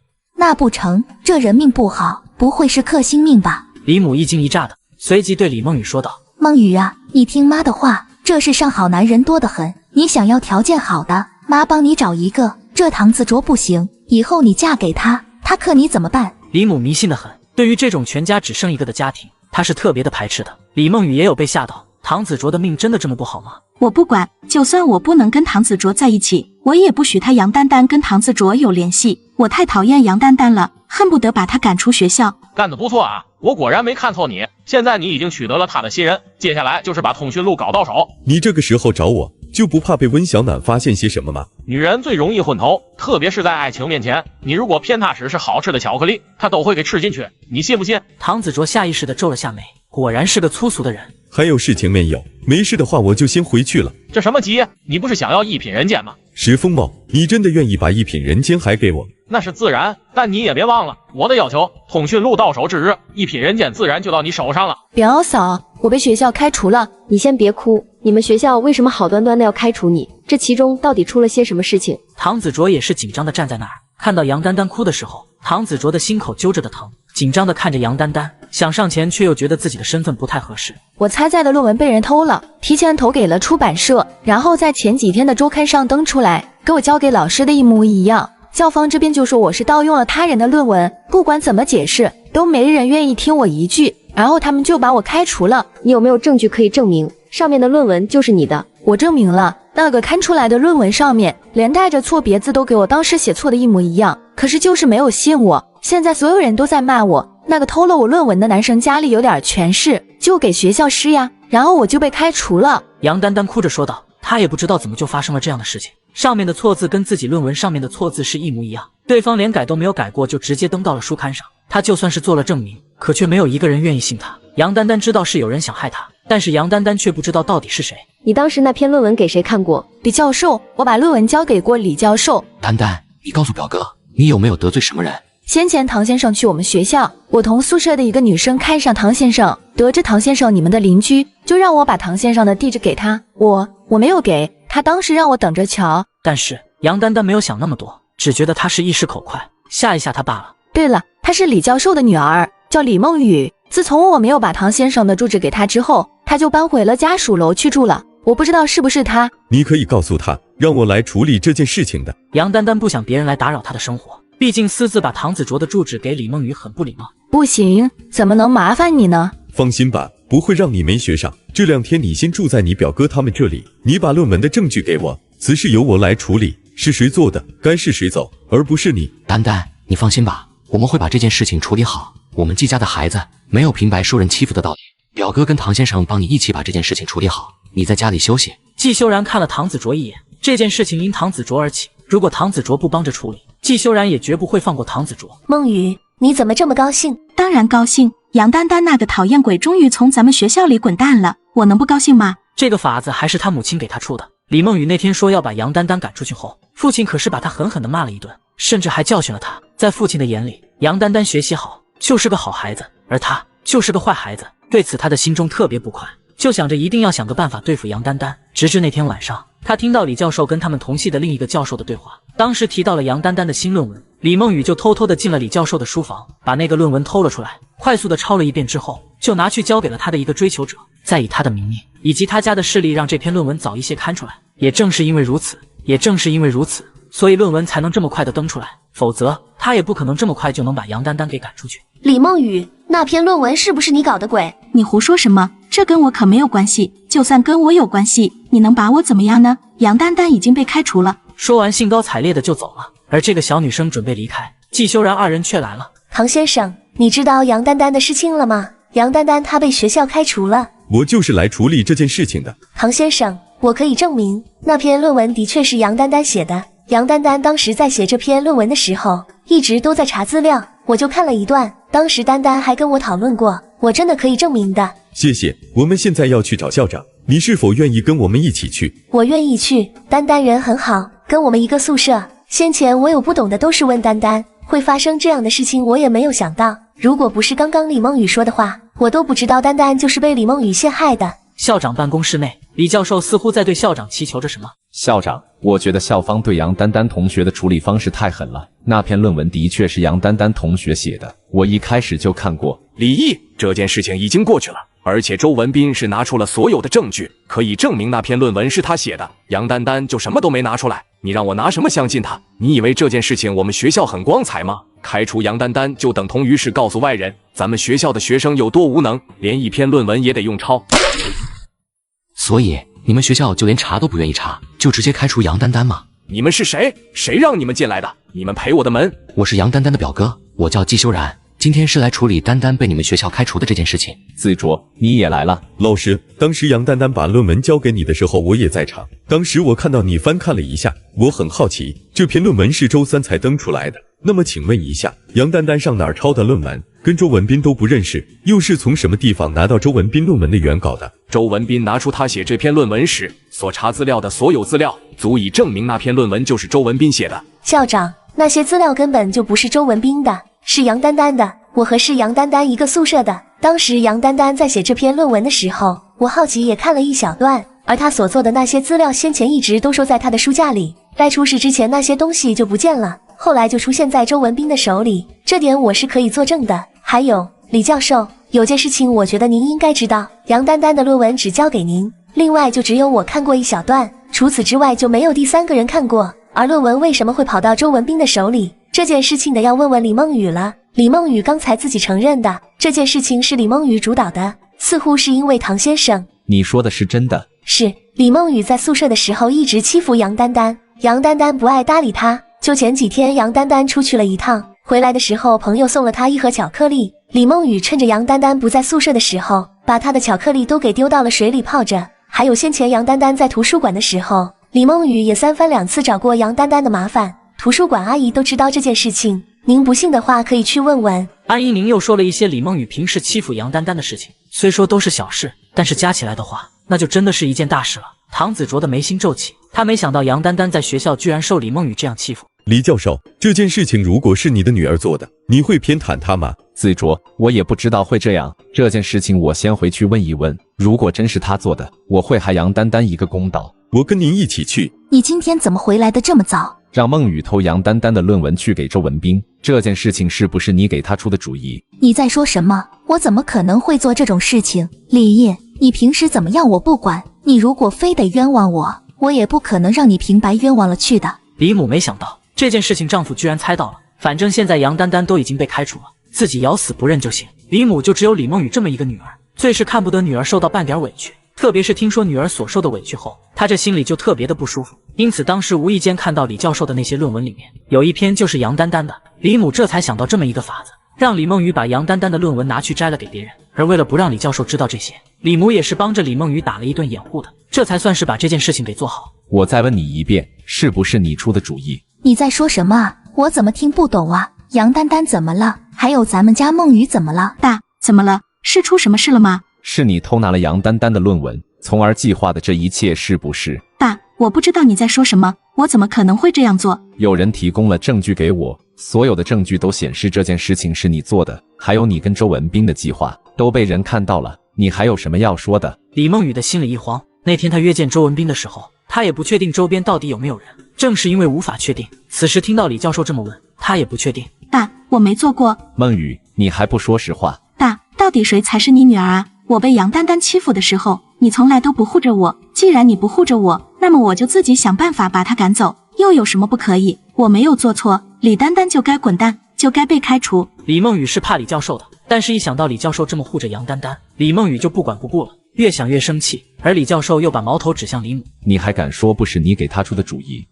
我也是心疼女儿，不想看到女儿受欺负嘛。事情都已经发生了，而且杨丹丹现在也被开除了，事情也算是尘埃落定了。老李就算了吧，这件事情再闹，对你和孟雨都没有好处。到时候若是让人知道咱们孟雨做的事情，你的职位也会受到影响，而孟雨也会被人指指点点。你也该心疼心疼女儿吧。你心疼你的女儿，谁心疼杨丹丹？唐子卓从书房内出来，他来了之后就直接进了书房，并没有站在外面。李教授是个聪明人，自然知道唐子卓这么做是为了什么，因此他也就没有提起过唐子卓在家的事情。此时李母和李梦雨都看到了唐子卓，俩人都瞪大了双眼，压根就没有想到唐子卓居然会在这儿，这让母女俩都瞪大了双眼。李梦雨看到唐子卓的时候，先是欣喜了一下，而后想到刚刚自己所说的那些话，唐子卓一定已经知道，那么自己接下来该怎么办？唐先生，杨丹丹的事情跟我没有关系，刚刚也是我爸非得逼问我，所以我才会气得胡说八道，你可千万别相信啊。是啊，唐先生，我们就是胡说八道的，你可不能当真了啊。二位是想把我当猴耍吗？李梦雨和李母对视了一眼，责怪的看向李教授，眼神里的意思还真的不要再明显，显然是在怪他，为什么家里有人居然不告知他们俩，还在这儿套他们的话。李教授，此事我希望你能如实跟校长说，也能还杨丹丹一个公道。我先去校长室，至于您的夫人和千金该怎么处理，我相信李教授是清楚的。说罢径直朝屋外走去。李梦雨的眼神突然变得有些疯狂，她搬起一边的椅子，直接冲着唐子卓去。我砸死你！子卓小心！唐子卓回过身，就看到一张椅子砸了过来。唐子卓下意识的身子往一边偏了一些，抬手挡了上去，只觉得手臂一阵剧痛，而后手也跟落在了身侧。子卓，你怎么样？没事，只是胳膊受了点伤。孟雨，你疯了吧？你知道你在干嘛吗？我没疯，爸，你真的想看着我出事吗？只要他死了，那就谁都不知道我做过的事情了。你真的疯了，我打死你！李母见状，直接冲了过来。你打女儿干嘛？我看疯的人是你，孟雨可是你的亲生女儿，你难不成真的要为了一个外人，连自己女儿的名声都不顾了吗？子卓，你先走，这件事情我会给杨丹丹一个交代的。事情怎么样了？还顺利吗？别提了，李梦雨就是个疯子，他刚才还要杀我。不过这件事情他已经承认了，是他偷了杨丹丹的论文，现在就看李教授能不能大义灭亲了。而校长来到李家，却被眼前的景象震惊了。李毅，你这是？校长，那篇论文的确是杨丹丹所写，是这死丫头进了我的书房，把杨丹丹的论文抄好后送去给周文斌的，还有那些资料也都是杨丹丹所查，根本就不是周文斌的。校长，都是我没有管教好我的孩子，还请校长还杨丹丹这个公道。对不起，是我管教无方，无论校方如何处置，我都接受。李教授瞬间像是老了10岁一样，他真的没想到自己的女儿居然大胆到这种地步，真不知道还有什么事情是他做不出来的。李梦雨，李教授说的是真的。李毅，你到底是不是我爸？你把我抖出来，你就觉得自己的脸上会很光彩吗？校长失望的直摇头。李梦雨从小是他们看着长大的，明明挺乖巧的伊人，难不成先前的都是装出来的？等校方处理了你之后，我会主动跟校方辞职。他没脸见人了。他虽不说自己是个多好的人，虽然也犯过一些小错，但却从未做过什么对不起自己良心的事情。而今天因为自己的女儿，他只觉得一张老脸都丢尽了，以后他还怎么在学校教书育人？自己的女儿都管不了，还怎么教学生啊？关于这件事情，我会撤销对杨丹丹的开除。明天我会开一个全校师生大会，说明这一切。我要的东西你搞得怎么样了？桌上的文件是2个人，都是温然的大客户，是先前温小暖打电话与对方联系的时候，我偷偷记下来的。一个姓赵，一个姓钟，这2个都是温然最大的客户。光是这位赵老板每月光要的量就是几十万，另外这位钟老板虽然没这么多，但也在15-20万左右，都不少了。干得不错，还有余下的呢。温然如果只靠这2个客户，那肯定支撑不起来这么大一间厂子，肯定是还有其他人的，所以无论如何都是一定要弄到的。这东西最好是真的，如果是在骗我的话，我可不会让你好看的。唐子卓回到温然后，就进入一边的办公室。办公室内，季修然和温小暖都在。温小暖了然，显然石风茂是信了。温小暖自然不会傻的真的把客户的信息给石风茂，给的不过是赵子昂和钟岩的电话罢了。钟岩现在多数时间在家里陪着孩子，而赵子昂就在店里，不过就是家里和店里的电话，而他事先也跟他们打过招呼，是怎么一回事？这俩人心里门清，温然出事，那么赵子昂他们的生意也会受到影响。赵子昂便保证一定把这出戏给演好。你的手今天怎么样了？有好些了吗？好多了，医生说没伤到骨头，几天便能好。那就好，如果有哪儿不舒服，可一定要说，不能自己忍着。最近怎么样？学校里的那些同学没有再说什么吧？大家都知道我才是受害者了。校长回校后就广播通知了这件事情，另外还把对李梦雨的处分都贴在了学校里的公告栏上。而周文斌也出现，当着大家的面跟我道歉了。李梦雨已经被开除，商人被公安抓起来了，还有李教授，他辞职了。杨丹丹多少有些难过，当初所有人都说他是那个抄袭者，只有李教授一直为他说话。李梦雨的过错，他还不至于怪到李教授的头上，李教授还因此而受伤，所以杨丹丹的心里还是挺不好受的。你不必因此而内疚。从我那天跟李教授那儿得到的消息，李梦雨其实一开始就生出了这样的想法。李教授当时是骂了他，却没有把这件事往心里去。但凡他当时多留意一点，事情或许就不会是这个样子。是啊，李梦雨的心思太过狭隘，生气的时候连他爸都不放在眼里。不守孝道的人，自始至终都不有好结果的。那个丹丹，你有喜欢的人吗？我不知道，但我喜欢你。你怎么会喜欢我？你那么优秀，我这么普通。你很优秀，你一点都不普通。我一开始也不确定自己对你的心意，但如今却能完完全全确定自己对你的心意。丹丹，我喜欢你，你愿意跟我在一起吗？杨丹丹的心乱成了一锅粥，她压根就没有想到唐子卓居然会跟她表白，愣是在想淡定。此时杨丹丹也变得不淡定了。你先让我好好想想，我不清楚。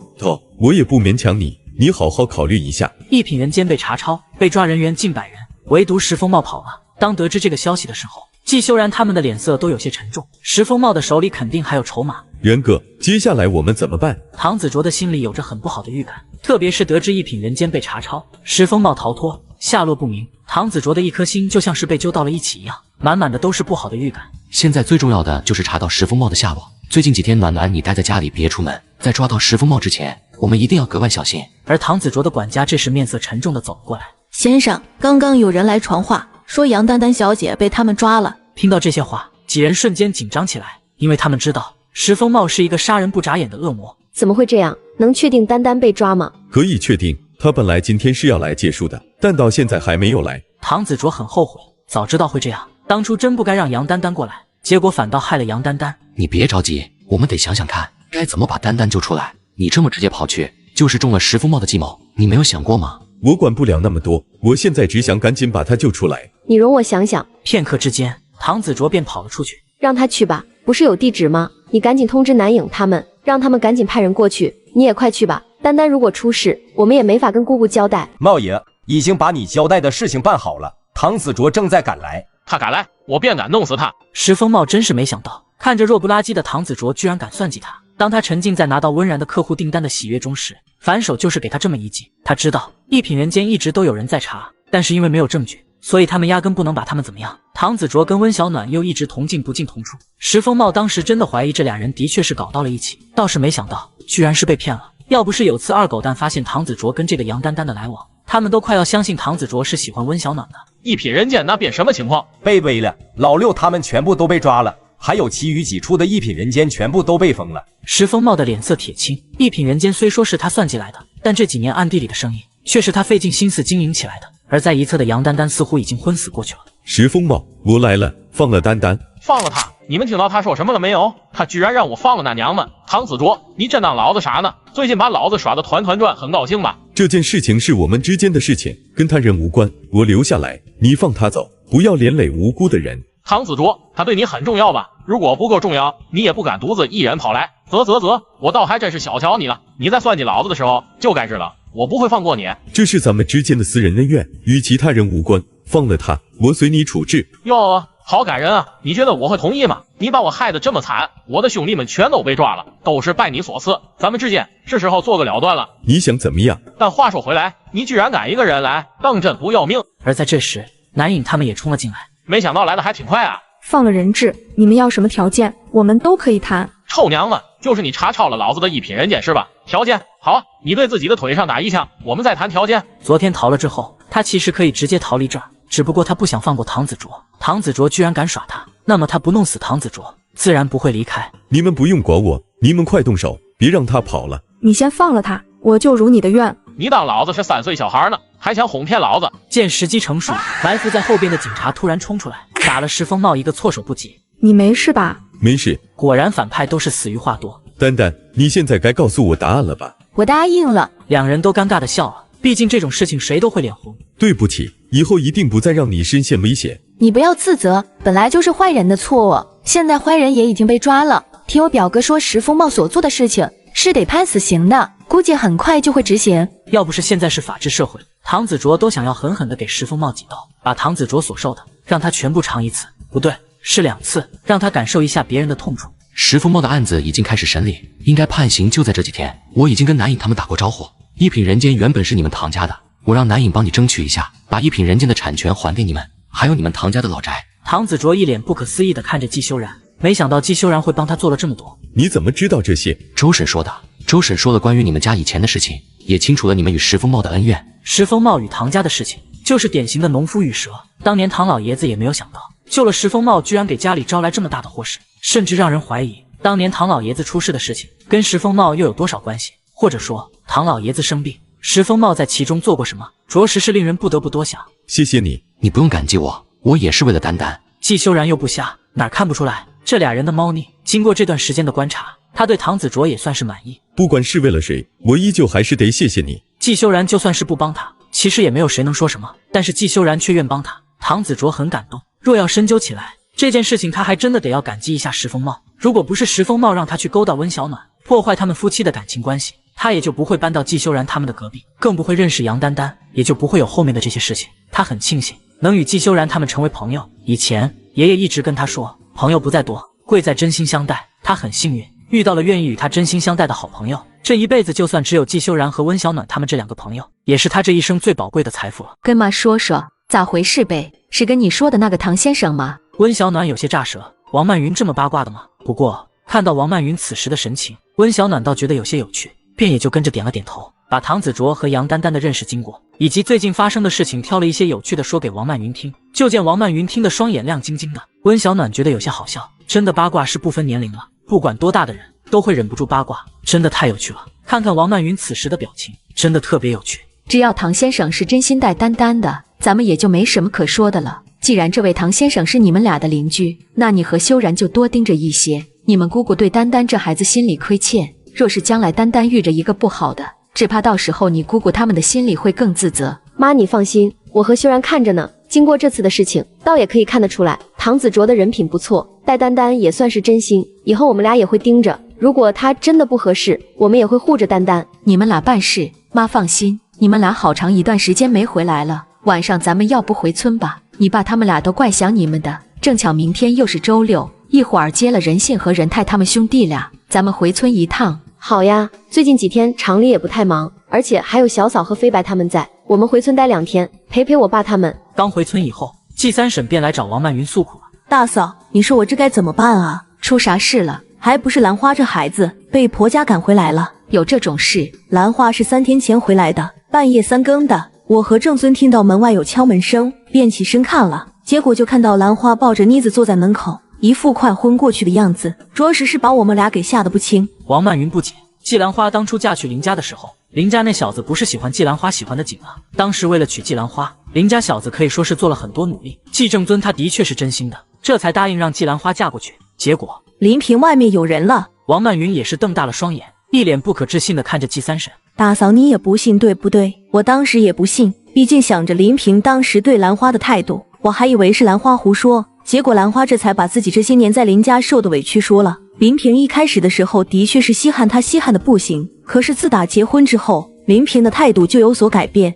兰花那会儿也没有多想，本来是夫妻，怎么可能还像谈对象时一样又是风又是花的？后来兰花怀了身子，林平又待她好了一阵子，可兰花不是生了个女儿吗？林平的态度又变了，说兰花断了他们老林家的根，对兰花的态度是越发不好。后来兰花的肚子就一直都没有动静，林平对她便非打即骂，也从来不让他们母女俩吃饱。直至今年初的时候，林平居然跟村头的王寡妇好上了，那王寡妇还怀了林平的孩子，林平就吵着要跟兰花离婚，兰花不愿，便直接将兰花母女俩赶了出来，更甚是把王寡妇接到了家里。你说这算是什么事？季三婶越说越气，也暗恨自己当初怎么就答应了呢？如今想想，林平当时的老实又有多少是装出来的呢？谁又能说得清楚？现如今想想都觉得有些可笑。而温小暖在一旁听的也是不可思议，有些男人的深情真的是比草都贱。三婶，大堂姐是怎么想的？是想离还是如何？这死丫头如果离倒还好，可是她死活都不要离婚，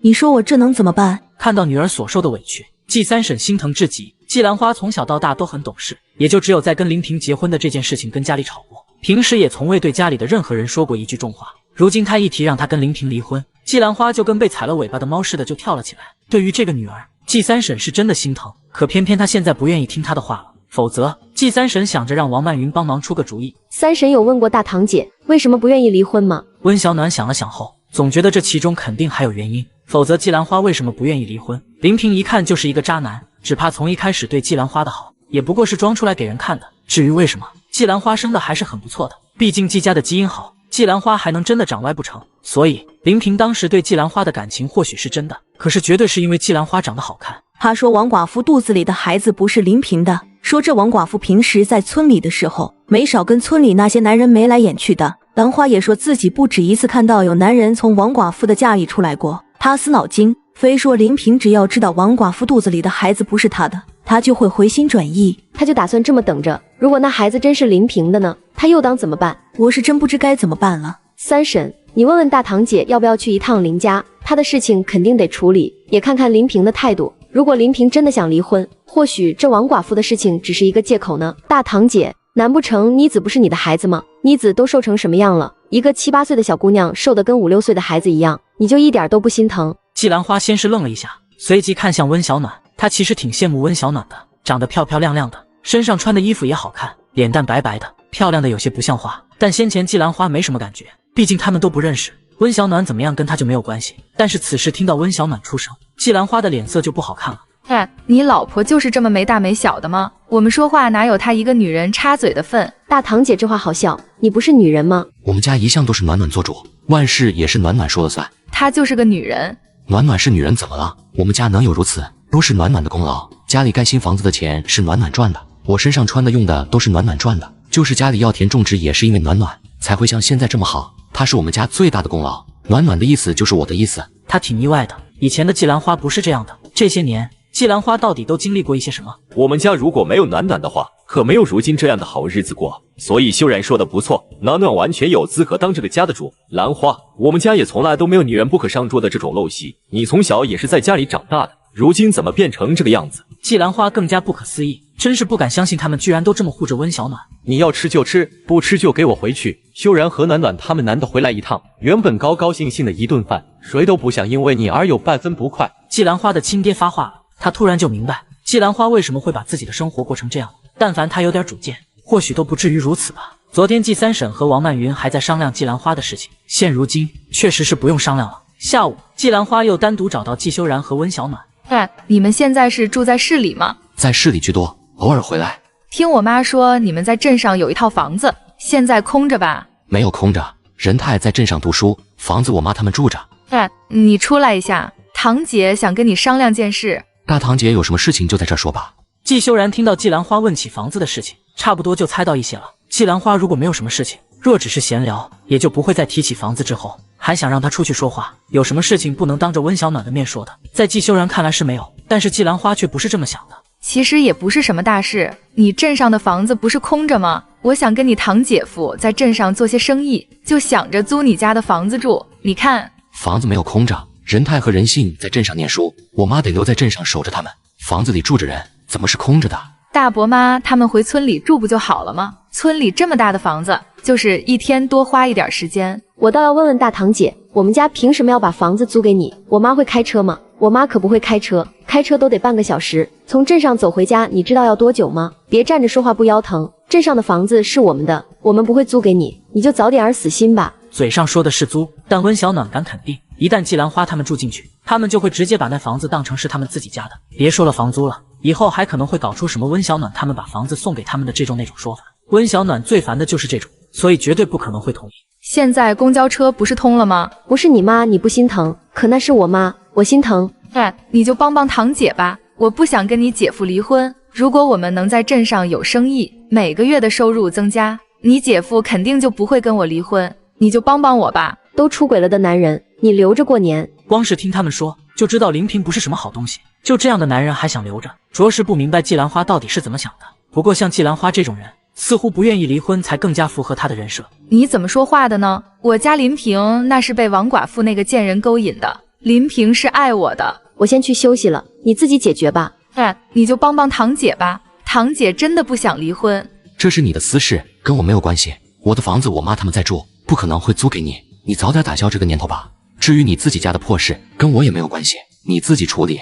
季修然，我看你就是鬼迷心窍，一颗心都被温小暖给迷住了。我是你堂姐，你居然都不帮我，还想看着我跟你堂姐夫离婚，你们夫妻俩的心怎么能这么黑？而季三婶在堂屋听见了对话，便走了过来。兰花，你在胡说八道些什么？跟修然道歉。不是我们想看你跟林平离婚，而是林平压根就没有想要跟你过。既然你都知道林平跟你们村的其他人在一起，还能把那人接到家里来住，你以为林平还会顾及你的感受吗？人家压根就不想跟你继续过日子，也只有你蠢笨不自知。他原不想管，但也不能让季兰花到时候有机会胡说八道。不会的，你堂姐夫的心里是有我的，只不过是一时之间没想清楚。你只要把镇上的房子租给我，到时候我做生意赚了钱，他一定会回心转意的。做不做生意我管不了，我的房子我妈他们住着，自然不可能租给你。我也把话放在这儿，就算是我镇上的房子是空着的，我也不可能会把房子租给你，你明白吗？你在胡说八道些什么？林平既然都能把那王寡妇带到家里来了，就没有想过要跟你好好过日子？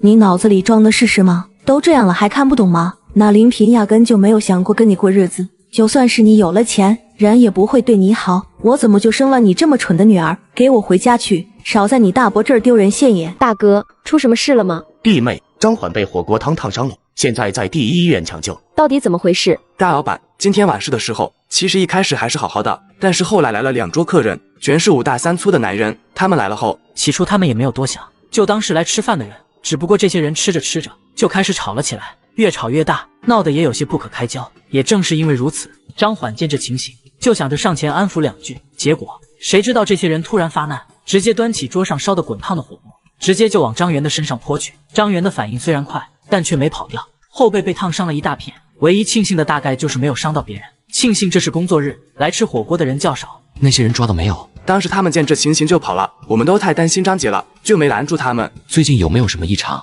的确，咱们对面开了一间火锅店，先前咱们的生意的确是被他们抢走了一些，但后来这些生意就又回来了，而对方也从来都没有上门过，因此我们一直都没有多想。老板娘，您说会不会是对家？他总觉得有些人为了抢生意，几乎没有什么事情是干不出来的，所以现在他最担心的还是这个。如果真是对家故意找人来闹事，那么肯定得说。这还无法确定，先看看张姐的情况。温小暖和季修然来到医院病房门口。医生，怎么样了？病人的后背是大面积的烫伤，现在已经经过处理，不会有生命危险。不过还是得在重症监护室内观察几天，以免他的伤口感染。病人好了之后，后背会留疤痕，所以你们作为家属要多多开导病人，不要让病人多想。而季修然到了警局做了笔录。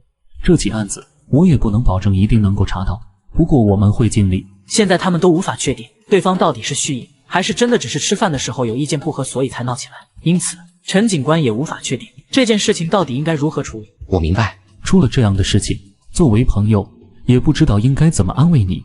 不过看现在这情形，上前估计是得停个几天了，你自己安排。我们也打算暂时停几天，至少要等到张姐的情况稳定了先。现在她还得继续留在重症监护室内，还不知道要多久才出得来。季修然轻叹了口气，发生这样的事情是谁都不想的，更何况是开门做生意呢？发生这样的事情对谁都不好，而且对他们上签的名声也会有所受损。害怕的人以后估计都不敢来了。这件事情必须得好好处理，如果能够抓到的话，对上签自然也是最好的一个交代。你放心，此事我们一定会帮你查个清楚，一定抓住那些人。晚上的时候，温小暖和季修然回忆起这件事情的起因。你说会不会是有人故意的呢？你别想太多，这几天你在家里陪陪孩子，我去查查这件事情，争取早日查出来是否与对家有关，或是真是对方的故意为之。不管是哪个原因，都必须早日查清楚，也好给食客们一个交代。否则就今天这件事情，我也担心到时候食客因为担心和害怕，从而都不敢再来咱们上签吃饭。上签1年的收入还是十分可观，更何况上签又是连锁店，等同于就是牵一发而动全身。如果他们这儿再有个什么事情，他也担心到时候会对他们这儿造成更多的影响。睡吧，别想了，事情都已经发生了，就是想的太多了也没有用。现在最重要的还是查清楚这件事情，早些处理了那人。翌日一大清早，妈，你怎么来了？出了这么大的事情，我能不来吗？你二婶打电话跟我说的，知道你们夫妻俩最近要四处跑，所以就让我过来了，把肉嘟嘟他们俩交给我。你有什么事情就去忙，不用担心。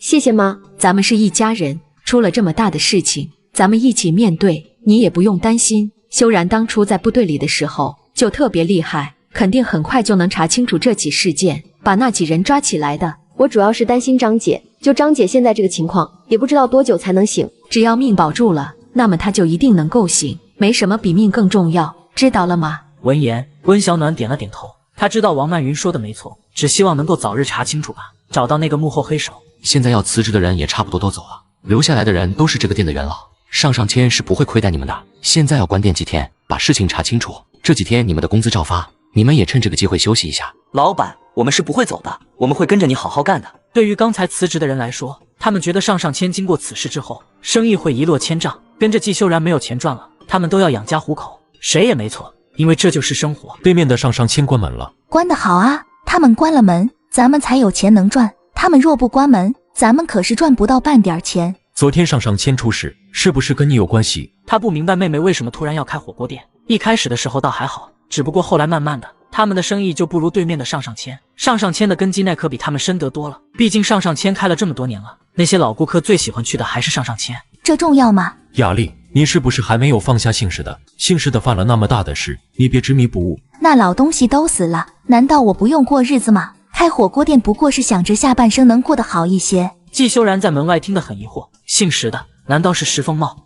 你不用管我，你自己管好自己就行。有些账若不算清楚了，我这辈子都难以心安。姓氏的结局让你还看不明白吗？你以为你自己做的天衣无缝，就真的不会被人发现吗？不要太天真了好吗？如果对方真心想查，你觉得他们查不到吗？孙亚楠知道这个妹妹从10几岁的时候就跟着石凤茂，如果不是石凤茂的话，他们家的日子的确过不到现在一样的好。是因为石凤茂的关系，所以才会有这么多的钱，他们的家的日子才会越来越好。而当初石凤茂也算是孙雅丽的救命恩人，所以后来孙雅丽都甘心给石凤茂做情人。石凤茂是有妻儿的，但是孙雅丽为了报恩，甘心当成外室一样被他养在外面。而他们得了好处后，就更不想劝这个妹妹了。每次看到孙雅丽拿回钱后，都会让孙雅丽一定要好好哄着石凤茂。也正是因为如此，所有的事情才会变成如今这个样子。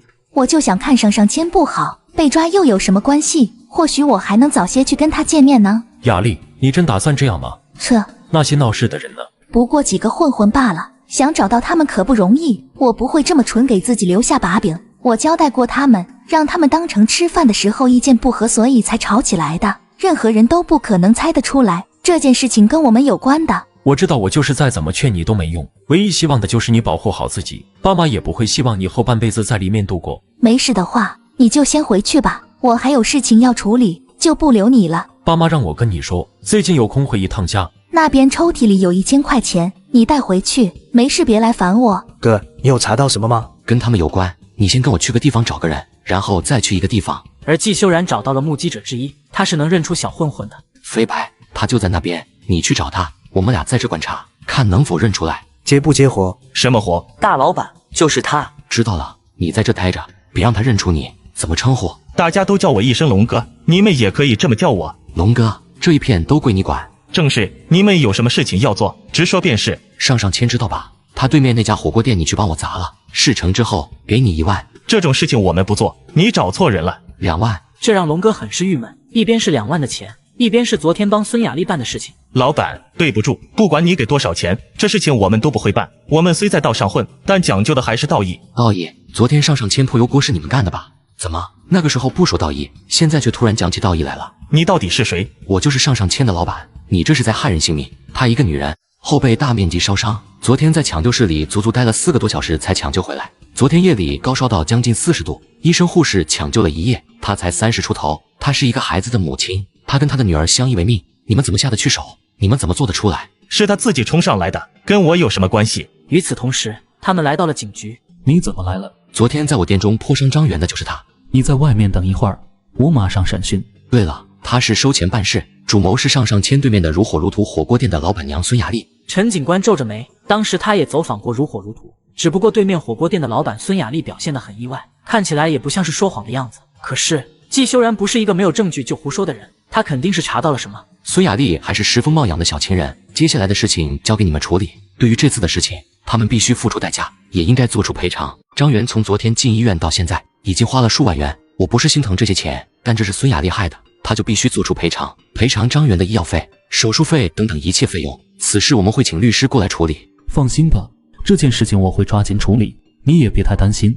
时间也不早了，你赶紧回去吧，嫂子估计很担心你。店里发生这么大的事情，任谁都心里都不好受。上签的生意一向很好，这2年虽然也陆陆续续的开了几间火锅店或是串店，但是生意却也没办法跟上签相提并论。上签的生意好自然是有他们自己的原因的，除了味道好以外，是他们的食材是真的新鲜干净，大家吃的也放心，自然也就更愿意在上签吃了。这么好的生意，可不就让人眼红了吗？李龙已经招供了，是你指使他去上签闹事，从而致使张院身受重伤，请跟我们走一趟，接受调查吧。居然是这如火如荼的老板找人闹的事，我可是听说了，张院伤得特别严重。何止严重啊，我家妹子在医院上班，早上下了夜班回来说了，差点就没抢救回来，全身烧伤一大片，说是高达10级的烧伤程度，后背的皮肤都被割了很多坏死的肉，昨天后半夜还开始发高烧，最高都有40度了，医生抢救了一夜，到天快亮的时候人才被救回来。太可怜了，张院人多好啊，我先前去上签吃饭的时候，有次不小心弄脏了裤子，张院看到后偷偷的拿了衣服给我挡着，不然我那次脸都丢尽了，可不是吗？此时不少人都跟着出声，一想到张元伤的居然这么重，而他们这些上签原本的老客对张元是真的喜欢，人好爱笑，对谁都是客客气气的，就是他们家的孩子都很喜欢张元，这么好的一个人怎么就要遭此一劫？想到张元差点就没命了，他们这心里都有些难受。不吃了，不吃了，这是什么黑心店？为了自家生意，这是害人性命啊！我们走，以后再也不来了。最近辛苦你了，在这个事情上面，我什么都帮不了你。你照顾着家里，已经是帮了我最大的忙了。而且今天我也不能说是白跑，已经抓到昨天带头闹事的那个男人，已经送到警局里，有些事情他也供了。陈警官已经带着人去抓人了，相信很快就能水落石出。太好了，这样的话就能给张院一个交代，也是给我们店里一个交代。我今天去看了张元，依旧没醒，不过我去钟大夫那儿把我要的药都已经配全了。你们俩啊，别操心这么多，先来吃饭，有些事情的吃饱了再慢慢想，否则你们想那么多，其实也没有任何用处，是不是？事情已经发生了，妈也知道你们俩的心里不好受，不舒服，也担心张院他到时候醒来了，无法面对自己的身体情况，或是怨怪你们，但这都不是你们俩现在应该考虑的事情，这些事情都先放一放，先吃饭，吃了后你们俩去洗洗，然后好好睡一觉，有什么事情明天再说，晚上肉嘟嘟他们俩跟我睡，你们俩好好休息一晚。你还别说，孙雅丽10几岁的时候就跟着石风茂了，他家小时候穷，全靠石风茂给他家钱撑到现在的。风茂居然还有一个情妇，这是真没想到。而且听你这么说，孙雅丽倒是个重情义的，石风茂都被枪决了，他还想着给石风茂报仇。谁知道呢？明知石风茂有妻有儿，还能甘愿给他当情妇，说他重情义吧，但这人又没有半点礼义廉耻，但凡有都不会去给有妇之夫当情妇。若说无情无义，却又想要为石风茂报仇，很纠结的一个人。不管是何原因，如果一切都是他做的，我们自然不能放过他。像这种手段争抢生意，太下作了。等到案子审讯完后，彻底收监的话，我想去见见孙雅丽。好，咱们今年事都不太顺心，等这件事情解决了，咱们去教堂祈祷祈祷吧。先是石风茂的事情，又是上签这边出事，温小暖的心也跟着越来越不安。以前温小暖其实也算是无神论者，但有了重生这种令人想不通的奇怪事情在，温小暖没有理由不相信。以后咱们要做更多的善事，等以后咱们更有钱了，我们就成立一个基金会，就专门用来做善事。如果这个显得过于功利的话，咱们每年拿出一笔钱用于慈善事业。我都听你的，你就一点都不反对我这样的想法？我们现在算起来，赚钱也还算挺容易的，而且爸妈他们也还年轻，药田1年到头也能有小1万的收入，咱们每月孝敬也用不了多少。既然有这个能力，那自然是应该多帮助那些人。不过这些人我还是希望考察一下，这些钱也必须落实到真正有困难的人的手里，而并非是一层层下去之后，真正到了受益者的手里时，只剩零星半点。还是你考虑的周到。陈警官那边案子的进展十分的顺利，孙亚楠生怕自己受到牵连，因此当孙雅丽被抓的那一晚，孙亚楠就什么都招了，直接指认孙雅丽所做的那些事情。孙雅丽大概是心灰意冷，也便将自己所做的事情都招了。孙雅丽名下的房子、车子以及银行内存放着的一些金银首饰，还有如火如荼的房契，这些全部都在储备室。他说自己执念太深，最终害人害己。他说没想到会把事情闹得这么大，这些是给张院的赔偿，若是还不够的话，他说可以让你们找他的哥哥孙亚楠。温小暖感到意外，孙雅丽这个人真是看不懂。这天温小暖来到监狱来看孙雅丽，她也是有点意外，自己的死对头竟然来看自己了。你是不是觉得我很可笑？给石风茂当了几年的情人，还真把自己当成葱了。其实石风茂也就是想起来的时候会来我这儿过个夜，其余时间根本就不见石风茂的。听说石风茂救过你？是啊，他救过我。那年我才22岁，差点被我爸妈给卖了，他们想把我卖了，拿钱给我哥娶媳妇，就是那个孙亚楠。一看我出事，就恨不得全把我供出来的那个人，是不是挺好笑的？这些年我养着他们全家，到头来我还是被放弃的那个。石风茂其实也就只有想起我的时候才会过来看看我，完事了之后他就会走。可是他是我第一个男人，他对我也挺好的，吃饱穿暖，让我住豪宅。我还记得有次他妻子找上门，他要打我，他说我勾引他的丈夫。佣人打电话给了石风茂，他放下手里的事情马上就赶过来了，直接把他的妻子臭骂了一顿。在他的妻子走后，他留下来安慰我，带我去玩去消费，让我过着最舒服的日子。我家很穷，小时候穷到连衣服都只能穿捡来的，我没有过过这样的日子。很快我就沉沦了，我爱上这样的生活，我恨不得每天都能过这样的日子。我爱上了石风茂，他比我大了15岁，其实真的都能给我当爸了，可是我就是无法自拔地爱上他。我也知道他做的那些事情，可是我不在乎，只要他想做的事情，我就愿意支持他。当时我其实都想好了，如果他要的话，我也愿意帮他做那些事情，但是他害怕我会受到伤害，他说地狱他一个人入就行了，不想拉着我，所以从来都不让我碰那些东西。后来他就出事了，他死了，我再也看不到他了。你知道那种感觉吗？石风茂是他唯一的男人，就是他的全世界。可是他的世界没有了，他的世界死了。他弄清楚是怎么一回事之后，他查到上签是温小暖的产业，所以他开始让人在对面买下了如火如荼的店面，直接准备跟上签抢生意。只可惜自己没那么大的能耐，根本就抢不过人上签，他就想到找人闹事。你信不信，我一开始只是想闹事，我并不想伤人的，因为他希望我清清白白干干净净的，可是我还是做了他不喜欢的事情。你说我如果以后死了去见他的时候，他会不会因此而跟我生气？孙小姐，你后悔过吗？后悔自己做过的这些事情吗？我不后悔。温小暖其实差不多也猜到了，孙雅丽如果没有遇上石风茂，或许她早就被自己的父母卖了，但是石风茂却让她过了几年风光体面的生活。人其实就是这个样子，但孙雅丽也是一个为数不多的情种，探监是有时间限制的。温小暖没来得及多问，便出来了，在外面没有见着季修然。温小暖也是愣了一下，季修然应该去看季安平了。没多久，季修然便走来了。回家吧。怎么样了？见到你二哥有说什么吗？他依旧不知悔改，认为自己没有错，都在里面待了这么多年了，至今还是这副德行。季修然这些年都没来看见季安平，并非绝情，只是多少对于这个二哥有些失望。如今见过了，只有更失望。你别想太多，不管他如何，也都是他自己的选择，是我们改变不了的，跟你又没有什么关系。我不希望你因此而自责，这跟你有什么关系？你说的对，妈想跟你们俩商量一下，我是想着明年上半年把仁泰和仁信他们俩转到市里来念小学，妈也就跟着待在市里。肉肉和嘟嘟就算要念幼儿园，那也还得再等1-2年的时间。你们俩平时都忙着厂里，又要忙店里的事情，妈就说过来帮你们俩带着肉嘟嘟。白天的时候，仁信和仁泰他们俩去上学了，我就在家里帮忙照片肉嘟嘟。你们俩看这样好不好？他也是经过深思熟虑之后，才过来问温小暖和季修然的。经过这件事情，王曼云多少也开始有些担忧。他们俩本来就够累了，还得带着2个孩子进进出出，但凡遇上一点事情，俩人就是手忙脚乱。其实王曼云很早就有这样的想法，只不过觉得他们年轻夫妻，更想要过属于他们自己的2人世界。他1年老人跟在他们俩的身边，他们小夫妻不一定喜欢，而且他如果过来的话，肯定得带着季仁泰他们兄弟2人的，那就是等同于这个家里就多了3个人。他也怕温小暖到时候会不习惯。妈，你愿意过来，那可真的太好了。其实我和修然之前也商量过这件事情，起初也是担心如果转学的话，对于仁泰和仁信他们兄弟俩会有所影响，所以一直都没敢跟您提。如果您能过来帮我和修然，我们俩不知道能轻松多少，我高兴还来不及，当然不会介意。温小暖能把季安平的孩子当成自己的孩子照顾，光这一点就超过了大多数人。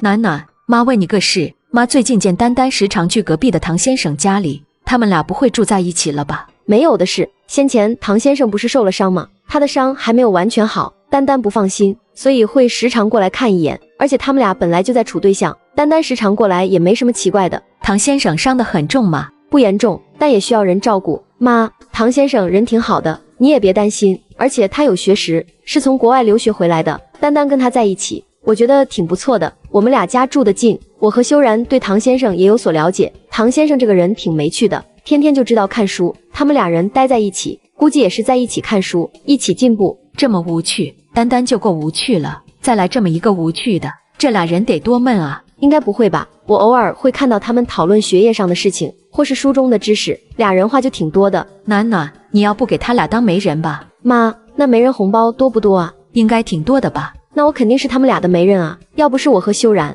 他们俩肯定不会认识。到时候他们俩结婚的时候，我收了媒人红包，就给妈买身漂亮的衣裳，然后去吃他们的喜酒。这么想当媒婆啊？还真的挺想的，毕竟有红包拿啊。那你可得让他们记住，你是他的媒人啊！妈还等着你给妈买新衣服穿呢。好的，那我一定努力。医院内，苑姐，今天感觉怎么样了？感觉好多了，就是后背不能太热，一旦太热的话就会痒。苑姐，我今天过来是给你送药膏的，就是我先前跟你提到过的，你每天早晚的时候都涂一次，会舒服很多。你费心了。苑姐，你要这样说的话，我的心里反倒会更难受。本来事情就是因我们而起，你没有怪我们，我们已经很感激你了，结果你还这样说。他如果醒来之后没有原谅他们，跟他们大吵大闹一通，或许温小暖反倒还没有这么自责。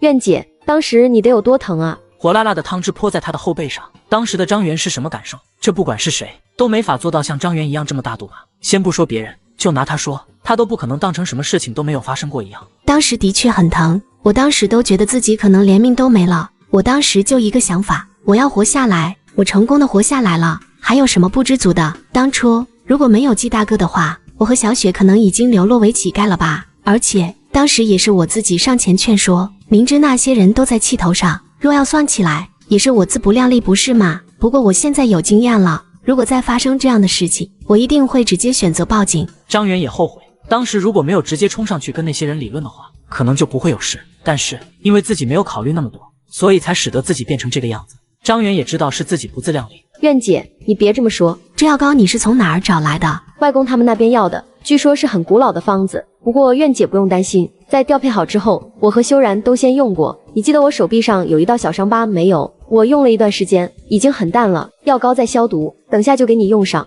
冰冰凉凉的，很舒服。苑姐，这到时候小雪帮你上药的时候，看到的多难过啊！要不然我每天过来帮你上药，你看怎么样？没事，小雪已经看过了。每次我换药的时候，我都找借口让她出去，只是这孩子就是不出去，说什么都要待在里面看我换药，所以她当时就看过我换药了。这孩子真的很懂事，有时候也是懂事的让人心疼。自从他爸去世之后，这孩子就显得特别的成熟。这孩子似乎是知道，如果他不成熟一些的话，以后可能就没有谁会疼我似的。当初我公婆把我们赶出家门的时候，这孩子什么都没有说，也不哭不闹。他知道一旦他哭了，我也会跟着难受，我就怕他失了童真。不过现在看到他和仁和瑶瑶他们俩玩得好，我倒也松了口气。张雪是个好孩子，将来一定会是个特别有出息的孩子。我倒不指望他能有多出息，只要他开开心心、快快乐乐的，就觉得已经足够了。闻言，温小暖也就明白了。的确，当父母的确是更希望自己的孩子平安喜乐，别的也就没有太多的想法了。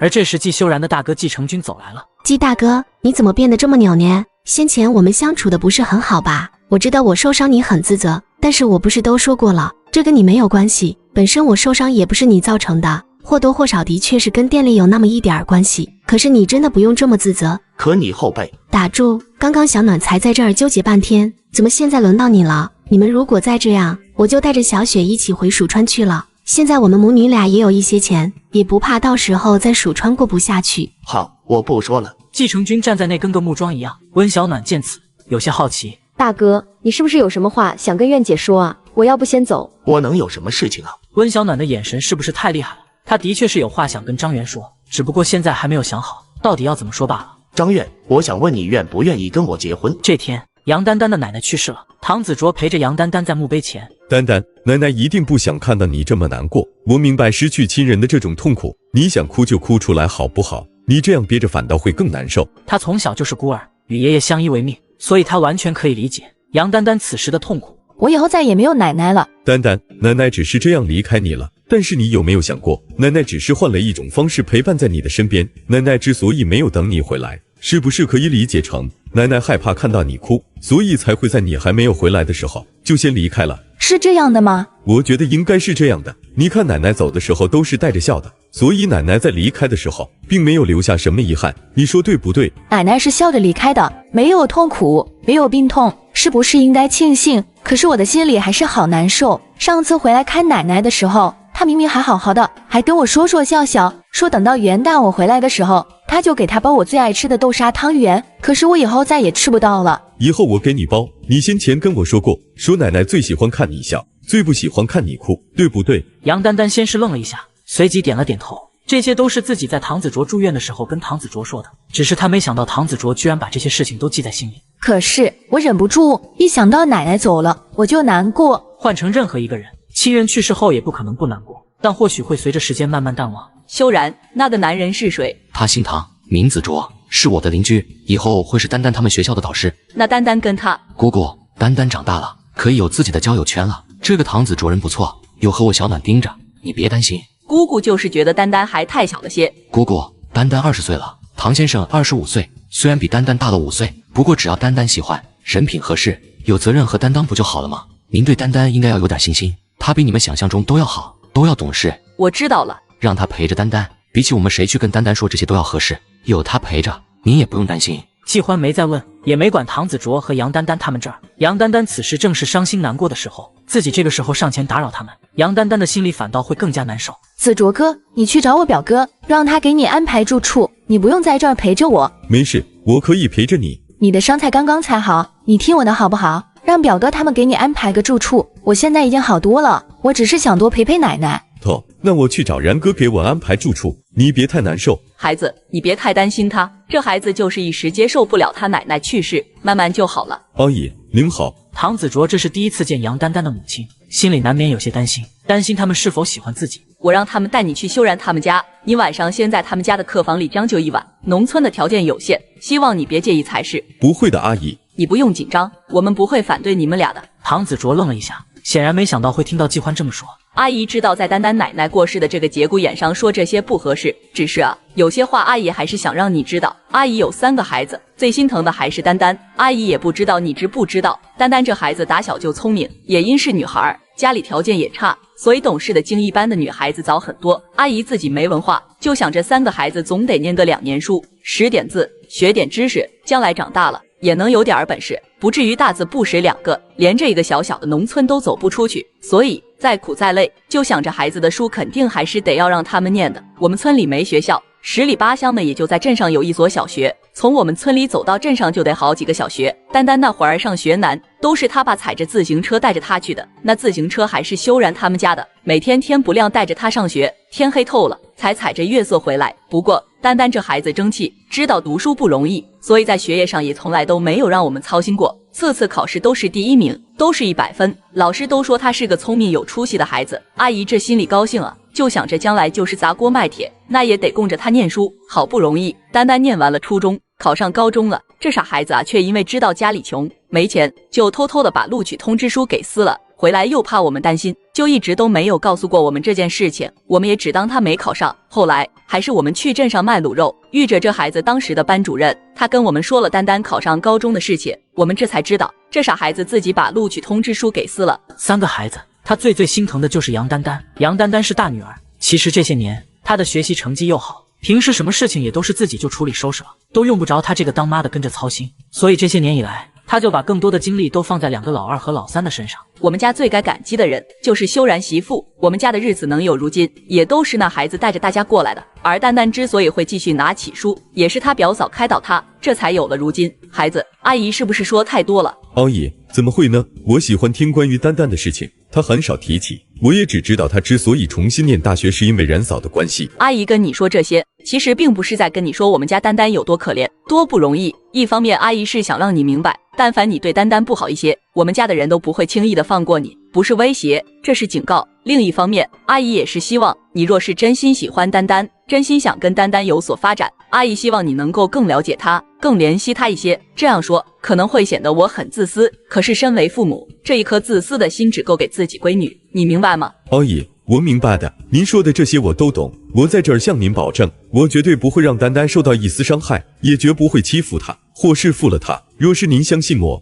我便不会让丹丹受到伤害。那阿姨便信你一回，但也只限这一回，你能明白吗？我们家没有什么结婚后不能离婚的这种蠢想法。如果我们自家的孩子过得不好，就算了结了婚，这婚同样也是离得的。是，阿姨，我也想跟您说说我家里的情况，也好让您对我有一个基本的了解。阿姨，我父母在我很小的时候就在一次海难中去世了，所以我是跟着我爷爷长大的。4年前爷爷因病去世之后，我们家就只剩下我一人了。我在南海市有3处房产，一处是我堂家老宅，一处是一品人间的房产。先前虽然出了些意外，不过在事情查明之后，这些房产现在也已经回到我的名下。另外一处就是我现在的住处，也就是然哥的隔壁那套房子。若是将来结婚，也会是在这儿。接下来我会在南海师范大学任职，可能会开始考一些试，争取拿到教师资格证。另外我也准备把一品人间租出去，每年的租金按那面积应该是在1万元准备。另外我爷爷在世的时候留下的遗产，除了一些古董等物以外，还有一些黄金和钱币，以及当初给我结婚准备的1万美金，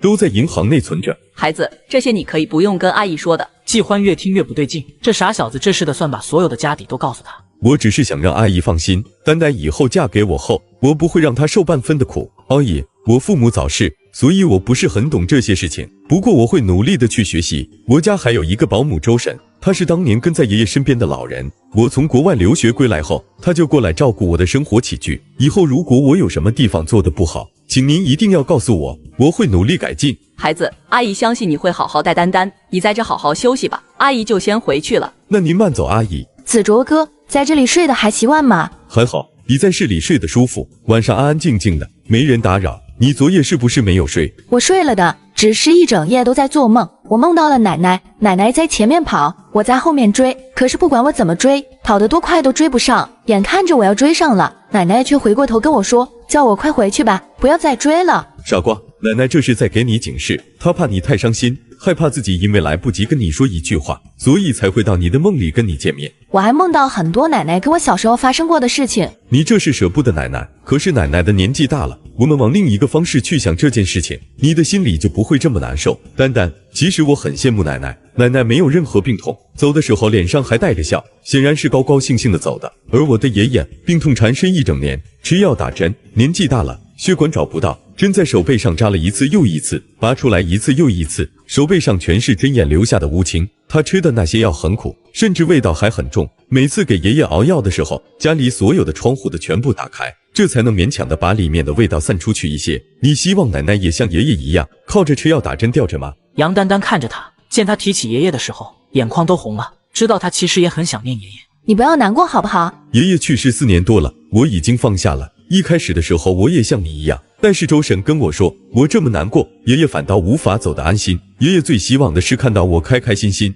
从那之后我就慢慢放下了。其实他们没有活开，而是活在我们的心里。我知道了，我不会再那么难过，我会把奶奶放在心里纪念，不让你们担心我。杨丹丹此时已然想通不少，她这样的状态太差了，到时候家里所有人一边要处理奶奶的葬礼，已经够忙的了，难不成还得分出来关心她吗？翌日，温小暖在厂里面接待赵德兴。小暖，我这次来是给你送分成来了。我们在乌市的档口这个月差不多有2万左右，除去成本还能有个1万左右。最近的生意还算稳定，我们厂的效益也可以。我最近打算跟海外的一些合作商试着合作一下，因为之前我们一直都是在乌市的档口来转卖给外国人，那样我们也挣不了多少钱，他们要的货还少。他们这么大一个厂子，如果没有强大的订单支撑着，估计早就倒闭了。我觉得可以，厂子的效益要一直走下去，没有出货量是不行的。光靠乌市的几个档口已经满足不了你们厂子的需求了。回头我会邀请他们在厂子里参观，让他们看一下我们是有实力跟他们合作的。邀请他们参观是必然的，但是你跟他们合作之前也要弄清楚他们的底细，不要被骗了。这是自然。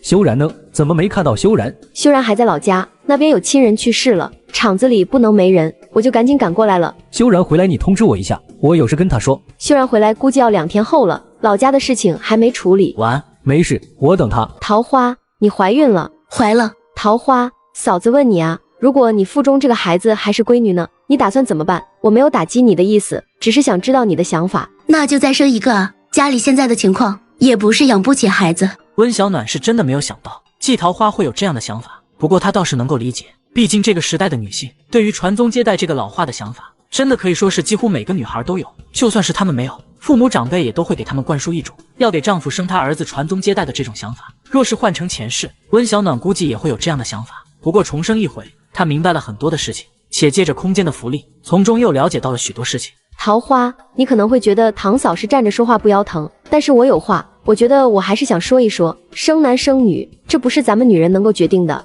不能说你生了女儿，就是你的肚子不争气，没能给丈夫生一个儿子，替他们老秦家传宗接代，这样的想法是不对的。生男生女决定的是男人，是明白我这话的意思吗？女人不是生育工具，不能因为生不出儿子就一直生，家里再有钱，这也不是让女人一次又一次拿自己的命往鬼门关走的道理。温小暖不希望季桃花存着这样的想法，我只是希望不留遗憾。什么叫留有遗憾？没有生一个儿子就叫遗憾吗？天宇的意思也是让你生到有儿子为止。他说有个女儿就够了，其实生不生都看我，我就是觉得如果能儿女双全的话也更好一些。可是你也说了，如果这一胎还是女儿，就继续再生。桃花，肚子是你自己的，谁都无法逼迫你做你不想做的事情，或许这是你自愿的，可是生孩子就是鬼门关走一遭，你真的不害怕吗？堂嫂，我明白了，我以后不会犯傻的。他知道，如果不是真正关心自己的人，是绝不可能会跟他说这些话。也正是因为温小暖是真的关心他，在意他，随便他想生多少个都行，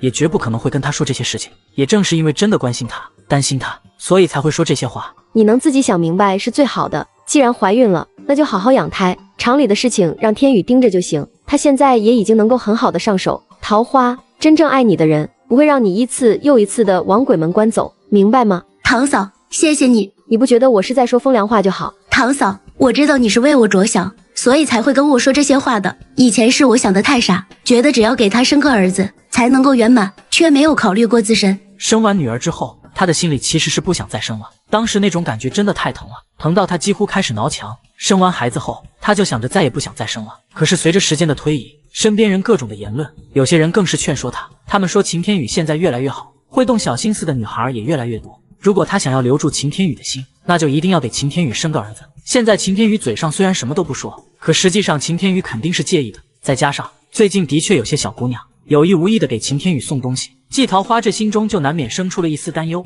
原先我也没有想着非生个儿子不可，只是听到说这些话的人多了，我这心里难免也就生出了一丝的想法。他们都说我应该给他生个儿子，只有生了儿子，他才能够一辈子都带我，所以我就之前也见着一些小姑娘跟天宇示好，虽说他都拒绝得很干脆，可是我依旧还是有些害怕。我就在想，如果自己真的不能一直跟他在一起，我该怎么办？堂嫂，我知道我这样的想法不对，也不该不信任他，可是这样的事情多了，我就开始害怕担心了。桃花，你相信天宇吗？我现在也不知道。你有没有跟他谈过这件事情？我不敢，我也有点害怕，我如果跟他说件事情，他会不会觉得我疑神疑鬼，怀疑心这么重，还不信任他，到时候反倒会……季桃花是真的担心，也很害怕真的会如同自己所想的一样。如果真的是这样，到时候他又该怎么跟秦天宇说这些话？所以他一直都不敢去问。这就是你不对了，你应该开诚布公的跟他聊一聊，大胆明确的告诉他，你不喜欢那些女孩对他示好，你很介意，你会吃醋，你说得清楚明白，你们俩就不会有任何猜忌。天宇这个人如何，你哥他了解清楚，否则当初就会阻止你们俩在一起。男人都有虚荣心，你知道不？他们会享受妻子对他们的崇拜。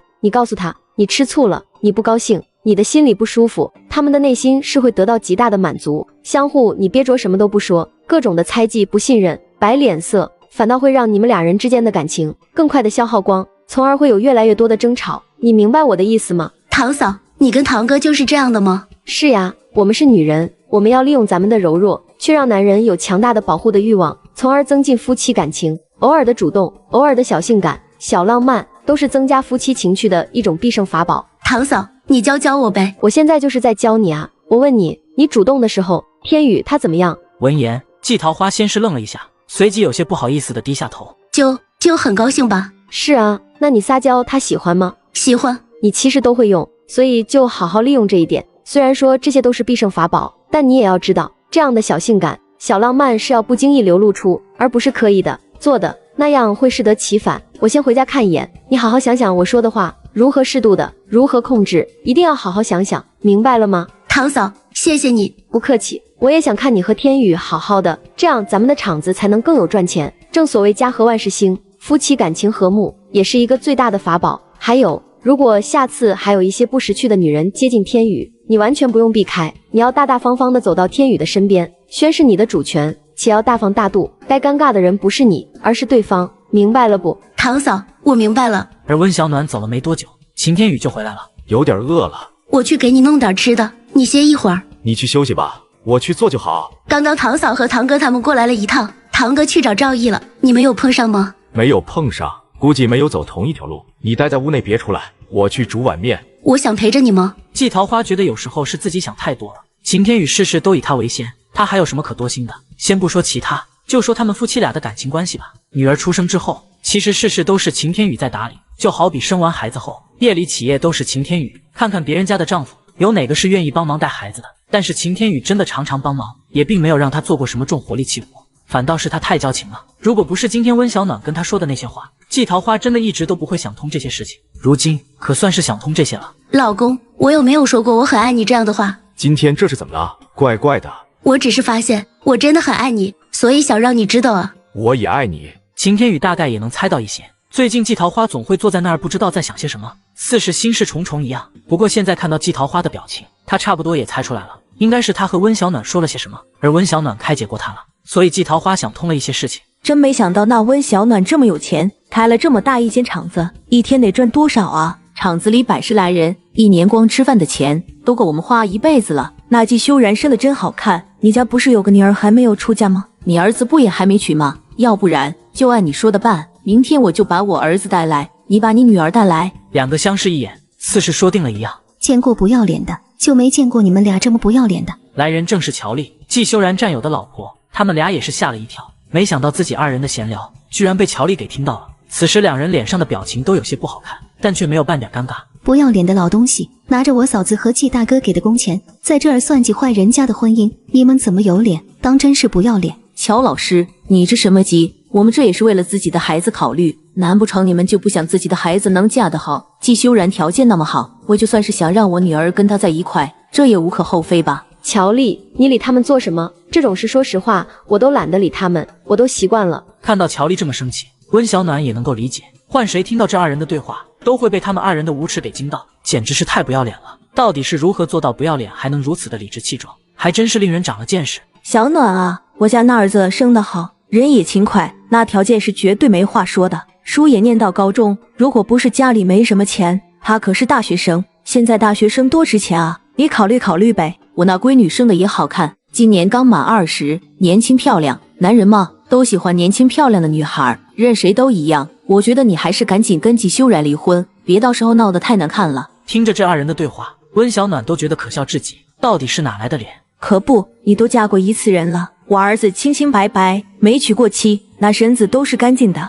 娶你还是我儿子吃亏了。怎么着，我还得感激你不成？那倒也不用，只要到时候结婚的时候多带些嫁妆过来就行。那我倒是先问问，我和季修然离婚的话，这财产怎么分？10块钱他拿8块，我拿2块，还是我拿8块，他拿2块？当然是你拿8块，你可是为他们季家生了2个孩子，理应该是你多拿一些。凭什么？当然是季修然拿8块，她一个外嫁的女人，没让她净身出户都是好的了。乔丽和温小暖站在一边，低声道：有什么比狗咬狗更好看的不？这天，沈红琛病重，温小暖以及家人都在病床边。暖暖，是暖暖来了吗？外公，是我。暖暖来了，让厨房给你做好吃的，你想吃什么？外公让他们给你做暖暖最爱吃的东西。外公，舅舅已经让厨房给我准备好吃的了，我现在不饿，我先陪陪你好不好？暖暖陪外公，外公高兴，高兴了。外公，你一定会好的，暖暖在这陪着你。暖暖，外公知道自己的身体情况，外公想对你舅舅舅妈二人说几句话。爸，您说。你妹妹去得早，就留下暖暖这么一个女儿，爸不要求你多宠爱她，多疼她，但至少要护着她，知道了吗？爸，您放心，就算您不说，我也会像是带亲生女儿一样疼爱暖暖的。爸知道你说出来的话一向都是说到做到的，所以爸相信你。他们都知道沈红琛最放不下的人就是温小暖，所以才会有这样的交代，否则的话也就不会说这些了。暖暖，外公给你留了一笔钱，外公走后银行会自动打给你的。爷爷不瞒你们，给暖暖的的确比给你们的要多一些，这是爷爷对他的亏欠。外公，您没有亏欠我什么。修然，你一定要待暖暖好，否则我老头子就是做鬼也不会放过你，你知道了吗？外公，您放心，我会好好疼爱暖暖，绝不让她受到一丁点的委屈。这样我就放心了。而后，沈红琛就没有再开口说话，而是盯着天花板看了许久。温小暖他们就陪在身侧，努力的不让自己哭出声。他们知道沈红琛的大限将至了。云英，你和女儿来接我了吗？真好，我们可以团聚了。话音未完，沈红琛便闭上了双眼，脸上还含着笑，似是期待着跟宁云英他们见面一般。温小暖他们都知道沈红琛走了。暖暖，外公年纪大了，这是早晚要面对的事情，你别太伤心。妈，外公走的时候是笑着离开的，他应该很高兴可以跟外婆和我妈团聚了。可是我的心里就是很难受。他们都知道沈红琛走的不痛苦，而且很开心能够马上就跟外婆他们相聚。只是活着的人心中无法放下，本来好好的一个人就这么没了，他们的心里都不好受。妈知道，但你不能多想，你这么伤心他们也会难过，反倒让你外公无法安心。妈，我知道了。暖暖，这里有一些东西是外公给你的，现在我爸已经走了，这些理应交给你。这里面的东西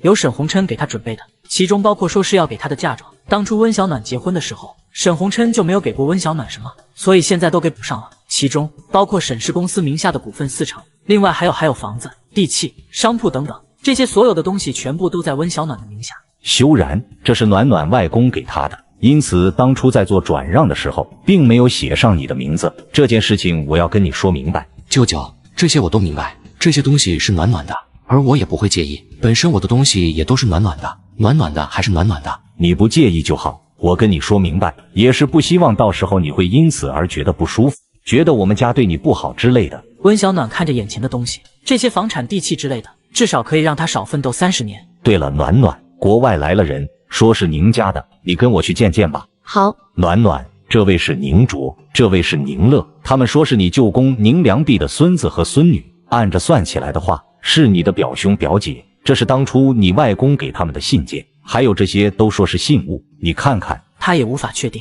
这是否是舅舅的孙子孙女，实在是自从宁云英去世之后，两家就一直都没怎么联系，不是因为别的，而是因为宁云英的死对于宁家而言也造成了很大的伤害。宁良弼又很宠宁云英这个妹妹，妹妹突然离世，他们也都有些没办法接受，这也是为什么后来宁家举家移民到国外的主要原因。凭借这些东西，我没法确定你们就是我舅公的孙子孙女，除了这些东西以外，还有别的吗？温小暖就是觉得有些奇怪，有些事情太过巧合了一些。宁卓和宁乐在沈红琛离世之后才来，而那封信送出去已经有2年多的时间。我知道你一下子肯定是没有办法那么快的接受这一切。其实当初我们收到国内的来信时，我们也有些意外，而当时我爷爷的身体不好，一直都在住院，所以我们这才没有跟你们联系。前不久我爷爷过世了，爷爷去世之前便让我们一定要回国来找你们，所以我们这才回来的。舅舅，先给他们安排住处吧，既然刚从国外回来，想必时差也还没有倒过来。我记得山下有间酒店，就在那先安排2个房间吧。家里刚刚办完丧事，后续还有许多事情要处理，可能没办法留2位在家中过夜，希望你们不要介意。住酒店太破费了，随便给我们安排一处小院也可以的。不破费，山脚下的酒店是我们沈家的，不花钱。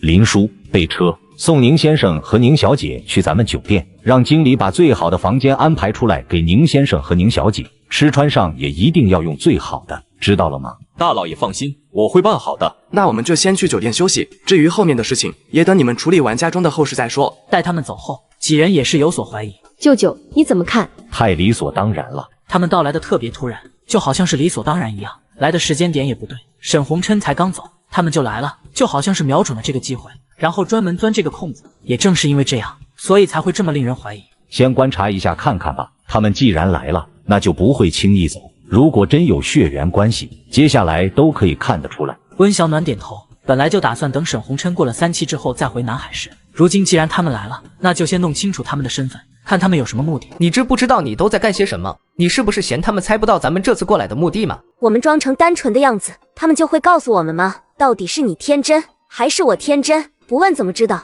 宁乐撇了撇嘴，觉得宁卓真的是有点傻。如果一直跟宁卓一样，什么事情都不问，那么他们就将都不会知道。宁乐，你知不知道你在做些什么？你不都看到了吗？怎么现在接受不了我做的事情了？既然俩人的意见不同，那倒不如直接不要合作好了，他们各做各的，到时候谁先完成，也不会因为最后争功劳而吵起来。你不怕我把这件事情跟义父说吗？他到底知不知道自己做了这些事情之后，就等同于把所有的事情全部都暴露，这样所有人都将知道他们所做的事情，而且温小暖他们跟先前他们遇到的那些人不一样，他们很聪明，他们就算是真的想要瞒着，那也得看他们自己有没有这个能力。所以倒不如把所有的事情都摆在明面上。他就是好奇温小暖拿到了多少的财产，这样他们反倒觉得他更真实，也会更愿意跟他相处。你既然有这么多的意见，不如这样好了，你做你的，我做我的，我们谁先成功，功劳算谁的，如何？王姐，你说他们到底想干嘛？沈慕寒困惑地问道。按着这2天的观察，大概也可以猜得出来，这2人压根就不是舅老爷的孙子孙女，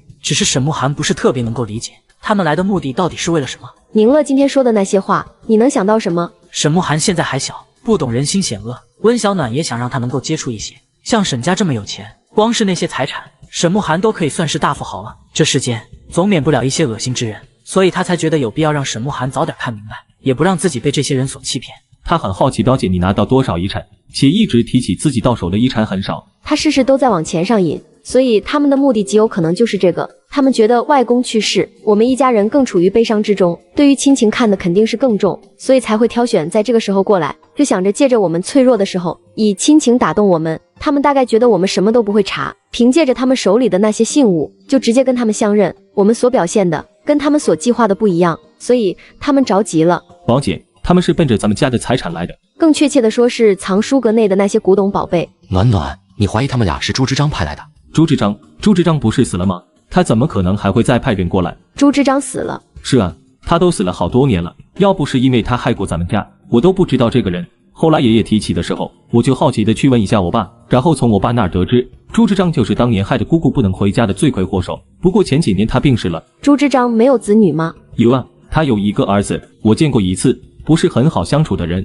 看着就让人讨厌的那种。你把他们的地址给你姐夫，我让你姐夫查查看。沈鸿琛过世的时候，朱家人并没有来，所以现在有些事情也得要弄个清楚才行，不管跟他们有没有关系，现在要做的就是提前弄清楚这件事情，这才是温小暖他们要做的。林叔，你让酒店的经理跟宁乐说一声，就说我们明天约他去逛街，不用告诉宁卓。是。宁乐比较好应付，宁乐不是很好奇咱们有多少钱吗？马上也快换季了，我们明天去购物。宁乐不是很在意钱吗？我们就当着他的面花钱，让他再多说一些。王姐，我懂的。我外公把财产分成了3份，我们3人平分的，你爷爷肯定也是这样。你们可是女孩，也能跟孙子平分？他总觉得温小暖和沈慕寒是在骗自己。在宁乐的认知里，男孩跟女孩的差别可是大得很。干爹对他和宁卓2人的态度就完全不一样，任何事情都更偏向宁卓一些，就是犯了什么错，他也都会更偏向宁卓，就算不是他的错，最后也都会成为他的错。所以宁乐一直跟宁卓都不是很合得来。这次2人一起出任务，宁乐就更希望自己能够超过宁卓，只有他比宁卓更厉害，那么在干爹的心里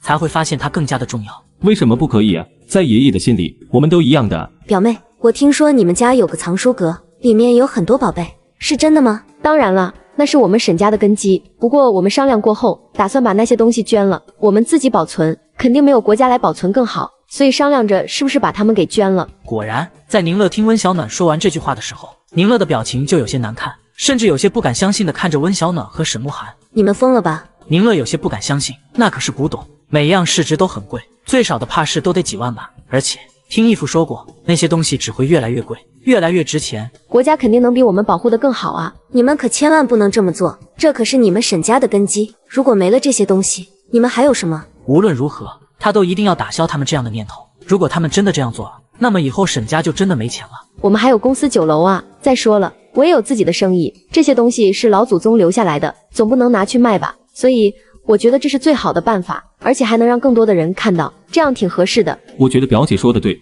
真的不可以这样做。这既然是祖宗留下来的东西，那就有伟大的意义，怎么可能说捐就捐，就不要就不要？这样的话，你们也不怕将来祖宗知道了这些事情而生气吗？100年之后，你们有没有想过要怎么面对自己的祖宗？反正我觉得这样做是绝对不合适的。你说的好像有些道理，那我们再好好的想想看。宁乐暗暗的松了口气，如果真让他们把这些东西给捐了，到时候指不定干爹会怎么收拾他。一早就知道他们有这样的想法，自己如果再不作为，反倒还会让宁卓抓到把柄。表妹，我还没有见过古董呢，能不能让我去看看啊？我还真的挺好奇的。你想看啊？不过我们得安排一下，藏书阁不是谁都可以进去的，我们得问问我舅舅他们先，提前做个安排。好啊。他现在要做的就是好好查清楚里面的地形，记清楚里面东西都在什么地方。如果能够让温小暖他们动的把这些东西全部都送给他，那才是最好的。只是如果这样的话，肯定还要在这上面花更多的时间。暖暖，能不能不要跟我哥说这些？你们知道他那个人怎么样？到时候知道的话，指不定又要骂我了。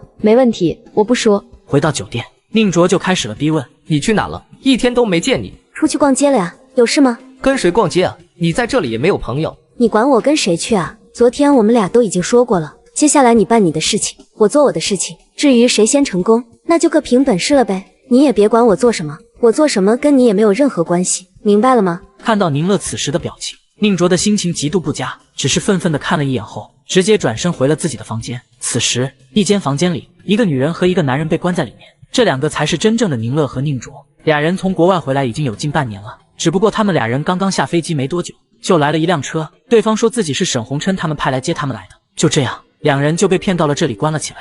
六乐，你别怕，我们试试看能不能把这锁弄开。我们一定要离开这儿，否则的话，那些人肯定不会放过我们，而他们一定是想做什么伤害表妹他们的事情。我们要赶紧想法子。他们被困在这儿将近半年，此时俩人真的快要疯了，再这么被困着，他们就真的不用想再出去了。而这时，走来了一名男子。你们俩赶紧走吧，今天家中正好在办宴会，人来人往很多，我也是偷偷溜过来的。一会儿我带你们俩从后门走，出了后门后有一辆车接应你们俩，你们直接跟着他走，他会送你们去沈家。你为什么要帮我们？我不想看着我爸再犯错了，算是弥补一点他所犯的罪过吧。你们俩赶紧跟我走，我如果要害你们俩，就不会把你们俩放开了。他一直都知道父亲的目的，只是一直都没有找到机会。也是因为今天家里举办宴会，来的人很多，所以他这才找到了这么一个机会来把他们俩放走。谢谢。明俊，你要带他们俩去哪儿？朱明俊猛地回过身，看到父亲的时候也是吓了一跳，果然姜还是老的辣，他父亲永远是他父亲。爸，你放他们走吧。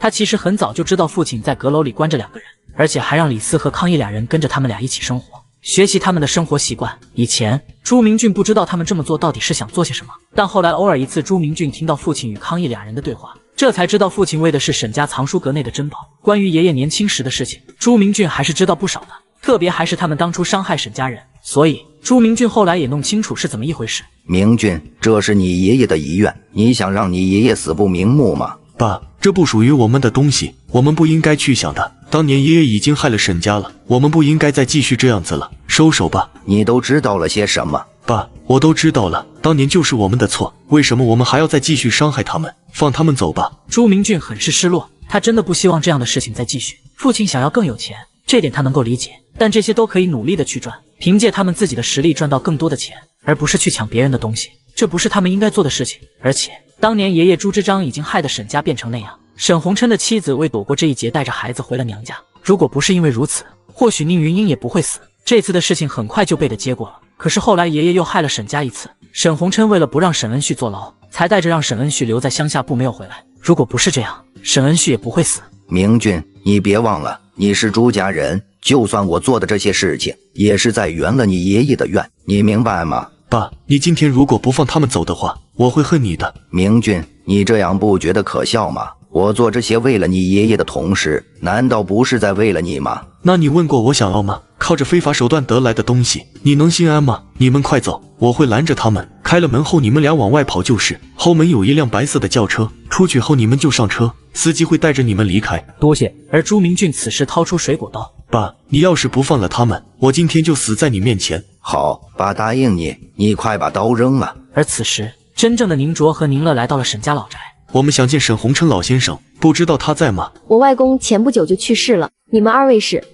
去世了。他们有些不愿意相信，可是温小暖他们又怎么会拿沈红琛的死开玩笑？我是宁卓，这是我妹妹宁乐，我们的爷爷叫宁良弼，是爷爷让我们回来找你们的。爷爷说他的身体不好，就让我们俩回国，先来找你们。爷爷想在自己调理的稍微好一些，有精力的时候再回国。只是我们俩没想到，回国的时候却被朱海天给抓走了，一关就关了半年的时间。今天我们也是好不容易逃出来的。又一个宁卓和宁乐，感情这是在玩真假美猴王啊！还有一个宁卓和宁乐。宁卓马上就想明白了到底是怎么一回事了。当初跟他们俩一起生活在一起的李斯和康毅，很显然是被朱海天派过来了，所以温小暖他们才会有这么一说。我不知道我们俩的话你们会不会相信，不过我还是要说，先前来的那俩人，一个叫李斯，一个叫康毅，他们俩都是朱海天的义子和义女。先前我们俩被朱海天抓起来之后，这两人就一直跟我们俩一起生活，想要学习我们俩的习惯。今天朱家办宴会，朱海天的儿子朱明俊偷偷的把我们俩放了出来，虽然最后还是被发现了，但事情的确就是这个样子。温小暖深吸了口气，这件事情好像变得越来越复杂，但其实又很简单。你说这件事情接下来会怎么样？不着急，朱海天肯定还会有动作。山下那2位不太聪明，而且俩人很爱争，平时怕是没少被拿来做比较，所以他们俩的话，你们倒不必过于担心。这2位现在不知道怎么说，但的确可以看得出来，这2人跟外婆的确有几分相似，但也不能完全肯定就是他们俩。而且朱海天到底想干嘛？为了家里的那些古董，可是他是不是把我们都当成了傻子，觉得就派2个人过来，就想让咱们把古董让给他的人，这有点说不过去。所以他的目的到底是什么？不用着急，早晚都会露出马脚，有目的就会有马脚露出来，不必担心。先走一步看一步吧。我已经让林叔派人守在朱家，但凡朱家有什么动作，我们都能有所准备。我倒是觉得朱明俊可以帮到我们。与此同时，朱家老宅，爸，你到底为什么要这么做？我是真的有些想不明白。朱家这些年的生意一直都很好，再加上爷爷当初留下来的，他们家虽算不上亿万富翁，但如今这条件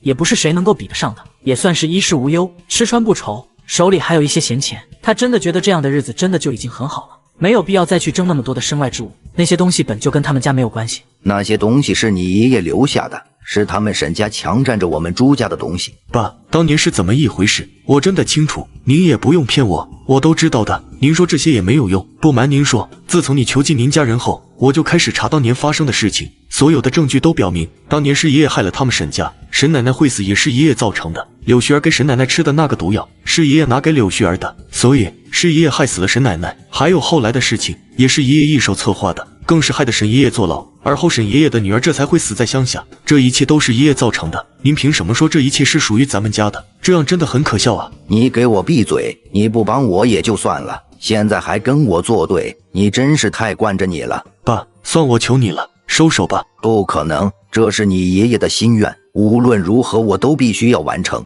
爸，到底是爷爷遗愿，还是你的贪念？我觉得你的心里比谁都要清楚。给我看着他，从现在开始，没我的命令，谁也别给他开门。哥，他们是不是没有完全相信我们啊？正常，我们不是第一次来说自己是宁卓和宁乐的表妹，他们家里人谨慎一些也很正常，所以你也不要因此而生气。我们能够逃出来，除了要感激朱明俊以外，其实也得好好感谢一下表妹夫。如果不是他的车技了得，把他们那些人甩掉的话，我们哪儿有这么快就能逃出来啊？也是，如果是我的话，我大概会直接把人给赶出去了。所以你别想那么多，咱们也要给他们时间来确认咱们的身份。不过我还是想试试给爷爷他们打一通电话。咱们失踪这么久，相信爷爷他们现在才是最为咱们担心的人，因此还是要赶紧给他们报个平安，也把最近发生的事情跟他们说，好让爸妈和爷爷他们有个心理准备。好，我都听哥哥的安排，我也不会再生气，我相信表妹他们会信任咱们的。与此同时，假的宁卓和宁乐来到沈家老宅。